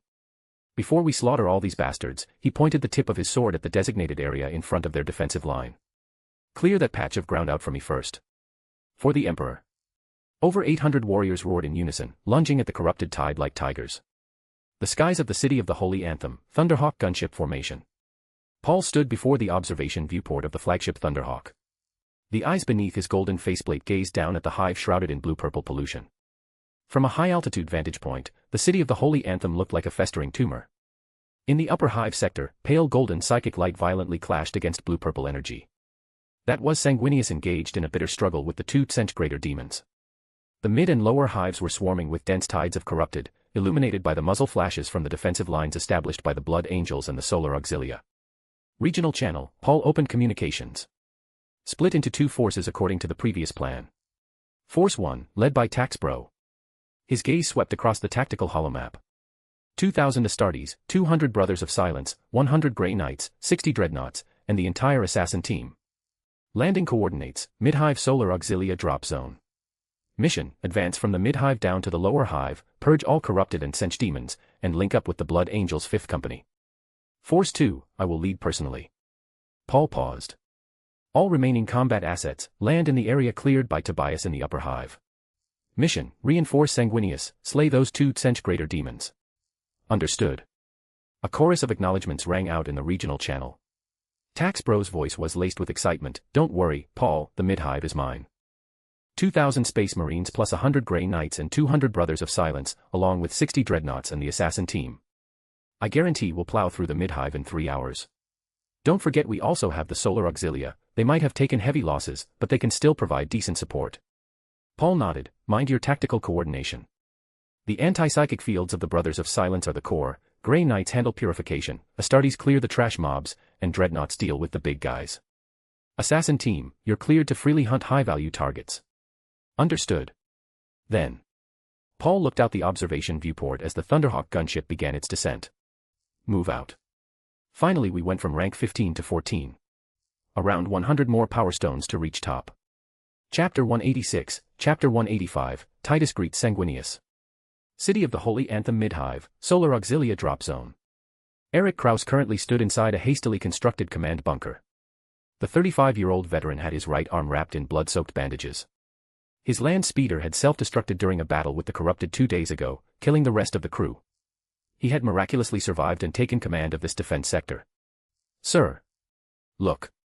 The spotter's shout made him look up. Eric Kraus, a veteran who had participated in 12 campaigns and witnessed both Orc Wyafs and Xenos invasions, saw over dozens of Thunderhawk gunships and transports descending slowly in a neat formation from the sky. Of course, that in itself wasn't strange. What was strange was what walked out of those transport cabins. The first wave to land were Astartes warriors. But Eric had never seen so many different Astartes. Dark angels, imperial fists, white scars, iron warriors, salamanders, ultramarines, iron hands, Luna wolves, world eaters, death guard, thousand suns, night lords. Eric recognized the livery of at least 14 different legions. Emperor above. He muttered. An Astartes force comprised of a mixed formation from multiple legions. This was almost completely unprecedented in imperial history. Every legion had its own combat style, command structure, and even different gene seed. How was a mixed combat deployment even possible? But immediately after, something even more shocking appeared. The second wave to land were the warriors clad in silver-gray psychic power armor. Eric had never seen their armor pattern before, and their pauldrons were etched with some sort of complex emblem resembling the Aquila. Every man wielded a nemesis force halberd or sword, carried distinctly non-standard bolters, and their weapons flowed with azure energy. Are those psychers? Eric was uncertain. The Imperium indeed possessed psyker units, but they were typically librarians clad in blue robes, or mechanicus units with psychic amplification devices. This kind of standardized psychic power armor. The third wave were warriors clad in matte black. They walked off the transports in absolute silence. Wherever they passed, the psychic corruption permeating the air receded rapidly, as if meeting its absolute bane. Eric even saw a few Tsienchen horrors crawling through the nearby ruins begin to convulse violently as the black-clad warriors passed by, before disintegrating into clouds of blue-purple energy dust. What is? The fourth wave were Contemptor dreadnoughts. 64.5-meter-tall gods of steel stepped out of the transport ramps, making the ground tremble. The muzzles of twin-linked heavy bolters, assault cannons, and multi-meltas pointed in all directions, and the cold, mechanical augmetic eyes of their pilots gleamed behind the observation viewports on their chests. The fifth wave. Eric didn't want to look anymore. Those figures clad in skin-tight optical camouflage suits, wielding long-barreled sniper rifles, slipped off the transports like phantoms, vanishing into the shadows of the ruins the moment their feet touched the ground. And there was another type. Eric didn't recognize them. These assassins looked like skeletons, wielding terrifyingly designed shredder pistols and lightning claws. Sir. His adjutant's voice sounded in his ear, equally laced with disbelief. Where did this force come from? Eric didn't answer. He just watched the army rapidly assemble at the drop zone, and then begin to advance. 2,000 Astartes in a wedge formation, Brothers of Silence in the center, Grey Knights on the flanks, Dreadnoughts bringing up the rear, and the assassin team fanning out like hunting hounds. They did not exchange a single word with the Solar Auxilia, nor did they even spare them a second glance. Like a highly trained machine, they charged straight into the corrupted tide deep in the mid-hive according to a preset program. Wherever they passed, the corrupted fell like stalks of wheat.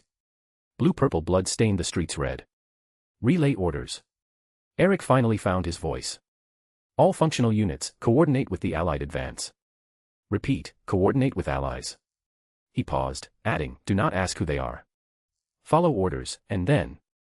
Eric looked at the figures currently executing highly efficient slaughter. Thank the Emperor we are still alive. City of the Holy Anthem Upper Hive, landing plaza cleared by Tobias. Tobias stood at the edge of the plaza, watching the final wave of corrupted get shredded in a hail of bolter fire. He had personally hacked down 17 blue, manta ray-like warp entities with his chains word, his power armor caked in thick, blue-purple blood. Area clear, a sergeant's voice reported over the comms. Zone is secure, cleared for landing.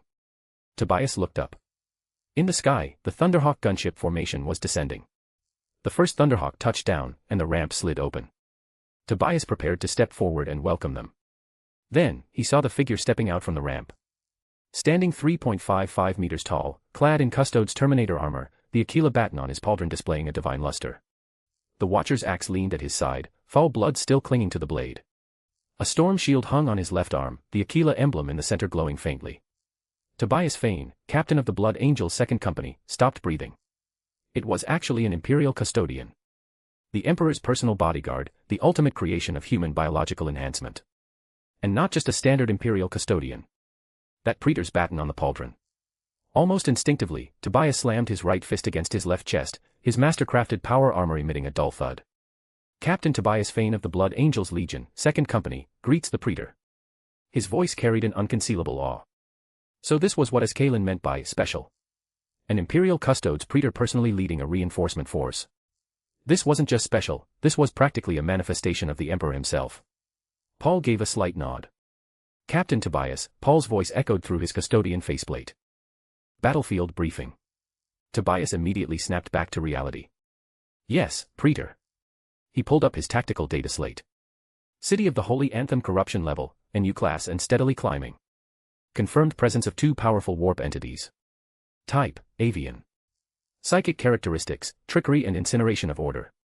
Our legion's Primarch, Lord Sanguinius, is currently engaged in combat with them in the airspace above. Engagement has lasted 2 hours and 17 minutes. Defensive line status, upper hive 7th arterial route line is stable, mid-hive line is stable, lower hive has completely fallen. As soon as Tobias finished, Paul spoke, Grey Knight's company, ascend with me and reinforce Lord Sanguinius. All other units coordinate with the Blood Angels and clear the ground corrupted. Move out. After the orders were issued, 100 Grey Knights behind Paul activated their jump packs simultaneously. Their psychic levels had all been elevated to masterclass through system upgrades. Combined with the short burst from their jump packs, it was enough to achieve short-range hovering ascent. 100 silver-gray figures shot into the sky. Tobias was stunned once more. Grey Knights? Is that what those psychic warriors were called? And they could actually use psychic power in tandem with jump packs to fly. He had never seen a tactic like that. But before he could think further, Paul looked at him. Captain Tobias. The ground battlefield is yours to command. My forces will coordinate with you. Tobias nodded heavily. Understood, Praetor. Paul said no more. Azure psychic energy surged from his body. Combining psychic power with his jump pack, he ascended vertically like a rocket. He gripped the Watcher's axe tightly, azure psychic light beginning to flow across the blade. The 100 Grey Knights followed closely behind. City of the Holy Anthem upper hive, high airspace. Sanguinius forced Mistweaver Calidus back with a single strike, the blade and Carmen tracing a pale golden arc through the air. Fighting 1v2 against the greater demons of Tsench was an immense burden, even for the great angel. The Mistweaver's mist illusions constantly interfered with his senses, while the Cinderburner's order-disintegrating flames continuously whittled away at his psychic defenses. But Sanguinius did not retreat. Because he knew that for every second he stalled these 2 greater demons, the pressure on his gene sons below lessened. Give up, Sanguinius. The Mistweaver's voice echoed directly in his mind, blending tens of millions of pitches. Your gene sons are dying, your fleet is isolated and helpless, and the mighty power of the Changer of Ways is endless. Sanguinius didn't respond, he simply swung his sword time and time again. And right at that moment, a streak of golden light shot up from below. Its speed was so great that it even left a brief vacuum trail in the air. Sanguinius's amber gold slit pupils contracted slightly. He saw the figure.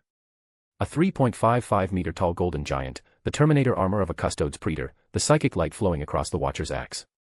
Imperial Custodes. And not an ordinary custodian guard. That Praetor's baton on the pauldron signified a high-ranking commander within the Custodes. Why would one be here? And what surprised him even more? Behind that golden figure, 100 warriors clad in silver-gray psychic power armor were following him up, utilizing psychic levitation. These silver-gray warriors can actually use psychic flight. A psyker unit of this scale, uniformly equipped with standardized psychic power armor and weapons, he had never seen anything like it in his entire memory. Countless questions flashed through Sanguinius's mind.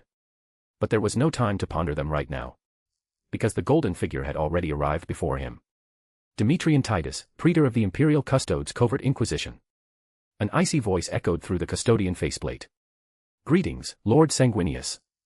Chapter 187, Chapter 186, Calling. Sanguinius gave a slight nod. A Primarch did not need to salute a custodian like his gene sons did. Praetor Titus. His voice was calm, carrying a trace of inquiry. Why are you here? By order of the Emperor, to inspect the domains of the Imperium. Paul's answer was brief. A massive warp invasion has erupted on this world. As I am under orders to inspect the Imperium's domains, I naturally could not stand idly by. The warp entity in the Aru industrial zone has been purified. I have now come to reinforce Lord Sanguinius and purge the filth here. A flash of understanding crossed Sanguinius's eyes. So the corruption in the direction of Aru was purified by this Custodes Praetor. No wonder that massive putrid psychic energy had suddenly dissipated. Covert Inquisition Praetor. Sanguinius rapidly searched his memory. Was there such a position in the Custodes structure? He wasn't sure. The Emperor had too many secrets, and the organizational structure of the Custodes was the highest secret of them all. But now was not the time to pry. Thank you for your reinforcement, Praetor. The Blood Angels Legion will remember this favor. There is no need for such formalities, Lord Sanguinius. Let us first purify these 2 warp entities. Paul looked at the 2 Tsench greater demons, who had temporarily halted their attacks due to his appearance. Lord Sanguinius, handle the Mistweaver. The Cinderburner is mine. Sanguinius didn't hesitate. Very well. With a flap of his wings, the blade and carmine flared with pale golden light once more as he dove straight for Mistweaver Calidus. And Paul turned to face Cinderburner Ignis. Beneath the golden faceplate, the five-pointed star deep within his pupils began to spin. This time, it was the azure point representing pioneering that lit up. Grey Knight's company, Paul ordered over the regional channel. Do not utilize mantras of purification. Sanguinius is, after all, a psyker of the Imperium. Provide ranged support with your specialized psychic round bolters. Understood. 100 Grey Knights simultaneously raised their bolters, unleashing a frantic barrage at the two Centaur demons. Paul tightened his grip on the Watcher's axe. Azure psychic light wrapped around the axe blade, the materialized power of the pioneering trait. The compassion trait he had used during the robbery wasn't suitable to display in front of Sanguinius. But now, facing this physically oriented Cinderburner, the power of pioneering was more than enough. The anti-grav suspensors of the Aquiline Terminator armor engaged in overdrive. The jump pack burst a second time. Paul shot toward Cinderburner Ignis like a golden bolt of lightning. City of the Holy Anthem upper and mid-hive, ground battlefield. Tobias watched the four massive pillars of psychic light entangling in the sky, azure gold, pale gold, blue-purple, and crimson gold. He turned to look at the Praetor's army that had already finished assembling behind him. 1,100 Astartes, 100 Brothers of Silence, 30 Dreadnoughts. Brothers. Tobias raised his chains word high. Our Primarch Father and the Imperial Custodes Praetor are fighting a bitter battle against the warp entities. And he pointed his sword at the corrupted swarming toward them like a tide. Are going to wipe these bastards out entirely. For the Emperor. In the name of Sanguinius. The roar of the Blood Angels was like thunder. While the Crimson Dawn army began their advance in silence. The Brothers of Silence company deployed first. 100 matte black warriors, in groups of 20, advanced in a fan formation. Their anti-psychic fields acted like an invisible wall, wherever it passed, the blue-purple psychic veins on the skin of the corrupted rapidly dimmed. Those bodies, relying on warp energy to sustain their mutations, began to disintegrate once their psychic power was stripped away. Muscles withered, bones became brittle, and deformed organs ceased functioning. Within 10 seconds, the first batch of over 300 corrupted to step into the anti-psychic field collapsed to the ground like deboned, rotting meat. Then, they were finished off by the bolter fire of the Astartes warriors following closely behind. This efficiency. A sergeant beside Tobias muttered. Previously, they had needed at least 3 to 5 bolter rounds to completely put down a single one of these corrupted. But now, the Brothers of Silence stripped their psychic power, and the Astartes killed them with a single shot. The kill efficiency had increased by at least 5 times. These men. Tobias whispered. They specialize in hunting warp entities. And their efficiency is terrifyingly high. Just then, the comms officer patched Amit's voice into his channel. Tobias. Guess what I'm looking at? Down here in the mid-hive, at least 2,000 Astartes just showed up. Wearing the livery of at least 14 different legions. And untouchable units. Male untouchables. And Vindicare assassins from the Officio Assassinorum.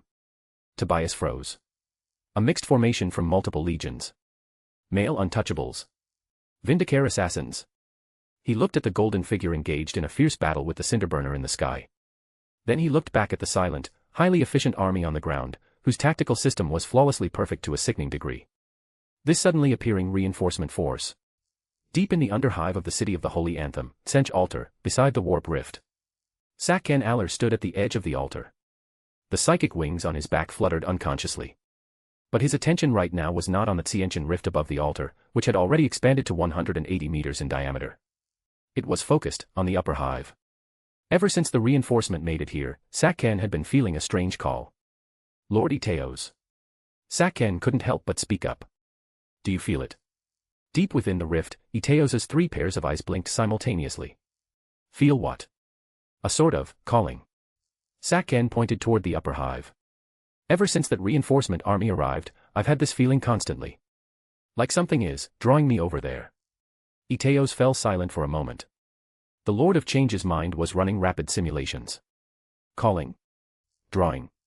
For someone like Sakkan, who had completely fallen into the embrace of Tsench and whose soul bore the mark of the Changer of Ways, the only things that could generate such an attraction were either a more powerful Tsienchen force, or something resonating with his soul. Iteos remembered what Sakkan had been obsessing over. The bloodline of House Aller. And while Iteos was deep in thought, Sakkan was already taking step after step outward, walking beyond the ruins of the altar. Sakkan. Iteos's voice from deep within the rift carried a tone of anger. Where do you think you are going? The plan has not yet. Shut up. Sakken turned his head, the purple tentacles on his left cheek writhing madly from emotional agitation. Can't you hear it? That voice, it's calling me. He began to mutter to himself, it's a feeling of intimacy, like family. Iteos's 3 pairs of eyes narrowed simultaneously. The Lord of Change probed the calling deep within Sakken's soul, attempting to analyze its source, but it failed. Watching Sakken continue to walk away, Iteos's voice grew urgent. Sakken, come back. It's a trap. But Sakken was no longer listening. The psychic wings on his back unfurled completely, and his entire body transformed into a streak of purple light. He smashed through the dome of the ruined Great Hall and sped toward the upper hive. Damned psyker. I originally wanted to keep your soul, but it seems there is no need for that now.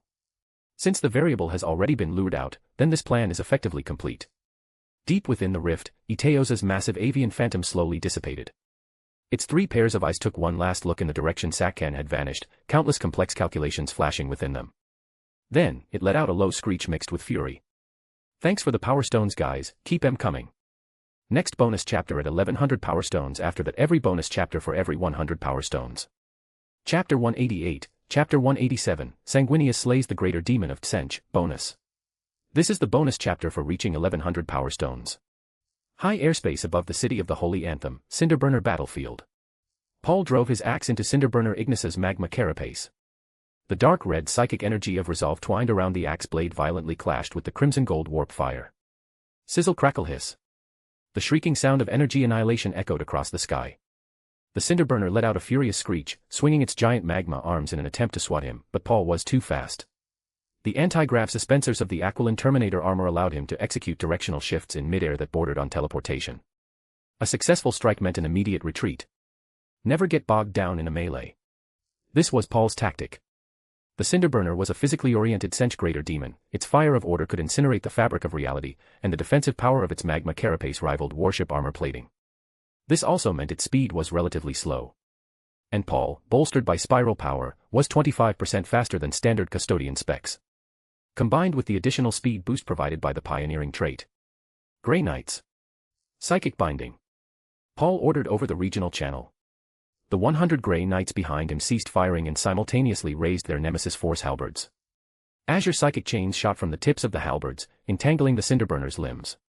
The Cinderburner attempted to break free, but in that instant of distraction, Paul lunged forward once more, gripping the Watcher's axe. This time, his target was the joint of its right wing.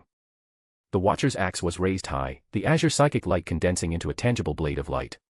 Carrying the radiance of the disruption field, he slashed at the Cinderburner. Crack! A massive chunk of cinder feathers from the Cinderburner's right wing was cleaved off. Once detached from the main body, those crimson gold feathers exploded mid-air into dozens of fireballs, but Paul had already retreated to a safe distance. Gwarg! The Cinderburner let out a roar of agony. It looked at Paul, and for the very first time, an unmistakable fury appeared in those burning warp fireball eyes. Golden bug. You have enraged me. The Cinderburner opened its giant maw, blinding white light beginning to gather deep within its throat. It was its signature ability, Order Disintegration Breath, an authority of the warp that incinerated the fabric of reality and reduced matter to its most basic particles. Deep within the maw of Cinderburner Ignis, the blinding white light had gathered to its absolute apex. The air within a 100-meter radius began to distort. Golden bug. The Cinderburner's voice carried a hiss. Before the mighty power of the Changer of Ways, be reduced to nothing. Before it could finish speaking, Paul moved rapidly. In the persistence of vision of Tobias and all the blood angels on the ground, the golden figure simultaneously appeared in 3 locations, his original spot, 30 meters to the Cinderburner's left, and directly below the Cinderburner's right wing. But in reality, he was merely pushing the pioneering trait to its absolute limit. Azure psychic energy spewed from every joint of the Aquilin Terminator armor, trailing several brilliant streaks behind Paul. The point representing pioneering in the 5-pointed star had now dyed his pupils pale blue. Boom. The Cinderburner's breath finally erupted. A blinding white pillar of light over 5 meters in diameter pierced through the sky.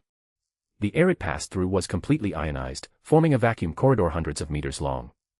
At the edges of the light pillar, the fabric of reality shattered and peeled away like glass, briefly exposing the mottled backdrop of the warp beneath. But Paul was completely outside its attack range. When the light gathering in the Cinderburner's throat reached 70%, he had already anticipated the trajectory of the breath. In the eyes of someone possessing the wisdom trait, a greater demon's attack was as telegraphed as an announcement. His psychic energy erupted once more. Paul's figure left a trail of afterimages in the air as he, gripping the Watcher's axe with both hands, instantly cut in directly beneath the Cinderburner's right wing. There, the feathers he had cleaved off earlier had not yet fully regenerated, and the exposed wing bones were covered only by a thin layer of magma carapace. Grey Knights. Psychic interference. 100 Grey Knights simultaneously raised their nemesis force halberds, azure psychic ripple surging toward the Cinderburner's head like a tide, scrambling the greater demon's perception of Paul. The Cinderburner instinctively turned its head, attempting to track Paul with its breath. But in that split second of delay, Paul's Watcher's axe descended. The axe blade slipped through a weak seam in the carapace and cut into the greater demon's flesh. Ryup. At the root of the Cinderburner's right wing, a piece of magma carapace the size of a Thunderhawk gunship ramp peeled off entirely, exposing the muscle tissue flowing with searing energy beneath. The instant the carapace detached, it disintegrated into a sky full of sparks midair. And Paul didn't remain idle. A second and third strike rained down, carrying extreme speed and the frenzied damage of the disruption field. Paul madly hacked at the Cinderburner, which was suffering the vulnerability window of having just unleashed its ultimate attack. Erg. The Cinderburner let out a roar of agony. A bone-deep gash was cleaved open at the root of its right wing, and crimson-gold demon blood spewed out like magma. Blue-purple warp energy began to surge frantically toward the wound, attempting to repair it. Your regeneration speed is much slower than that rotting hunk of meat in the Aru industrial zone, he coldly mocked, choosing to retreat. Grey Knights, second round of interference. Target its left eye. Yes, sir. Another 100 psychic ripples. The Cinderburner furiously swung its left arm to swat at the Grey Knights cluster, but those silver-grey figures had long since dispersed. And Paul's phantom-like figure had already appeared at the position of its left carotid artery. The fourth strike. The fifth strike. The sixth strike. The battle devolved into a one-sided death by 1,000 cuts. Every time the Cinderburner tried to gather an ultimate attack, it would be interrupted by the Grey Knights. Every time it tried to engage in close combat, Paul's speed was always a fraction of a second faster. Every time a wound began to repair, a new cut would fall. Its magma carapace was already covered in dozens of gashes of varying depths, and crimson-gold blood rained down upon hundreds of square meters of ruins below. Although none were immediately fatal, the accumulated damage was slowly but surely grinding down the material body of this greater demon. Damned bug. The Cinderburner was enraged. Sky-piercing flames ignited around its body, attempting to blanket the entire airspace with an area of effect attack. But Paul merely said a single sentence, too slow. The pioneering trait, bolstered by psychic energy, erupted once more. 3 afterimages simultaneously slashed toward the Cinderburner's spine from 3 directions. The greater demon instinctively protected its vitals. But what it protected was exactly what Paul wanted it to protect. His true killing blow came from below. Squelch. The Watcher's axe struck from bottom to top, piercing into the soft underbelly of the Cinderburner where there was no carapace coverage. The disruption field entwined around the axe blade ran at maximum output, carving its way straight up along the spine. Goo, ugh. The Cinderburner's movements froze. It looked down at the golden battleaxe piercing through its abdomen and protruding from its shoulder blade. On the axe blade, the azure psychic energy of pioneering violently clashed with its warp essence, letting out a sizzling sound of annihilation. You. The Cinderburner's voice carried a trace of shock. I told you. Paul gripped the axe handle and twisted forcefully. You're too slow. Boom. The Cinderburner's massive body plummeted from the sky, crashing heavily into the ruined plaza below and kicking up a cloud of dust dozens of meters high. It wasn't dead yet, a greater demon-class warp entity couldn't be annihilated so easily. But this strike had at least heavily damaged its physical manifestation in reality, rendering it completely incapable of posing a threat for the foreseeable future. Paul flicked the crimson-gold demon blood off the blade, and looked up at the other battlefield. Over there, Sanguinius's battle was also drawing to a close. Mistweaver Calidus currently looked pitiful. In its eyes constructed of stellar vortexes, the myriad of flowing stars had mostly dimmed. It had only its left blue-purple wing remaining, the right wing had been severed at the root, thick warp energy leaking from the stump. The mist patterns on its body flickered in and out of existence, clearly struggling even to maintain its physical form. And its opponent. Sanguinius hovered midair, his pristine white wings gently brushing the wind, the blade and carmine angled downward. The Primarch's armor bore only a few smudges, and his amber-gold slit pupils were as calm as the abyss. Give up. Sanguinius's voice carried the tone of holy, pure judgment. Your illusions are useless against me, your whispering corruptions cannot shake my will, your warp authorities, before me, are nothing but child's play. The Mistweaver let out a piercing shriek, erupting with its final reserves of blue-purple mist in an attempt to craft a final, ultimate illusion. Sanguinius merely raised the blade and carmine silently. Let this serve as your ultimate punishment for invading the domain of the Imperium. He needed no flashy maneuvers, nor did he need to gather his strength. Gripping the blade and Carmen, Sanguinius simply executed a straightforward thrust at the Mistweaver. The blade and Carmen, wreathed in pale golden light, pierced through the mist, through the wing, and into the Mistweaver's chest. Ugh, ah. The Mistweaver's shriek came to an abrupt halt. It looked down at the pale golden sword blade buried in its chest, and for the first time, unmistakable, fear surfaced in its eyes. How could you possibly see through the changer of ways? Because my will is untouched by your corruption, Sanguinius said softly. He twisted his wrist. The blade of the blade and Carmen churned within the Mistweaver's body, and pale golden psychic energy erupted like a volcano. No. The Mistweaver's body began to disintegrate, the corruption spreading outward from where the sword had pierced. Blue-purple feathers peeled off piece by piece, the stellar vortex eyes extinguished one by one, and the mist patterns faded away like fading colors. 3 seconds later. This greater demon of Tsench, which had shrouded the entire city of the Holy Anthem in illusions, thoroughly dissolved into a cloud of warp energy and dissipated into the sky above the city. We are still. Rank 14. Please guys donate power stones, we still have 3 days, we cannot lose momentum right now when victory is just ahead of us. I am just joking, it is not that serious, or is it? Also everyone does remember that I will be posting 2 more bonus chapters if we reach top 10, in addition to the Power Stones bonus chapter, right? Chapter 189, Chapter 188, Court of Sanguinius, bonus. This is the bonus chapter for reaching 1200 Power Stones. When Sakken Alar arrived in the upper hive. The warp aftershocks of Mistweaver Calidus's disintegration had not yet fully dissipated. Blue-purple energy drifted down like dust. Sakken stood atop a high point in the ruins, the psychic wings on his back trembling violently from emotional agitation, the purple tentacle surging from the scar on his left cheek having crawled over almost his entire neck. He looked at the gradually dissipating blue-purple points of light in the sky, and for the first time, unmistakable, wavering appeared in his eyes. Lord Mistweaver was slain. His voice carried a tremor of disbelief. That was a greater demon. One of the trump cards personally arranged by the Lord of Change, Iteos, to stall Sanguinius. Even against the great angel of the Imperium, it shouldn't have fallen so quickly. Behind Sakken, over 500 figures similarly shrouded in blue-purple psychic energy emerged from the shadows of the ruins. They were once the Psykers of the Kanmo dynasty, but now they were twisted beyond recognition. Some had grown a third, constantly blinking eye on their face, some had arms mutated into rune-covered tentacles, some had sprouted mangled demonic wings from their backs. The psychic level of every single one of them had advanced by at least an entire tier.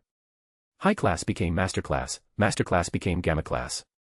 This was the grace bestowed by the Changer of Ways, and also a one-way ticket to the abyss of total inhumanity. No. I cannot waver. Sakken shook his head forcefully, his fists clenched tight.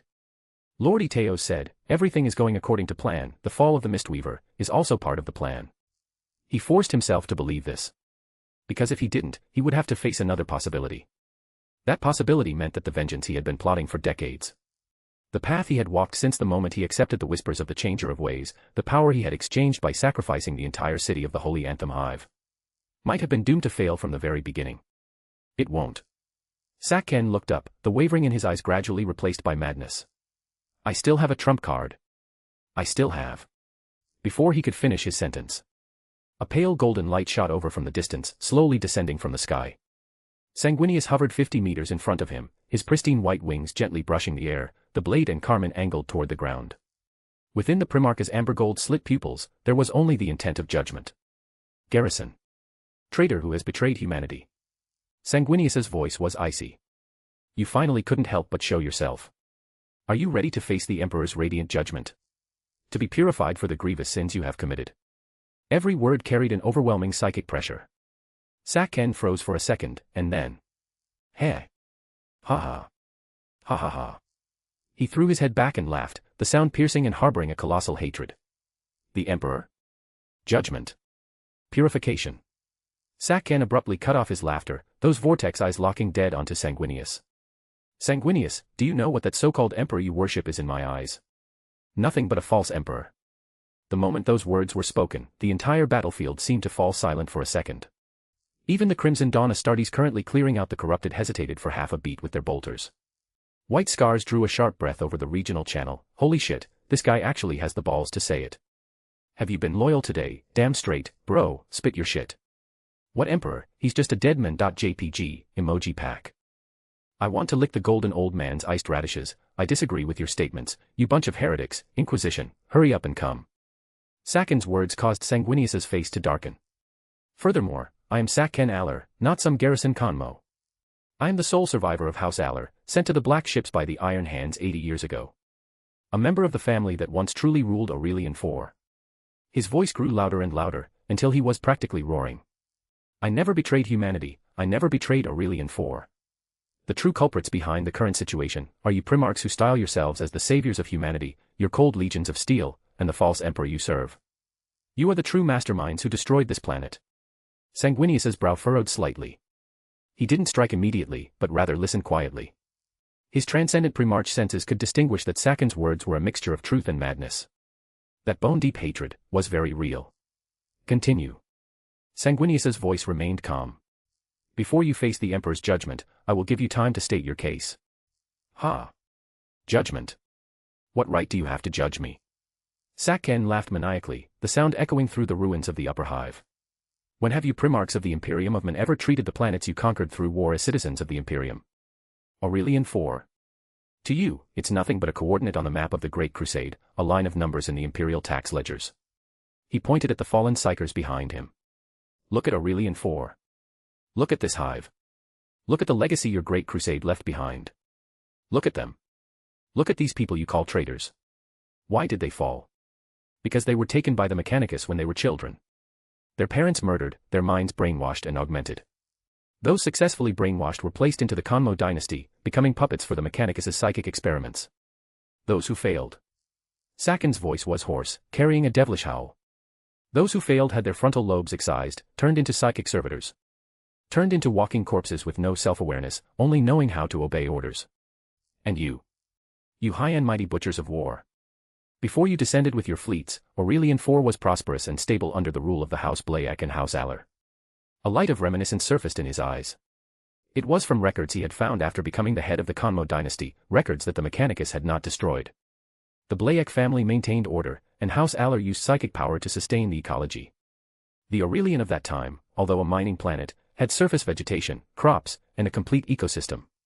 Even if those crops didn't taste very good, they were at least harmless. We, the people of Aurelian IV, didn't need to eat corpse starch synthesized from dead bodies. We didn't need to kill for a few mouthfuls of clean water. We didn't need to sell ourselves to the four great factions just to survive. Sakin's voice spiked violently. It was you. It was the Iron Hands Legion. It was the primarch named Ferrus Manus. It was you imperial bastards who brought chaos. He gave the Blayak family two choices, submit or die. The Blayak family chose to refuse submission. And then what? Then the Iron Hands took 7 days to wipe the capital city of Dawn from the map. The entire royal family was executed. The psychers of House Aller were sent to the Black Ships. The 7th administrative zone collapsed and fell during the orbital bombardment, killing millions instantly. Billions were plunged into turmoil, chaos spread, and everyone could only struggle to survive amidst upheaval, blood, and fire. And the four great factions, the Hisman Merchant Guild, the Aiten's Night House, the Conmo Psyker Dynasty, and the Order of the Omniscient Mind, rose in the power vacuum and carved up the legacy. Thus starting the enslavement of all the imperial citizens of Aurelian IV. He stared dead at Sanguinius. Tell me, great primarch, who exactly betrayed humanity? Who is the true traitor that brought suffering to this world? Sak-Ken spread his arms wide, letting Sanguinius clearly see the civilians around him who had already been transformed into corrupted. Look at them. Look at these wretched people. Why did they fall so quickly? Because they have hate in their hearts. Hate for injustice. Hate for oppression. Hate for this chaotic, lawless world. Has your so-called Orthodox Imperium of Men ever cared about the hate in these people's hearts? Have you ever troubled yourselves over these people going hungry and freezing? Have you ever spared a thought for those who were casually bullied, their families destroyed? Where was the Imperium when they starved to death? Where is the salvation you preach of? Which imperial citizen on which planet has ever seen it? Is Aurelian IV the only planet in the Imperium facing this reality? Sak-Ken stared dead at Sanguinius. In my eyes, the emperor you worship is no different from the dream of the grandfather that House Aller worshipped all those years ago. Both sit high above, both demand sacrifices, both treat mortals as pawns. Oh, no, wait. Although the dream of the grandfather demanded sacrifices, at least its blessing granted House Aller psychic power, allowing us the ability to make crops bountiful. It allowed this mining planet, which had nothing but rocks, to once be covered in vegetation and grow food. It was you who ruined all of this. It was your so-called imperial truth that turned Aurelian IV into the hellhole it is today. And what did your emperor bring to this world? Death, chaos, destruction, corruption, greed. Sakken spoke with eyes full of hatred. I only see that he gave you the power to kill. Gave you the authority to destroy. Gave you the hypocrisy to drag planet after ordered planet into the flames of war, just to fulfill your ridiculous, great mission. But I am Sakken Aller. I am the true son of this planet. I am the only one who can bring it hope. I will use the power bestowed upon me by the Changer of Ways to rebuild House Blaek. To rebuild the glory of House Aller. To turn Aurelian 4 back into a planet with vegetation, crops, and teeming with life. Instead of what it is now, a mining pit drained of resources by the Imperium, its souls enslaved by the Mechanicus, its marrow sucked dry by the 4 great factions. Sakken's expression suddenly shifted, speaking with aloof detachment. So tell me. Sanguinius, who is the true traitor? The ruins of the upper hive fell into a brief silence due to Sakken's words. Sanguinius listened quietly, his expression betraying no fluctuation of emotion. He merely shook his head gently. Sakken Aller. Sanguinius's voice remained calm. You do not understand. The Imperium of Men wages war across the Sea of Stars not for the welfare of the humans on a single planet or a single sector. Everything the Imperium of Men does, including war, including colonization, including sacrifice, is for the overall continuation of the human species. Against the dark backdrop of the galaxy, the gains and losses of individual planets, the rise and fall of individual civilizations, must sometimes give way to the greater cause of the species' survival. He paused before continuing. You also do not understand the Emperor. The Emperor's greatness does not lie in him saving a certain group of people on a certain planet. It lies in his intent to lead the entirety of humanity to the apex of the universe, to make humanity the masters of the galaxy once more, to ensure the light of human civilization shines eternally. This is not something any warp entity can compare to. What warp entities give will ultimately be destruction and corruption. The Great Crusade is not for conquest, but to reclaim humanity's lost territories, to reignite extinguished stars, to bring all domains back into the embrace of the Imperium so they will not be harassed by Xenos races. Sanguinius tightened his grip on the blade and Carmen. This point is cruel, I know. It means that sometimes choices must be made. We must sacrifice a portion of the people to save a greater number. We must temporarily tolerate some darkness to ensure the light is not entirely extinguished. You say the Emperor and the dream of the grandfather are no different. You are wrong, Sakken. The difference lies in the fact that the Emperor has never demanded faith from humanity. He established the imperial truth to sever humanity's reliance on deities. He would rather be misunderstood by billions than fail to lead humanity down the path of reason. And the dream of the grandfather? Sanguinius's tone turned cold. Those warp entities, they have never cared about the survival of humanity.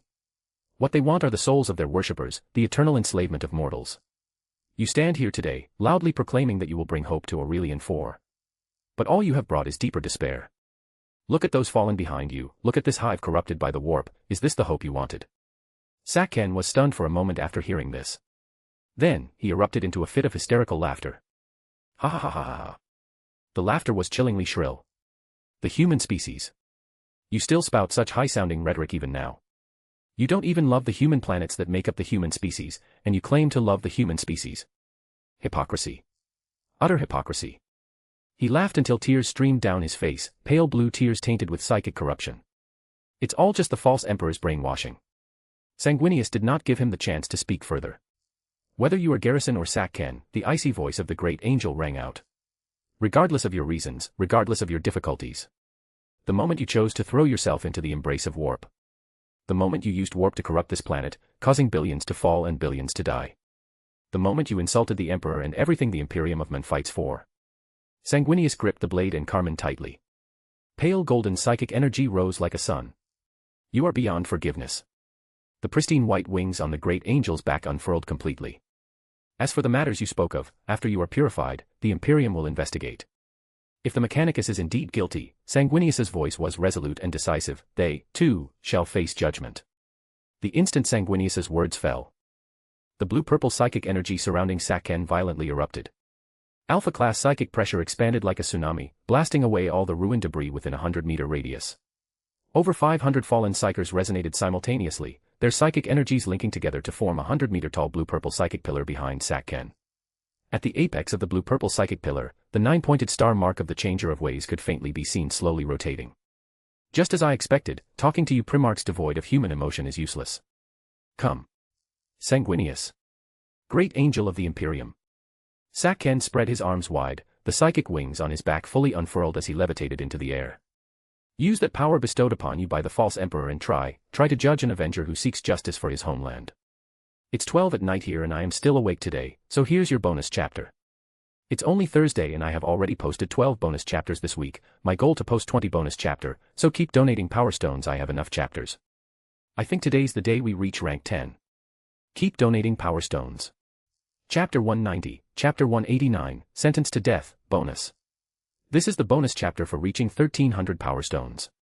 Paul floated hundreds of meters away watching the two talk, the five-pointed star deep within his dark gold pupils spinning rapidly. The five traits were analyzing all the information he had just heard. Sak'ken Aller, the sole survivor of House Aller. Hilovia Elner, 11 years old. S-class psychic talent, mother is an ordinary worker, father is a mysterious man who vanished mysteriously before she was born. Hilovia's mother once said, that man had a reassuring aura about him. Paul's pupils abruptly contracted. The point representing wisdom in the five-pointed star burst with brilliant golden light at this moment. All the clues connected. Sak'ken Aller, the final psyker of House Aller. Hilovia Elner, born with S-class psychic talent. Coupled with the obsession with Aurelian IV's ecology and the legacy of House Aller revealed in Sak'ken's words just now. I see. Hilovia's father is Sak'ken Aller. 80 years ago, all the psykers of House Aller were sent to the Black Ships. But Sak'ken was hidden away through some unknown method. He grew up slowly and began a life of deep cover. He disguised himself as Garrison Kanmo and infiltrated the Kanmo dynasty. For some unknown reason, he met Hilovia's mother, and they united. But Sak'ken's revenge plan had already been set into motion. He couldn't risk exposing his identity, so he chose to vanish, leaving Hilovia and her mother in the lower hive. Which ultimately led to them being tricked into going to the Aru industrial zone. No wonder Hilovia kept saying something was guiding her here. It was her biological father. Paul looked up at the figure enveloped in blue-purple psychic energy in the sky. Then he turned and looked at the Thunderhawk gunship hovering above the ruins behind him. Almost simultaneously. Inside the Thunderhawk cabin, Hilovia suddenly stood up from her seat.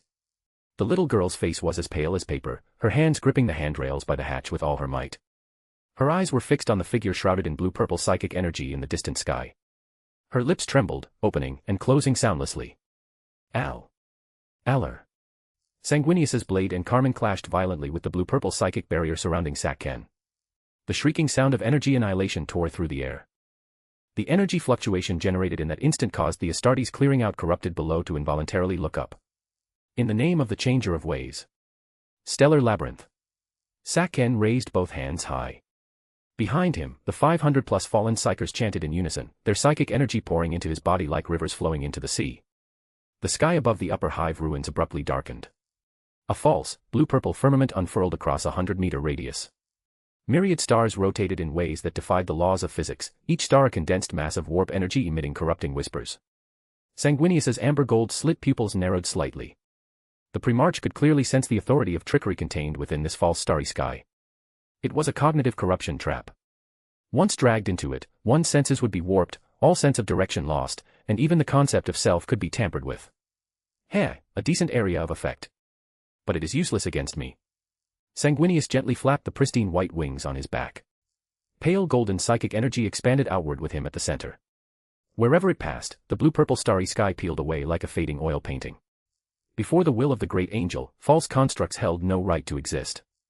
Sak'ken grunted in pain, the purple tentacle surging from his left cheek convulsing violently. Among the 500-plus fallen psykers, 7 spat blue blood simultaneously, suffering psychic backlash. But Sak'ken didn't stop. Second layer, Curse of Knowledge. He formed seals with his hands, blue-purple psychic energy coalescing in his palms into a massive, ethereal tome.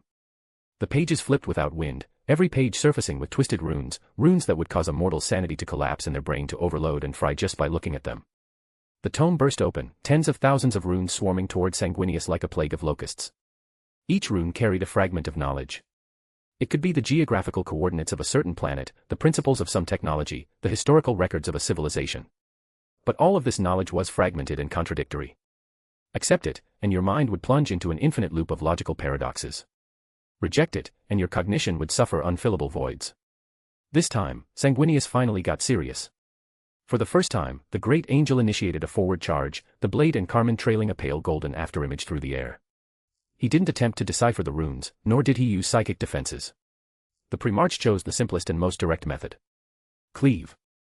Wherever the blade carrying pale golden psychic energy passed, the runes popped like bubbles, thoroughly erased. The warp energy carrying the contradictory knowledge vanished as if it had never existed the instant it touched the pale golden psychic energy flowing on the blade and Carmen. How is this possible? Sakin's pupils contracted. That was a level of power far beyond his comprehension. It wasn't a disparity in psychic strength, but a difference in fundamental essence. Like a two-dimensional creature unable to comprehend a three-dimensional existence. As an alpha-class psyker forcibly elevated by the grace of the changer of ways, he simply couldn't comprehend how powerful the source of a Primarch's strength truly was, a transcendent creation meticulously crafted by an entity like the Emperor, a psyker rivaling the Chaos Gods, who had drawn essence directly from the warp. Third layer, narrative of mist. Saken gritted his teeth, pushing his psychic energy to the absolute limit. The 500+ fallen behind him simultaneously let out roars of agony. Thick, blue-purple mist surged through the ruins. Countless illusions surfaced within the mist. The Iron Hands Legion orbitally bombarding the 7th Administrative Zone, the screams of millions plummeting into the abyss. The chaos and humiliation faced by billions of people on this planet. The four great factions carving up the legacy atop the ruins, driving civilians into the deepest reaches of the mining pits. Mechanicus laboratories filled with the corpses of psychers whose frontal lobes had been excised. Every single scene was a historical fragment that had truly occurred. But twisted by the authority of Tsench, they were imbued with intense emotional corruption, hatred, despair, betrayal, madness. These emotions permeated like a toxin, attempting to erode Sanguinius's will. Do you see it? Sanguinius. Saken roared from within the mist, his voice echoing from all directions. This is the truth of Aurelian IV. This is the legacy left behind by your great crusade. Now tell me, do you still believe your false emperor is just? Sanguinius stopped in the center of the mist. The great angel quietly watched the tragic illusions cycling around him, his pristine white wings untainted by a single speck of filth. After a long time, he spoke softly, his voice terrifyingly calm. I have seen the suffering. I have seen the injustice. I have seen humanity's struggle in the darkness. Saken froze. However, Saken Aller. Sanguinius looked up, his amber gold slit pupils piercing through the mist and locking precisely onto Saken's true body. You have made a fatal mistake. The blade and Carmen was slowly raised. Do you think that displaying suffering proves you were right to throw yourself to warp? Do you think exposing darkness absolves you of the crime of sacrificing billions of lives? Pale golden psychic energy began to rise, carrying the will of judgment. Suffering is not an excuse to fall. Darkness is not a justification for betrayal. True strength lies in seeing all of this and still choosing to raise your sword and fight for the light, rather than kneeling down and begging for power from the very entities who create suffering. Sanguinius's voice resonated through the ruins like a great bell. Every tragedy you have displayed proves one thing. Humanity needs the path of salvation guided by the Emperor, not the false hope promised by you. The instant his words fell, the pale golden light erupted like a sun. The blue-purple mist melted like snow, the illusions shattering inch by inch. The 500+ fallen psychers spat blood in unison, their souls had long been deeply bound to the authority of the changer of ways. Saken let out a cry of agony, the psychic wings on his back snapping as he plummeted from the sky. He smashed heavily onto the ruins, the purple tentacles on his left cheek mostly withered, his entire body going limp like a rag doll. Sanguinius slowly descended, the blade and Carmen pointing directly at him. I have heard your statement. The evidence of your crimes is conclusive. The great angel's voice carried not a single trace of emotion. Now, in the name of the Emperor and the Imperium of Men, I sentence you to death. Finally move up to rank 13, only 2 more ranks and we enter top 10 in this site. Keep donating power stones. Chapter 191, Chapter 190, You will rebuild nothing. Where the Cinderburner fell. Currently, this Tsench Greater Demon was struggling to stand back up. The wound at the root of its right wing was bone deep, and crimson gold demon blood splashed like magma, corroding craters emitting green smoke into the charred concrete ground. Its magma carapace was covered in a crisscrossing network of slash marks, the deepest one extended from its collarbone down to its ribs, nearly cleaving it in half diagonally. Goo, ugh. The Cinderburner let out a low whimper. Those burning warp fireball eyes locked dead onto the golden figure descending from the sky, and for the first time, unmistakable, wariness surfaced in its eyes. As a greater demon seated at Tsench's throne, commanding the authority of incineration, it had experienced countless battles in the warp, burned stars, and even fought a Farservan Eldari craft world for 3 days and 3 nights without suffering defeat. But never had an opponent beaten it to such a pitiful state. Extreme speed. The speed of that golden bug was simply unreasonable. Paul landed 20 meters in front of the Cinderburner, the Watcher's axe angled toward the ground, crimson gold demon blood still dripping from the blade. His voice echoed through the custodian faceplate, carrying a tone of impatience. Don't worry, I'll chop you down to a chicken carcass soon enough. The Cinderburner froze for a second. Chicken carcass. It had lived in the warp for countless ages, devoured the memories of innumerable mortals, and learned countless languages across the galaxy, but it had never heard this term before. But its instincts told it this definitely wasn't a compliment. Golden bug. The Cinderburner struggled to stand up, its giant magma claws pressing against the ground, emitting a sizzling sound of burning. You have enraged a favorite of the Changer of Ways. You will. Will what? Will I be written down in your boss's little black book? Paul cut it off, the corners of his mouth curling beneath the golden faceplate. Then you better make sure you spell the name right. He paused, speaking with utmost seriousness. Remember this, Demetrian Titus, praetor of the Imperial Custodes Covert Inquisition. If you want revenge, make sure you look for the right guy. The instant his words fell, Paul moved rapidly. The azure psychic energy of the pioneering trait violently erupted. The anti-grav suspensors of the Aquilin Terminator armor engaged at maximum output, the jump pack burst a second time, coordinated with the extreme enhancement to the armor's performance provided by spiral power. His entire body transformed into 3 golden afterimages. The Cinderburner's warp fireball eyes rolled frantically, attempting to lock onto Paul's true body. But it was too late. The first afterimage appeared on its left, the Watcher's axe slashing at its neck. The Cinderburner instinctively raised an arm to block. Clang. The axe blade clashed with magma carapace, detonating a sky full of sparks. But this strike was only a feint. The true killing blow came from below. The second afterimage had slipped beneath the Cinderburner's abdomen at some point. The axe blade slashed upward, targeting the deepest wound on its abdomen. Ryup. The wound was torn open further, crimson gold fragments of viscera mixed with demon blood spewing out. The Cinderburner let out a screech of agony, its giant magma claws swatting downward. It hit empty air. The third afterimage appeared behind it. Paul gripped the axe with both hands, the azure psychic energy of pioneering entwined around the blade. Spiral power flowed down the arms of the Terminator armor, pouring into the cutting edge. Crack! The cinder feathers on the Cinderburner's left side were severed at the root. Once detached from the main body, the wing condensed from warp flames twisted and expanded midair, ultimately detonating into hundreds of fireballs with a loud bang. Paul showed no intention of stopping, seeming genuinely intent on chopping it down to a chicken carcass. The fourth strike slashed the Cinderburner's right knee. The fifth strike cleaved open its left shoulder carapace. The sixth strike, the seventh strike, the eighth strike. The Cinderburner attempted to counterattack, but every single one of its movements was anticipated. It tried to gather its order disintegration breath, but the moment the light lit up in its throat, Paul's axe buried itself in its jaw. It tried to blanket the area with flames, but the azure psychic energy of pioneering made Paul speed absurdly fast. The expansion rate of the flames couldn't even catch up to his retreat speed. Grey Knights. Psychic suppression. Paul ordered over the regional channel. In the sky, the 100 Grey Knight players simultaneously raised their Nemesis Force halberds. This time they switched to a more covert method, psychic interference ripples. These ripples would not directly attack the Cinderburner's warp essence. But they acted like static, interfering with its perception and making its control over psychic energy sluggish. For Paul, this was enough. About time. He looked at the Tsench Greater Demon, Cinderburner. This Greater Demon currently looked absolutely pitiful. Both wings were severed, the joints of all 4 limbs had been cleaved open, 70% of its magma carapace was shattered, and the wound on its abdomen had practically disemboweled it. Crimson gold demon blood coated the ground, turning half the plaza into a magma pool. But it still wasn't dead. For a Greater Demon-class warp entity, as long as its warp essence remained unextinguished, its material body could slowly repair itself no matter how badly mangled. Time to end this. Paul tightened his grip on the Watcher's axe. On the axe blade, the azure psychic energy of pioneering began to compress and solidify inward, ultimately forming a psychic cutting edge as thin as a cicada's wing along the blade's edge. Spiral power poured in synchronously, and the disruption field engaged at maximum output. Every joint of the Terminator armor hummed, the hydraulic pressure surging to critical levels. Paul raised the Watcher's axe high.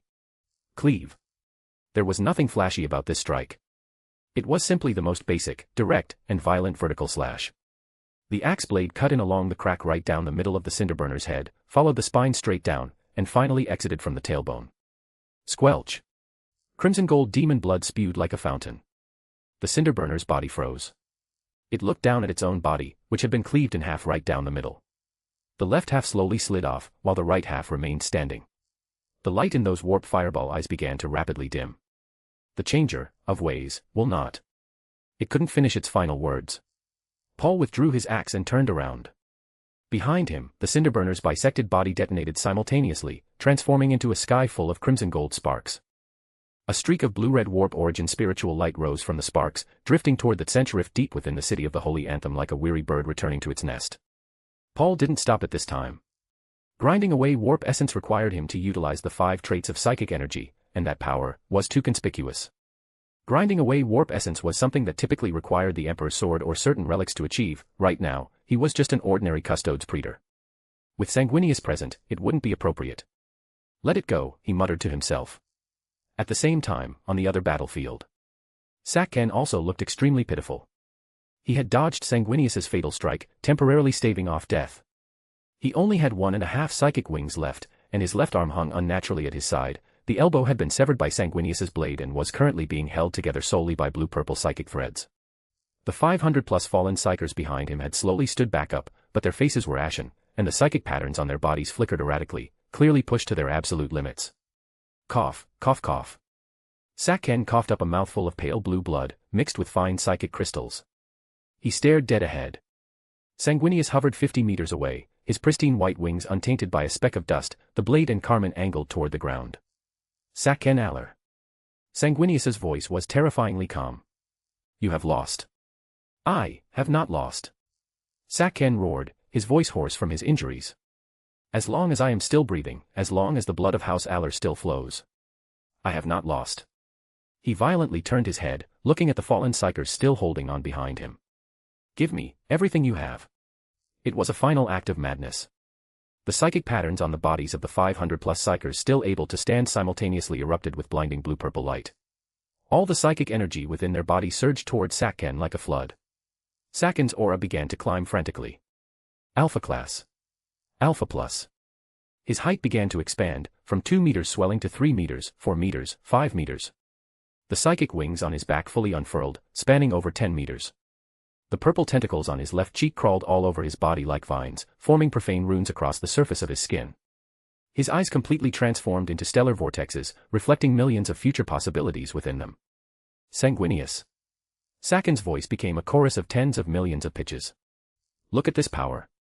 Look at the mighty power of the Changer of Ways. This is the true form that my House Aller should possess. He spread his arms wide, blue-purple psychic energy condensing in his palms into 2 massive psychic long swords. Runes of trickery flowed across the blades, every single rune constantly shifting and reorganizing like living entities. Sanguinius quietly watched all of this. He didn't try to stop him, nor did he interrupt him. He simply waited for Sakhen to finish before speaking softly. Is this what you wanted? Exchanging the psychic energy and lives of your followers for this false strength?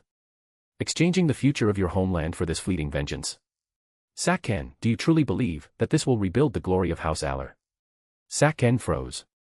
In that instant, tens of millions of pitches argued and roared within his mind. But Sanguinius's voice pierced through all the noise.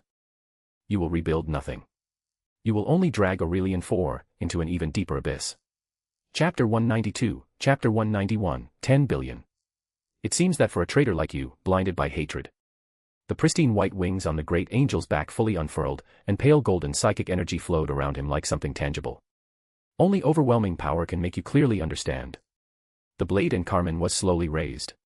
The disparity between you and the Imperium. Sanguinius's voice suddenly grew a fraction deeper. This is also why I find absolutely no fault in the decision made by my brother, Ferrus Manus, to initiate an orbital bombardment. He gave the Blaic house of that time a chance. Just as I have now. I gave you a chance as well. Sanguinius's voice turned abruptly cold. But you people are simply that obstinate. Pale golden psychic energy violently erupted, and the air surrounding Sanguinius began to warp. And for obstinate people like you. The great angel's figure vanished from his spot. The next second, he appeared 10 meters directly in front of Sakhen. There is no choice but to utilize greater measures and greater power. The blade and carmen flared with a pale golden light that illuminated the entire upper hive, a light that struck terror into the heart. To judge and purify you. Sanguinius swung his sword. Along the trajectory carved by the blade, the very fabric of space exhibited microscopic flaking. Sakhen didn't even see how the sword came at him. He could only feel his own insignificance. Even though he had forcibly pushed his psychic level to Alpha Plus by sacrificing over 500 fallen psychers, reaching a realm theoretically unattainable for mortals. Even though his body had been augmented by the grace of the Changer of Ways, with the authority of trickery flowing through his flesh. Even though the warp energy conduit extending from the center rift behind him was still continuously pumping power into him. Before this strike. Erg. Sakken let out a beastly roar, slamming his hands together as blue-purple psychic energy spewed from his body like a tsunami. A dense blue-purple psychic shield materialized before him, millions of ever-changing runes flowing across its surface. But all these actions seemed futile. As the blade of the blade and Carmen descended. Crack! The instant the blade touched the blue-purple shield, spiderweb-like cracks surfaced across it. Those frantic runes extinguished one by one, like snuffed-out candles. 1 second.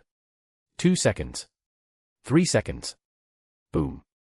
The shield shattered completely, exploding into a sky full of blue-purple psychic fragments. The blade and Carmen's momentum remained undiminished, continuing its downward cleave. Sakken only had enough time to hastily twist his body, taking the strike with his left shoulder. He was cleaved backward, tracing a parabola through the air before violently smashing into a pile of ruins 100 meters away. Cough, cough, cough. Pale blue blood welled up from his mouth, mixed with fine psychic crystals and fragments of some sort of writhing, dark purple tentacles. Sakken's gaze began to drift out of focus. Darkness crept in at the edges of his vision. Am I going to die? His vision began to blur, and memories flashed before his eyes like a revolving lantern. He remembered those few days. Those few days when he allowed himself to drop his disguise and briefly return to being Sakken Aller. He remembered the warmth of her palm, he remembered the undisguised adoration in her eyes. He also remembered the tearing agony in his heart when he left without a word. But he had to leave. His plan had reached a critical stage, he couldn't let her get involved, couldn't let her face danger because of him. If back then. Sakken muttered to himself, a pale blue tear slipping from the corner of his eye. If back then I could have stayed, if I could have been by her side, if I could have been with her when our child was born. His voice grew softer and softer. Our child, is it a boy or a girl, do they look more like her, or more like me? How are you doing now, my child? Footsteps slowly approached. Sanguinius walked to the edge of the crater, the pale golden light of the blade and Carmen illuminating Sakken's dying face. Do you understand now? Sanguinius's voice was very calm. Your so-called revenge, your so-called revival. From the very beginning, it was a dead-end path leading to destruction. I have heard your repentance. The great angel's voice remained icy. But your crimes will not be lessened because of it. In the name of the Emperor and the Imperium of Men. Sanguinius raised the blade and Carmen high, the light of judgment flaring once more on the blade. I execute you, traitor who has betrayed humanity. Sakken lay in the ruins, pale blue blood pooling beneath him. I'm going to die, that's fine too. At least he wouldn't have to carry the burden of all that hatred, those plans, the whispers of the changer of ways anymore. A single pale blue tear slipped from the corner of Sakken's eye. That tear traced an arc through the air, landing on the charred concrete with a soft sizzle. And right at that moment, Lord Sanguinius. A cold voice, carrying the unique cadence of the custodes, rang out. Please, hold your blade. The blade and Carmen, which Sanguinius was just about to swing down, stopped midair. The great angel slowly turned his head. 50 meters away, the golden custodes praetor, Demetrian Titus, stood there, having arrived at some unknown point in time. And standing beside him was a little girl. Paul was feeling rather exasperated at the moment. He had been perfectly content standing off to the side, enjoying the show. But then the five-pointed star in his pupils began to spin frantically for no apparent reason. And then, the game system popped up a mission notification.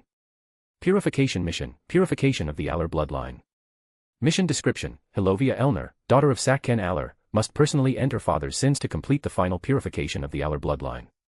Mission requirement, Hilovia's damage contribution against Sakken must be no less than 50%. Mission reward, 10 billion imperial coins. Note, this mission cannot be refused. Failure penalty, Hilovia will be targeted by a mysterious demon of the Mecha universe, and risks falling. Paul was immediately dumbfounded. 10 billion imperial coins. But it required Hilovia's damage contribution to be no less than 50%. And she had to land the killing blow personally. Paul hastily convened a short meeting in the regional channel with Blood Angel's second emperor, Cogboy, and the others. Regional channel. Paul, you all see it. How do we handle this mission? Have you been loyal today, Paul? This mission reward is too sweet. 10 billion. We raided 13 hives and only scraped together 27 billion. This one job is 10 billion. I am not the regent, I'm just passing by Gilliman, but the hard part is how to get Hilovia's damage contribution over half. Even though Sakken is heavily injured now, he's still an alpha-class psyker, and Hilovia just awakened. Tax bro, the main point isn't the 10 billion, it's that goddamn, mysterious demon of the Mecha universe. Getting possessed by a greater demon is one thing, but this is something else. Blood Angel's second emperor, I have an idea. We could do this. 3 minutes later, a barely viable plan was drafted. And thus, the current scene came to be. Sanguinius's amber gold slit pupils contracted slightly. The little girl looked to be about 11 or 12 years old, her height only reaching the custode's praetor's knee. She was wearing peculiar attire. It was a design style Sanguinius had never seen before. And her eyes. Sanguinius saw some kind of energy flow in those eyes that did not belong to the psychic system. It wasn't the power of the warp, nor was it the purity of the Emperor's psychic energy.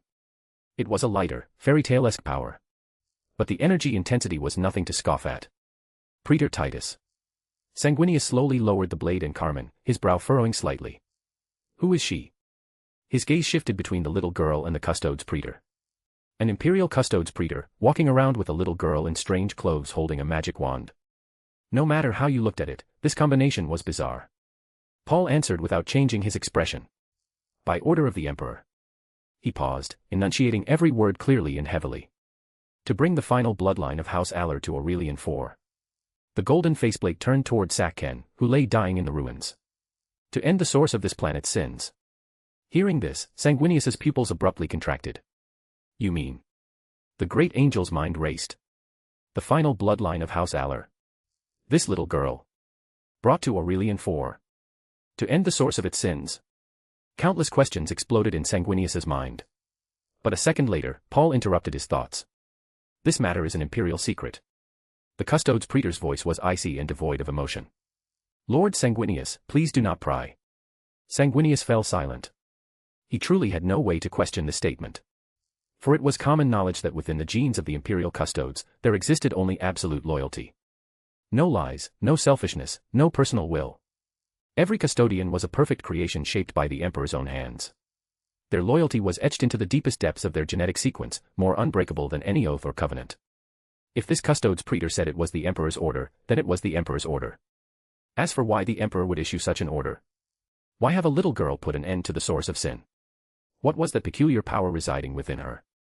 Sanguinius didn't know, nor did he need to know. Because that was the Emperor's grand design, and the Emperor's designs never needed to be explained to anyone. At least, at this point in the 30K timeline, the Primarch still maintained a near-blind trust in the Emperor. Fragmented images flashed through Sanguinius's mind. He recalled a private conversation from long ago, right after the Emperor had brought him from Baal to Terra. He was still young then, and he had asked the Emperor, "Father, why is it that among us brothers, the version of you that we see, is different for everyone?" Sanguinius remembered that Fulgrim had seen the Emperor as the embodiment of perfect art. Ferris saw him as the perfect fusion of energy and metal. Lorgar saw him as a radiant holy icon, wreathed in a sun-like halo, akin to a god. Others saw him in yet other ways. And Sanguinius himself saw an aggregate of energy akin to a golden sun. The Emperor had remained silent for a long time back then, ultimately saying only a single sentence, "Because each of you needs to see a different version of me." Thinking back on it now. Sanguinius looked at the golden custodian. Perhaps even the custodes were but a single cog in the Emperor's grand design. This seemingly absurd order to bring the Aller bloodline to end the sin might harbor intentions far beyond his comprehension. I understand. Sanguinius slowly took a step back, yielding the path to Sakhen. He asked nothing further, for it would be useless, an imperial custodian would not defy the Emperor's orders to answer him. Paul breathed a sigh of relief inwardly. Good, I bluffed my way through it. Sure enough, at this point in the Warhammer 30K timeline, the combination of Imperial Secret plus Custodes Praetor was a universal skeleton key. After all, who would have thought that a bunch of players would be impersonating the Custodes? Who would have thought that the Imperial Secret was for an 11-year-old girl to purify her own biological father? But in this fantastical, anything is possible Warhammer universe, this was very Warhammer. Paul gave a slight nod. Then, he looked down at Hilovia beside him. The little girl was currently gripping his hand tightly, her small face pale, her body trembling slightly. Her eyes were fixed squarely on the half-man, half-monster figure struggling to breathe in the ruins. The call of her bloodline was pushed to its absolute extreme at this moment. Go, Paul said softly, though his voice remained icy, filtering through the custodian faceplate. Hilovia nodded forcefully. Just moments ago, inside the Thunderhawk gunship, Paul had told her the truth. That man, Sakhen Aller, is your biological father. 80 years ago, House Aller was sent to the Black Ships by the Iron Hands, he is the sole survivor. He laid low for decades, orchestrating this revenge. But now, he has fallen to chaos and become a puppet of the Dark Gods. Hilovia, the blood of House Aller flows in your veins, as does the psychic talent he gave you. Now, only you can put an end to all this. She gripped her magical girl transformation device tightly and walked toward Sakken, step by step. Every step was taken very slowly.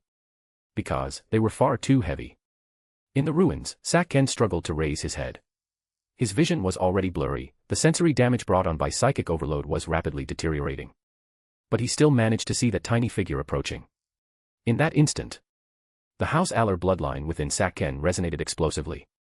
The resonance was so intense that it even temporarily suppressed the Tsienchen brand Iteos had left upon his soul. Ugh.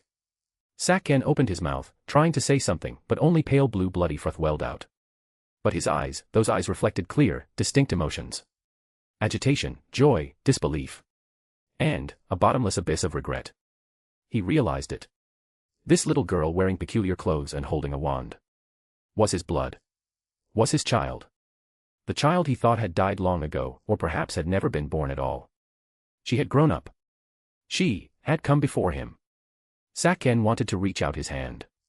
But his right arm was fractured and deformed from the previous battle, capable of nothing more than weak twitches. He wanted to say, "I'm sorry." Wanted to say, "Daddy was wrong." Wanted to say, "Run, it's dangerous here." But as the words reached his lips, all that remained was a string of meaningless whimpers. At the same time, Helovia also came to a halt. She stopped 3 meters away from Sakken. At this distance, she could clearly see every wound on his body. Every blood vessel ruptured from psychic overload, every patch of purple tentacles withering and sloughing off. She also felt the call of that bloodline. It was so intense it made her heart ache. But she had no feelings for this man. The father in her memory was nothing more than a blurry shadow. Her mother would bring him up occasionally, saying he was a scholar with a reassuring aura, saying he would definitely come back to find them. But Helovia had never seen him. Her childhood memories consisted only of the underhive sewage and the noise of the refineries. The ever-insufficient corpse starch and her mother's increasingly haggard face. Then they were tricked into going to the Aru industrial zone. If Big Brother Paul hadn't saved them. Helovia tightened her grip on her wand. Inside the pink crystal, the nebula-like energy sped up its rotation slightly. She looked at Sakken, looked at this father who had given her life, yet had been absent for her entire existence. She didn't know what to say. Should she hate him? But he looked so pitiful.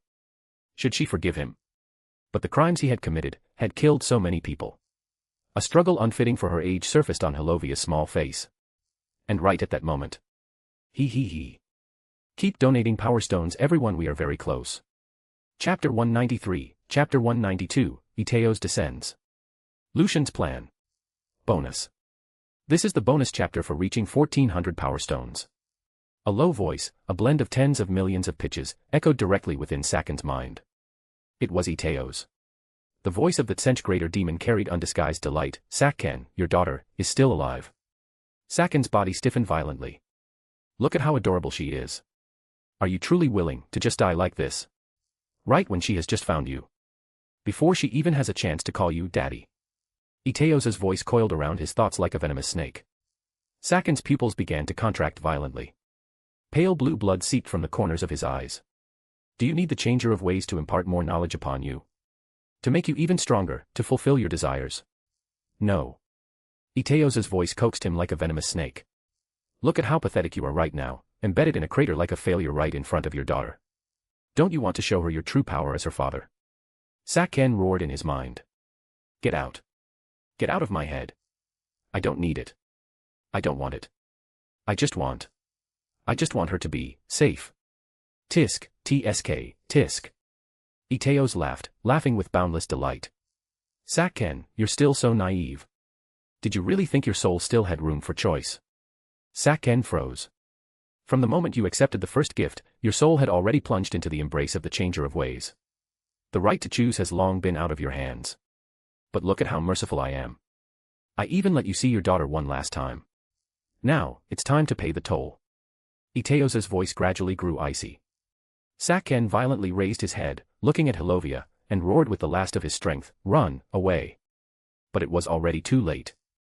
In the ruins behind him, the over 500 fallen psychers who had been on the verge of death suddenly opened their eyes in unison. They no longer had pupils in their eyes, only pure blue-purple light remained.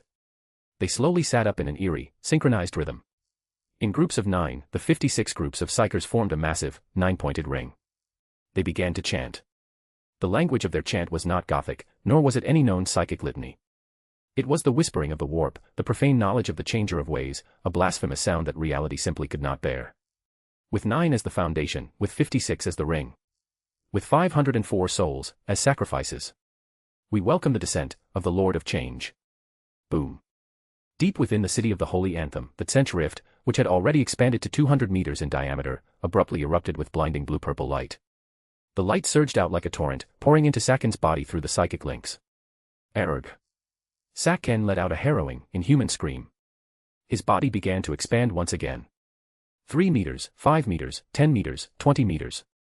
The purple tentacles on his left cheek spread frantically, crawling all over his body to form a complete, profane star map on the surface of his skin. The psychic wings on his back regenerated. But this time, they were no longer in an energy state, he had sprouted genuine demonic wings covered in blue-purple feathers. His eyes completely transformed into 2 swirling black holes, reflecting millions of possible futures within them. His aura climbed like madness. Finally, it breached a certain critical threshold. Reality let out an overwhelmed groan. Saken, no, it should now be said that Iteos slowly broke free from the constraints of reality. The 20-meter-tall body hovered midair. With a gentle flap of the demonic wings on his back, the resulting gale blew away all the ruined debris within a 100-meter radius. He lowered his head and looked at Hilovia below. On that face that belonged to Saken, there now hung an eerie, delighted smile entirely out of character for him. An unfamiliar aura, an unfamiliar energy. Is the entity behind you the source of all these variables? Interesting, truly interesting. Ha ha ha ha. The phantoms of the Lord of Change's 3 pairs of eyes surfaced behind Saken, all 6 eyes simultaneously staring at the magical girl transformation device, wand in Hilovia's hands. Iteos threw his head back and laughed, the sound echoing through the ruins of the upper hive. Everything is going exactly according to plan. As long as you have shown your hand. You won't be able to hide any more after this. He cast his gaze past Hilovia, looking at Paul and Sanguinius in the rear. Deep within the warp, at the fringes of the Astronomican's light on Terra. In a minuscule, covert domain enveloped by a shell of countless positive and negative emotional energies. Lucian lay on a luxurious, massive bed. The design of the bed was modeled after the top-tier flagship model of a certain 21st-century luxury brand. The stuffing consisted of emotions of joy, and the headboard was inlaid with 12 crystals of happiness purified from emotional energy. A single one was equivalent to the total joy generated by 5,000 gamers playing video games straight for 10 days. Was it extravagant? Extremely. But in the warp of the Warhammer universe, if an evil god didn't decorate their home to be a bit comfortable, what were they supposed to do? Learn from Nurgle next door and live in a pool of pus? Or learn from Khorne and sit on a throne of skulls? That's just way too unsanitary. Lucian rolled over and made a grasping motion in the empty air. A fist-sized, blank sphere of light materialized, hovering 30 centimeters above his palm. Inside the sphere, a streak of yellowish-green energy was frantically darting about. The shape of the thing constantly shifted, sometimes resembling a maggot, sometimes a pustule, and sometimes revealing a painfully twisted, fat face. It was the warp essence of the Nurgle Great Unclean One that Paul had purified in the Aru Industrial Zone. That's right, just like that. That Bluebird's minions are meant to make confident deductions just like this. Everything must be part of the plan. Lucian looked at the energy inside the sphere, the corners of his mouth curling into a delighted grin. He was currently observing the scene playing out in the city of the Holy Anthem hive through his players. The 20-meter-tall Iteos was controlling Saken's vessel. The phantoms of the Tsench Greater Demon's 3 pairs of eyes rotated slowly behind him, his laughter of a million pitches echoing through the ruins. Is the entity behind you the source of all these variables? Interesting, truly interesting. Ha ha ha ha. Lucian watched the scene and shook his head. Tisk, TSK, classic Bluebird minion dialogue. Discover a problem, think you've seen through it all, start laughing maniacally, and then completely faceplant. I've seen this exact routine in at least 20 different clip compilations. Lucian mimicked Iteos' tone and repeated it to himself. Hide. Why would I hide? I'm absolutely dying for you to focus all your attention on the magical girl and the authority of transformation. He tossed the sphere of light up and caught it, the yellowish-green Nurgle essence thudding against the inside. He extended his other hand and lightly tapped the empty air with his fingertip. Another screen appeared, displaying a completely different scene. It was located approximately 1,000 warp units away from Lucian's domain. In the physical universe, this distance might equate to light years. There lay another domain, one that Lucian had accidentally discovered back when he was wandering the warp looking for a place to build his nest. That domain was much larger than Lucian's.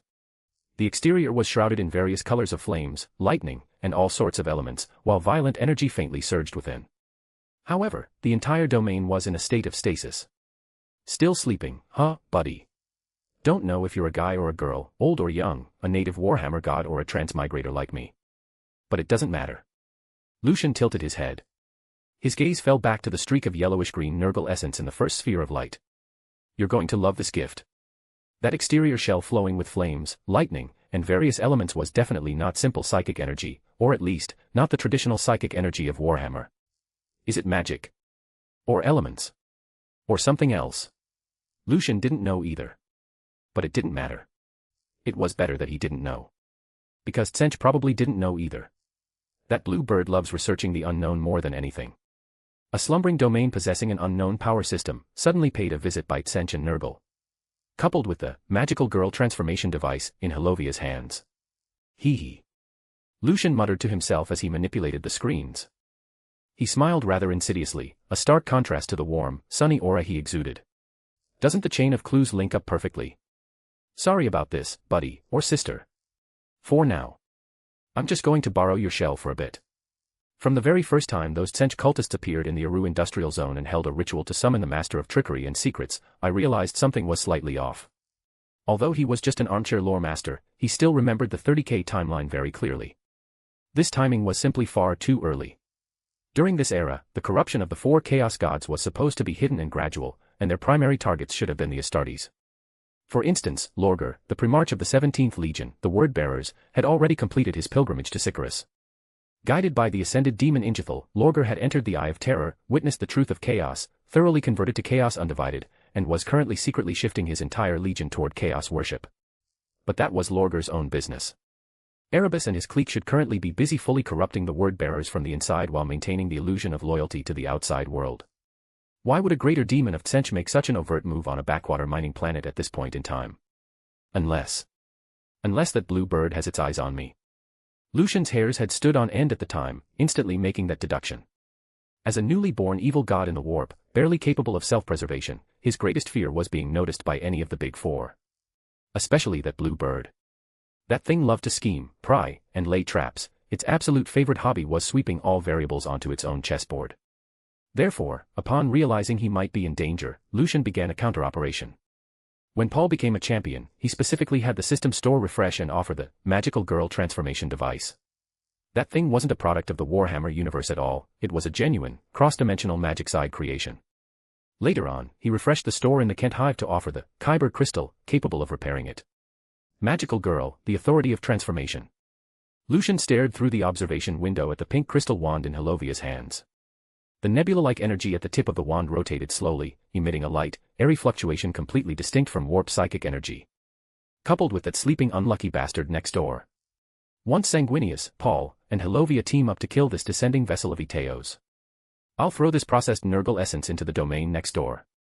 When the time comes, Tsench will follow the trail and find that god. And Nurgle will follow his warp essence and find that god too, leading to an ultimate 3-way war. Perfect.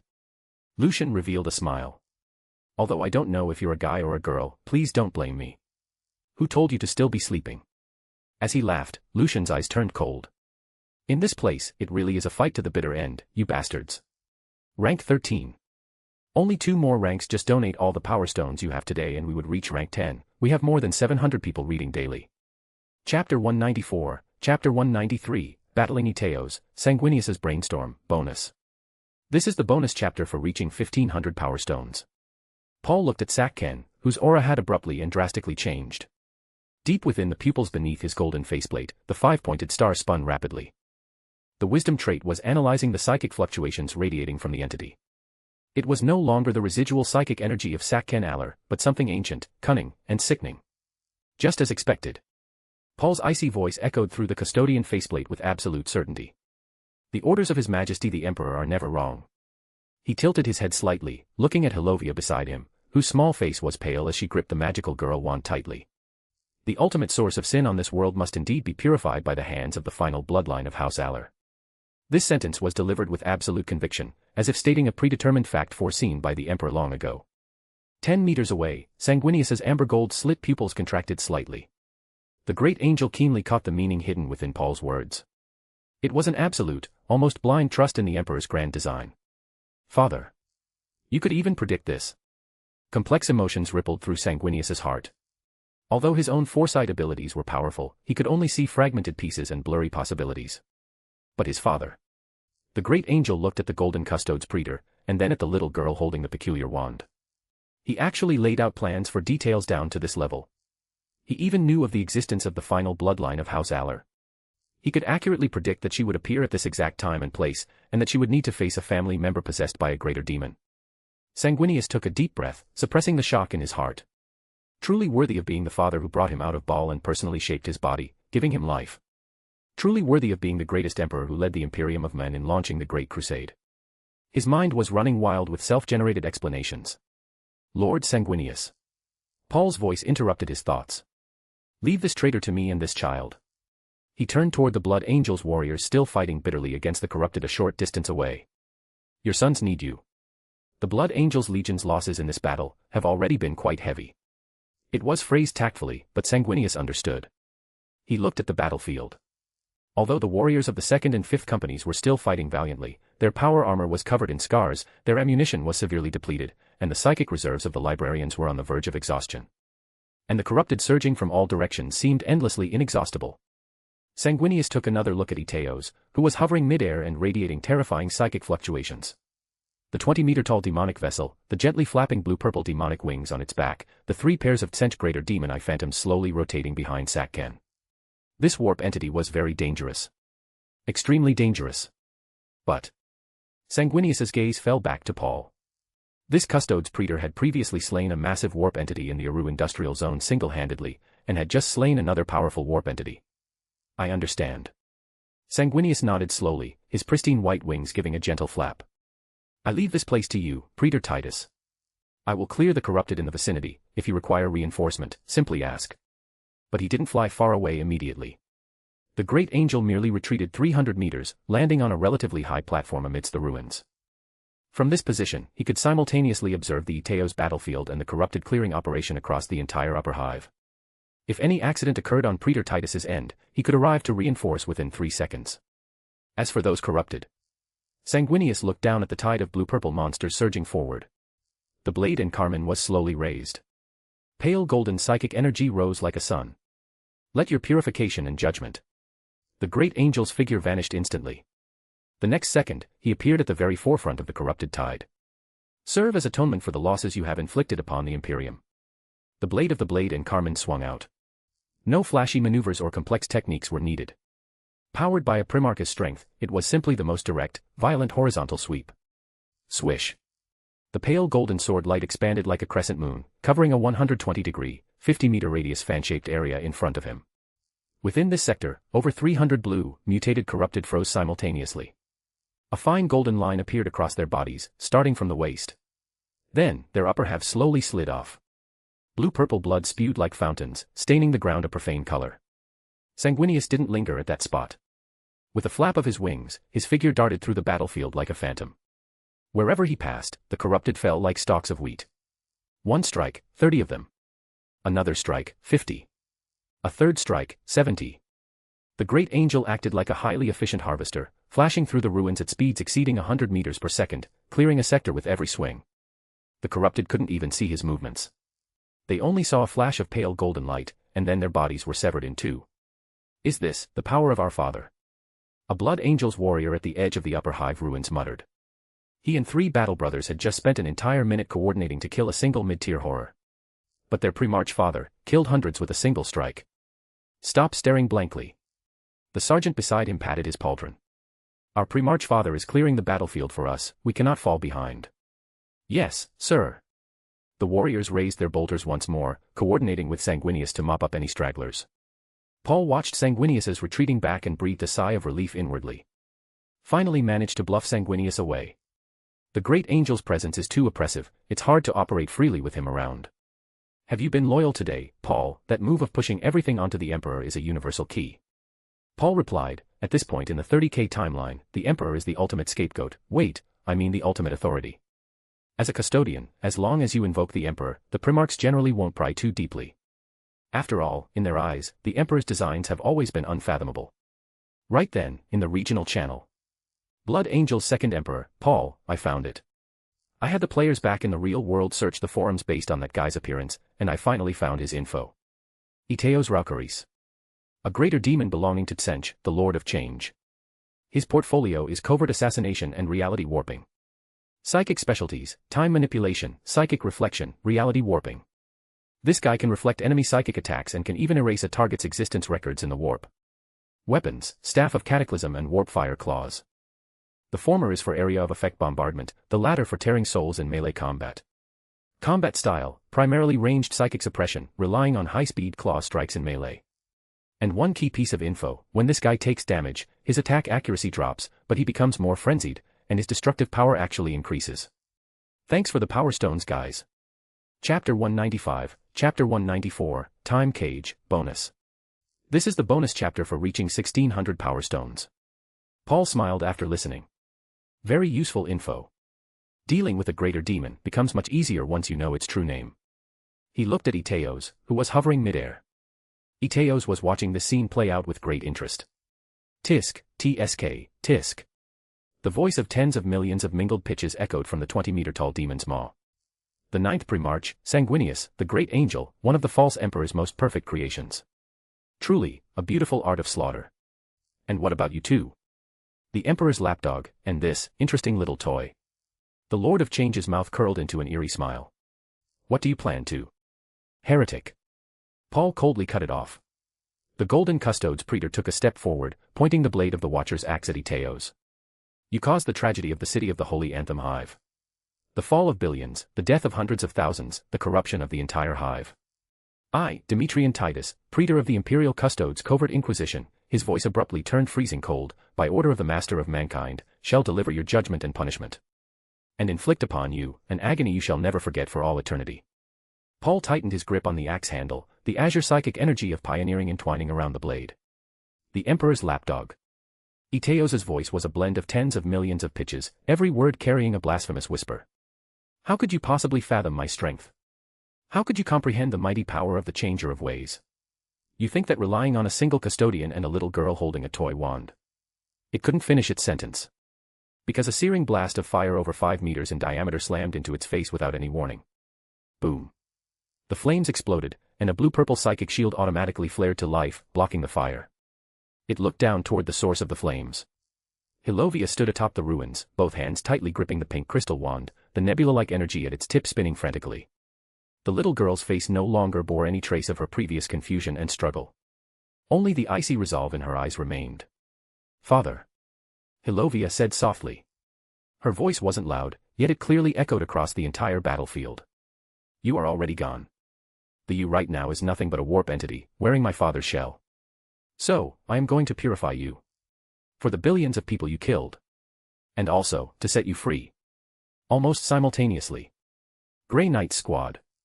Paul's voice rang out in the regional channel. Charge Psycannons. Prepare liturgies of exorcism. Prepare mantras of purification. Bring out all wrist-mounted storm bolters. After firing one volley, immediately switch to mantra of purification support. Understood, the 100 Grey Knight players responded in unison. They finally unholstered the heavy weapons from their back mounts that they hadn't yet used, Psycannons. These were standard Grey Knight Psycannons, redeemed from the system store. Every shell was imbued with pure psychic energy, specifically tailored against warp demons.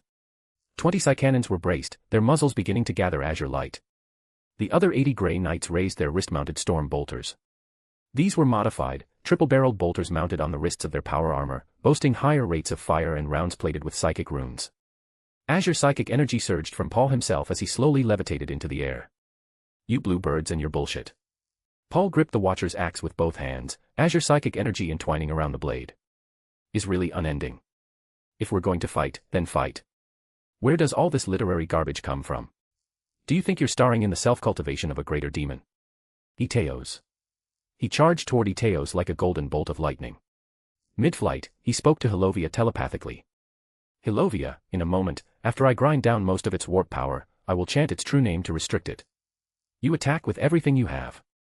Use that new knowledge in your mind, use the power of magic. Remember, you are not killing your father. You are setting him free.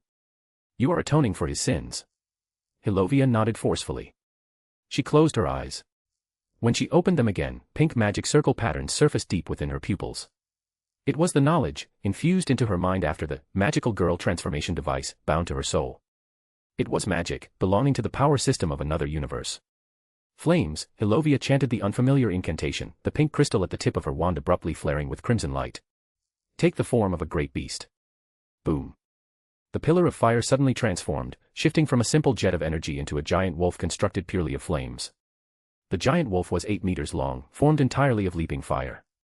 Every step it took left molten footprints on the charred concrete ground. It tilted its head back and howled at the sky. Though there was no sound, the wave of scorching heat made the blood angels 100 meters away feel a burning pain on their skin. The giant wolf lunged at Iteos. Interesting. Iteos wasn't shocked, but rather delighted, a greedy desire to research simultaneously surfacing in all 3 pairs of its eyes. A completely unfamiliar energy system. A completely unknown method of spellcasting. Is this the gift bestowed upon you by the entity backing you, little girl?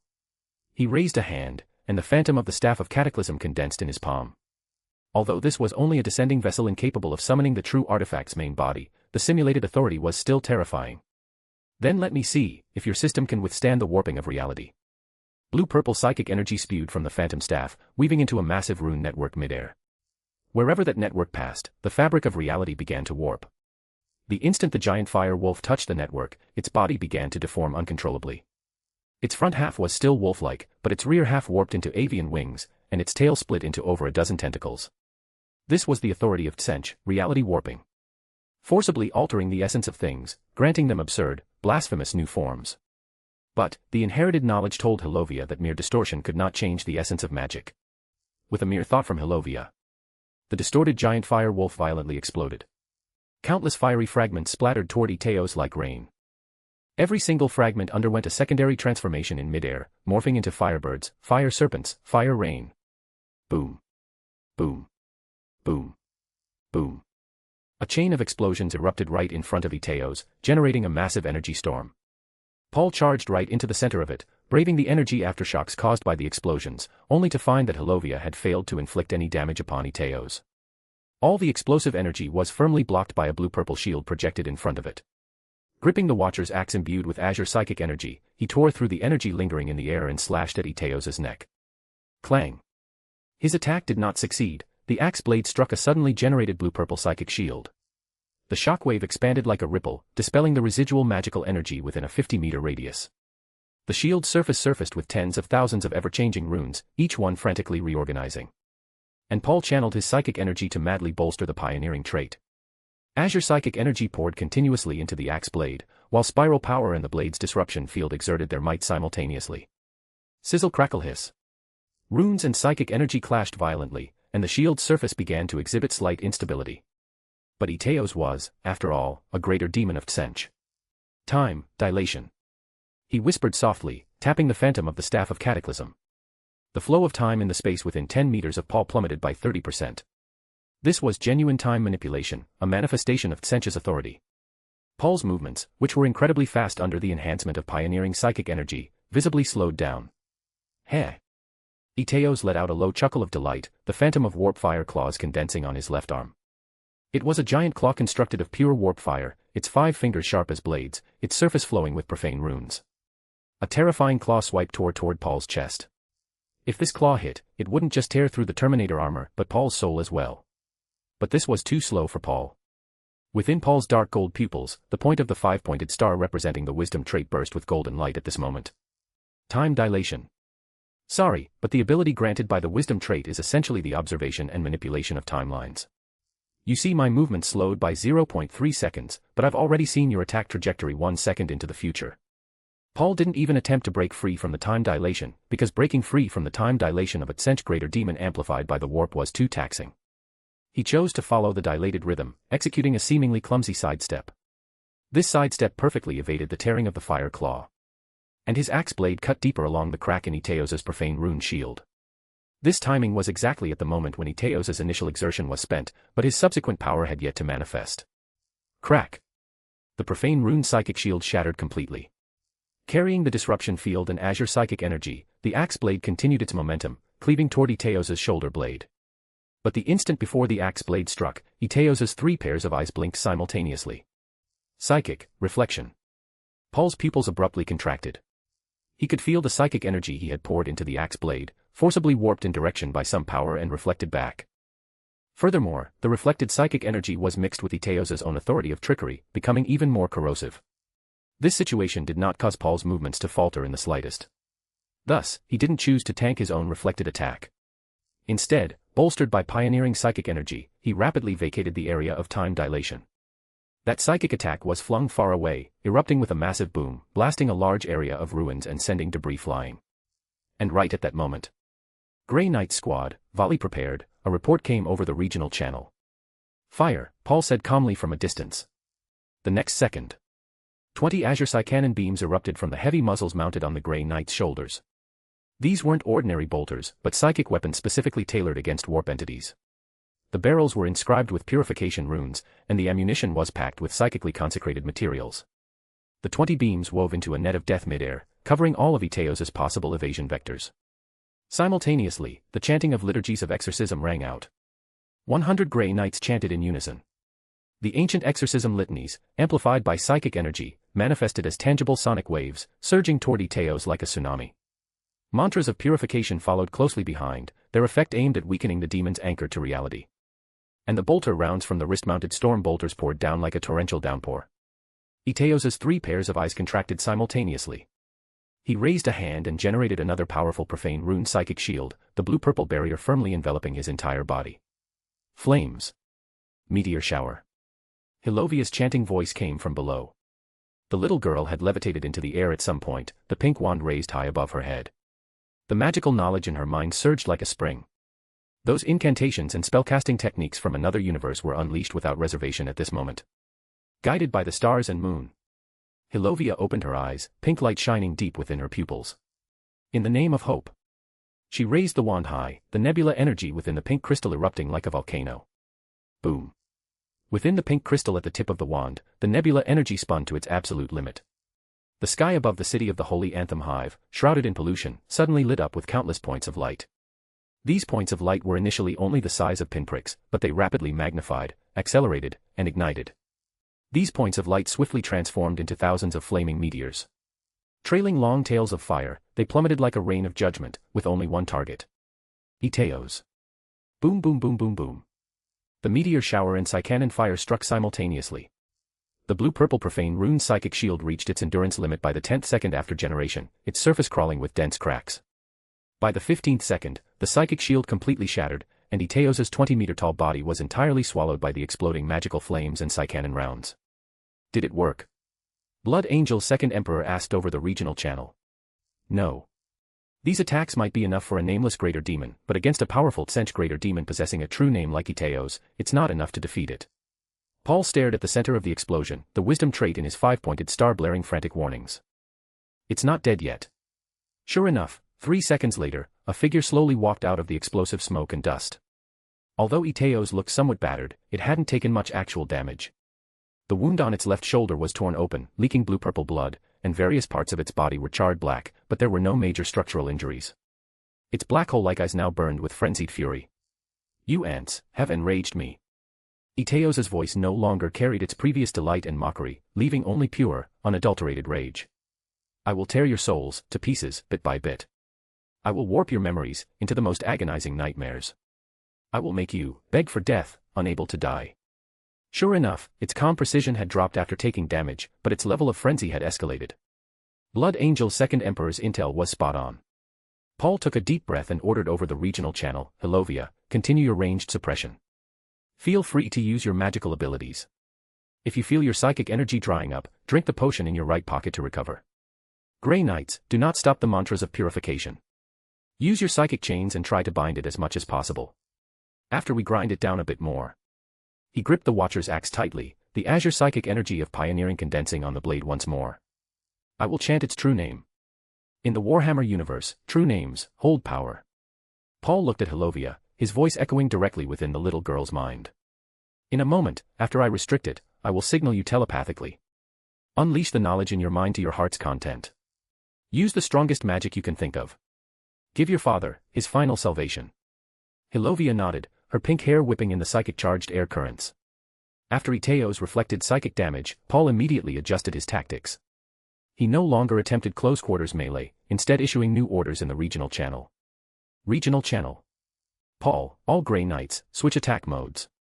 Halt the simultaneous cannon volley and change to 3-stage intermittent covering fire. First squad, aim for the head and wing joints. Second squad, target its lower limb support points. Third squad, anticipate its evasion trajectories. Psychers do not die from gunfire, mobilize your entire squad of Brothers of Silence over here. We deal with this greater demon first. Psychers do not die from gunfire, understood. 100 Brothers of Silence are en route, estimated time of arrival is 45 seconds. The tactical adjustment was completed in the blink of an eye. The 20 Psy cannons no longer fired simultaneously, instead splitting into 3 echelons to fire in rotation. Azure beams bombarded Iteos' profane rune psychic shield from various angles. Tisk, troublesome bugs, Iteos hovered midair, its 3 pairs of eye phantoms spinning frantically to analyze the sudden shift in tactics. It continuously tapped out with the phantom of the Staff of Cataclysm in its left hand, layering blue-purple psychic shields in front of itself. Every time a Psy cannon beam struck a shield, it blasted away a massive shower of blue-purple energy debris, but the shield would always rapidly regenerate the very next second. This was the tricky part about greater demons of Tsench. They might not possess the devastating close-quarters destructive power of a Khorne greater demon, nor the nigh-immortal regenerative abilities of a Nurgle greater demon. However, their defense systems were multi-layered and renewable, and they always held strength in reserve to launch a counterattack. Paul stood atop the ruins, the Watcher's axe planted in the scorched earth beside him. Deep within his dark gold pupils, the wisdom trait within the 5-pointed star ran continuously, discerning the patterns in every single one of Iteos' movements. He was looking for the exact flaw that would maximize the effect of chanting its true name. Flames. Tornado. Hilovia's incantation rang out from below. The little girl was currently hovering 10 meters above the ground, raising the pink wand high over her head. The nebula energy at the tip spun to its absolute limit. What spewed forth was no longer mere fire, but a composite magic infused with storm elements. Crimson flames and cyan-white air currents intertwined, forming a flaming tornado over 15 meters in diameter midair. The core temperature of the tornado exceeded 8,000 degrees, the concrete debris it passed over was instantly melted into a glass-like slag. Like a starving behemoth, it roared as it lunged toward Iteos. Iteos didn't even move, merely raising its right hand slightly. The space directly in front of its palm began to warp. The instant the imposing flaming tornado touched the distorted space, its structure was forcibly altered, as if by an invisible giant hand. The fire and air currents were dismantled and reassembled, ultimately turning into hundreds of palm-sized firebirds that spiraled aimlessly in the air. Return. Iteos flicked a finger. The hundreds of firebirds reversed direction, swarming toward Hilovia like a hive of bees. Look out. Paul noticed the incoming attack and immediately sprang into action. Under the enhancement of the pioneering trait, his speed was so immense that he left 3 golden afterimages in the air. The first afterimage stepped in front of Hilovia, sweeping the Watcher's axe outward, the azure psychic energy on the blade morphed into a glowing arc barrier. The second afterimage appeared to Hilovia's left, using the compassion trait to project a psychic shield that wrapped around the little girl's body. If any stray firebirds managed to slip through the defense, it would at least protect her life. The third afterimage lunged straight for Iteos. Finally lost your patience. Iteos' 3 pairs of eyes narrowed simultaneously, the corners of its mouth curling into a sinister arc. This was the exact opening it had been waiting for. When Paul's third afterimage, which was his true body, charged to within 20 meters, Iteos abruptly slammed the phantom of the Staff of Cataclysm in its left hand against the ground. Time. Cage. Blue-purple psychic energy erupted outward from it, instantly forming a time dilation domain 50 meters in diameter. The flow of time within this domain was forcibly reduced to 15% of its normal rate. Simultaneously, Iteos waved the staff in its right hand across its chest, and the phantoms of 6 warp fire claws unfurled from its back. Like a hunting spider, it sealed off every possible evasion route Paul had. It was a trap. From warping Hilovia's magic to luring Paul into rescuing her, and then abruptly deploying the time cage to coordinate a multi-clawed encirclement. Everything was entirely within Iteos' calculations. Or rather, from the very moment it descended into Sakin's vessel, every single step of this battle had already been plotted out on its chessboard of deductions. This was the combat style of a Tsench greater demon. They loathed brute force brawling. Instead, they reveled in laying multi-layered traps, coaxing their enemies into dead ends, and then pulling the net shut at the most opportune moment. It's over, lapdog of the false emperor. Thanks for the power stones. Chapter 196, Chapter 195, True Name. Iteos Raucarisa's voice was a joyous amalgamation of 10,000 different tones. 6 warp fire claws stabbed simultaneously toward Paul, who was trapped in the time cage. If this strike landed, it wouldn't just tear apart his custodian Terminator armor, it would trace the psychic link and incinerate the very essence of Paul's soul. But Paul didn't dodge. He didn't even try to break free from the time cage's bindings. Beneath the golden faceplate, the corners of his mouth actually curled into a smirk. Regional channel. Paul, are the Brothers of Silence in position? Psychers don't die from gunfire, in position. 100 Brothers of Silence have reached the battlefield's perimeter. The anti-psychic field is fully constructed. Paul, Grey Knights, ready the psychic chains.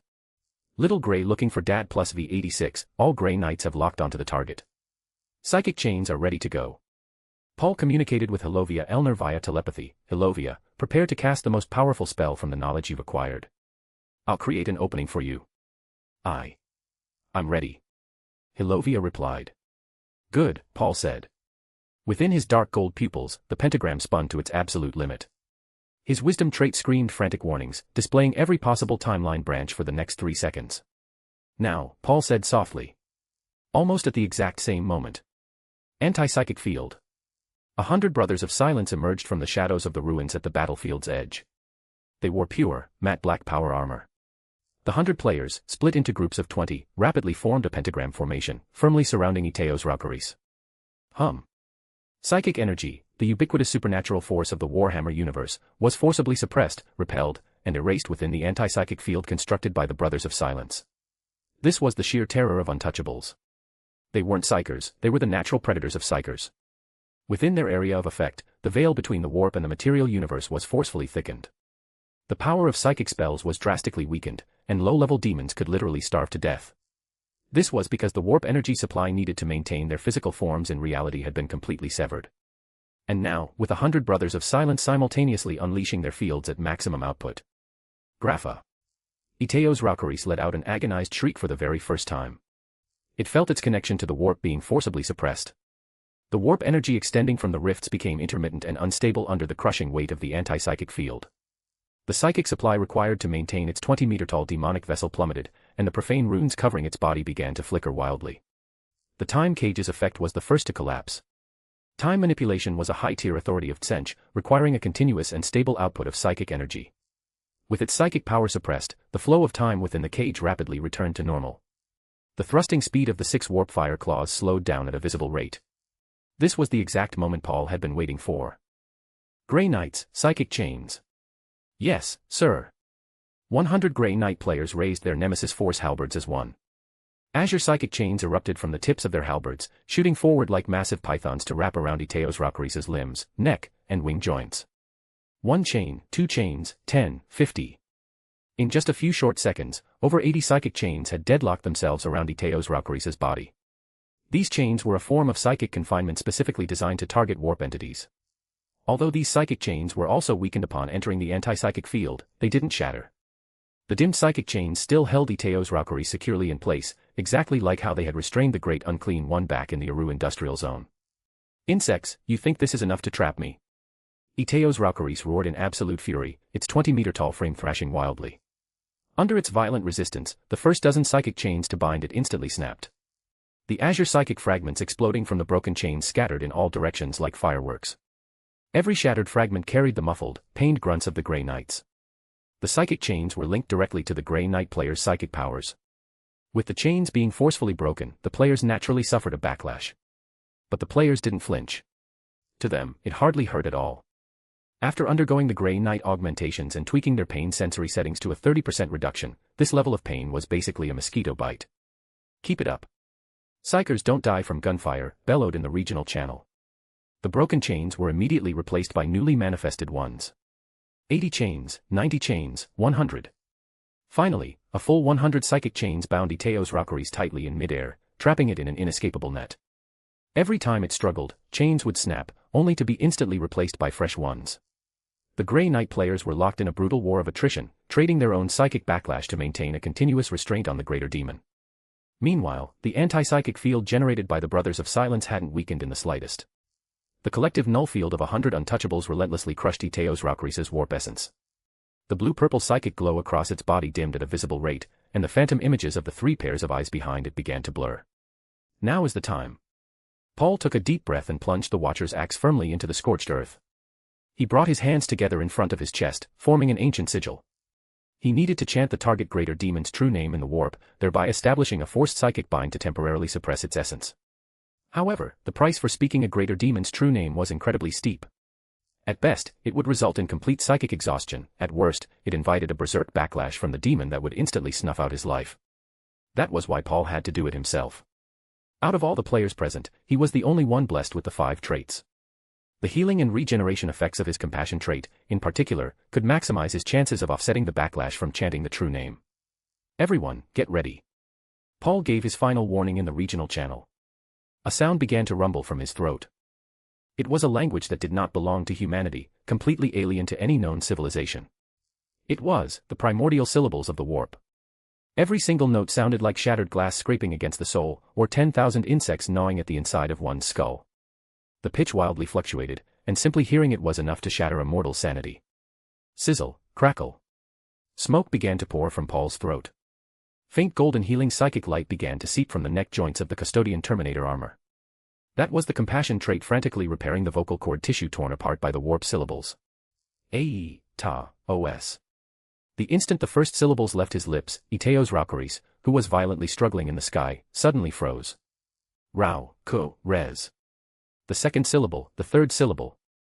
With every additional syllable spoken, Iteos Raukaris' struggles weakened by a fraction.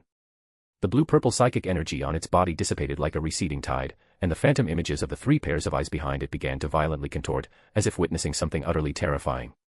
Impossible, how could you know?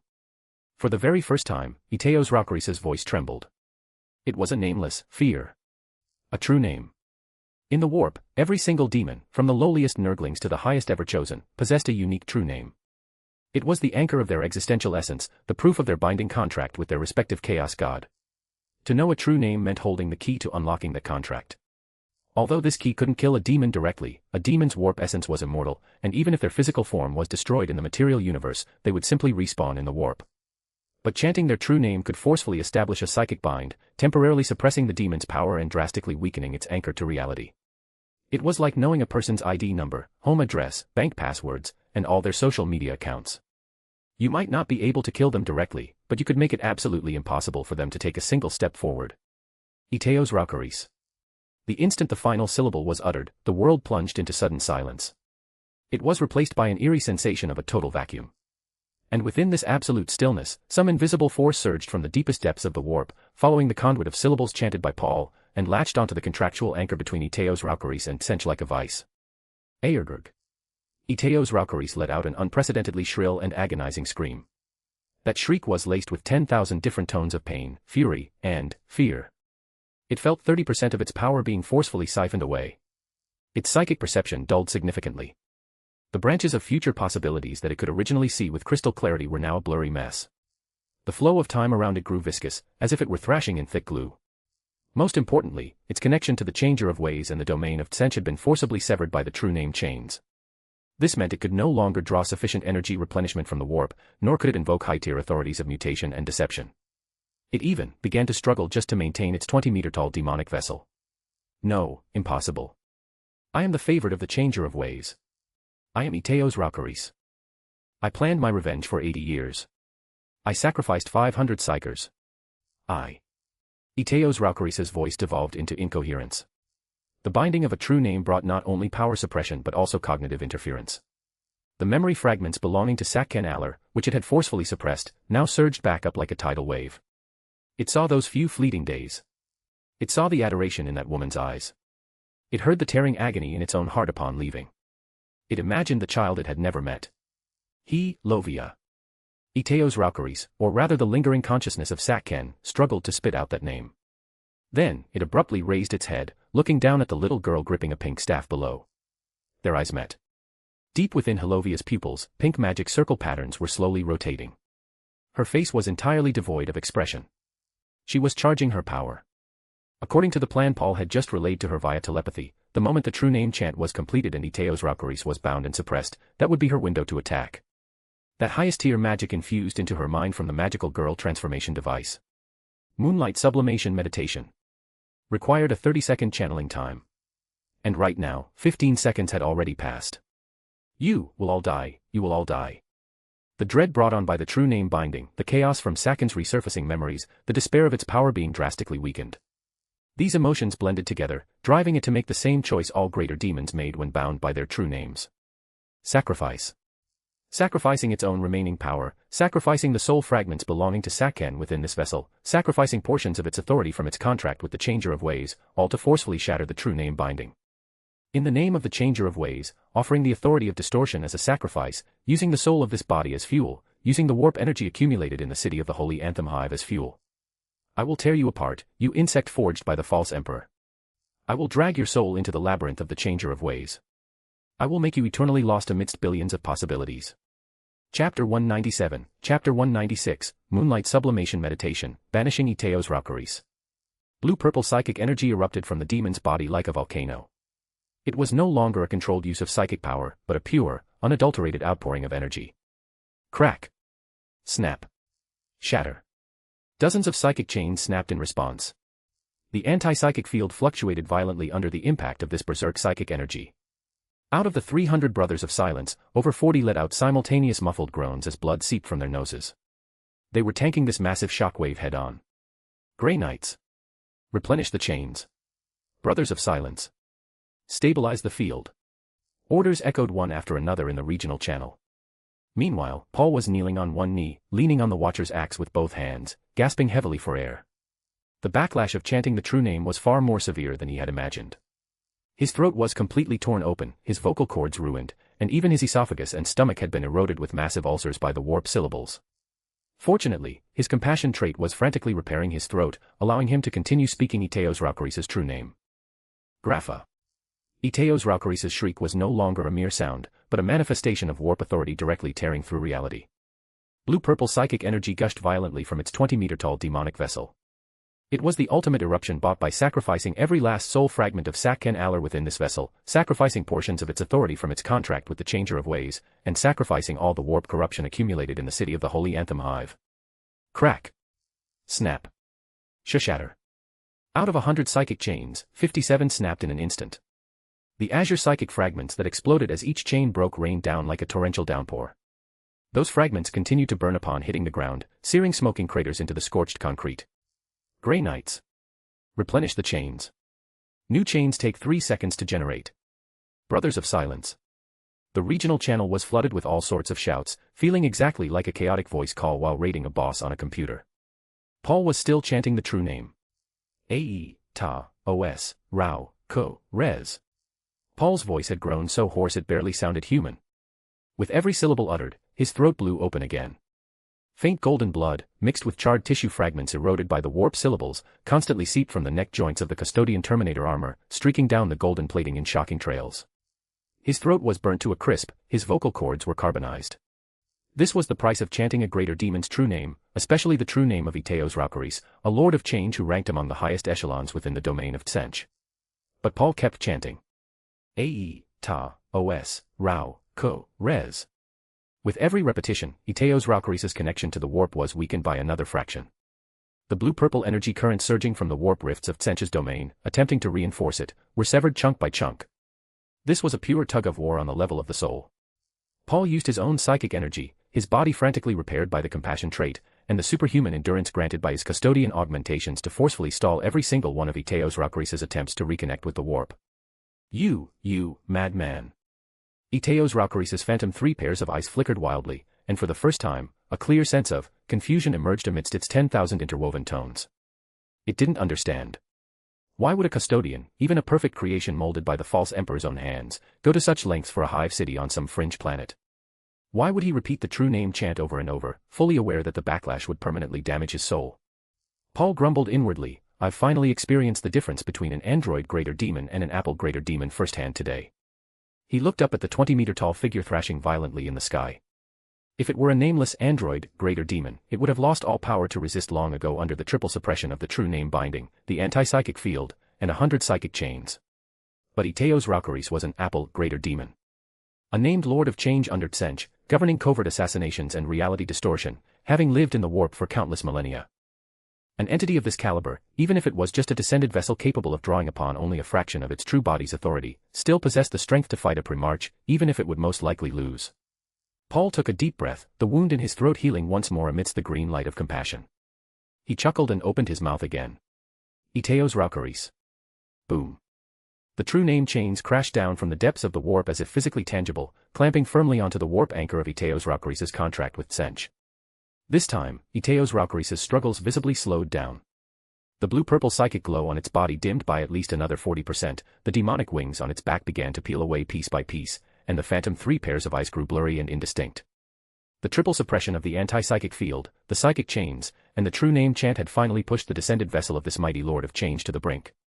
But it was only pushed to the brink, completely purifying it required one final strike. Now is the time. Hilovia stood atop the ruins, looking up at the grueling tug-of-war in the sky. She could see the faint golden blood constantly seeping from Paul's neck. She could see the Brothers of Silence maintaining the field despite bleeding from their eyes, ears, noses, and mouths. She could see the agony of the Grey Knight brothers, letting out a muffled groan every time they forged a new chain. The little girl tightened her grip on her staff. She pulled a vial from her left pocket. It was the potion Blood Angel had slipped to her inside the Thunderhawk gunship, telling her to drink it if she ever felt her psychic energy running low.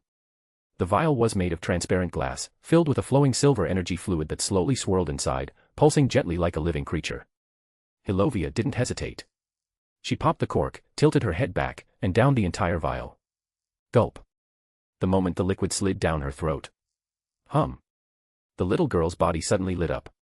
It was an ethereal, pure silver radiance. Her pupils began to change color within the light, transforming into a pristine, bright silver. The two-toned glow swirled in her eyes, reflecting the twin moons that had just risen in the sky. Aurelian Ivy's 2 satellites, one crimson as blood, the other pure as frost, now hung high above the polluted sky, casting down interwoven red and white moonlight.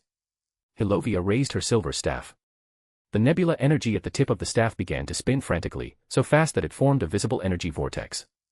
In the center of the vortex, a point of pure silver light ignited. It was moonlight.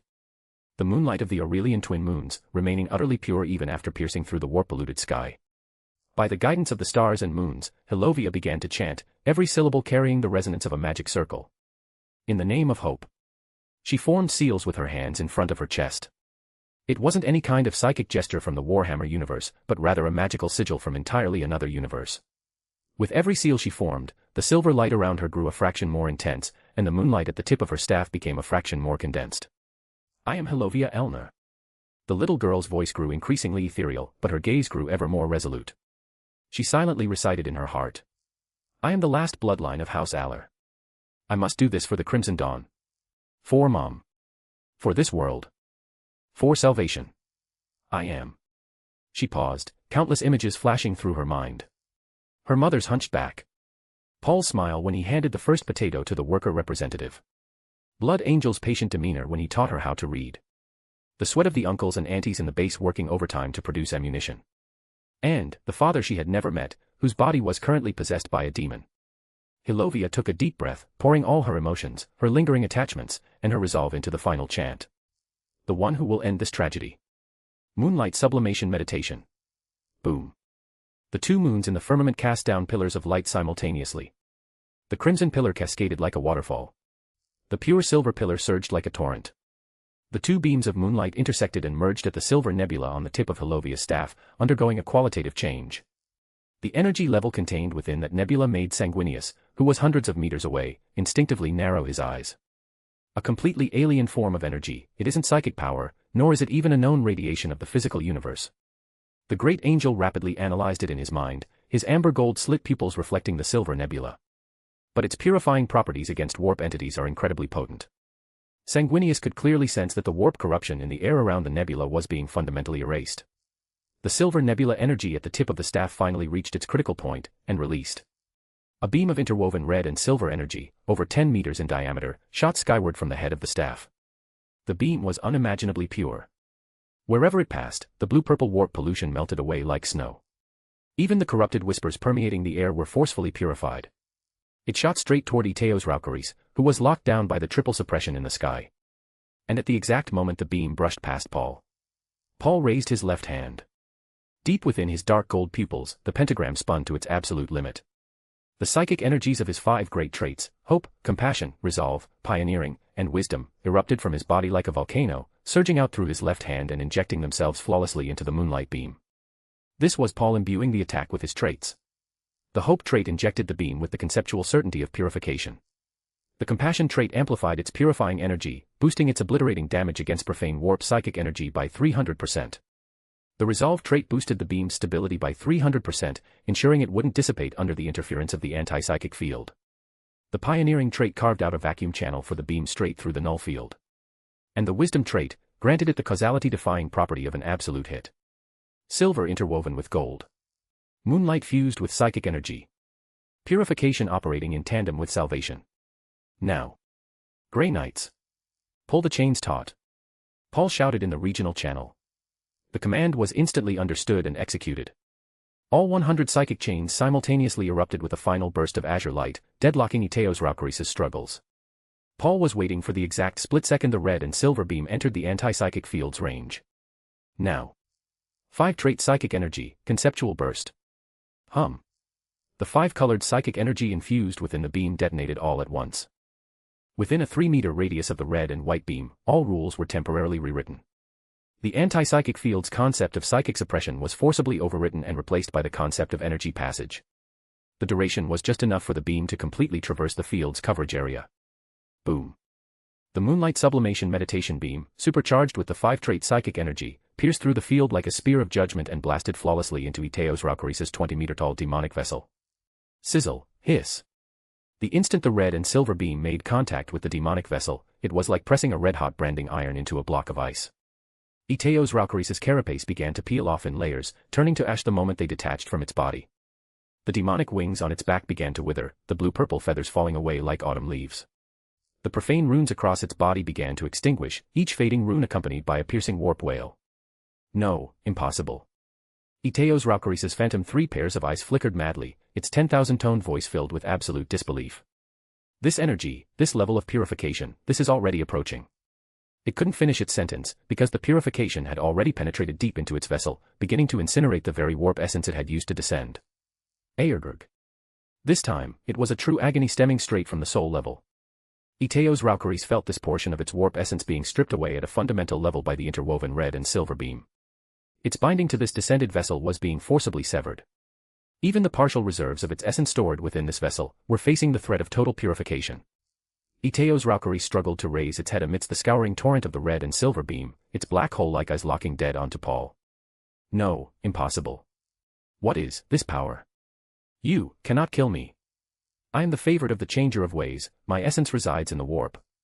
Even if this vessel is destroyed, I will return. Its voice was hoarse, carrying an eerie calm. And you, dog of the false emperor. That entity behind you, the one who gave the little girl that staff. Right before they disintegrated, Iteos Raucaris's phantom 3 pairs of eyes blinked simultaneously for the last time. Through the torrent of moonlight, through the anti-psychic field, through the interference of the true name binding, it captured a single, extremely obscure thread of a clue. That clue pointed toward a specific region within the warp.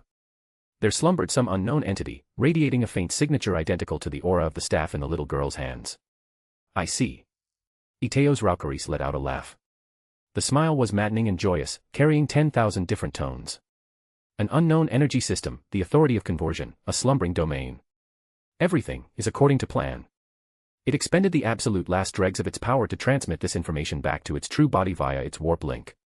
Then, it looked at Hilovia, at the little girl who had unleashed this red and silver torrent of moonlight.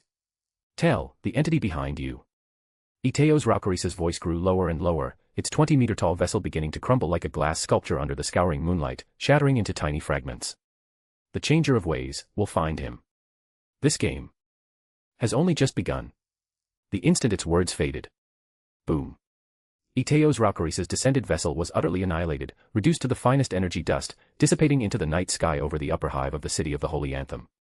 Only an imperceptible wisp of blue-purple psychic light drifted toward the still-expanding Sench rift deep within the hive city. Ding. A crisp notification chime rang out in Paul's mind. A blue interface materialized before his eyes. Purification quest, purification of the Aller bloodline. Quest requirement, Hilovia Elner's damage contribution against Sakhen Aller, Iteos Raucaris's descended vessel, must be no less than 50%, completed, damage contribution, 53.7%. Quest reward, 10 billion Imperial coins, deposited to account, Paul Dawn. Current account balance, 10.273 billion Imperial coins. Sanguinius stood 300 meters away, quietly watching the scene unfold. The great angel's eyes reflected the silver and red beam, the grey knights and the brothers of silence, and the golden custodian who, despite kneeling on one knee, kept his spine perfectly straight. Finally, his gaze fell upon the little girl with silver pupils suspended in midair. The Aller family's last bloodline. Sanguinius muttered softly to himself. Father, is this your grand design? The 5 billion lives of a planetary hive city, the annihilation of a psychic family, all exchanged for a hope, capable of wielding an unknown power to purify warp corruption. He didn't know the answer, but he chose to believe. Because other than that, there was no other logical explanation as to why the Emperor would know in advance that the Aller family had an orphan left behind. Why he would dispatch an Imperial custodian praetor to bring her here, and why she just so happened to possess a power that perfectly countered a greater demon of Tsench. Everything was a part of the Emperor's grand chessboard. He, Sanguinius, Ferrus Manus, and every single person on this planet for the past 80+ years, they were all the Emperor's chess pieces. The Mechanicus seizing the ownership of this planet from Ferrus Manus's hands, it had all been orchestrated from the start. At this exact moment, Sanguinius finally achieved true clarity on why his precognition abilities had been blocked. So this was all your plan all along. Everything is within your grasp, isn't it, Father? Sanguinius murmured. Chapter 198, Chapter 197, Will you defend Holy Terra, or let the galaxy burn? Bonus. This is the bonus chapter for reaching 1700 power stones. Within the warp, in a hidden corner on the fringes of Terra's Astronomicon, Lucian Sanctus lounged on a luxurious bed, his right hand tapping the empty air. When he saw the torrent of red and silver moonlight scour over Iteos Raucaris's descended vessel, Lucian smiled. Now. With a thought, he used physical essence to purchase items. Magic crystal vial times. Magical floral tea bag times. Magic cushion times. Magic teleportation bookmark times. The instant Lucian issued the command, all the items materialized before him out of thin air. The surfaces of these items rippled with energy fluctuations entirely distinct from the Warhammer universe, carrying a dreamy, fairy tale-like hue. With a casual flick of his wrist, 7 solidified crystals of hope emotion appeared in his hand. The warp essence of a greater demon of Nurgle, plus these gifts. And 7 authority crystals of hope emotion. Lucian squeezed his left hand into a loose fist, and a sphere of light-trapping yellow-green energy emerged. With a wave of his right hand, all the purchased items flew automatically toward the light sphere, hovering and spinning 3 centimeters from its surface. Pioneering authority, directional teleportation coordinates locked. An azure light suddenly flared deep within his pupils. It was the power of the universe's fundamental rules. Under the effect of the pioneering authority, the spatial structure between the light sphere and all the surrounding items began to distort and fold. Target, unnamed domain. Teleport. In the blink of an eye, the light sphere and the items vanished silently from Lucian's domain. A second later, 1,000 warp units away, right outside that slumbering domain encased in a shell of flame and lightning. That outer shell, rippling with flames, lightning, frost, earth, and various other elements, faintly fluctuated. A light sphere encapsulating numerous items silently phased through the shell didn't trigger any defensive reaction. This was because the light sphere was wrapped in the 3 authorities of hope, compassion, and wisdom. The hope authority granted these items the possibility of passing through the shell. The compassion authority firmly protected these items from being destroyed by the shell's violent energies. The wisdom authority misled any information that would detect the entry of these items. The light sphere smoothly bypassed the shell and slowly descended into the core region of violent energy within the domain. Little blue bird, you'd better search hard. Mr. Grandfather, you must do your best too. Lucian grinned, his smile brimming with the joy of a successful scheme. He immediately cancelled all his previous setups, erasing every trace, and stopped paying attention to that domain. Consuming 1 billion units of physical essence. Initiating domain concealment. Following the command, the outer layer of the tiny domain Lucian occupied, a shell of undivided chaos originally formed from countless mixed emotions, began to undergo an eerie transformation. Hum. The entire domain vibrated faintly. The outer shell of mixed emotional undivided chaos began to proliferate wildly. Like cell division, 1 layer, 2 layers, 3 layers. The newly formed shells were no longer a mix of emotions, but were forcefully altered by energy into the shape of the warp's background. It looked exactly like the omnipresent turbulent energy currents of the warp, its psychic fluctuation frequency adjusted to match its surroundings perfectly. At this moment, within the perception of the warp, Lucian's domain had become just one among billions of similar energy fluctuations. It was so ordinary that even a demon of Tsench, the best trackers in existence, wouldn't spare it a second glance if it passed by. Phew. Having finished all this, Lucian let out a long breath and lay back down on the bed. He reached out and grasped at empty air, and dozens of small orbs of various colors materialized, slowly orbiting him like planets. The brightest was the faint golden orb of the Hope Authority, followed by wisdom, compassion, resolve, and pioneering, and then the others. These were formed from the emotions Lucian had collected from the players and the Kent Hive over this period. Aurelian 4. Lucian watched the phantom projection of a planet reflected within one of the orbs, a sharp glint flashing in his eyes. The Crimson Dawn has firmly established its foothold, the 4 major factions have been entirely wiped out, and the demons have been banished. Once the Crimson Dawn successfully takes over the entirety of Aurelian 4, my growth speed will advance by leaps and bounds. At that time, I can consider starting a version update, bringing more of the 4th Scourge to this world and letting them enjoy its blessings. The Emperor's loyal warriors will surely desire this opportunity to be loyal to him.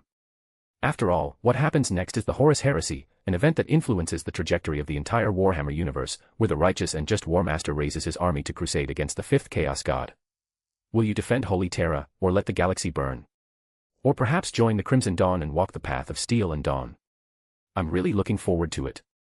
The upper hive of the City of the Holy Anthem, battlefield ruins. The silver-red torrent of moonlight slowly dissipated, leaving behind the residual aura of clashing energies in the air. Hilovia slowly drifted down from midair. The moment her feet touched the ground, her legs gave out, and she nearly collapsed. Paul reacted instantly, arriving at her side in a flash and supporting the little girl. Hilovia looked up, her small face pale but her eyes shining bright. I did it. Mem, you did very well, Paul's voice echoed out. Though it still carried the icy tone unique to custodians, a hint of approval laced his words. By now, Paul's throat had been completely repaired by the psychic energy of compassion. In the distance, Sanguinius sheathed the blade and Carmen, his pure white wings flapping gently as he descended from the sky, arriving at the scene in an instant. Tribune Titus. Sanguinius stepped closer, his voice gentle. Are you all right? TL/N decided to change praetor to tribune. Unharmed. Paul let go of Hilovia and straightened his spine. His 3.5-meter-tall golden frame stood like a titan against the backdrop of the ruins. The Watcher's axe pointed diagonally at the ground, fresh demonic blood still dripping from its blade. Minor damage, insufficient to affect the mission. His answer was short, icy, and completely devoid of emotional fluctuation, perfectly fitting the persona of a custodian tribune. A flawless creation of the Emperor, an emotionless killing machine existing only to complete its mission. Sanguinius nodded, asking no further questions. His gaze shifted to the surrounding battlefield. With Iteos Raucaris's sacrifice and the purification of its descended vessel, the density of warp corruption permeating the City of the Holy Anthem hive was dropping at a visible rate. The corrupted and the demons of Tsench became sluggish and dull, like toys drained of their batteries. Horrors of Tsench that previously took 2 or 3 bolter rounds to kill were now having their heads blown off with a single shot from the Blood Angels. While there were still a large number of surviving corrupted in the upper hive ruins, they posed nowhere near the threat of their previous eerie coordination. Toward the middle hive, the Crimson Dawn's mixed forces, led by Tax Bro, were coordinating with the Blood Angels' 5th Company for the final sweep. With the anti-psychic fields of the Brothers of Silence running at maximum output, the corrupted fell in droves wherever they passed. The energy supply from the warp rift is starting to diminish. Sanguinius extended his psychic perception into the depths of the underhive. The blue-purple light at the edges of the Tsench rift, which had expanded to 170 meters in diameter, was currently fluctuating violently, flickering between bright and dim. Lord Sanguinius. Paul's voice snapped Sanguinius back from his thoughts. The Golden Tribune raised his right hand, forming a fist over his chest in a crisp, standard Imperial Aquila salute. Though the movement was slightly stiff due to the bulk of the Custodian Terminator armor, its solemnity and devotion were flawless. The mission bestowed upon me by His Majesty the Emperor is complete. The purification of the Aller bloodline is complete. The primary warp threats within the City of the Holy Anthem hive have been eradicated. He paused and turned to Sanguinius. I, Imperial Custodian Covert Inquisitor Tribune, Demetrian Titus, will now lead my forces back to Holy Terra to report. Chapter 199, Chapter 198, The Source of All the Variables. Sanguinius quietly listened to Titus's words, his amber gold slit pupils reflecting the Tribune's figure as countless thoughts flashed through his mind. The composition of this mysterious army, the staff in that little girl's hands, the timing of the Custodian Tribune's appearance on a fringe planet, and the grander chessboard his father might have laid out. Finally, all his questions dissolved into a soft sigh. I understand, Sanguinius nodded slightly, his voice solemn. Please convey my highest respects to Father. The 9 Legion, the Blood Angels, will never betray the Emperor's trust. Your words shall be delivered, Paul replied, his gaze sweeping over the remaining corrupted still stubbornly resisting in the surrounding ruins. The remaining warp entities here will be left to Lord Sanguinius and the Blood Angels Legion for final purification. He suddenly stopped, as if recalling something, and added, His Majesty the Emperor has an additional verbal decree for me to relay. Sanguinius's expression turned somber upon hearing this. After the purification is complete, a squad of blood angels may be left stationed in this system to maintain order and prevent a resurgence of corruption. Following that, Lord Sanguinius may personally seek an audience with His Majesty the Emperor. At that time, any doubts you harbor may be directly asked of His Majesty. These words entirely confirmed the suspicions in Sanguinius's heart. It really is so. This was all Father's arrangement. From the Iron Hand's arrival on Aurelian 80 years ago, to the purification of the Aller bloodline today, to the appearance of this mysterious custodian force. All these seemingly coincidental events were entirely within Father's grasp. Father even foresaw that I would have questions, and deliberately had the custodian tribune relay this message, telling me to ask him face to face. A gratified smile slowly graced Sanguinius's face. The smile was warm, laced with absolute trust and reverence for the Emperor. The already flawless countenance of the great angel seemed to radiate a tangible light in that instant. It completely mesmerized a few blood angels and players clearing the battlefield nearby. Holy crap, Sanguinius smiling is way too overpowering. Did White Scar's speed today? Couldn't help but comment in the regional channel. Even a straight-as-steel guy like me is having a hard time handling it. If this was one of the brothers. Have you been loyal today? It's a damn shame we can't take screenshots. I could easily down 3 bowls of rice just looking at this smile. Execute Oldman the war criminal, is it really the rice you're wanting to down? I'm too embarrassed to even call you out on it. I want to lick the old man's ice-cold radish, you bunch of heretics. Is Lord Sanguinius someone you can fantasize about? Also requesting pics, may good people live safe and happy lives. Paul ignored the trash talk in the channel and maintained his custodian persona. After Sanguinius had his chuckle, his gaze fell on Hilovia. He stepped forward. Before the 11-year-old girl, the Primarch's body was like a towering giant. But Sanguinius knelt down, his movements gentle. His massive hand, radiating a warm aura, lightly rested on top of Hilovia's head. You did very well, Sanguinius's voice was like a spring breeze. Your power is very special. Use it well, for the Imperium, and for yourself. Hilovia nodded, a little nervous, her small hands tightly gripping her pink staff. Thank you, Lord Sanguinius. Sanguinius smiled and stood up. He looked at Paul and offered one final imperial salute. Tribune Titus, Godspeed. May the Emperor's light guide you always, Lord Sanguinius. Paul returned the salute, then spoke in the regional channel. All units, attention. Combat mission concluded. Repeat, combat mission concluded. All Crimson Dawn forces in the upper and middle hives, cease fire immediately and assemble at the designated extraction points. Grey Knight companies and Silent Brotherhood companies, board the transports as planned. Dreadnought formations, cover the retreat. Assassin execution teams, clear the extraction routes. The moment Paul's orders were issued, all across the battlefield, the Crimson Dawn players engaged in brutal melee with the corrupted ceased fire almost simultaneously. Without a shred of hesitation, they decisively stowed their weapons and pulled back. Amidst the ruins of the middle hive, Taxbro raised his power fist and smashed the last horror blocking his path into a pulp. Fall back. In a mere 3 minutes, the over 4,000 superhuman units of the Crimson Dawn scattered across the upper and middle hives of the city of the Holy Anthem vanished from the battlefield like a receding tide. They followed pre-planned routes, slipping through ruins and bypassing areas still locked in firefights, retreating to their initial landing zones. The roar of Thunderhawk gunship and transport engines resounded once more. Vessel after vessel adorned with the Imperial Aquila took to the sky, completing their formations at low altitude before flying toward the glory of Terra cruiser waiting in orbit. The Blood Angels watched this scene, their eyes filled with complex emotions. Tobias walked up beside Sanguinius, watching the receding fleet in the sky, and finally couldn't hold back. Father. He started, hesitating. Sanguinius didn't turn around, his gaze still tracking the gunships. Speak. Why not ask the Tribune's forces to assist us in the final purification? Tobias chose his words carefully. Their combat prowess is undeniable. With their help, we could conclude the battle at least 12 hours early and significantly reduce casualties. He paused, lowering his voice. Moreover, the composition of that army is far too strange. I saw the heraldry of at least 14 different legions, and I saw so many male untouchables. This entirely goes against Imperial convention. And those warriors in silver-gray power armor, the psychic techniques they utilized, I have never seen them recorded in any librarious archives.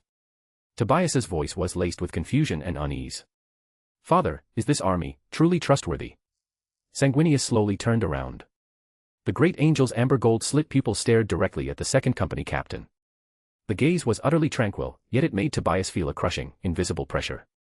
Tobias. Are you questioning the loyalty of the Imperial Custodes? Tobias stiffened. No. Father, I absolutely meant no such thing. The Imperial Custodes' loyalty to the Emperor is beyond unquestionable. You are simply using mortal reasoning to fathom the Emperor's grand design, Sanguinius interrupted him. The great angel's gaze swept over the blood angels clearing the battlefield around them, his voice echoing clearly in everyone's ears. Listen, all of you. Amidst the ruins, hundreds of warriors stopped what they were doing and looked toward their premarch.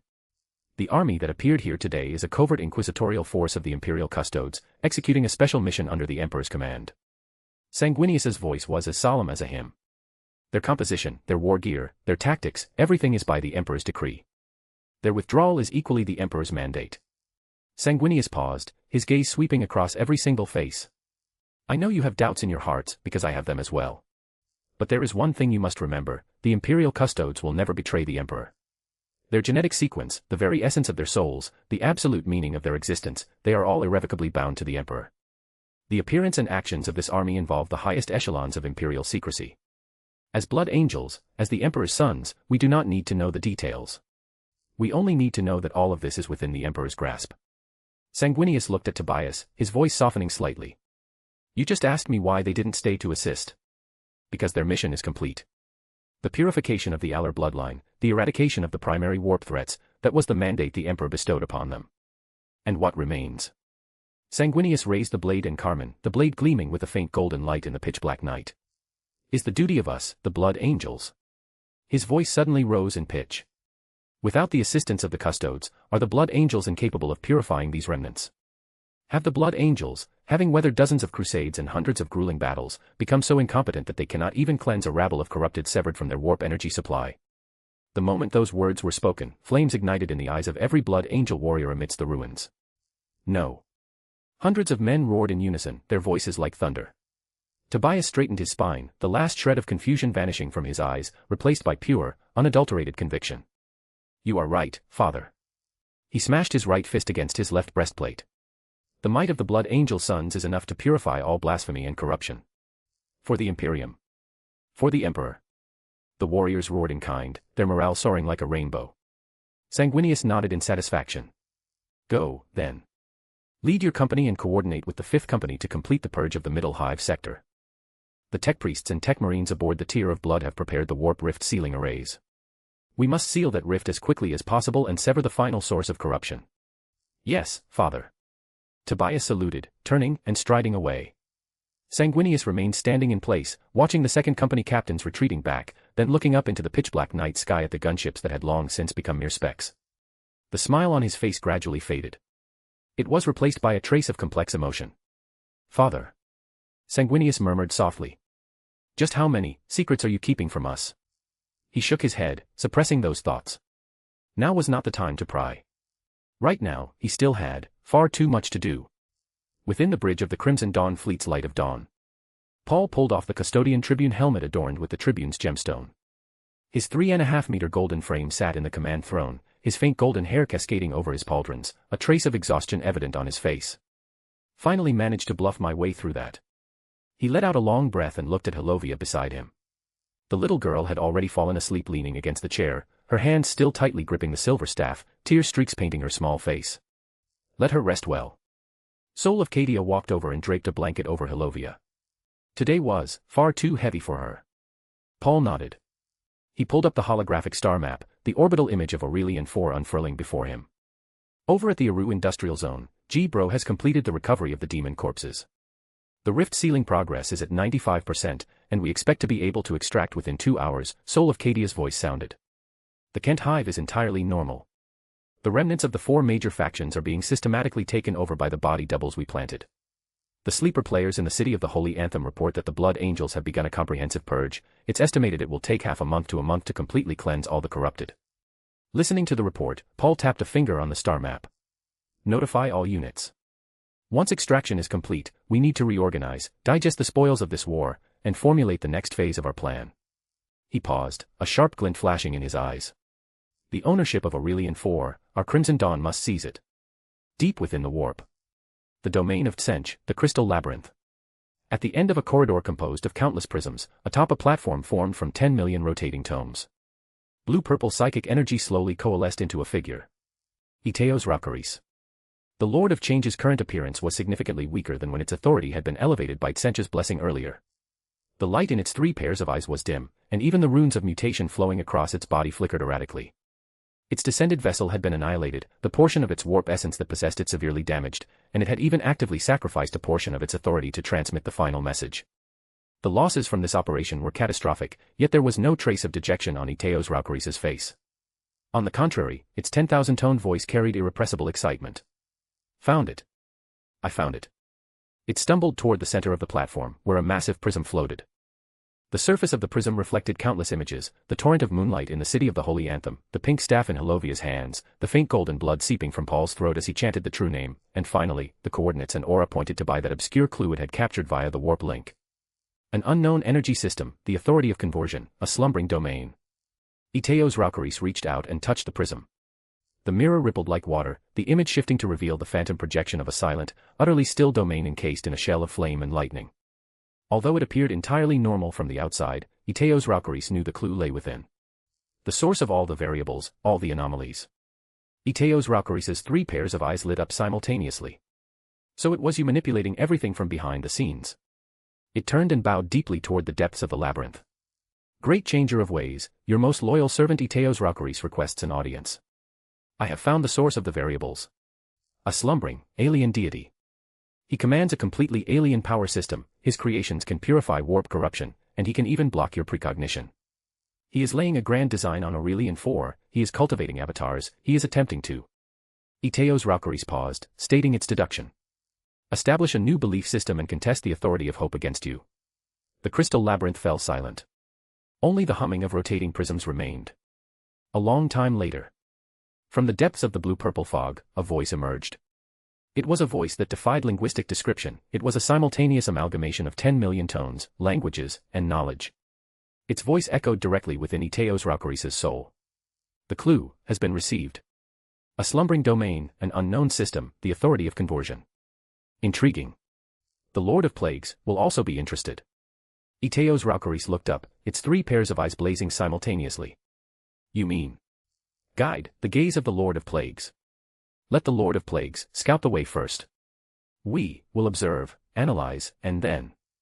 A hand composed of pure knowledge reached out from the fog, tapping lightly with a finger.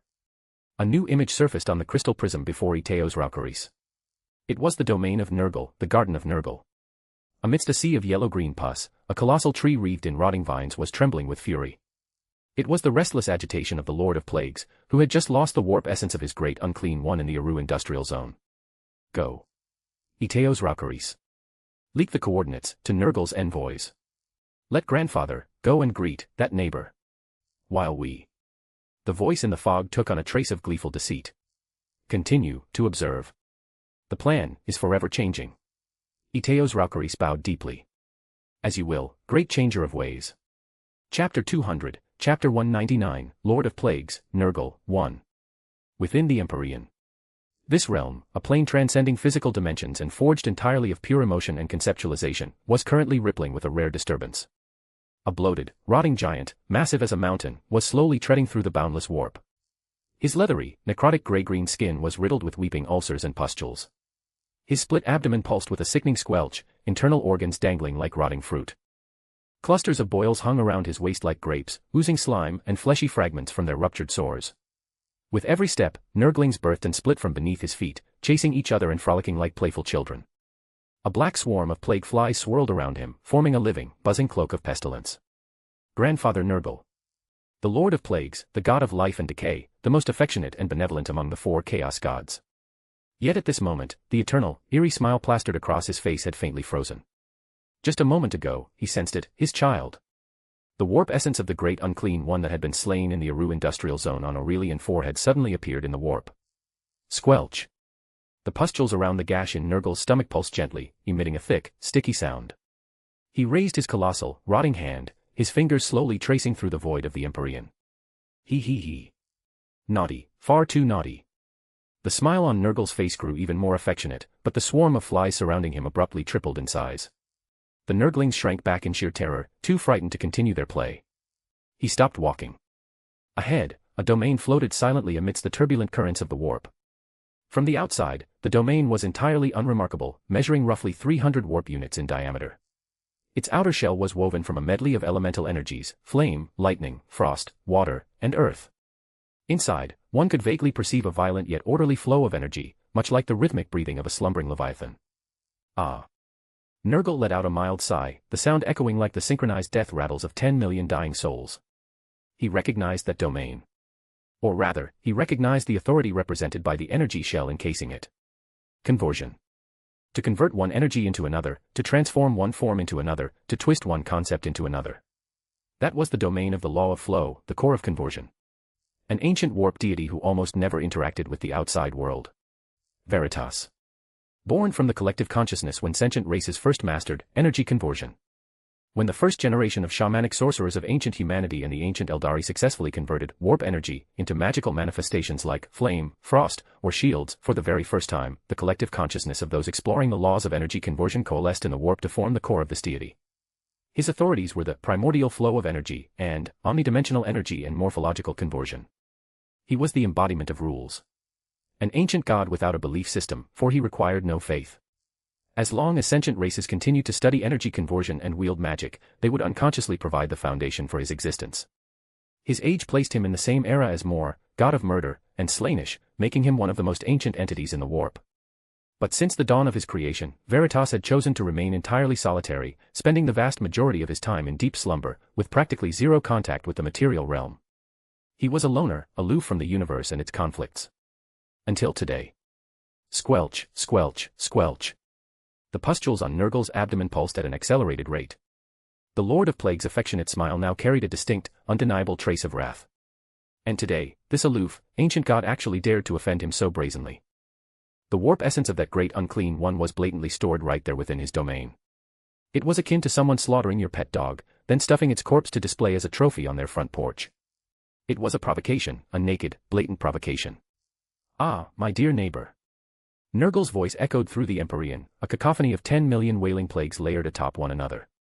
You have slept for far too long, so long that you have forgotten the manners of the warp. The rotting giant slowly raised his right hand. That hand was massive as a mountain, its skin ulcerated and oozing pus, with rotting flesh and squirming maggots wedged beneath the fingernails. He reached out toward that domain encased in its elemental shell. The defensive outer shell, woven from flames, lightning, frost, water, and earth, automatically activated the instant it sensed the foreign intrusion. Boom. Incandescent white flames erupted like an angry dragon, burning hot enough to melt battleship armor. Crackle. Azure lightning wove into a net, every single bolt imbued with the authority to rend souls asunder. Frost condensed into billions of ice spears, earth reshaped into colossal hammers, and water formed into high-pressure cutting blades. The dense barrage of elemental attacks blasted against Nurgle's extended, rotting hand like a torrential downpour. It had absolutely no effect on his hand. The flames licked at his ulcerated skin, only serving to make the pus boil a little more violently. The lightning arced through the rotting flesh, blasting out a few insignificant craters that were instantly filled by freshly oozing slime. To the Lord of Plagues, Nurgle, these attacks didn't even amount to a tickle. His authority was the cycle of life, decay, and rebirth. It was the eternal law that all things must eventually rot, and from that rot, new life is nurtured. A mere elemental barrage. Before the conceptual authority that all things must decay, flames would extinguish, lightning would dissipate, frost would melt, earth would weather, and water would run dry. It was only a matter of time. And time was the one thing Nurgle had in absolute abundance. Squelch. The rotting giant hand pierced through the elemental shell without the slightest hindrance. 5 ulcerated fingers lightly clamped onto the boundaries of the domain. And squeezed. Crack. A shattering sound detonated across the warp. Spiderweb-like fractures were forcibly crushed into the outer shell of Veritas's domain. Goal equals 300 power stones. Chapter 201, Chapter 200, Lord of Plagues, Nurgle, 2. Inside the domain. Within the core region, inside a floating palace forged of pure magical energy. Veritas was jolted awake. The form of this ancient deity was an ever-shifting aggregate of energy. He possessed no fixed shape, sometimes manifesting as a rotating runic array, sometimes as a flowing river of energy, and sometimes condensing into the blurry silhouette of a humanoid wielding a staff. At this moment, his consciousness was violently yanked from eons of deep slumber. Fury. Inexpressible fury. Never since the dawn of his existence had any entity dared to invade his domain so brazenly. Even the Chaos Gods, who spent their entire days butchering one another, had tacitly accepted his neutral status and never crossed the line. Because Veritas's authority was highly unique. He did not destroy, he did not corrupt, he did not spread plagues, and he held no thirst for slaughter. He merely observed and recorded the laws of all energy conversion. He was the chronicler of rules, the watcher of energy's true essence. Such a deity posed no threat to the four chaos gods, nor was there any conflict of interest, so everyone minded their own business. Until today. Who is it? Veritas's consciousness roared through the domain, manifesting as a tangible sonic shockwave. That soundwave carried the power of his authority. Wherever it passed, the chaotic energy within the domain was forcibly converted into orderly defensive structures. Billions of runes lit up across the palace walls, each rune representing an energy conversion formula. The entire domain entered a state of combat readiness. Then, Veritas saw the intruder. Through the fractures in the domain's outer shell, he saw that rotting colossal hand, and behind it, the mountainously bloated, festering giant. He saw the affectionate yet deeply unsettling smile on the giant's face. He saw the buzzing plague flies, the frolicking nurglings, the hanging entrails, and the weeping pustules. Nurgle. The name surfaced in Veritas's consciousness. The Lord of Plagues. One of the four chaos gods. What is he doing here? We have absolutely nothing to do with each other. Veritas's confusion morphed into an even deeper bewilderment the very next second. Because Nurgle spoke. That layered, overlapping cacophony of 10 million wailing plagues pierced the domain's shell and echoed directly into the depths of Veritas's mind. So it was you scheming behind the scenes, ruining my plans, killing my child, and plundering his warp essence. Nurgle's voice remained affectionate, even carrying the mild tone of a gentle elder scolding a mischievous child. Have you slept yourself silly, my dear neighbor? Have you forgotten, even basic manners? Veritas. Scheming. Ruining plans. Killing a child. Plundering warp essence. What did I scheme? What plans did I ruin? Which of your children did I kill? What essence did I plunder? I was sleeping, for fuck's sake. I've been asleep for who knows how many eons. I don't even know what millennium it is in the material universe right now. A profound sense of absurdity welled up in Veritas's consciousness. It was like sleeping soundly in your own home, only for your neighbor to suddenly kick your door down, grab you by the collar, and accuse you of stealing their Wi-Fi. Your first reaction would undoubtedly be, who the fuck are you? I stole your Wi-Fi. Nurgle. Veritas condensed into a humanoid phantom, an elderly figure wielding a runic staff, surrounded by a flowing river of energy. This was his most common manifestation within the collective consciousness of the ancient Eldari shamans. The elderly phantom glared furiously and slammed his staff into the ground. I have no idea what nonsense you are spouting. You and I have never crossed paths. Leave my domain at once, or else. Before Veritas could finish his sentence. Deep within the domain, inside an isolated energy vortex, an abnormal fluctuation suddenly rippled outwards. A few objects slowly surfaced from the depths of the vortex. A fist-sized light sphere trapping yellow-green energy inside. 12 magic crystal vials swirling with dreamy, iridescent colors. 36 magical tea bags exuding the fragrance of floral tea. 3 magic cushions as soft as clouds. 2 magical bookmarks branded with teleportation runes. And finally, 7 faint golden emotion crystals radiating the warm aura of sunlight. The moment these items appeared, the energy field within the domain fell into sudden disarray. The yellow-green energy trapped within the light sphere exuded the unmistakable warp essence of one of Nurgle's great unclean ones. The magic crystal vials, tea bags, cushions, and bookmarks rippled with an energy fluctuation that shared an origin with Veritas's authority, yet was far lighter and more dreamlike, clearly belonging to some unknown energy system. As for those 7 faint golden emotion crystals, they contained incredibly pure fragments of the Hope Authority. And the Hope Authority heavily concerned both Nurgle and Sench. The scene instantly plunged into dead silence. Veritas. Nurgle's colossal eyes stared dead at that sphere of light. Then, his gaze swept over the other items. Finally, his eyes locked back onto Veritas. The Lord of Plague's smile became even more affectionate. Ah, the evidence is irrefutable. Nurgle said mildly. The essence of my child, unfamiliar magical creations, and fragments of the Hope Authority. You not only killed my child and plundered his essence, but you are also researching powers to counter warp corruption, and even attempting to steal the Hope Authority. Your ambition is quite grand, my dear neighbor. Veritas. The elderly phantom looked down at the pile of items that had suddenly materialized, then looked back up at Nurgle. Billions of probability deductions flashed through his consciousness. A trap. This was a naked, blatant trap. Someone had killed Nurgle's great unclean one, stripped away its warp essence, and then secretly smuggled it into his domain along with these magical items of unknown origin. Then they guided Nurgle straight to his doorstep. Wait. Nurgle. This is a Tra, Veritas attempted to explain. But by then, any explanation was already too late. Disobedient children require a little, minor discipline. Nurgle said, the 5 fingers of the rotting giant hand clamped onto the domain's shell, closing into a fist.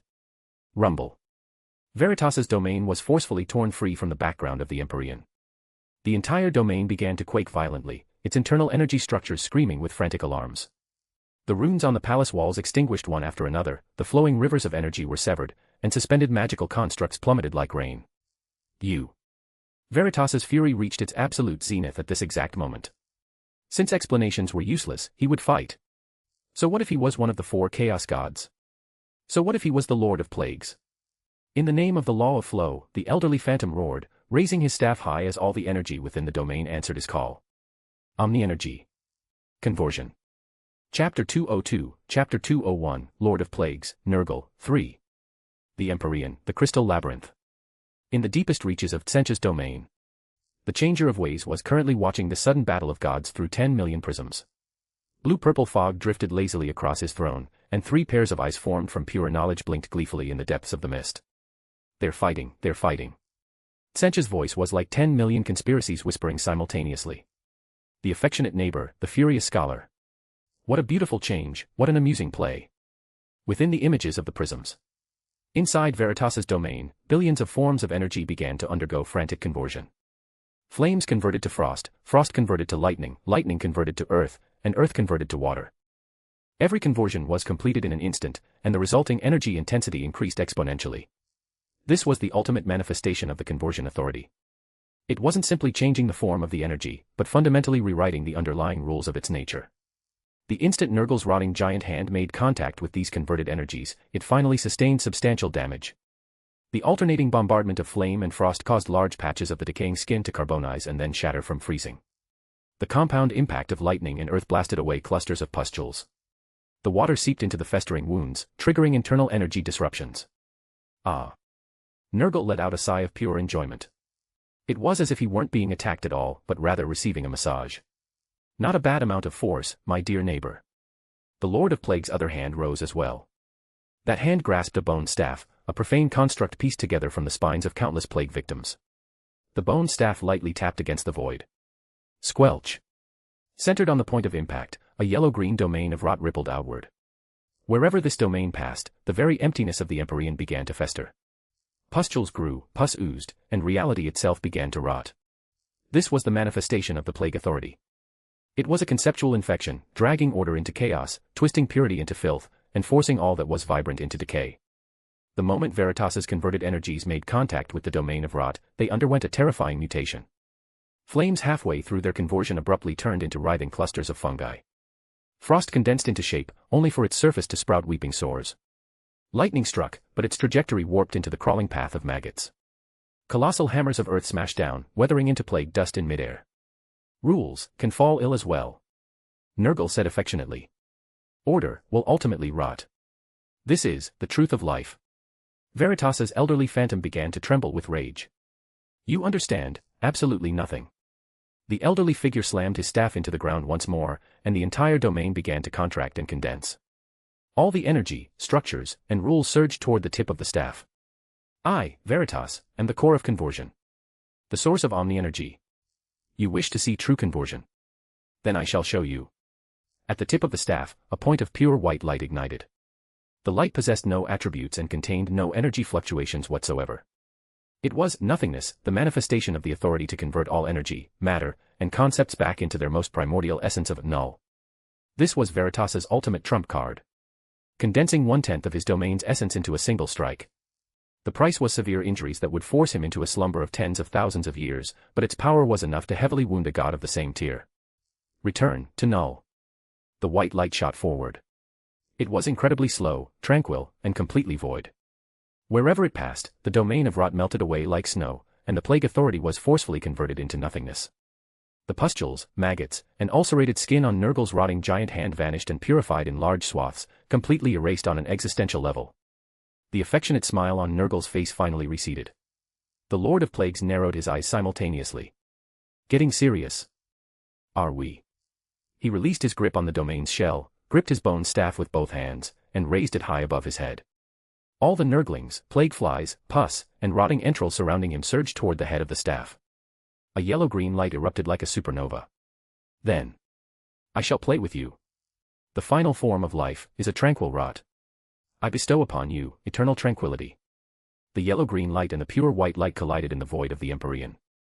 The clash between the authorities of two gods emitted no sound whatsoever, nor did it produce any sort of shock wave. It presented an eerie, absolute silence. Centered on the point of collision, all concepts, emotions, and causality within a radius of tens of thousands of warp units fell into complete stagnation. Within the crystal labyrinth, all of Tsench's eyes widened simultaneously. Oh, playing for real. The changer of Wei's voice carried distinct excitement. Fight, yes, fight. The prism images began to fluctuate violently, ultimately shattering with a sharp crack.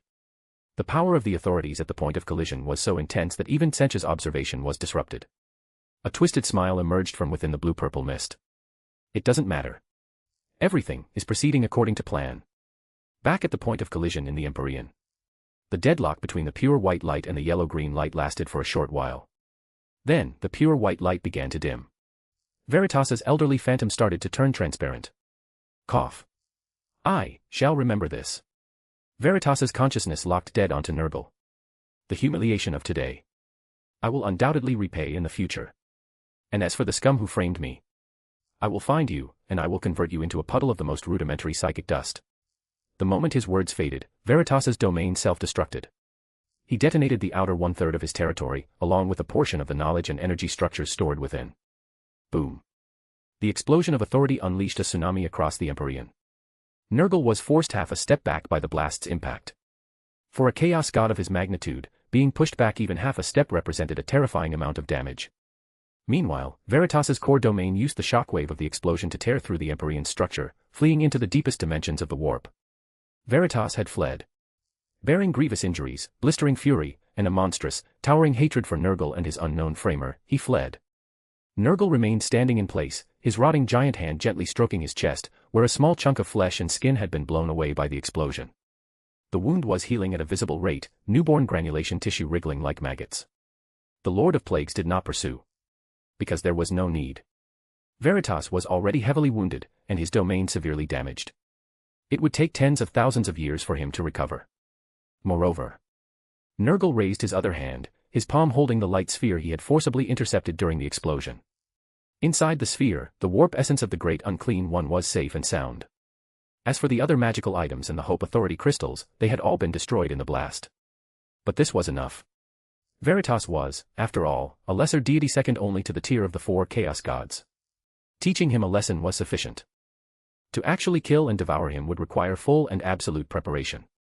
Nurgle's eyes looked in the direction Veritas had fled, then turned toward the coordinates of Aurelian 4 in the material universe. That little girl, that energy. You will appear again. The Lord of Plague smiled affectionately, turned around, and with bloated, plodding steps, slowly walked back toward his own domain. He hummed a little tune as he walked. Disobedient children must be spanked, only when spanked will they know pain, only when they know pain will they remember. This battle of gods in the warp thus came to a close. Everyone was happy. Nurgle reclaimed his child's essence but made a fairly powerful enemy. Veritas took the blame, suffered severe damage to his domain, and fled with grievous injuries. Now, his head was entirely filled with thoughts of finding the scum who framed him and converting them into a pile of shit. Tsench enjoyed a good show, confirmed that the variables wouldn't affect their future plans, and was thoroughly satisfied. And as for the true mastermind behind the scenes, Lucian Sanctus lay on his luxurious bed, his legs crossed, humming a little tune as he watched his emotional energy income soar. He, fight, fight. The little blue bird and grandfather's attention have both been drawn away. Once the Crimson Dawn takes over the entirety of Aurelian 4, I can shield that subsector on both the warp and material universe levels. That way, I can develop in peace. Lucian thought of the operation he had long since mapped out in his mind. When the time comes, it'll be time to issue the version update announcement to the players. The war on Aurelian 4 has ended, but the final chapter of the Great Crusade, the Horus Heresy, hasn't even begun yet. Loyal Imperial Warriors of Earth, are you ready to fight for your loyalty to the Emperor? Goal equals 300 Power Stones. Chapter 203, Chapter 202, the dirge of the Empire's subjects will eventually resound throughout the Imperium of Men. In the silent deep space of Aurelian IV's orbit, The plasma engines of the Light of Dawn strike cruiser spewed ethereal blue exhaust trails as the colossal vessel slowly broke free from the planetary gravity well, sailing toward the system's fringes. Before the observation window on the Red Tears Bridge, as Kalen stood in silence. The commander of the Sanguinary Guard had now changed into a brand new suit of Artificer power armor. The ulcerated wound on his left cheek had barely healed under the apothecary's treatments, leaving behind a hideous patch of synthetic skin. His gaze tracked the cruiser as it grew further and further away. Tribune Titus. As Kalen murmured softly. Behind him, the Red Tears navigator reported cautiously, the target vessel has entered its preparatory warp trajectory. It is estimated to exit this vessel's detection range in 30 seconds. Silence reigned across the Red Tears Bridge. Several Blood Angels officers exchanged complex glances. This mysterious force that had appeared out of nowhere, Imperial Custodes covered Inquisitor Tribune Demetrian Titus and his legion.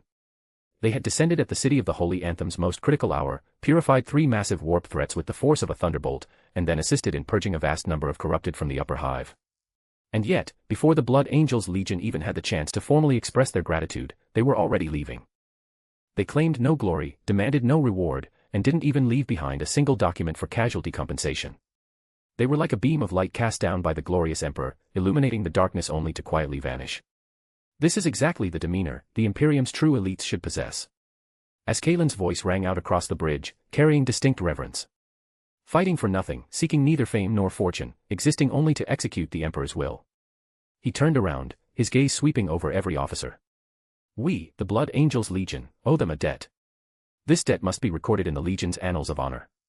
When we return to Baal, I will personally suggest to our Primarch Father that the events of today be inscribed into the Legion's martial history, even though we do not even know the official designation of the Tribune's forces. A young officer couldn't help but speak up, Commander, who exactly are? The Emperor's absolute secrecy, as Kalen cut him off. That is not something we should pry into. What we must do now is complete the task Tribune Titus left behind, completely purify the City of the Holy Anthem, seal the Warp Rift, and await the arrival of reinforcements from the Iron Warriors, Ultramarines, and Iron Hands legions. As for that army.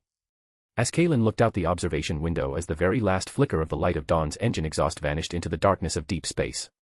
They have their mission. And we have ours. Furthermore, record the deeds of Tribune Titus in assisting the Blood Angels Legion in combat into the Allied Forces Summary section of the Legion's Martial History Archives. Security clearance, maximum secret. The Blood Angels shall forever remember this grace. On the bridge of the Light of Dawn. Paul watched the blip representing the red tier on the holographic star map slowly drift away and let out a soft breath. Activate Super Stealth Module. The instant the command was issued, an eerie change overtook the cruiser's exterior. The metallic sheen of the hull faded like water, replaced by the profound, pitch-black hue of deep space. The plasma flames from the engine thrusters shifted from ethereal blue to a dim, dull red, their brightness dropping to 3% of their original intensity. All emissions were forcibly suppressed below the threshold of planetary-grade augers. Within 3 minutes, the 5-kilometer-long strike cruiser simply vanished into the boundless sea of stars. Course correction. Target, the dark side of Aurelian 4. Coordinates, 10,086 to 7, Deep Rift Zone. The Light of Dawn came about, not sailing toward the system's edge, but rather charging back toward Aurelian 4. It moved like a ghost, slipping past the planetary orbit, entering the planet from the Terminator line on Aurelian IV's dark side, and eventually hovering above a massive geological fissure. The rift, located near the planet's equator, was a product of ancient tectonic shifts. It was over 40 kilometers wide, its depth unplumbable, looking like a hideous scar on the planet's surface from orbit. The interior of the rift was filled with eternal darkness, illuminated only by the faint blue glow of radioactive minerals deep within. Descend altitude. Enter the rift. The cruiser slowly sank, like a giant whale diving into a trench. The rock walls on either side of the rift, illuminated by the ship's searchlights, revealed layers upon layers of sedimentary rock structures, still bearing the fossilized traces of marine life from billions of years ago. Before becoming a mining world, this planet had also possessed a vibrant past. The Light of Dawn's descent lasted for 17 minutes. When it reached an altitude of 8,000 meters below sea level, the rift suddenly opened up into a massive subterranean cavern. The cavern was over 100 kilometers in diameter, its ceiling studded with glowing crystals that cast the entire space into an ethereal blue, mystical realm. There was no life here, only eternal silence and cold. This is the place. Paul killed the engines, letting the cruiser drift slowly toward the center of the cavern on its own momentum. Brothers. Paul's voice rang out in the regional channel, having now reverted to his own natural cadence. You're all going to have to rough it down here for a while. The channel instantly erupted into chatter. Have you been loyal today, Paul? Don't even worry about it. We've been fighting non-stop anyway, from the refinery riot, to farming the greater demon in Aru, to hacking Birdman in Holy Anthem. I'm suffering from serious mental fatigue. I'm gonna log off, get a foot massage, and come back a new man. White scars, for real. I feel like throwing up every time I see the color blue-purple now. Tax bro yawned. I'm logging off for now. Being online this long, my real body is about to starve into a mummy. Paul, call me if anything comes up. The players chatted over each other, the atmosphere relaxed. This multi-day planetary war, while exhilarating, had been genuinely exhausting for the Fourth Scourge. It wasn't physical fatigue, but mental exhaustion. Facing the bizarre abilities of chaos demons, enduring the oppressive aura of a greater demon that could fight a pre-march, dealing with life or death decisions involving hundreds of thousands of people. Even gamers felt the pressure. Paul understood this perfectly. He chuckled and continued, get some good rest during this time. We'll wait for Cogboy, Blood Angel, and the many players in the Kent Hive to officially secure the ruling authority over Aurelian IV from Sanguinius, Guilliman, and Ferris. On the hologram, the red hue representing the Crimson Dawn's controlled zones was slowly expanding. The Kent Hive was completely under their control, the Tri-Town region was stable, and the Aru Industrial Zone had entered its reconstruction phase after sealing the rift. The purification of the City of the Holy Anthem was also progressing under the combined efforts of the Blood Angels and the remnant Solar Auxilia. Once all the Primarchs withdraw, this planet will truly become the Crimson Dawn's home base. Paul's voice carried a sense of eager anticipation. When that time comes, we can finally take the gloves off and do what we want to do. Using Aurelian IV as our starting point, we'll expand our influence across the entire subsector, the sector, and maybe even. He paused, voicing the wildly ambitious goal. The entire Ultima Segmentum. By then, we will make humanity realize that beyond the rigid dogmas of the imperial truth and the depraved madness of chaos, there is a third path. A path belonging to the Emperor's subjects, belonging to hope, belonging to the dawn. The dirge of the Empire's subjects of steel will eventually resound throughout the Imperium of Men. It will ultimately force both the High Lords of Terra sitting on high and the chaotic, disorderly chaos gods to take notice. The entire regional channel fell silent for a moment. Holy crap, Paul, your ambition is bigger than the High Lords of Terra themselves. The Ultima Segmentum. That's Guilliman's turf. Are we really going to try and steal territory from the 500 worlds? What's there to be afraid of? We have the game shop, we are the Fourth Scourge, and we have Paul, a champion who can match a pre-march. Honestly, playing a base-building, infrastructure-focused game in the Warhammer universe is way more thrilling than playing a war criminal in Paradox games. After all, in those games you only get to choose multiple choice options and push blocks around. It's nothing compared to how real this game is. The players' emotions quickly shifted from shock to pure excitement. After all, who among them hadn't started as a homeless bum among 5,000 others and scraped their way here? From stealing ore in the Aru Industrial Zone, to the Purge Day riot, to establishing the Crimson Dawn base, to gene seed augmentation, to the birth of a champion, to disguising themselves as custodes and fighting in a planetary war. In just a few short months, they had created a miracle on this planet. So, what was so impossible about expanding that miracle to an entire planet, an entire system, or an entire sector? The players might all have different motivations, some for the thrill, some for the power, some simply because they loved building stuff. But in this moment, they were all ignited by the exact same vision. Forging a new path in this dark, despair-filled Warhammer universe. What could possibly be cooler than that? Who wouldn't want to become an extraordinary figure whose name would be remembered through the ages? Chapter 204, Chapter 203, Compensation. 3 days passed in a flash.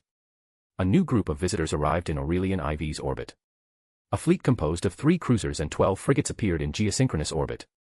Their hulls were painted a cold iron gray, the armor plating riddled with rivets and weld scars, making them look like moving fortresses of steel. The heraldry on their prows was a white skull mask. The Iron Warriors Legion.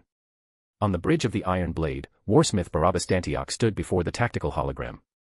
This future hero of the Imperium, the Warden of the Pharos, a loyalist warsmith.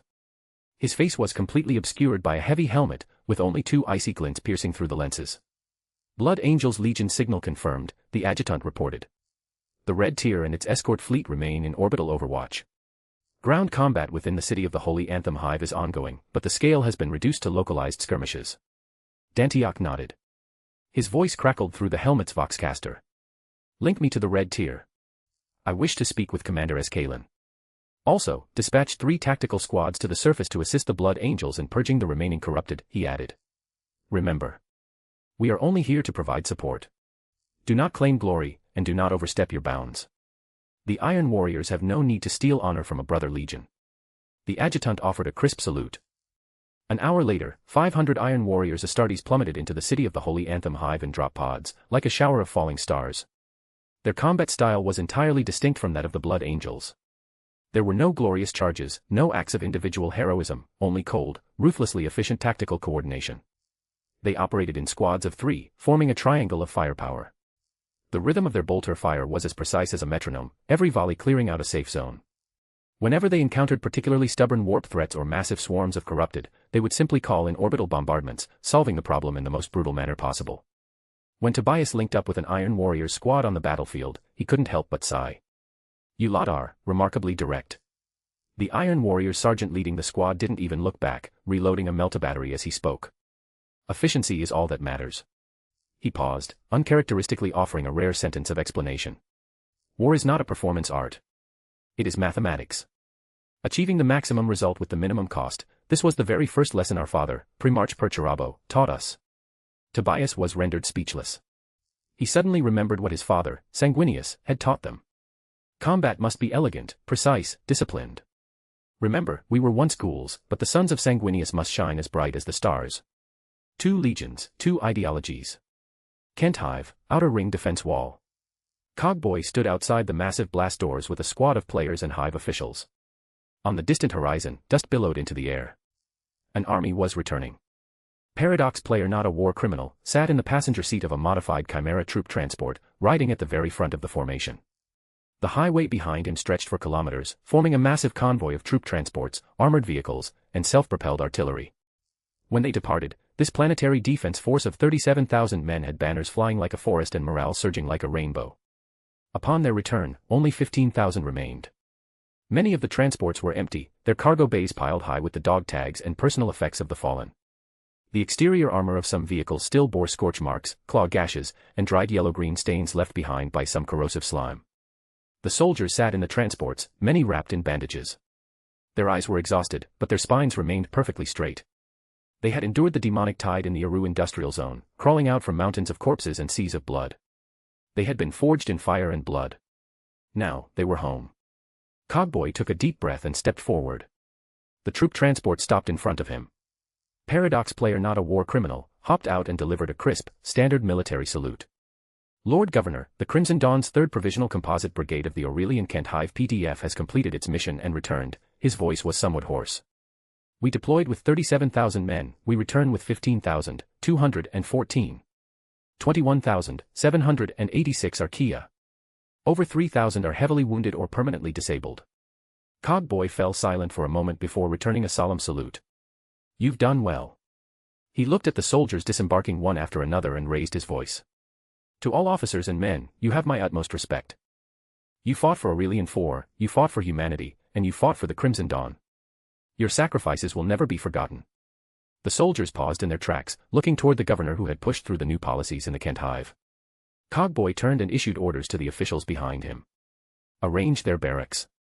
Prepare hot water and hot meals. Have the medical teams on full standby. Tell the logistics department to prepare a feast tonight, highest standard. Yes, sir. The officials jogged off to execute the orders. Only then did Paradox player, not a war criminal, look at Cogboy, lowering his voice. Is Blood Angel's side ready? Ready to go, Cogboy nodded. Just waiting for nightfall. Night fell, and the crimson and silver moons rose in tandem. Kent Hive, PDF Garrison Base, Central Parade Ground. Over 15,000 soldiers stood in neat formations. They had changed into clean uniforms, and their wounds had been treated. Though exhaustion still lingered on many faces, a hint of light had returned to their eyes. Massive lumen towers had been erected around the parade ground, illuminating the entire area as brightly as day. A temporary podium had been built on the edge of the grounds, flying the banner of the Crimson Dawn. It bore a crimson background with a golden rising sun in the center, encircled by patterns of stars, cogwheels, and wheat sheaves. Blood Angel slowly walked up to the podium. He wore a simple, unadorned gray uniform, the emblem of the dawn pinned to his chest. The player wore a deeply solemn expression as his gaze swept across every face in the crowd. The Voxcasters carried his voice across the entire parade ground. Warriors. Brothers. The opening was simple and direct, yet it made every soldier straighten their backs. A few days ago, you departed from this very spot and marched to the Aru industrial zone. You faced monsters beyond the comprehension of reason, profane constructs spawned from the warp, and horrors enough to shatter a mortal's sanity. But you did not falter. Blood Angel's voice gradually grew impassioned. I heard that the brothers of the 5th Company used their own flesh and blood to block the charge of those Xenos, buying time for the artillery bombardment. The brothers of the 3rd Battalion used their combat knives when their ammo ran out, used their fists when their knives snapped, and used their teeth when their fists were shattered. On the retreat, the medics braved the risk of corruption to save the wounded, and the quartermasters went 3 days and 3 nights without closing their eyes just to ensure the brothers on the front lines got an extra bite to eat. Every word he spoke caused the soldiers below to clench their fists. Those bloody, tragic, yet absolutely unyielding memories surged back into their minds. 21,786 of our comrades were left on that battlefield forever. Blood Angel's voice lowered into a solemn register. Who were they? They were fathers, sons, husbands, and brothers. They came from every stratum of the Kent hive. There were the sons of miners, the daughters of mechanics, the little brothers of teachers, and the older brothers of peddlers. But now, they share one common name. He took a deep breath, his voice abruptly rising in volume. The heroes of the Crimson Dawn. Their sacrifices will not be in vain. I hereby announce that, by the decree of the highest council of the Crimson Dawn and the Aurelian Youth League, the compensation policies for our fallen warriors are as follows. Blood Angel picked up a document and began to read. First, the immediate families of all fallen will receive a direct death benefit of 100,000 Aurelian coins. Following this, they will receive a monthly pension of 10,000 Aurelian coins, paid continuously for the next 20 years. Second, the immediate families of all fallen will enjoy free lifetime healthcare. The Crimson Dawn will construct hospitals on every hive tier, and medical resources will be heavily subsidized for the bereaved. Third, the offspring of all fallen will receive free mandatory education from ages 6 to 15. We will reconstruct the entire hive's educational system, ensuring that every child has books to read and a school to attend. Fourth, we will construct the Crimson Dawn Garden of Heroes within the middle tier of the Kent hive. The names of all our fallen will be engraved on the monoliths of the garden. Their stories will be written into the hive's textbooks. And on this day every year, the entire hive will hold a day of remembrance, so that our descendants will forever remember who laid down their lives to buy the peace they enjoy today. The PDF garrison fell into a brief silence.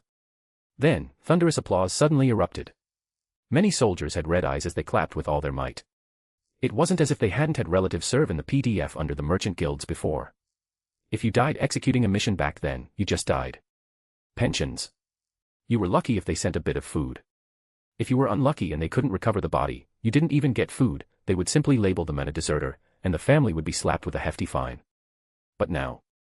A direct payout of 100 grand, 10 grand a month afterward, free healthcare, education for their children, names carved into monoliths, and official days of remembrance. This was a level of respect they had never even dared to imagine in their past lives. Blood Angel waited for the applause to die down slightly before continuing. And as for those of you who survived, he smiled, a combat bonus of 50,000 Aurelian coins per person will be wired to your personal accounts by the end of the day. Furthermore, everyone is granted 5 days of leave. For these 5 days, you can go home and spend time with your families, you can stroll through the hive's newly built commercial districts, you can go to the public bathhouses for a hot soak, all entirely free. After those 5 days, anyone willing to continue their service will receive an automatic 1-rank promotion and a 5% pay bump. For those who wish to retire and transition to civilian life, the Crimson Dawn will arrange jobs for you, with priority placement in the newly built factories, schools, hospitals, and administrative departments. The cheers nearly blew the night sky wide open. Soldiers hugged one another, pounded each other on the chest, and some even jumped up and down in pure excitement. Watching this scene, the smile on Blood Angel's face grew even more gratified.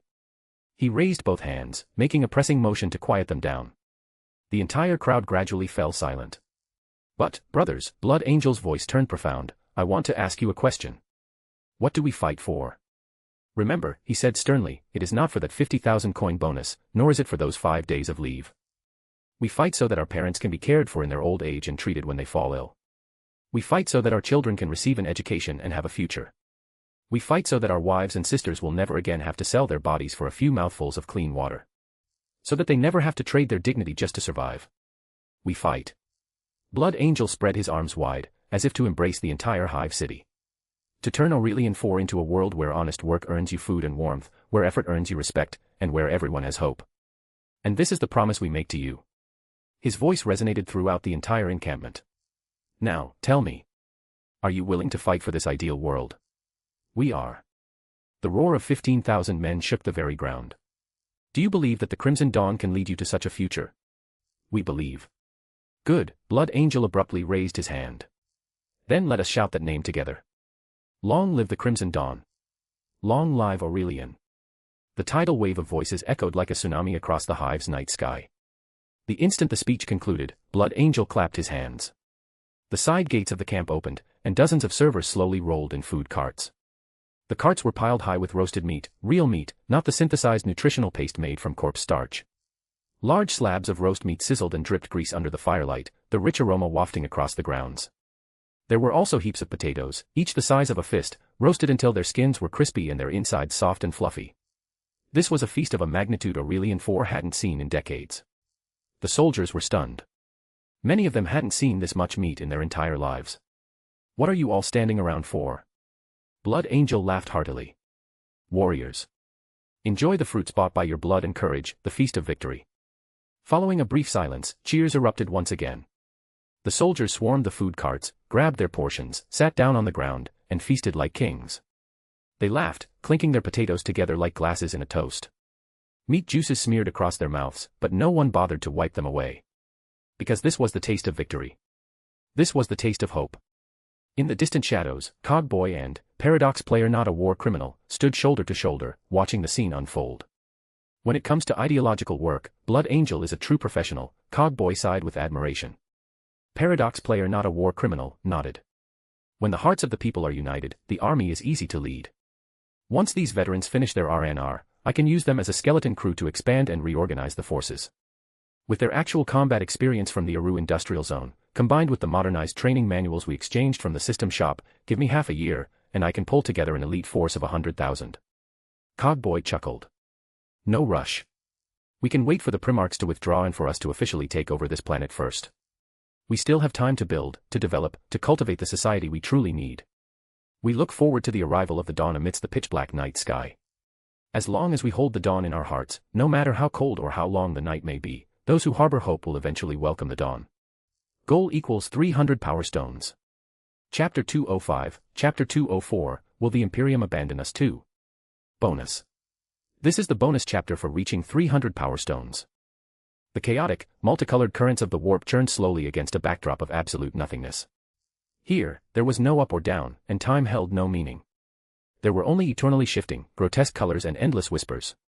Those whispers emanated from unformed warp entities and the unconscious murmurs of unspeakable horrors. And within this Empyrean, where the laws of physics themselves constantly failed, two colossal fleets were sailing.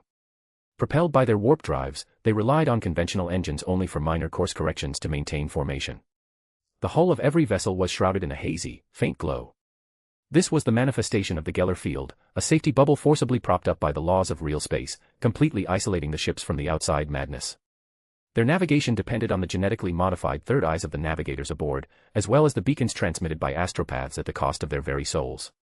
The first fleet was painted in iron gray. Its hulls were covered in weld marks and rivets, clad in armor as thick as moving mountains. Every sharp angle exuded a cold, pragmatic aesthetic. This was the fleet of the Iron Hands Legion, 37 vessels in total, centered around 3 battle barges with cruisers and escorts deployed in a standard wedge formation. Just 2 planetary systems ago, this fleet had received an urgent order from the Departamento Munitorum to deploy to the Segmentum Obscurus for a mission. They had already sailed past the borders of the Ultramar sector, and the navigators had even begun adjusting their course for warp re-entry. And then, they were intercepted. The second fleet bore the colors of ultramarine blue and gold. The core of this fleet was a gargantuan vessel stretching 26 kilometers in length. Its armor was layered with polished arcane bronze and adamantium, the lines of its hull resembling a walking historical monument. Broadside lance batteries were packed as densely as a forest, while the macro-cannon turrets at the bow and stern looked as vicious as fangs. Torpedo tubes on both flanks were arranged in honeycomb patterns, and the muzzle of the Nova cannon mounted in the center of the bow was wide enough to swallow a Hive City residential hab-block hole. Colossal hangar bays flanked the ship, possessing enough capacity to house an entire Astartes strike force. The most eye-catching feature, however, was the ship's shielding. It wasn't a conventional void shield, but rather some highly advanced Aegis shielding technology. It was visible to the naked eye, the local spacetime around the vessel subtly warping, as if the fabric of reality was being forcibly folded. Any ranged attack would be swallowed, deflected, and annihilated by that distorted spacetime before it could even touch the hull. Imperial Official Registry GQ-013. The Gloriana-class strategic flagship, the Macridge's Honor. If, I'm not the Regent, I'm just passing by Gilliman, were here right now, he would definitely jump out of his skin with excitement. Wasn't this the exact same limited edition paint job as the one sitting in his miniature display cabinet at home? Except this one was supersized, could actually fire its cannons, and traverse the warp. The Macrag's honor, top level of the towering command spire. The Primarch's private sanctum. The circular chamber spanned over 40 meters in diameter with a 15-meter-high ceiling. Its overall color palette matched the Ultramarine's iconic blue and gold. The walls were inlaid with ore specimens gathered from the 500 worlds, and the floor was covered with carpets woven from the wool of Macragian snow sheep. A holographic tactical hololithic table stood in the center of the room, currently projecting the real-time formations of the two fleets and the warp route data. And the men sitting in the high-back throne at the far end of the room made the entire space seem tiny. Standing 3.74 meters tall, he looked like a small mountain even when seated. Gold accented his pauldrons, and finely woven silver ornaments could be seen gleaming within his hair. They were a coming-of-age gift from his adoptive father, Connor, and they never left his body. His features were classically perfect, his jawline resolute, and a deep light reflected within his ice-blue eyes. He wore custom artificer power armor. Set against an ultramarine blue base, a golden aquila and twin-headed eagle motifs flowed across the ceramite plates. His pauldrons were sculpted into the shape of griffins. The heraldic beast of House Connor. The planetary crest of Macrage was etched onto his left breastplate, and the scar from his gene seed implantation was visible on the back of his right hand. Robert Guilliman.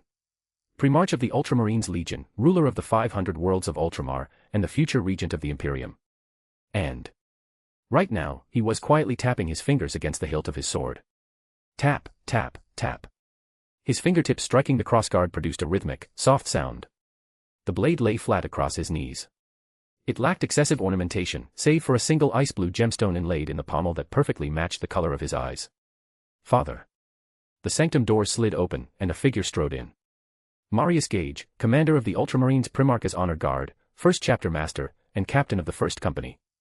He stepped up to the tactical table, pounding his right fist against his left breastplate in salute. The navigators and astropaths have synchronized and confirmed. We will translate out of the warp in 9 standard hours and arrive at the periphery of the Aurelian 4 system. Guilliman's fingers ceased tapping the hilt. 9 hours. He repeated softly, his ice-blue eyes gazing out the observation port on the side of the sanctum. Beyond the armaglass lay the twisted, chaotic currents of the warp. The distress signal was sent 7 days ago, and there has been nothing but silence ever since. His voice was calm, but Marius could hear the turbulent waves beneath that tranquility. Father, Marius chose his words carefully, Lord Sanguinius is the 9th Primarch, the great angel of the Imperium. His martial prowess is among the very best in the entire galaxy. Even in the face of a massive warp invasion, he could. I know, Guilliman interrupted, a rare trace of irritability in his tone. I know how strong he is. But Marius, have you ever seen Sanguinius when he truly fights? Marius paused. I've seen him a few times during joint legion exercises. Those were merely exercises. Guilliman stood up, his towering frame casting a massive shadow across the sanctum under the overhead lumens. The real Sanguinius. When he decides that something absolutely must be done, you cannot even begin to imagine the kind of danger he is willing to put himself in. He walked over to the observation port, turning his back to Marius. 40 years ago, we were purging orcs in a certain sector. A green-skin warlord had hidden inside a radioactive waste pool deep within a planet's core, untouchable by conventional means. Sanguinius simply said, "Leave it to me."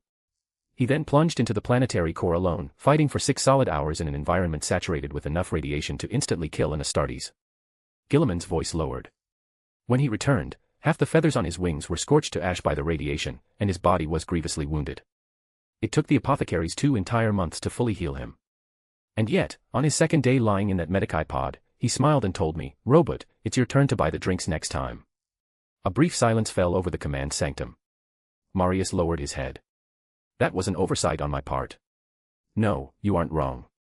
Guilliman turned around, his face once again settling into an expression of cool rationality. Logically speaking, Sanguinius is fully capable of handling the vast majority of crises. But Marius, there are things beyond cold logic. He tapped his left breastplate, right over his heart. This tells me that he needs help. Marius stood solemnly. Having followed Guilliman for over a century, he deeply understood his Primarch father's nature, majestic, just, strict, rational, disciplined, responsible, tolerant, and merciful. These were the qualities that made him the perfect ruler and commander. But very few knew that deep within Guilliman's heart lay an exceptionally soft spot, reserved only for the scant few people he truly cared about. And once that boundary was crossed, his rationality would temporarily be overridden by emotion. He became prone to anger, to pain, and his judgment clouded by concern. Just like this time. Father, Marius finally spoke up, knowing full well it might be inappropriate. I understand your bond with Lord Sanguinius. But deploying 25 Ultramarines companies, and intercepting an already departed Iron Hands fleet to force them to turn back with us. Even though our Ultramarines Legion boasts 250 companies in total and this is a mere tenth of our strength, this scale of military force already exceeds the theoretical maximum required to purge a warp invasion on a fringe mining world several times over. He paused, lowering his voice. The Council of Terra will likely have something to say about this. Let them have their opinions. Guilliman's voice went ice cold. A flash of light pierced through his ice-blue eyes, the near-divine majesty of a Primarch. Marius, let me ask you, what is Aurelian for? A mining world. It is a legally registered colony within the borders of the Imperium. Guilliman pronounced each word with heavy emphasis. And who is Sanguinius? The 9th Primarch. Master of the Blood Angels Legion. He is a son of the Emperor. He is my brother. Guilliman cut him off. A Blood Angels fleet, personally overseen by a Primarch, encounters a crisis on a legitimate Imperial colony world and broadcasts a distress signal. Tell me, who would dare suggest we abandon them? Marius was rendered utterly speechless. Those old men in the Council of Terra. Guilliman's lips curled into a slightly mocking arc. They sit in the Imperial Palace on Terra, looking at the numbers on their star maps and calculating the cost-to-benefit ratio of troop deployments. But they forget that behind every single point of light on those star maps are billions of living, breathing people. And the Primarchs, my brothers, are not expendable resources. He walked back to the tactical table and tapped the hololithic projection. The model of Aurelian IV rotated and zoomed in. This planet was only brought back into the Imperial fold by Ferris 80 years ago. House Blayak was annihilated, and billions died in the ensuing turmoil. The Iron Hands methods are clean and efficient, but the wounds they leave behind take decades to heal. Guilliman's voice softened slightly. Now, 80 years have passed. Just as it showed the slightest signs of recovery, it gets hit by a warp invasion. If we drag our feet on this rescue due to cost calculations, allowing Sanguinius to fail and this world to be completely lost. He looked up at Marius. Then every single world within the Imperium's borders, every planetary governor, and every mortal citizen will ask themselves, when the crisis comes for us, will the Imperium abandon us too? Marius took a deep breath, fully grasping the weight of his father's words. This wasn't just a rescue mission, it was a political statement. It was a declaration to the entire Imperium that the Primarchs watched over each other, and that the Imperium would not abandon a single inch of its territory or a single one of its citizens. No matter how steep the cost. I understand, Father. Marius nodded heavily. I was too short-sighted. Guilliman waved a hand dismissively. Go inform the shipmasters. We will hold a tactical briefing 2 hours prior to our warp translation. Also. He paused. Open a channel to the Iron Hands flagship. I need to speak with Ferris. Yes, my lord. Next goal equals 600 power stones.